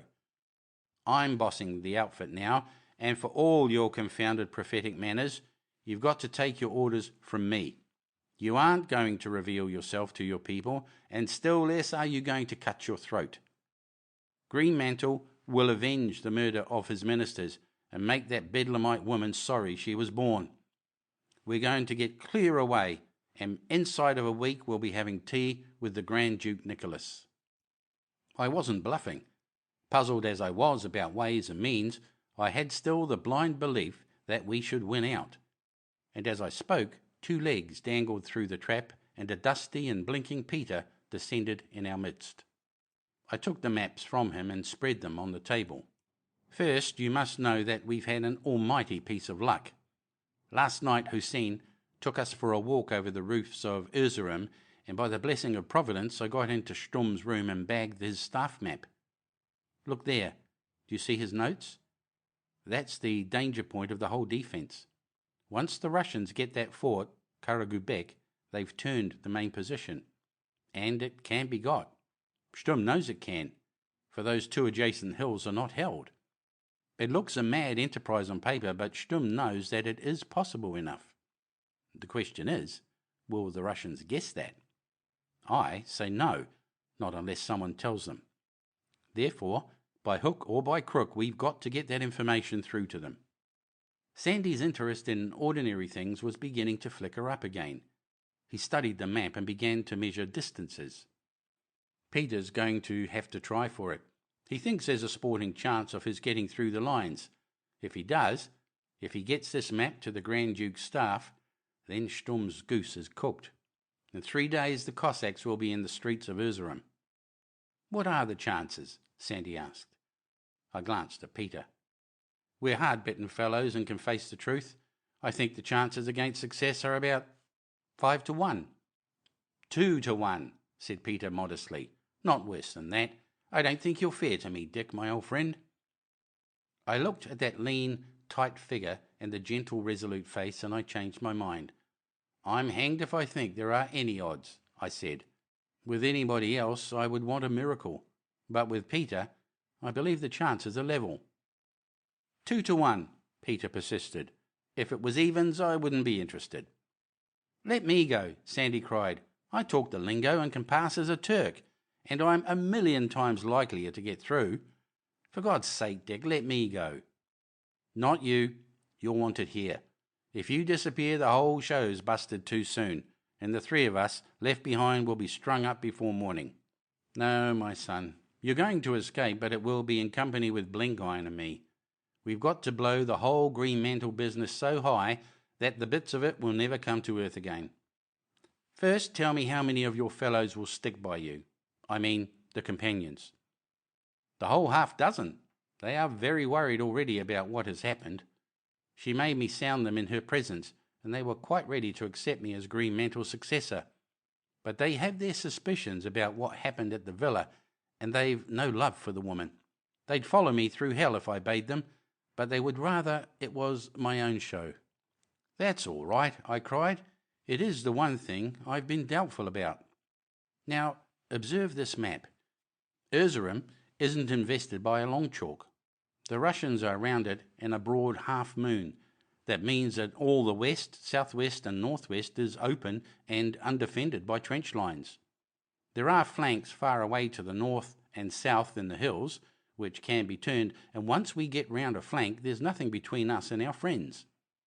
I figured out our road, and I traced it on the map. If we can make that big circuit to the west and get over that pass unobserved, We're bound to strike a Russian column the next day.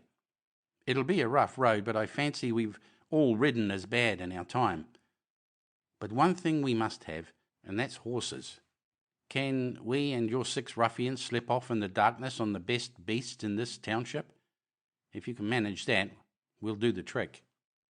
Sandy sat down and pondered. Thank heaven he was thinking now of action and not of his own conscience. "It must be done," he said at last, "but it won't be easy. Hussein's a great fellow, but as you know well, Dick, horses right up at the battle front are not easy to come by.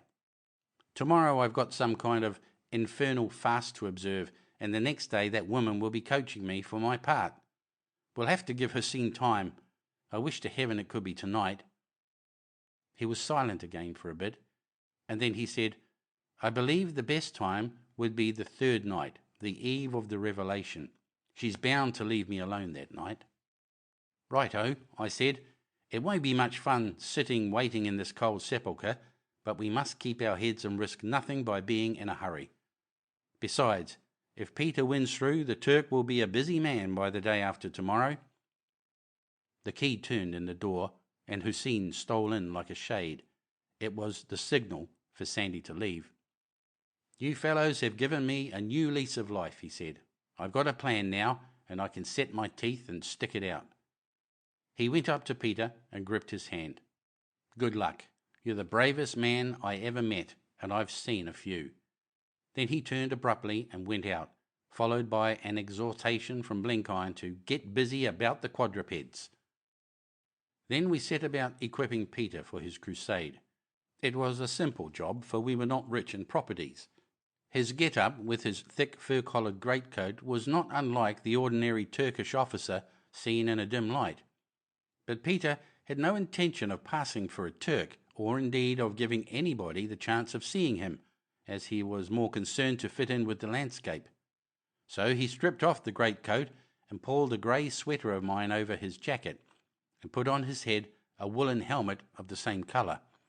He had no need of the map, for he had long since got his route by heart, and what was once fixed in that mind stuck like wax, but I made him take Stumm's plan and paper hidden below his shirt. The big difficulty, I saw, would be getting to the Russians without getting shot, assuming he passed the Turkish trenches. He could only hope that he would strike someone with a smattering of English or German. Twice he ascended to the roof and came back cheerful, for there was promise of wild weather. Hussein brought in our supper, and Peter made up a parcel of food. Blenkiron and I had both small flasks of brandy, and I gave him mine. Then he held out his hand, quite simply, like a good child who is going off to bed. It was too much for Blenkiron. With large tears rolling down his face, he announced that, if we all came through, he was going to fit him into the softest berth that money could buy. I don't think he was understood, for old Peter's eyes had now the faraway absorption of the hunter who has found game. He was thinking only of his job. 2 legs and a pair of very shabby boots vanished through the trap, and suddenly I felt utterly lonely and desperately sad. The guns were beginning to roar again in the east, and in the intervals came the whistle of the rising storm. End of chapter 19. Chapter 20. Peter Pienaar goes to the wars. This chapter is the tale that Peter told me, long after sitting beside a stove in the hotel at Buchan, where we were waiting for our boat. He climbed on the roof and shinned down the broken bricks of the outer wall. The outbuilding we were lodged in abutted on a road and was the outside of the proper enceinte of the house. At ordinary times I have no doubt there were sentries, but Sandy and Hussein had probably managed to clear them off this end for a little. Anyhow, he saw nobody as he crossed the road and dived into the snowy fields. He knew very well that he must do the job in the 12 hours of darkness ahead of him. The immediate front of a battle is a bit too public for anyone to lie hidden in by day, especially when 2 or 3 feet of snow make everything ken-speckle. Now, hurry in a job of this kind was abhorrent to Peter's soul, for, like all Boers, his tastes were for slowness and sureness, though he could hustle fast enough when haste was needed. As he pushed through the winter fields, he reckoned up the things in his favour, and found the only one, the dirty weather. There was a high, gusty wind blowing scuds of snow, but never coming to any great fall.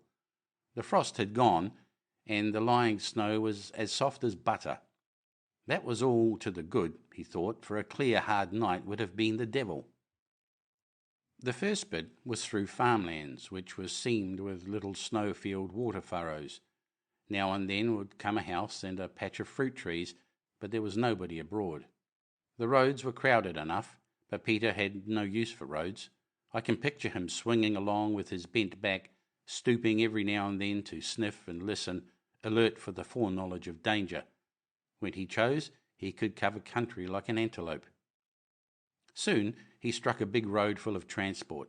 There was the road from Erzurum to the Palantuken Pass, and he waited his chance and crossed it. After that, the ground grew rough with boulders and patches of thorn trees, splendid cover where he could move fast without worrying. Then he was pulled up suddenly on the bank of a river. The map had warned him of it, but not that it would be so big. It was a torrent, swollen with melting snow and rains in the hills, and it was running 50 yards wide.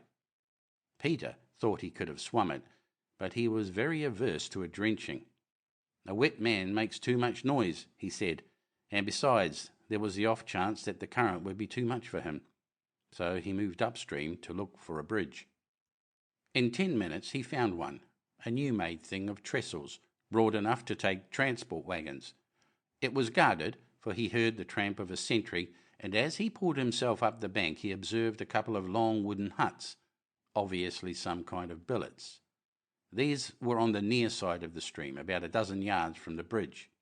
A door stood open, and a light showed in it, and from within came the sound of voices. Peter had a sense of hearing like a wild animal, and he could detect even from the confused gabble that the voices were German. As he lay and listened, someone came over the bridge. It was an officer, for the sentry saluted. The man disappeared in one of the huts. Peter had struck the billets and repairing shop of a squad of German sappers. He was just going ruefully to retrace his steps and try to find a good place to swim the stream, when it struck him that the officer who had passed him wore clothes very like his own. He too had had a grey sweater and a balaclava helmet, for even a German officer ceases to be dressy on a midwinter's night in Anatolia. The idea came to Peter to walk boldly across the bridge and trust to the sentry not seeing the difference. He slipped round a corner of the hut and marched down the road. The sentry was now at the far end, which was lucky, for if the worst came to the worst he could throttle him. Peter, mimicking the stiff German walk, swung past him, his head down as if to protect him from the wind. The man saluted. He did more, for he offered conversation. The officer must have been a genial soul. "It's a rough night, Captain," he said in German. "The wagons are late. Pray God Michael hasn't got a shell in his lot. They've begun putting over some big ones." Peter grunted good night in German and strode on. He was just leaving the road when he heard a great "Hello!" behind him. The real officer must have appeared on his heels, and the sentry's doubts had been stirred. A whistle was blown, and looking back Peter saw lanterns waving in the gale. They were coming out to look for the duplicate. He stood still for a second and noticed the light spreading out south of the road. He was just about to dive off it on the north side when he was aware of a difficulty. On that side a steep bank fell into a ditch, and the bank beyond bounded a big flood. He could see the dull ruffle of the water under the wind. On the road itself he would soon be caught. South of it the search was beginning, and the ditch itself was no place to hide, for he saw a lantern moving up it. Peter dropped into it all the same and made a plan. The side below the road was a little undercut and very steep. He resolved to plaster himself against it, for he would be hidden from the road, and a searcher in the ditch would not be likely to explore the unbroken sides. It was always a maxim of Peter's that the best hiding place was the worst, the least obvious to the minds of those who were looking for you. He waited until the lights both in the road and the ditch came nearer, and then he gripped the edge with his left hand, where some stones gave him purchase, dug the toes of his boots into the wet soil and stuck like a limpet. It needed some strength to keep the position for long, but the muscles of his arms and legs were like whipcord. The searcher in the ditch soon got tired, for the place was very wet, and joined his comrades on the road. They came along running, flashing the lanterns into the trench and exploring all the immediate countryside. Then rose a noise of wheels and horses from the opposite direction. Michael and the delayed wagons were approaching. They dashed up at a great pace, driving wildly, and for one horrid second Peter thought they were going to spill into the ditch at the very spot where he was concealed. The wheels passed so close to the edge that they almost grazed his fingers. Somebody shouted an order, and they pulled up a yard or two nearer the bridge. The others came up, and there was a consultation. Michael swore he had passed no one on the road. "That fool Hannay has seen a ghost," said the officer testily. "It's too cold for this child's play." Hannay, almost in tears, repeated his tale. "The man spoke to me in good German," he cried. "Ghost or no ghost, he is safe enough up the road," said the officer. Kind God, that was a big one. He stopped and stared at a shell burst, for the bombardment from the east was growing fiercer. They stood discussing the fire for a minute and presently moved off. Peter gave them 2 minutes' law and then clambered back to the highway and set off along it at a run. The noise of the shelling and the wind, together with the thick darkness, made it safe to hurry. He left the road at the first chance and took to the broken country. The ground was now rising towards a spur of the Palantaken, on the far slope of which were the Turkish trenches. The night had begun by being pretty nearly as black as pitch. Even the smoke from the shell explosions, which is often visible in darkness, could not be seen.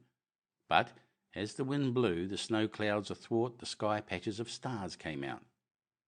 Peter had a compass, but he didn't need to use it, for he had a kind of feel for landscape, a special sense which is born in savages and can only be acquired after long experience by the white man. I believe he could smell where the north lay.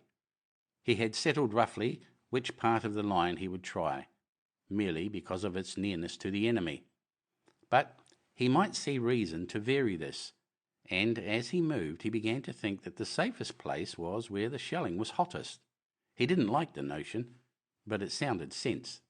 Suddenly he began to puzzle over queer things in the ground, and as he had never seen big guns before, it took him a moment to fix them. Presently one went off at his elbow with a roar like the last day. These were Austrian howitzers, nothing over 8-inch, I fancy, but to Peter they looked like leviathans. Here, too, he saw for the first time a big and quite recent shell hole, for the Russian guns were searching out the position. He was so interested in it all that he poked his nose where he shouldn't have been and dropped plump into the pit behind a gun emplacement. Gunners all the world over are the same, shy people who hide themselves in holes and hibernate and mortally dislike being detected. A gruff voice cried, "Verda?" and a heavy hand seized his neck. Peter was ready with his story. He belonged to Michael's wagon team and had been left behind. He wanted to be told the way to the sappers' camp. He was very apologetic, not to say obsequious. "It is one of those Prussian swine from the Marta Bridge," said a gunner. "Lend him a kick to teach him sense. Bear to your right, mannikin, and you will find a road. And have a care when you get there, for the Ruscos are registering on it." Peter thanked them and bore off to the right. After that he kept a wary eye on the howitzers and was thankful when he got out of their area onto the slopes up the hill. Here was the type of country that was familiar to him, and he defied any Turk or Boche to spot him among the scrub and boulders. He was getting on very well when once more, close to his ear, came a sound like the crack of doom. It was the field guns now, and the sound of a field gun close at hand is bad for the nerves if you aren't expecting it. Peter thought he had been hit and lay flat for a little to consider. Then he found the right explanation and crawled forward very warily. Presently he saw his first Russian shell. It dropped 6 yards to his right, making a great hole in the snow and sending up a mass of mixed earth, snow, and broken stones. Peter spat out the dirt and felt very solemn. You must remember that never in his life had he seen big shelling, and was now being landed in the thick of a first-class show without any preparation. He said he felt cold in his stomach, and very wishful to run away, if there had been anywhere to run to. But he kept on to the crest of the ridge, over which a big glow was broadening like sunrise. He tripped once over a wire which he took for some kind of snare, and after that went very warily. By and by he got his face between two boulders and looked over into the true battlefield. He told me it was exactly what the predicant used to say that hell would be like. About 50 yards down the slope lay the Turkish trenches. They were dark against the snow, and now and then a black figure like a devil showed for an instant and disappeared. The Turks clearly expected an infantry attack, for they were sending up calcium rockets and very flares. The Russians were battering their line and spraying all the hinterland, not with shrapnel, but with good, solid, high explosives.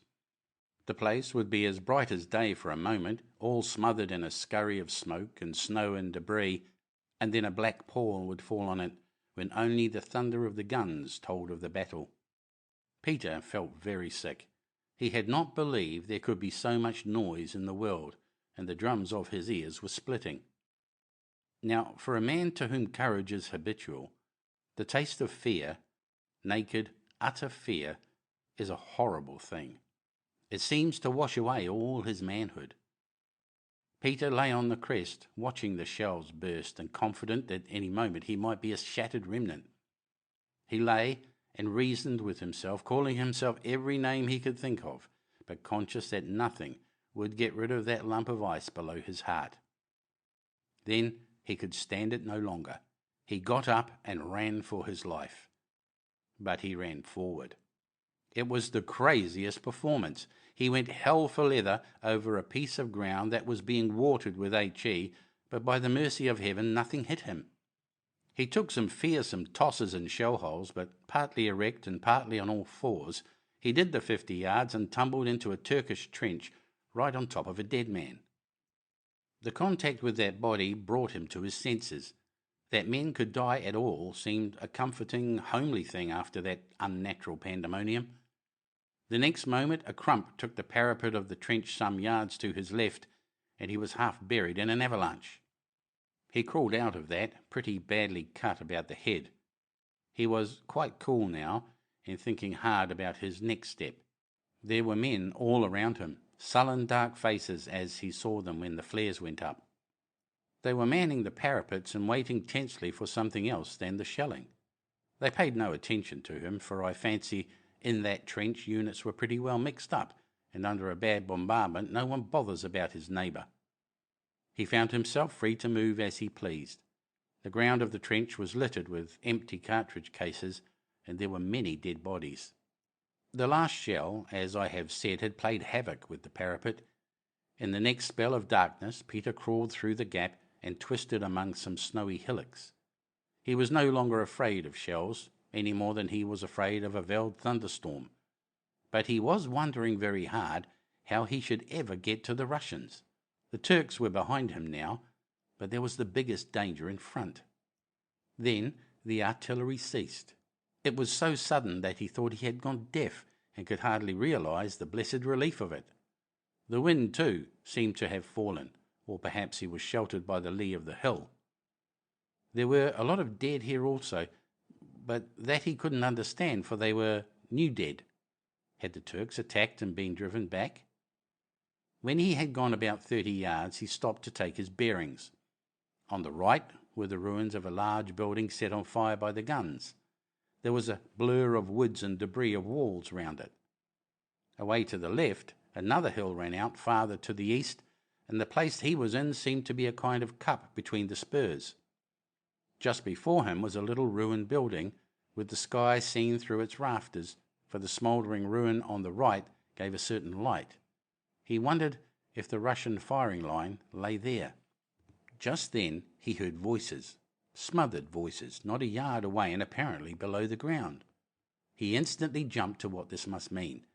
It was a Turkish trench, a communication trench. Peter didn't know much about modern warfare, but he had read in the papers or heard from me enough to make him draw the right moral. The fresh dead pointed to the same conclusion. What he had got through were the Turkish support trenches, not their firing line. That was still before him. He didn't despair, for the rebound from panic had made him extra courageous.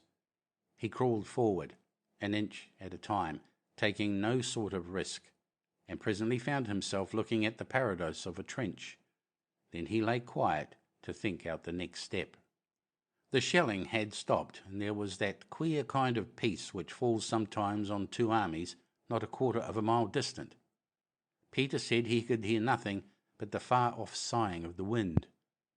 There seemed to be no movement of any kind in the trench before him, which ran through the ruined building. The light of the burning was dying, and he could just make out the mound of earth a yard in front. He began to feel hungry, and got out his packet of food and had a swig of the brandy flask. That comforted him, and he felt a master of his fate again. But the next step was not so easy. He must find out what lay behind that mound of earth. Suddenly a curious sound fell on his ears. It was so faint that at first he doubted the evidence of his senses. Then, as the wind fell, it came louder. It was exactly like some hollow piece of metal being struck by a stick, musical and oddly resonant. He concluded it was the wind blowing a branch of a tree against an old boiler in the ruin before him. The trouble was that there was scarcely enough wind now for that in this sheltered cup. But as he listened, he caught the note again. It was a bell, a fallen bell, and the place before him must have been a chapel. He remembered that an Armenian monastery had been marked on the big map, and he guessed it was the burned building on his right. The thought of a chapel and a bell gave him the notion of some human agency, and then suddenly the notion was confirmed. The sound was regular and concerted. Dot, dash, dot, dash, dot, dot.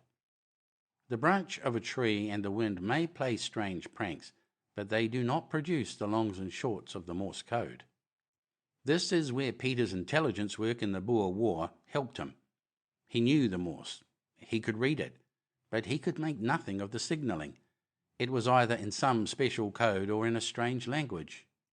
He lay still and did some calm thinking. There was a man in front of him, a Turkish soldier, who was in the enemy's pay. Therefore he could fraternize with him, for they were on the same side. But how was he to approach him without getting shot in the process? Again, how could a man send signals to the enemy from a firing line without being detected? Peter found an answer in the strange configuration of the ground. He had not heard a sound until he was a few yards from the place, and they would be inaudible to men in the reserve trenches and even in the communication trenches. If somebody moving up the latter caught the noise, it would be easy to explain it naturally. But the wind blowing down the cup would carry it far in the enemy's direction. There remained the risk of being heard by those parallel with the bell in the firing trenches. Peter concluded that that trench must be very thinly held, probably only by a few observers, and the nearest might be a dozen yards off. He had read about that being the French fashion under a big bombardment.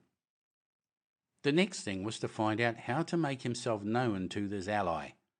He decided that the only way was to surprise him. He might get shot, but he trusted to his strength and agility against a man who was almost certainly wearied. When he had got him safe, explanations might follow. Peter was now enjoying himself hugely. If only those infernal guns kept silent, he would play out the game in the sober, decorous way he loved. So, very delicately, he began to wriggle forward to where the sound was. The night was now as black as ink around him, and very quiet too, except for the soughings of the dying gale. The snow had drifted a little in the lee of the ruined walls, and Peter's progress was naturally very slow. He could not afford to dislodge 1 ounce of snow. Still the tinkling went on, now in greater volume. Peter was in terror lest it should cease before he got his man. Presently his hand clutched an empty space. He was on the lip of the front trench. The sound was now a yard to his right, and with infinite care he shifted his position. Now the bell was just below him, and he felt the big rafter of the woodwork from which it had fallen. He felt something else, a stretch of wire fixed in the ground with the far end hanging in the void. That would be the spy's explanation if anyone heard the sound and came seeking the cause. Somewhere in the darkness before him and below was the man, not a yard off. Peter remained very still, studying the situation. He could not see, but he could feel the presence and was trying to decide the relative position of the man and the bell and their exact distance from him. The thing was not as easy as it looked, for if he jumped for where he believed the figure was, he might miss it and get a bullet in the stomach. A man who played so risky a game was probably handy with his firearms. Besides, if he should hit the bell, he would make a hideous row and alarm the whole front. Fate suddenly gave him the right chance. The unseen figure stood up and moved a step till his back was against the parados. He actually brushed against Peter's elbow, who held his breath. There is a catch that the Kafirs have which would need several diagrams to explain. It is partly a neck hold and partly a paralysing backward twist of the right arm, but if it is practised on a man from behind, it locks him as sure as if he were handcuffed. Peter slowly got his body raised and his knees drawn under him and reached for his prey. He got him. A head was pulled backward over the edge of the trench, and he felt in the air the motion of the left arm pawing feebly, but unable to reach behind. "Be still," whispered Peter in German. "I mean you no harm. We are friends of the same purpose. Do you speak German?" "Nein," said a muffled voice. "English?" "Yes," said the voice. "Thank God," said Peter. "Then we can understand each other. I've watched your notion of signalling, and a very good one it is. I've got to get through to the Russian lines somehow before morning, and I want you to help me. I'm English, a kind of English, so we're on the same side. If I let go your neck, will you be good and talk reasonably?" The voice assented. Peter let go, and in the same instant slipped to the side. The man wheeled round and flung out an arm, but gripped vacancy. "Steady, friend," said Peter. "You mustn't play tricks with me, or I'll be angry." "Who are you? Who sent you?" said the puzzled voice. Peter had a happy thought. "The companions of the rosy hours," he said. "Then we are friends indeed," said the voice. "Come out of the darkness, friend, and I will do you no harm.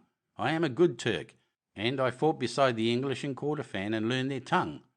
I live only to see the ruin of Enver, who has beggared my family and slain my twin brother. Therefore I serve the Moscow Giaours. I don't know what the musky jaws are, but if you mean the Russians, I'm with you. I've got news for them which will make Enver green. The question is how I'm to get to them, and that is where you shall help me, my friend." "How?" "By playing that little tune of yours again. Tell them to expect within the next half hour a deserter with an important message. Tell them, for God's sake, not to fire at anybody till they've made certain it isn't me." The man took the blunt end of his bayonet and squatted beside the bell. The first stroke brought out a clear, searching note that floated down the valley. He struck 3 notes at slow intervals. For all the world, Peter said, he was like a telegraph operator calling up a station. "Send the message in English," said Peter. "They may not understand it," said the man. "Then send it any way you like. I trust you, for we are brothers." After 10 minutes, the man ceased and listened. From far away came the sound of a trench gong, the kind of thing they use on the Western Front to give the gas alarm. "They say they will be ready," he said. "I cannot take down messages in the darkness, but they have given me the signal, which means consent." "Come, that is pretty good," said Peter. "And now I must be moving. You take a hint from me. When you hear big firing up to the north, get ready to beat a quick retreat, for it will be all up with that city of yours. And tell your folk, too, that they're making a bad mistake letting those fool Germans rule their land. Let them hang Enver and his little friends, and we'll be happy once more." "May Satan receive his soul," said the Turk. "There is wire before us, but I will show you the way through. The guns this evening made many rents in it. But haste, for a working party may be here presently to repair it. Remember, there is much wire before the other lines."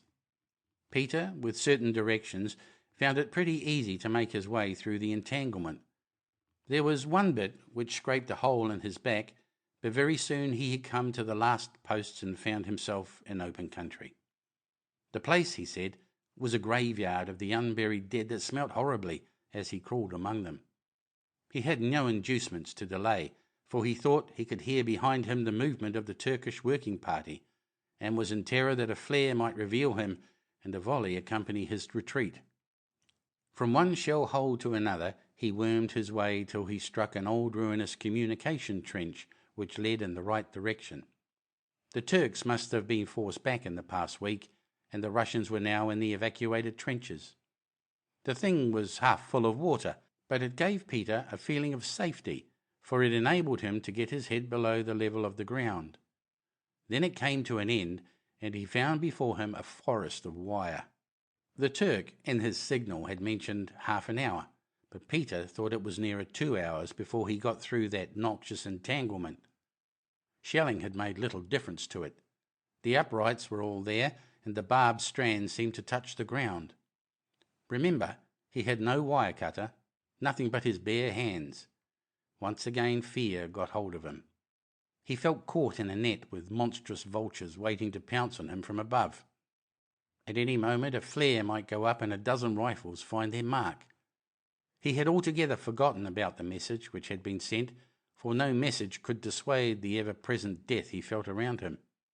It was, he said, like following an old line into bush, when there was but one narrow way in, and no road out. The guns began again, the Turkish guns from behind the ridge, and a shell tore up the wire a short way before him. Under cover of the burst he made good a few yards, leaving large portions of his clothing in the strands. Then, quite suddenly, when hope had almost died in his heart, he felt the ground rise steeply. He lay very still. A star rocket from the Turkish side lit up the place, and there in front was a rampart with the points of bayonets showing beyond it. It was the Russian hour for stand to. He raised his cramped limbs from the ground and shouted, "Friend! English!" A face looked down at him, and then the darkness again descended.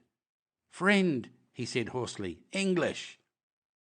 He heard speech behind the parapet. An electric torch was flashed on him for a second. A voice spoke, a friendly voice, and the sound of it seemed to be telling him to come over. He was now standing up, and as he got his hands on the parapet, he seemed to feel bayonets very near him. But the voice that spoke was kindly, so with a heave he scrambled over and flopped into the trench.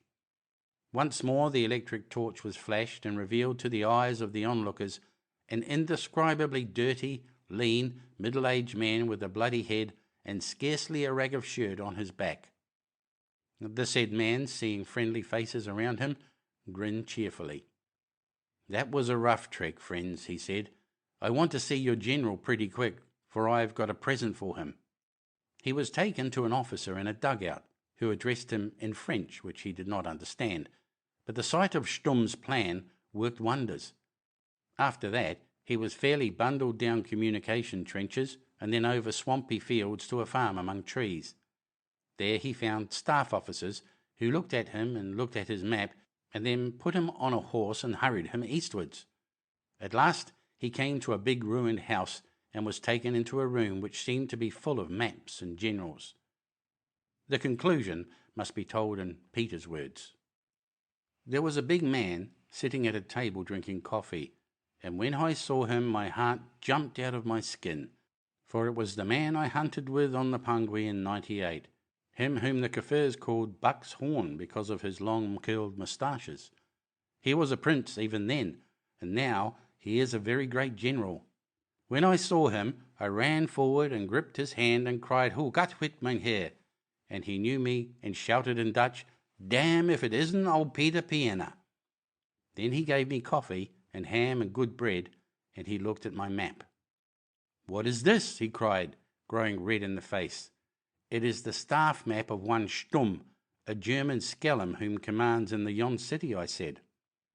He looked at it close and read the markings, and then he read the other paper which you gave me, Dick. And then he flung up his arms and laughed.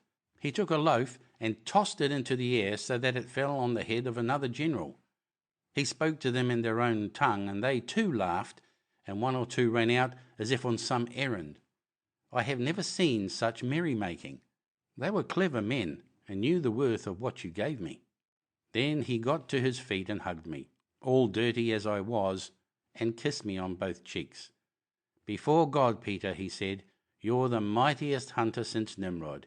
You've often found me game, but never game so big as this. End of chapter 20. Chapter 21. The Little Hill. It was a wise man who said that the biggest kind of courage was to be able to sit still. I used to feel that when we were getting shelled in the reserve trenches outside Vermelli's.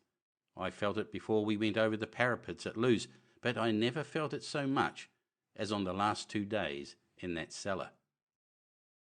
I had simply to set my teeth and take a pull on myself. Peter had gone on a crazy errand which I scarcely believed could come off. There were no signs of Sandy. Somewhere within 100 yards he was fighting his own battles, and I was tormented by the thought that he might get jumpy again and wreck everything.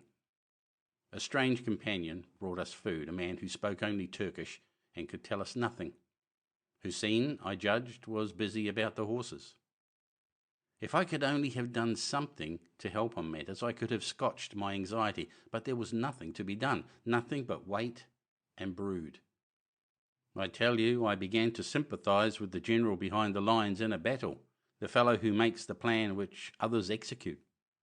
Leading a charge can be nothing like so nerve-shaking a business as sitting in an easy chair and waiting on the news of it. It was bitter cold, and we spent most of the day wrapped in our greatcoats and buried deep in the straw. Blenkiron was a marvel. There was no light for him to play patience by, but he never complained. He slept a lot of the time, and when he was awake, talked as cheerily as if we were starting out on a holiday. He had one great comfort: his dyspepsia was gone. He sang hymns constantly to the benign providence that had squared his duodenum. My only occupation was to listen for the guns. The first day after Peter left, they were very quiet on the front nearest us, but in the late evening they started a terrific racket. The next day they never stopped, from dawn to dusk, so that it reminded me of that tremendous 48 hours before Luz. I tried to read into this some proof that Peter had got through, but it would not work. It looked more like the opposite, for this desperate hammering must mean that the frontal assault was still the Russian game. 2 or 3 times I climbed on the housetop for fresh air. The day was foggy and damp, and I could see very little of the countryside. Transport was still bumping southward along the road to the Palantuken, and the slow wagon loads of wounded returning. One thing I noticed, however: there was a perpetual coming and going between the house and the city. Motors and mounted messengers were constantly arriving and departing, and I concluded that Hilda von Einem was getting ready for her part in the defence of Erzurum. These ascents were all on the first day after Peter's going. The second day, when I tried the trap, I found it closed and heavily weighted. This must have been done by our friends, and very right too. If the house were becoming a place of public resort, it would never do for me to be journeying roofward. Late on the second night, Hussein reappeared. It was after supper, when Blenkiron had gone peacefully to sleep, and I was beginning to count the hours till the morning. I could not close an eye during these days, and not much at night. Hussein did not light a lantern. I heard his key in the lock, and then his light step close to where we lay. "Are you asleep?" he said, and when I answered, he sat down beside me.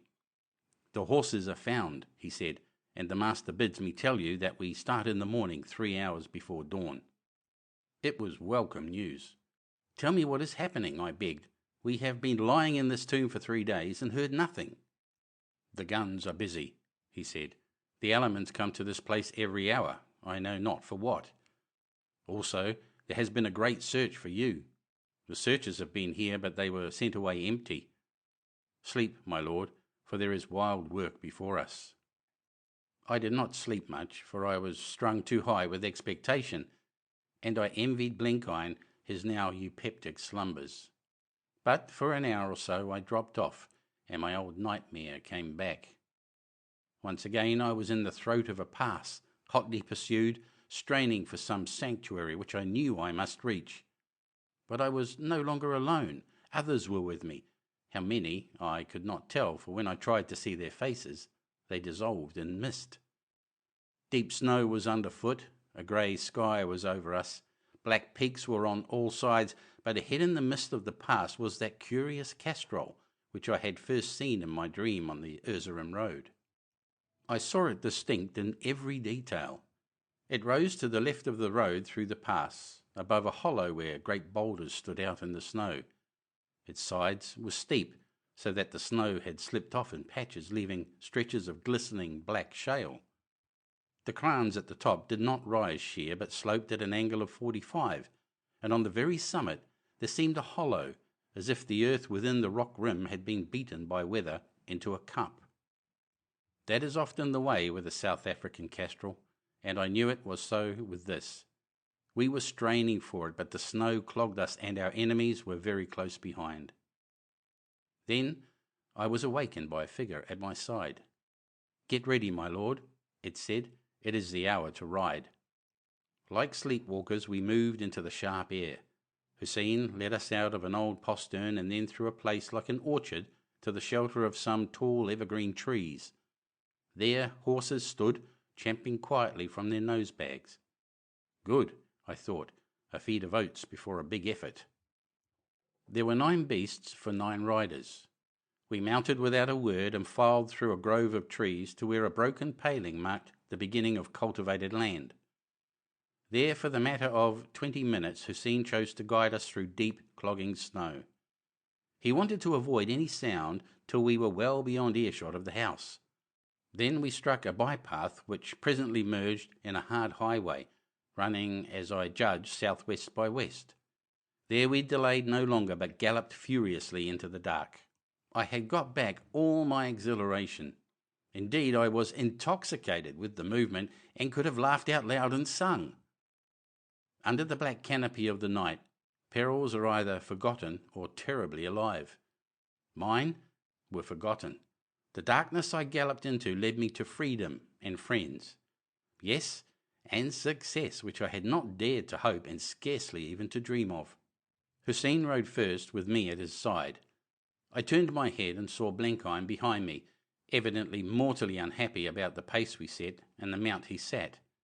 He used to say that horse exercise was good for his liver, but it was a gentle amble and a short gallop that he liked, and not this mad helter-skelter.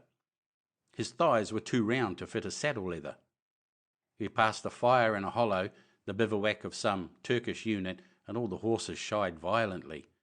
I knew by Blenkiron's oaths that he had lost his stirrups and was sitting on his horse's neck. Beside him rode a tall figure swathed to the eyes in wrappings, and wearing round his neck some kind of shawl whose ends floated behind him. Sandy, of course, had no European ulster, for it was months since he had worn proper clothes. I wanted to speak to him, but somehow I did not dare. His stillness forbade me. He was a wonderful fine horseman, with his firm English hunting seat, and it was as well, for he paid no attention to his beast. His head was still full of unquiet thoughts. Then the air around me began to smell acrid and raw, and I saw that a fog was winding up from the hollows. "Here's the devil's own luck," I cried to Hussein. "Can you guide us in a mist?" "I do not know," he shook his head. "I had counted on seeing the shape of the hills." "We've a map and compass, anyhow, but these make slow travelling. Pray God it lifts." Presently the black vapour changed to grey, and the day broke. It was little comfort. The fog rolled in waves to the horses' ears, and riding at the head of the party I could but dimly see the next rank. "It is time to leave the road," said Hussein, "or we may meet inquisitive folk." We struck to the left, over ground which was for all the world like a Scotch moor. There were pools of rain on it, and masses of tangled snow-laden junipers, and long reefs of wet slaty stone. It was bad going, and the fog made it hopeless to steer a good course. I had out the map and the compass and tried to fix our route so as to round the flank of a spur of the mountains which separated us from the valley we were aiming at. "There's a stream ahead of us," I said to Hussein. "Is it fordable?" "It is only a trickle," he said, coughing. "This accursed mist is from Eblis." But I knew long before we reached it that it was no trickle. It was a hill stream coming down in spate, and, as I soon guessed, in a deep ravine. Presently we were at its edge, one long whirl of yeasty falls and brown rapids. We could as soon get horses over it as to the topmost cliffs of the Palantuken. Hussein stared at it in consternation. "May Allah forgive my folly, for I should have known. We must return to the highway and find a bridge. My sorrow that I should have led my lord so ill." Back over that moor we went, with my spirits badly damped. We had none too long a start, and Hilda von Einer would rouse heaven and earth to catch us up. Hussein was forcing the pace, for his anxiety was as great as mine. Before we reached the road, the mist blew back and revealed a wedge of country right across to the hills beyond the river. It was a clear view, every object standing out wet and sharp in the light of morning. It showed the bridge with horsemen drawn up across it, and it showed 2 cavalry pickets moving along the road. They saw us at the same instant. A word was passed down the road, a shrill whistle blew, and the pickets put their horses at the bank and started across the moor. "Did I not say this mist was from Eblis?" growled Hussein, as we swung round and galloped back on our tracks. "These cursed Zaptis have seen us, and our road is cut." I was for trying the stream at all costs, but Hussein pointed out that it would do us no good. The cavalry beyond the bridge was moving up the other bank.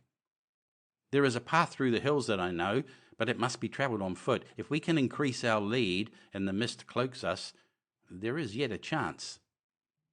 It was a weary business plodding up to the skirts of the hills. We had the pursuit behind us now, and that put an edge on every difficulty. There were long banks of broken screes, I remember, where the snow slipped in wreaths from under our feet. Great boulders had to be circumvented, and patches of bog, where the streams from the snow first made contact with the plains, mired us to our girths. Happily, the mist was down again, but this, though it hindered the chase, lessened the chances of Hussein finding the path. He found it, nevertheless. There was the gully and the rough mule track leading upwards. But there also had been a landslip, quite recent from the marks. A large scar of raw earth had broken across the hillside, which, with the snow above it, looked like a slice cut out of an iced chocolate cake. We stared blankly for a second, till we recognised its hopelessness. "I'm trying for the crags," I said. "Where there was once a way, another can be found." "And be picked off at their leisure by these marksmen," said Hussein grimly. "Look!" The mist had opened again, and a glance behind showed me the pursuit closing up on us. They were now less than 300 yards off. We turned our horses and made off eastward along the skirts of the cliffs. Then Sandy spoke for the first time. "I don't know how you fellows feel, but I'm not going to be taken. There's nothing much to do except to find a place and put up a fight. We can sell our lives dearly." "That's about all," said Blenkiron cheerfully. He had suffered such tortures on that gallop that he welcomed any kind of stationary fight. "Serve out the arms," said Sandy. The companions all carried rifles slung across their shoulders. Hussein, from a deep saddle bag, brought out rifles and bandoliers for the rest of us. As I laid mine across my saddle bow, I saw it was a German Mauser of the latest pattern. "It's hell for leather till we find a place for a stand," said Sandy. "The game's against us this time." Once more we entered the mist and presently found better going on a long stretch of even slope. Then came a rise, and on the crest of it I saw the sun. Presently we dipped into bright daylight and looked down on a broad glen with a road winding up it to a pass in the range. I had expected this. It was one way to the Palantuken Pass, some miles south of the house where we had been lodged. And then, as I looked southward, I saw what I had been watching for days. A little hill split the valley, and on top was a kranz of rocks. It was the castrol of my persistent dream. On that I promptly took charge. "There's our fort," I cried. "If we once get there, we can hold it for a week. Sit down and ride for it." We bucketed down that hillside like men possessed, even Blenkiron sticking on manfully among the twists and turns and slithers. Presently we were on the road and were racing past marching infantry and gun teams and empty wagons. I noted that most seemed to be moving downward and few going up. Hussein screamed some words in Turkish that secured us a passage, but indeed our crazy speed left them staring. Out of a corner of my eye I saw that Sandy had flung off most of his wrappings and seemed to be all a dazzle of rich colour. But I had thought for nothing except the little hill now almost fronting us across the shallow glen. No horses could breast that steep. We urged them into the hollow and then hastily dismounted, humped the packs and began to struggle up the side of the castrol. It was strewn with great boulders which gave a kind of cover that very soon was needed, for snatching a glance back I saw that our pursuers were on the road above us and were getting ready to shoot. At normal times we would have been easy marks, but fortunately wisps and streamers of mist now clung about that hollow. The rest could fend for themselves, so I stuck to Blenkiron and dragged him, wholly breathless, by the least exposed route. Bullets spattered now and then against the rocks, and one sang unpleasantly near my head.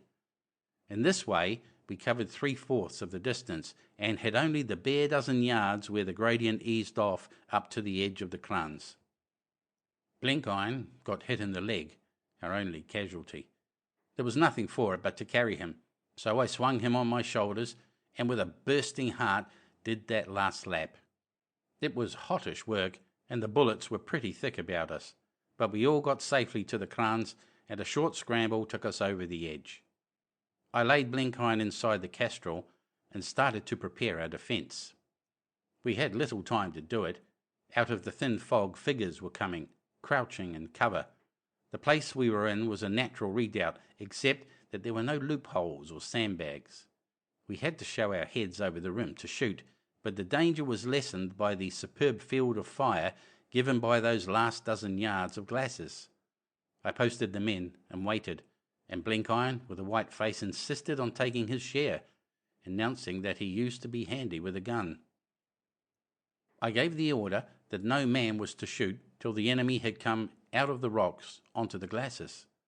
The thing ran right round the top, and we had to watch all sides to prevent them getting us in flank or rear.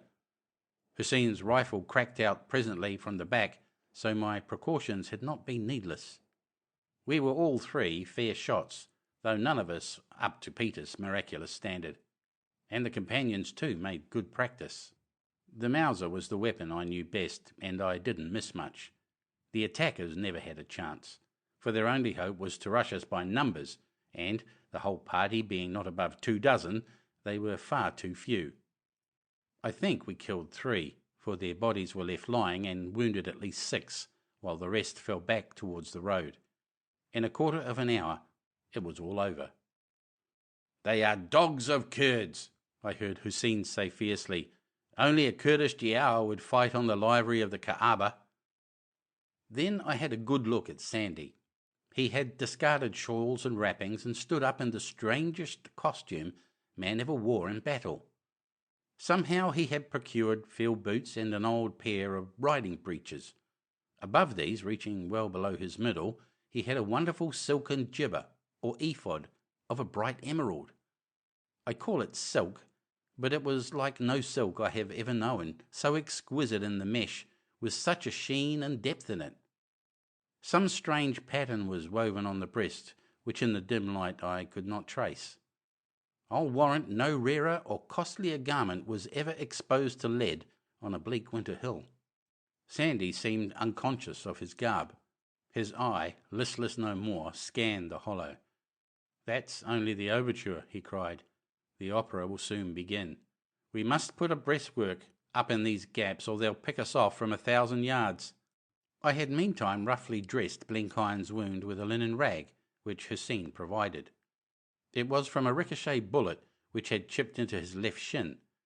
Then I took a hand with the others in getting up earthworks to complete the circuit of the defence. It was no easy job, for we wrought only with our knives and had to dig deep down below the snowy gravel. As we worked, I took stock of our refuge. The castrol was a rough circle about 10 yards in diameter, its interior filled with boulders and loose stones and its parapet about 4 feet high. The mist had cleared for a considerable space and I could see the immediate surroundings. West, beyond the hollow, was the road we had come, where now the remnants of the pursuit were clustered. North, the hill fell steeply to the valley bottom, but to the south, after a dip, there was a ridge which shut the view. East lay another fork of the stream, the chief fork, I guessed, and it was evidently followed by the main road to the pass, for I saw it crowded with transport. The two roads seemed to converge somewhere farther south of my sight. I guessed we could not be very far from the front, for the noise of guns sounded very near, both the sharp crack of the field pieces and the deeper boom of the howitzers. More, I could hear the chatter of the machine guns, a magpie note among the baying of hounds. I even saw the bursting of Russian shells, evidently trying to reach the main road. One big fellow, an 8-inch, landed not 10 yards from a convoy to the east of us, and another in the hollow through which we had come. These were clearly ranging shots, and I wondered if the Russians had observation posts on the heights to mark them. If so, they might soon try a curtain, and we should be very near its edge. It would be an odd irony if we were the target of friendly shells. "By the Lord Harry," I heard Sandy say, "if we had a brace of machine guns we could hold this place against a division." "What price shells?" I asked. "If they get a gun up they can blow us to atoms in 10 minutes. "Please God the Russians keep them too busy for that," was his answer. With anxious eyes I watched our enemies on the road. They seemed to have grown in numbers. They were signalling too, for a white flag fluttered. Then the mist rolled down on us again, and our prospect was limited to 10 yards of vapour. "Steady," I cried. "They may try to rush us at any moment.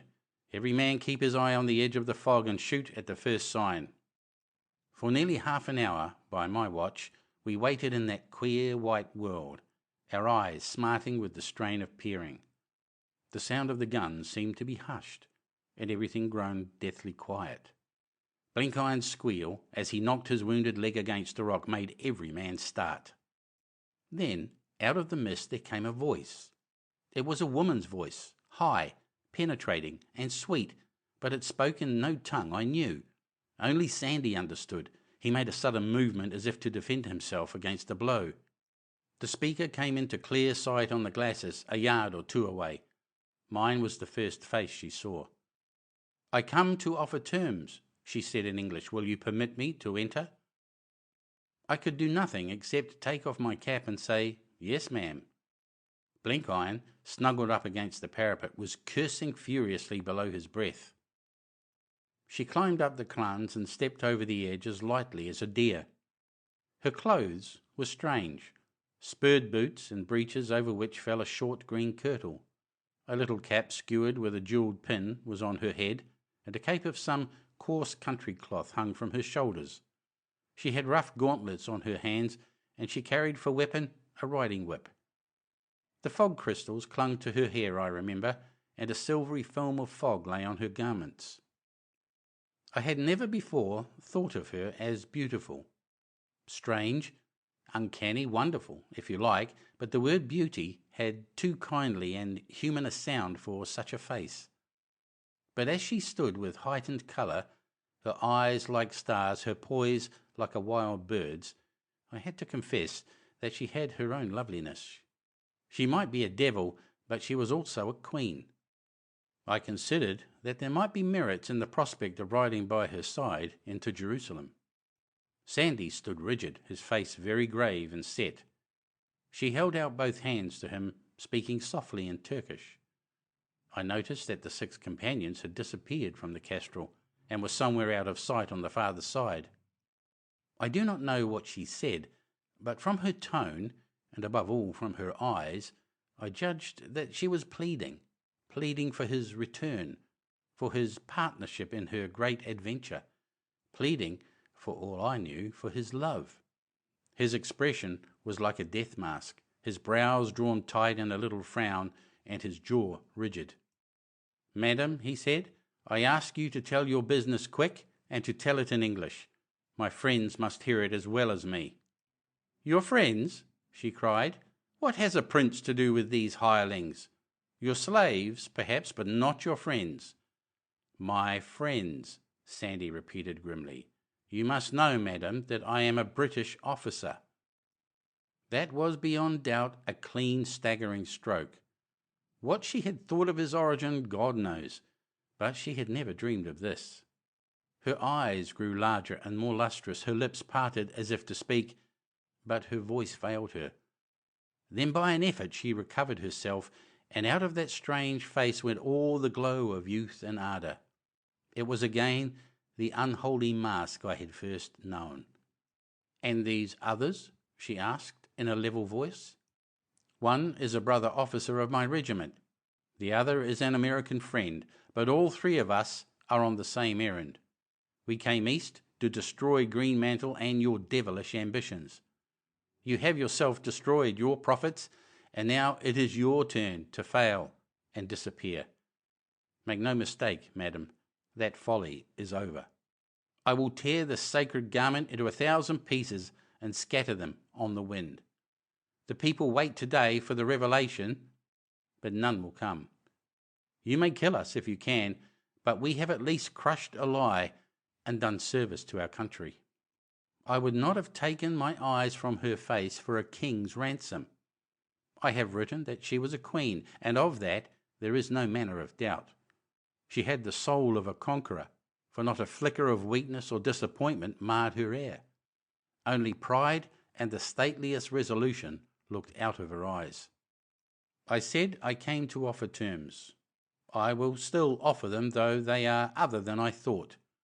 For the fat American, I will send him home safely to his own country. I do not make war on such as he. He is Germany's foe, not mine. You, she said, turning fiercely on me, I will hang before dusk.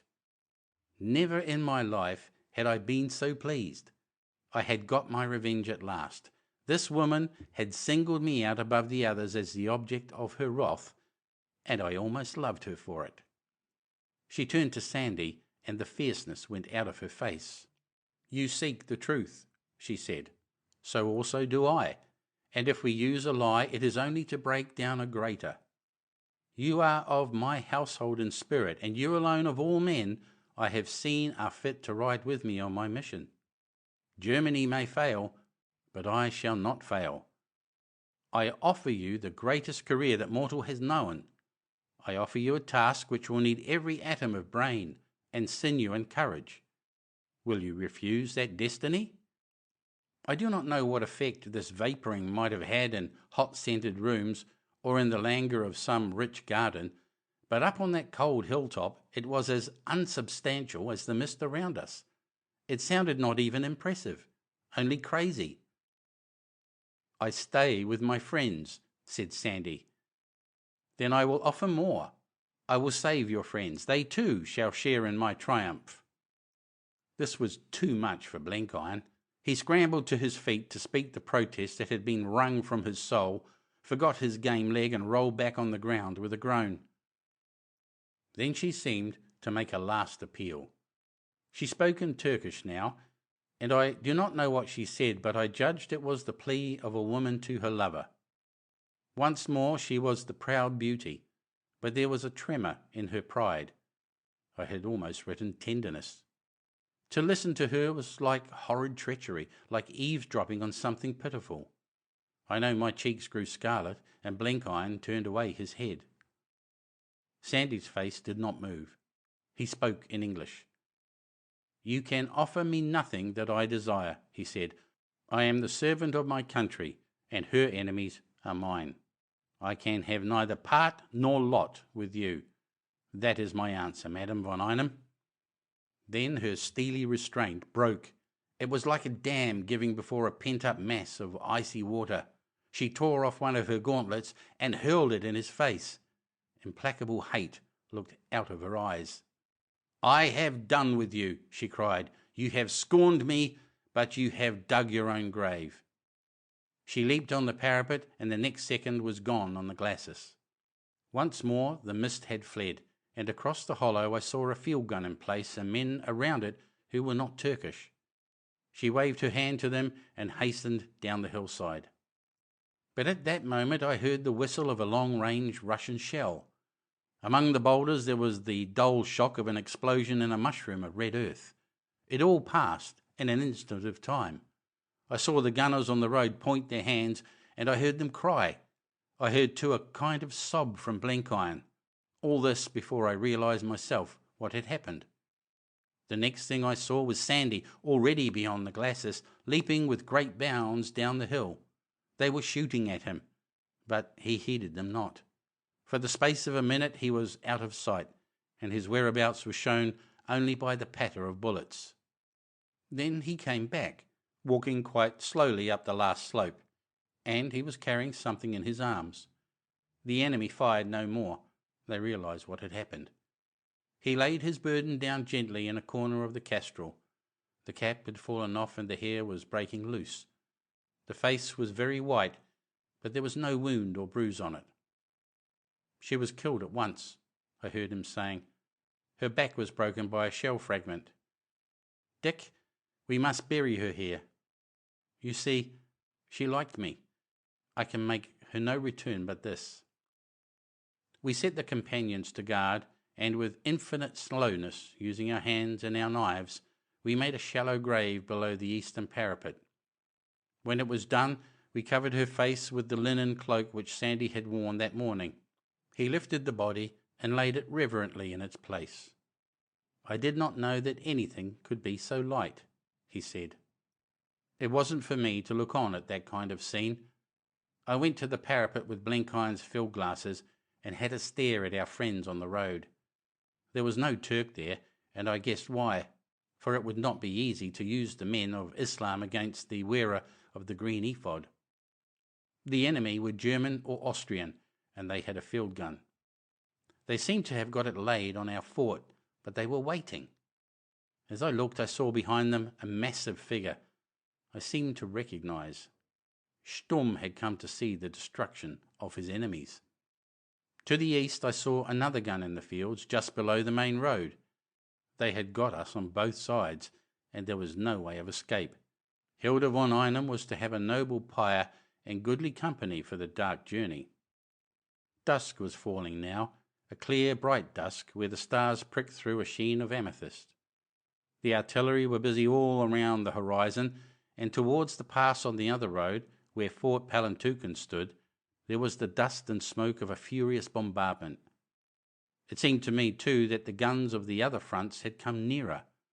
De Buchan was hidden by a spur of hill, but up in the north, white clouds, like the streamers of evening, were hanging over the Euphrates glen.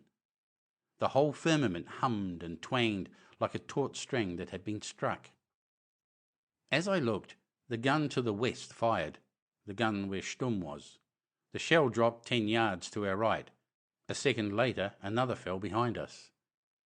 Blenkiron had dragged himself to the parapet.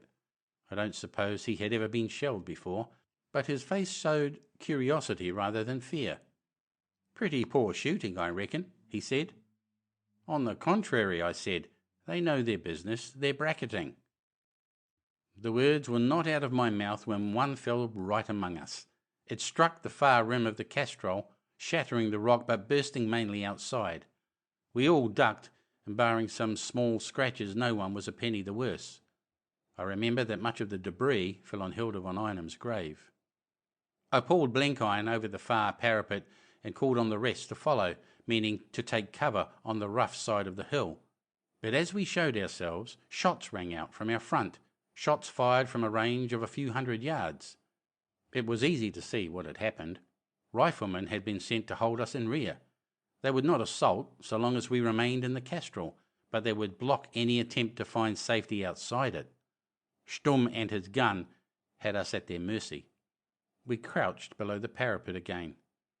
We may as well toss for it, I said. There's only 2 ways. We stay here and be shelled, or try to break through those fellows behind. Either's pretty unhealthy. But I knew there was no choice. With Blenkiron crippled, we were pinned to the castrol. Our numbers were up all right. End of Chapter 21. Chapter 22. The Guns of the North. But no more shells fell. The night grew dark and showed a field of glittering stars, for the air was sharpening again towards frost. We waited for an hour, crouching just behind the far parapets, but never came that ominous familiar whistle. Then Sandy rose and stretched himself. "I'm hungry," he said. "Let's have out the food, Hussein. We've eaten nothing since before daybreak. I wonder what is the meaning of this respite." I fancied I knew. "It's Stumm's way," I said. "He wants to torture us. He'll keep us hours on tenterhooks while he sits over yonder exulting in what he thinks we're enduring. He has just enough imagination for that. He would rush us if he had the men. As it is, he's going to blow us to pieces, but do it slowly and smack his lips over it." Sandy yawned. "We'll disappoint him, for we won't be worried, old man. We three are beyond that kind of fear. Meanwhile, we're going to do the best we can," I said. "He's got the exact range for his whiz-bangs. We've got to find a hole somewhere just outside the castrol and some sort of head cover. We're bound to get damaged, whatever happens, but we'll stick it out to the end. When they think they have finished with us and rushed the place, there may be one of us alive to put a bullet through old Stumm. What do you say?" They agreed, and after our meal, Sandy and I crawled out to prospect, leaving the others on guard in case there should be an attack. We found a hollow in the glacis, a little south of the castrol, and working very quietly, managed to enlarge it and cut a kind of shallow cave in the hill. It would be no use against a direct hit, but it would give some cover from flying fragments. As I read the situation, Stumm could land as many shells as he pleased in the castrol and wouldn't bother to attend to the flanks. When the bad shelling began, there would be shelter for one or two in the cave. Our enemies were watchful. The riflemen on the east burnt very flares at intervals, and Stumm's lot sent up a great star rocket. I remember that just before midnight, hell broke loose round Fort Palantuken. No more Russian shells came into our hollow, but all the road to the east was under fire, and at the fort itself there was a shattering explosion and a queer scarlet glow which looked as if a magazine had been hit. For about 2 hours the firing was intense, and then it died down. But it was towards the north that I kept turning my head. There seemed to be something different in the sound there, something sharper in the report of the guns, as if shells were dropping in a narrow valley whose rock walls doubled the echo. Had the Russians, by any blessed chance, worked round that flank? I got Sandy to listen, but he shook his head. "Those guns are a dozen miles off," he said. "They're no nearer than 3 days ago. But it looks as if the sportsmen on the south might have a chance. When they break through and stream down the valley, they'll be puzzled to account for what remains of us. We're no longer 3 adventurers in the enemy's country. We're the advance guard of the Allies. Our pals don't know about us, and we're going to be cut off, which has happened to advance guards before now. But all the same, we're in our own battle line again. Doesn't that cheer you, Dick?" It cheered me wonderfully, for I knew now what had been the weight on my heart ever since I accepted Sir Walter's mission. It was the loneliness of it. I was fighting far away from my friends, far away from the true fronts of battle. It was a sideshow which, whatever its importance, had none of the exhilaration of the main effort. But now we had come back to familiar ground. We were like the Highlanders cut off from Cité Saint Auguste on the first day of Lewes, or those Scots guards at Festerburg of whom I had heard. Only the others did not know of it, would never hear of it. If Peter succeeded, he might tell the tale, but most likely he was lying dead somewhere in the no-man's land between the lines. We should never be heard of again, any more, but our work remained. Sir Walter would know that, and he would tell our few belongings that we had gone out in our country's service. We were in the castrol again, sitting under the parapets. The same thoughts must have been in Sandy's mind, for he suddenly laughed. "It's a queer ending, Dick. We simply vanish into the infinite. If the Russians get through, they'll never recognise what is left of us among so much of the wreckage of battle. The snow will soon cover us, and when the spring comes there will only be a few bleached bones. Upon my soul, it is the kind of death I always wanted." And he quoted softly to himself a verse of an old Scots ballad. One is the ane for him makes main, but nane shall ken where he is gane. Over his white bones when they are bare, the winds shall blow for evermore. But our work lives on, I cried with a sudden great gasp of happiness. It's the job that matters, not the men that do it, and our job's done. We have won, old chap, won hands down, and there is no going back on that. We have won anyway, and if Peter has had a slice of luck, we've scooped the pool. After all, we never expected to come out of this thing with our lives. Blenkiron, with his legs stuck out stiffly before him, was humming quietly to himself as he often did when he felt cheerful. He had only one song, John Brown's Body, usually only a line at a time, but now he got as far as the whole verse. He captured Harper's Ferry with his 19 men so true, and he frightened old Virginie till she trembled through and through. They hung him for a traitor, themselves a traitor crew, for his soul goes marching along. Feeling good? I asked. Fine. I'm about the luckiest man on God's earth, Major. I've always wanted to get into a big show, but I didn't see how it would come the way of a homely citizen like me, living in a steam-warmed house and going downtown to my office every morning. I used to envy my old dad that fought at the Chattanooga and never forgot to tell you about it. But I guess Chattanooga was like a scrap in a Bowery bar compared to this. When I meet the old man in glory, he'll have to listen some to me. It was just after Blenkiron spoke that we got a reminder of Stumm's presence. The gun was well laid, for a shell plumped at the near edge of the castrol. It made an end of one of the companions who was on guard there, badly wounded another, and a fragment gashed my thigh. We took refuge in the shallow cave, but some wild shooting from the east side brought us back to the parapets, for we feared an attack. None came, nor any more shells, and once again the night was quiet. I asked Blenkiron if he had any near relatives. Why, no, except a sister's son, a college boy, who has no need of his uncle. It's fortunate that we three have no wives. I haven't any regrets neither, for I've had a mighty deal out of life. I was thinking this morning that it was a pity I was going out when I had just got my duodenum to listen to reason. But I reckon that's another of my mercies. The good God took away the pain in my stomach so that I might go to him with a clear head and a thankful heart. We're lucky fellows, said Sandy. We've all had our whack. When I remember the good times I've had, I could sing a hymn of praise. We've lived long enough to know ourselves and to shape ourselves into some kind of decency. But think of those boys who have given their lives freely when they scarcely knew what life meant. They were just at the beginning of the road and they didn't know what dreary bits lay before them. It was all sunshiny and bright-coloured, and yet they gave it up without a moment's doubt. And think of the men with wives and children and homes that were the biggest things in life to them.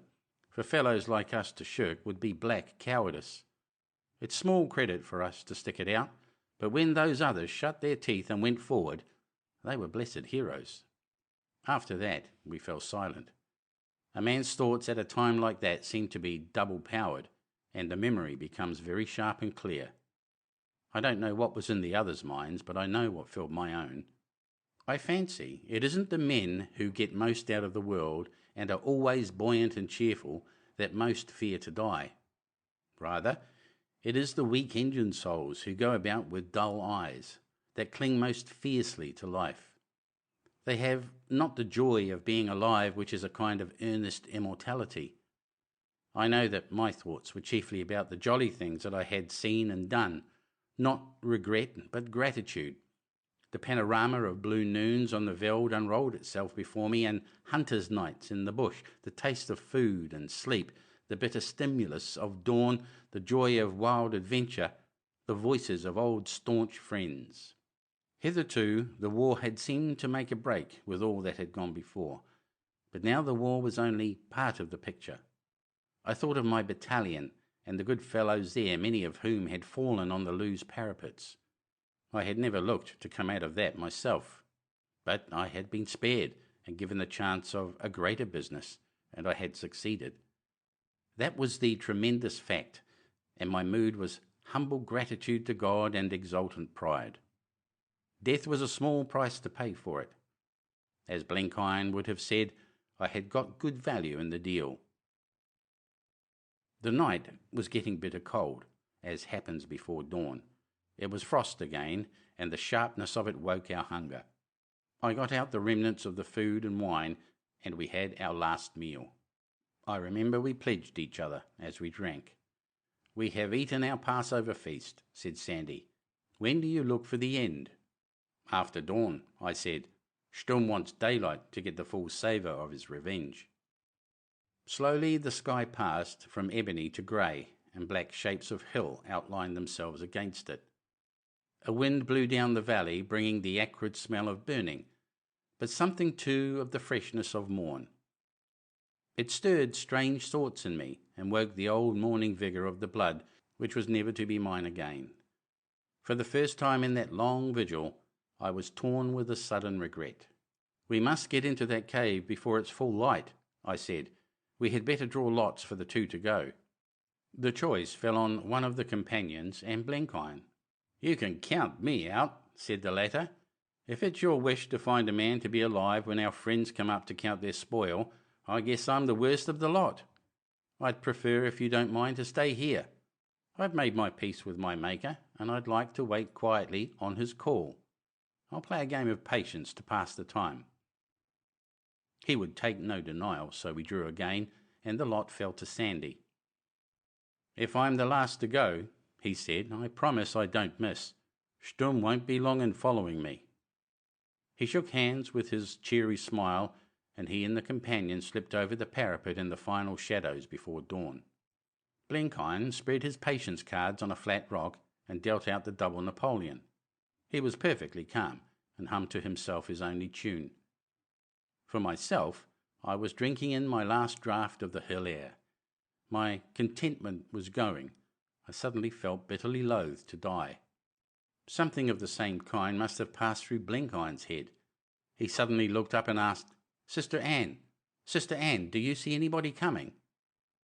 I stood close to the parapet, watching every detail of the landscape as shown by the revealing daybreak.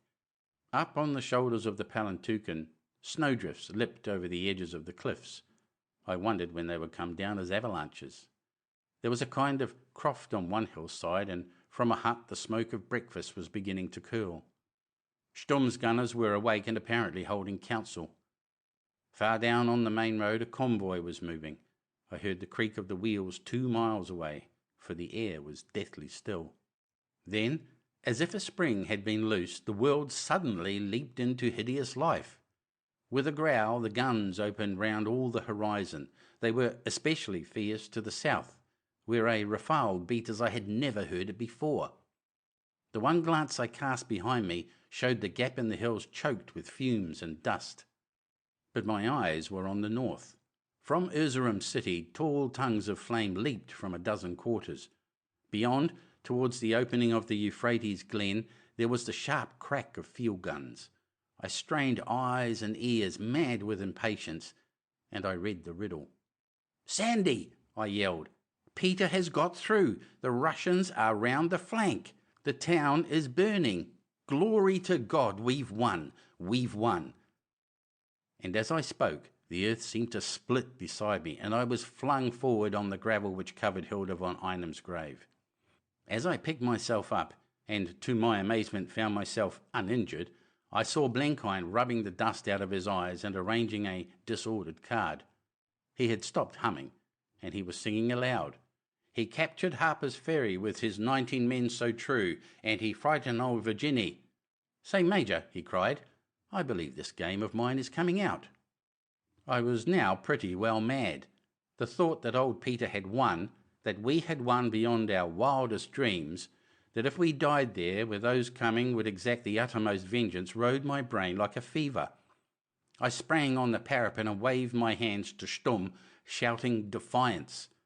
Rifle shots cracked out from behind, and I leaped back just in time for the next shell. The charge must have been short, for it was a bad miss, landing somewhere on the glacis. The next was better, and crashed on the near parapet, carving a great hole in the rocky kranz. This time my arm hung limp, broken by a fragment of stone, but I felt no pain.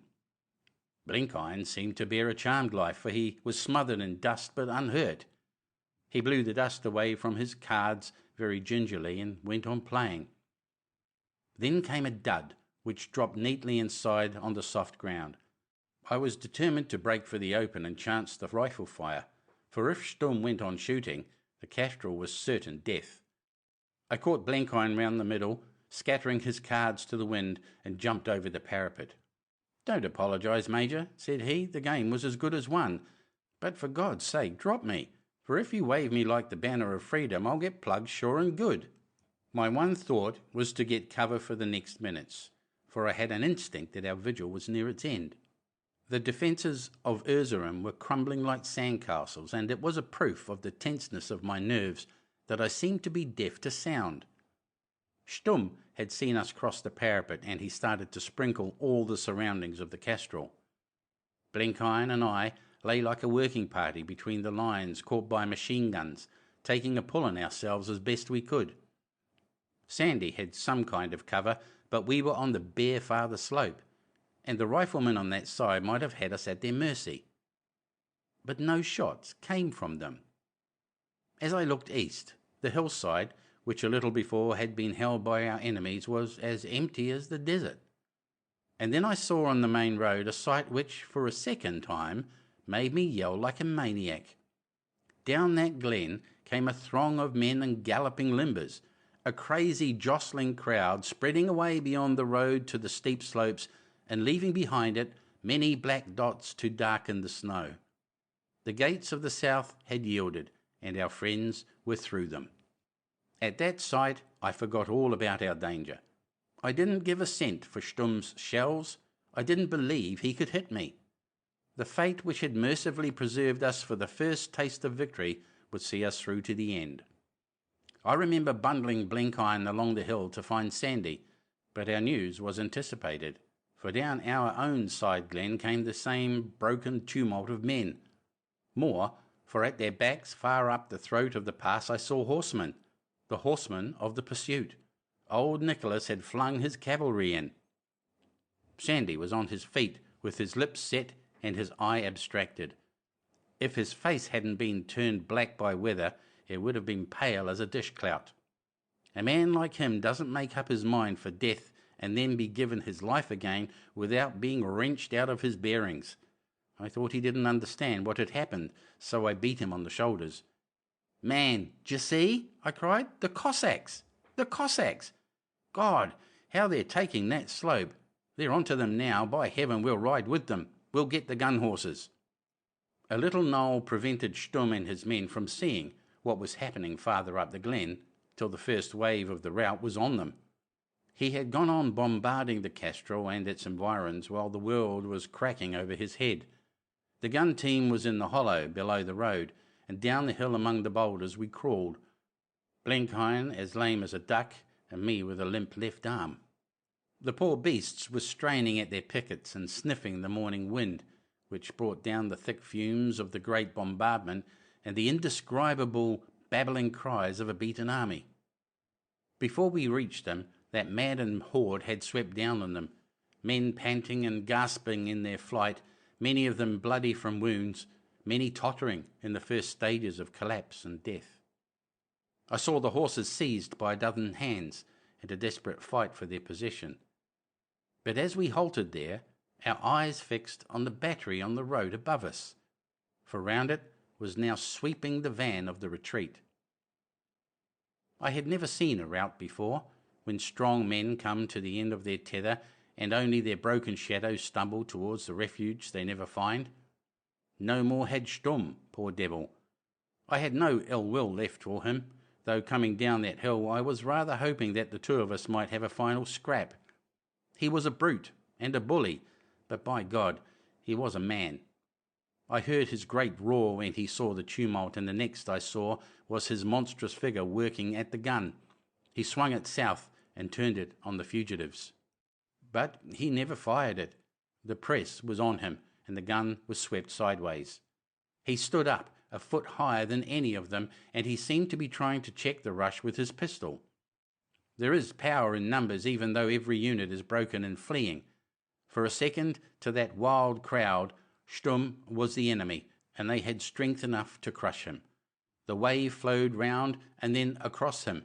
I saw the butt ends of rifles crash on his head and shoulders, and the next second the stream had passed over his body. That was God's judgment on the man who had set himself above this kind. Sandy gripped my shoulder and was shouting in my ear, "They're coming, Dick! Look, the grey devils! Oh, God be thanked, it's our friends!" The next minute we were tumbling down the hillside, Blenkiron hopping on one leg between us. I heard dimly Sandy crying, "Oh, well done our side," and Blenkiron declaiming about Harper's Ferry, but I had no voice at all and no wish to shout. I know the tears were in my eyes, and that if I had been left alone I would have sat down and cried with pure thankfulness. For sweeping down the glen came a cloud of grey cavalry on little wiry horses, a cloud which stayed not for the rear of the fugitives, but swept on like a flight of rainbows, with the steel of their lance heads glittering in the winter sun. They were riding for Erzerum. Remember that for 3 months we had been with the enemy and had never seen the face of an ally in arms. We had been cut off from the fellowship of a great cause, like a fort surrounded by an army, and now we were delivered, and there fell around us the warm joy of comradeship as well as the exultation of victory. We flung caution to the winds and went stark mad. Sandy, still in his emerald coat and turban, was scrambling up the farther slope of the hollow, yelling greetings in every language known to man. The leader saw him, with a word checked his men for a moment. It was marvellous to see the horses reined in such a breakneck ride, and from the squadron 6 troopers swung loose and wheeled towards us. Then a man in a grey overcoat and a sheepskin cap was on the ground beside us, wringing our hands. "You are safe, my friends." It was Peter's voice that spoke. "I will take you back to our army and get you breakfast." "No, by the Lord you won't," cried Sandy. "We've had the rough end of the job, and now we'll have the fun. Look after Blenkiron and these fellows of mine. I'm going to ride knee by knee with your sportsmen for the city." Peter spoke a word, and 2 of the Cossacks dismounted. The next I knew I was mixed up in the cloud of grey coats, galloping down the road up which the morning before we had strained to the Castrol. That was the great hour of my life, and to live through it was worth a dozen years of slavery. With a broken left arm I had little hold on my beast, so I trusted my neck to him and let him have his will. Black with dirt and smoke, hatless, with no kind of uniform, I was a wilder figure than any Cossack. I soon was separated from Sandy, who had 2 hands and a better horse and seemed resolute to press forward to the very van. That would have been suicide for me, and I had all I could do to keep my place in the bunch I rode with. But, great God, what an hour it was!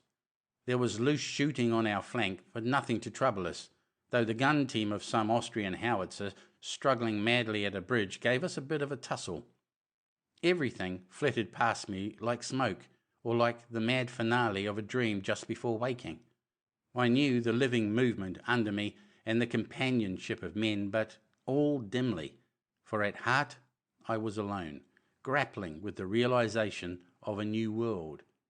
I felt the shadows of the Palantuken glen fading, and the great burst of light as we emerged on the wider valley. Somewhere before us was a pall of smoke, seamed with red flames, and beyond the darkness of still higher hills.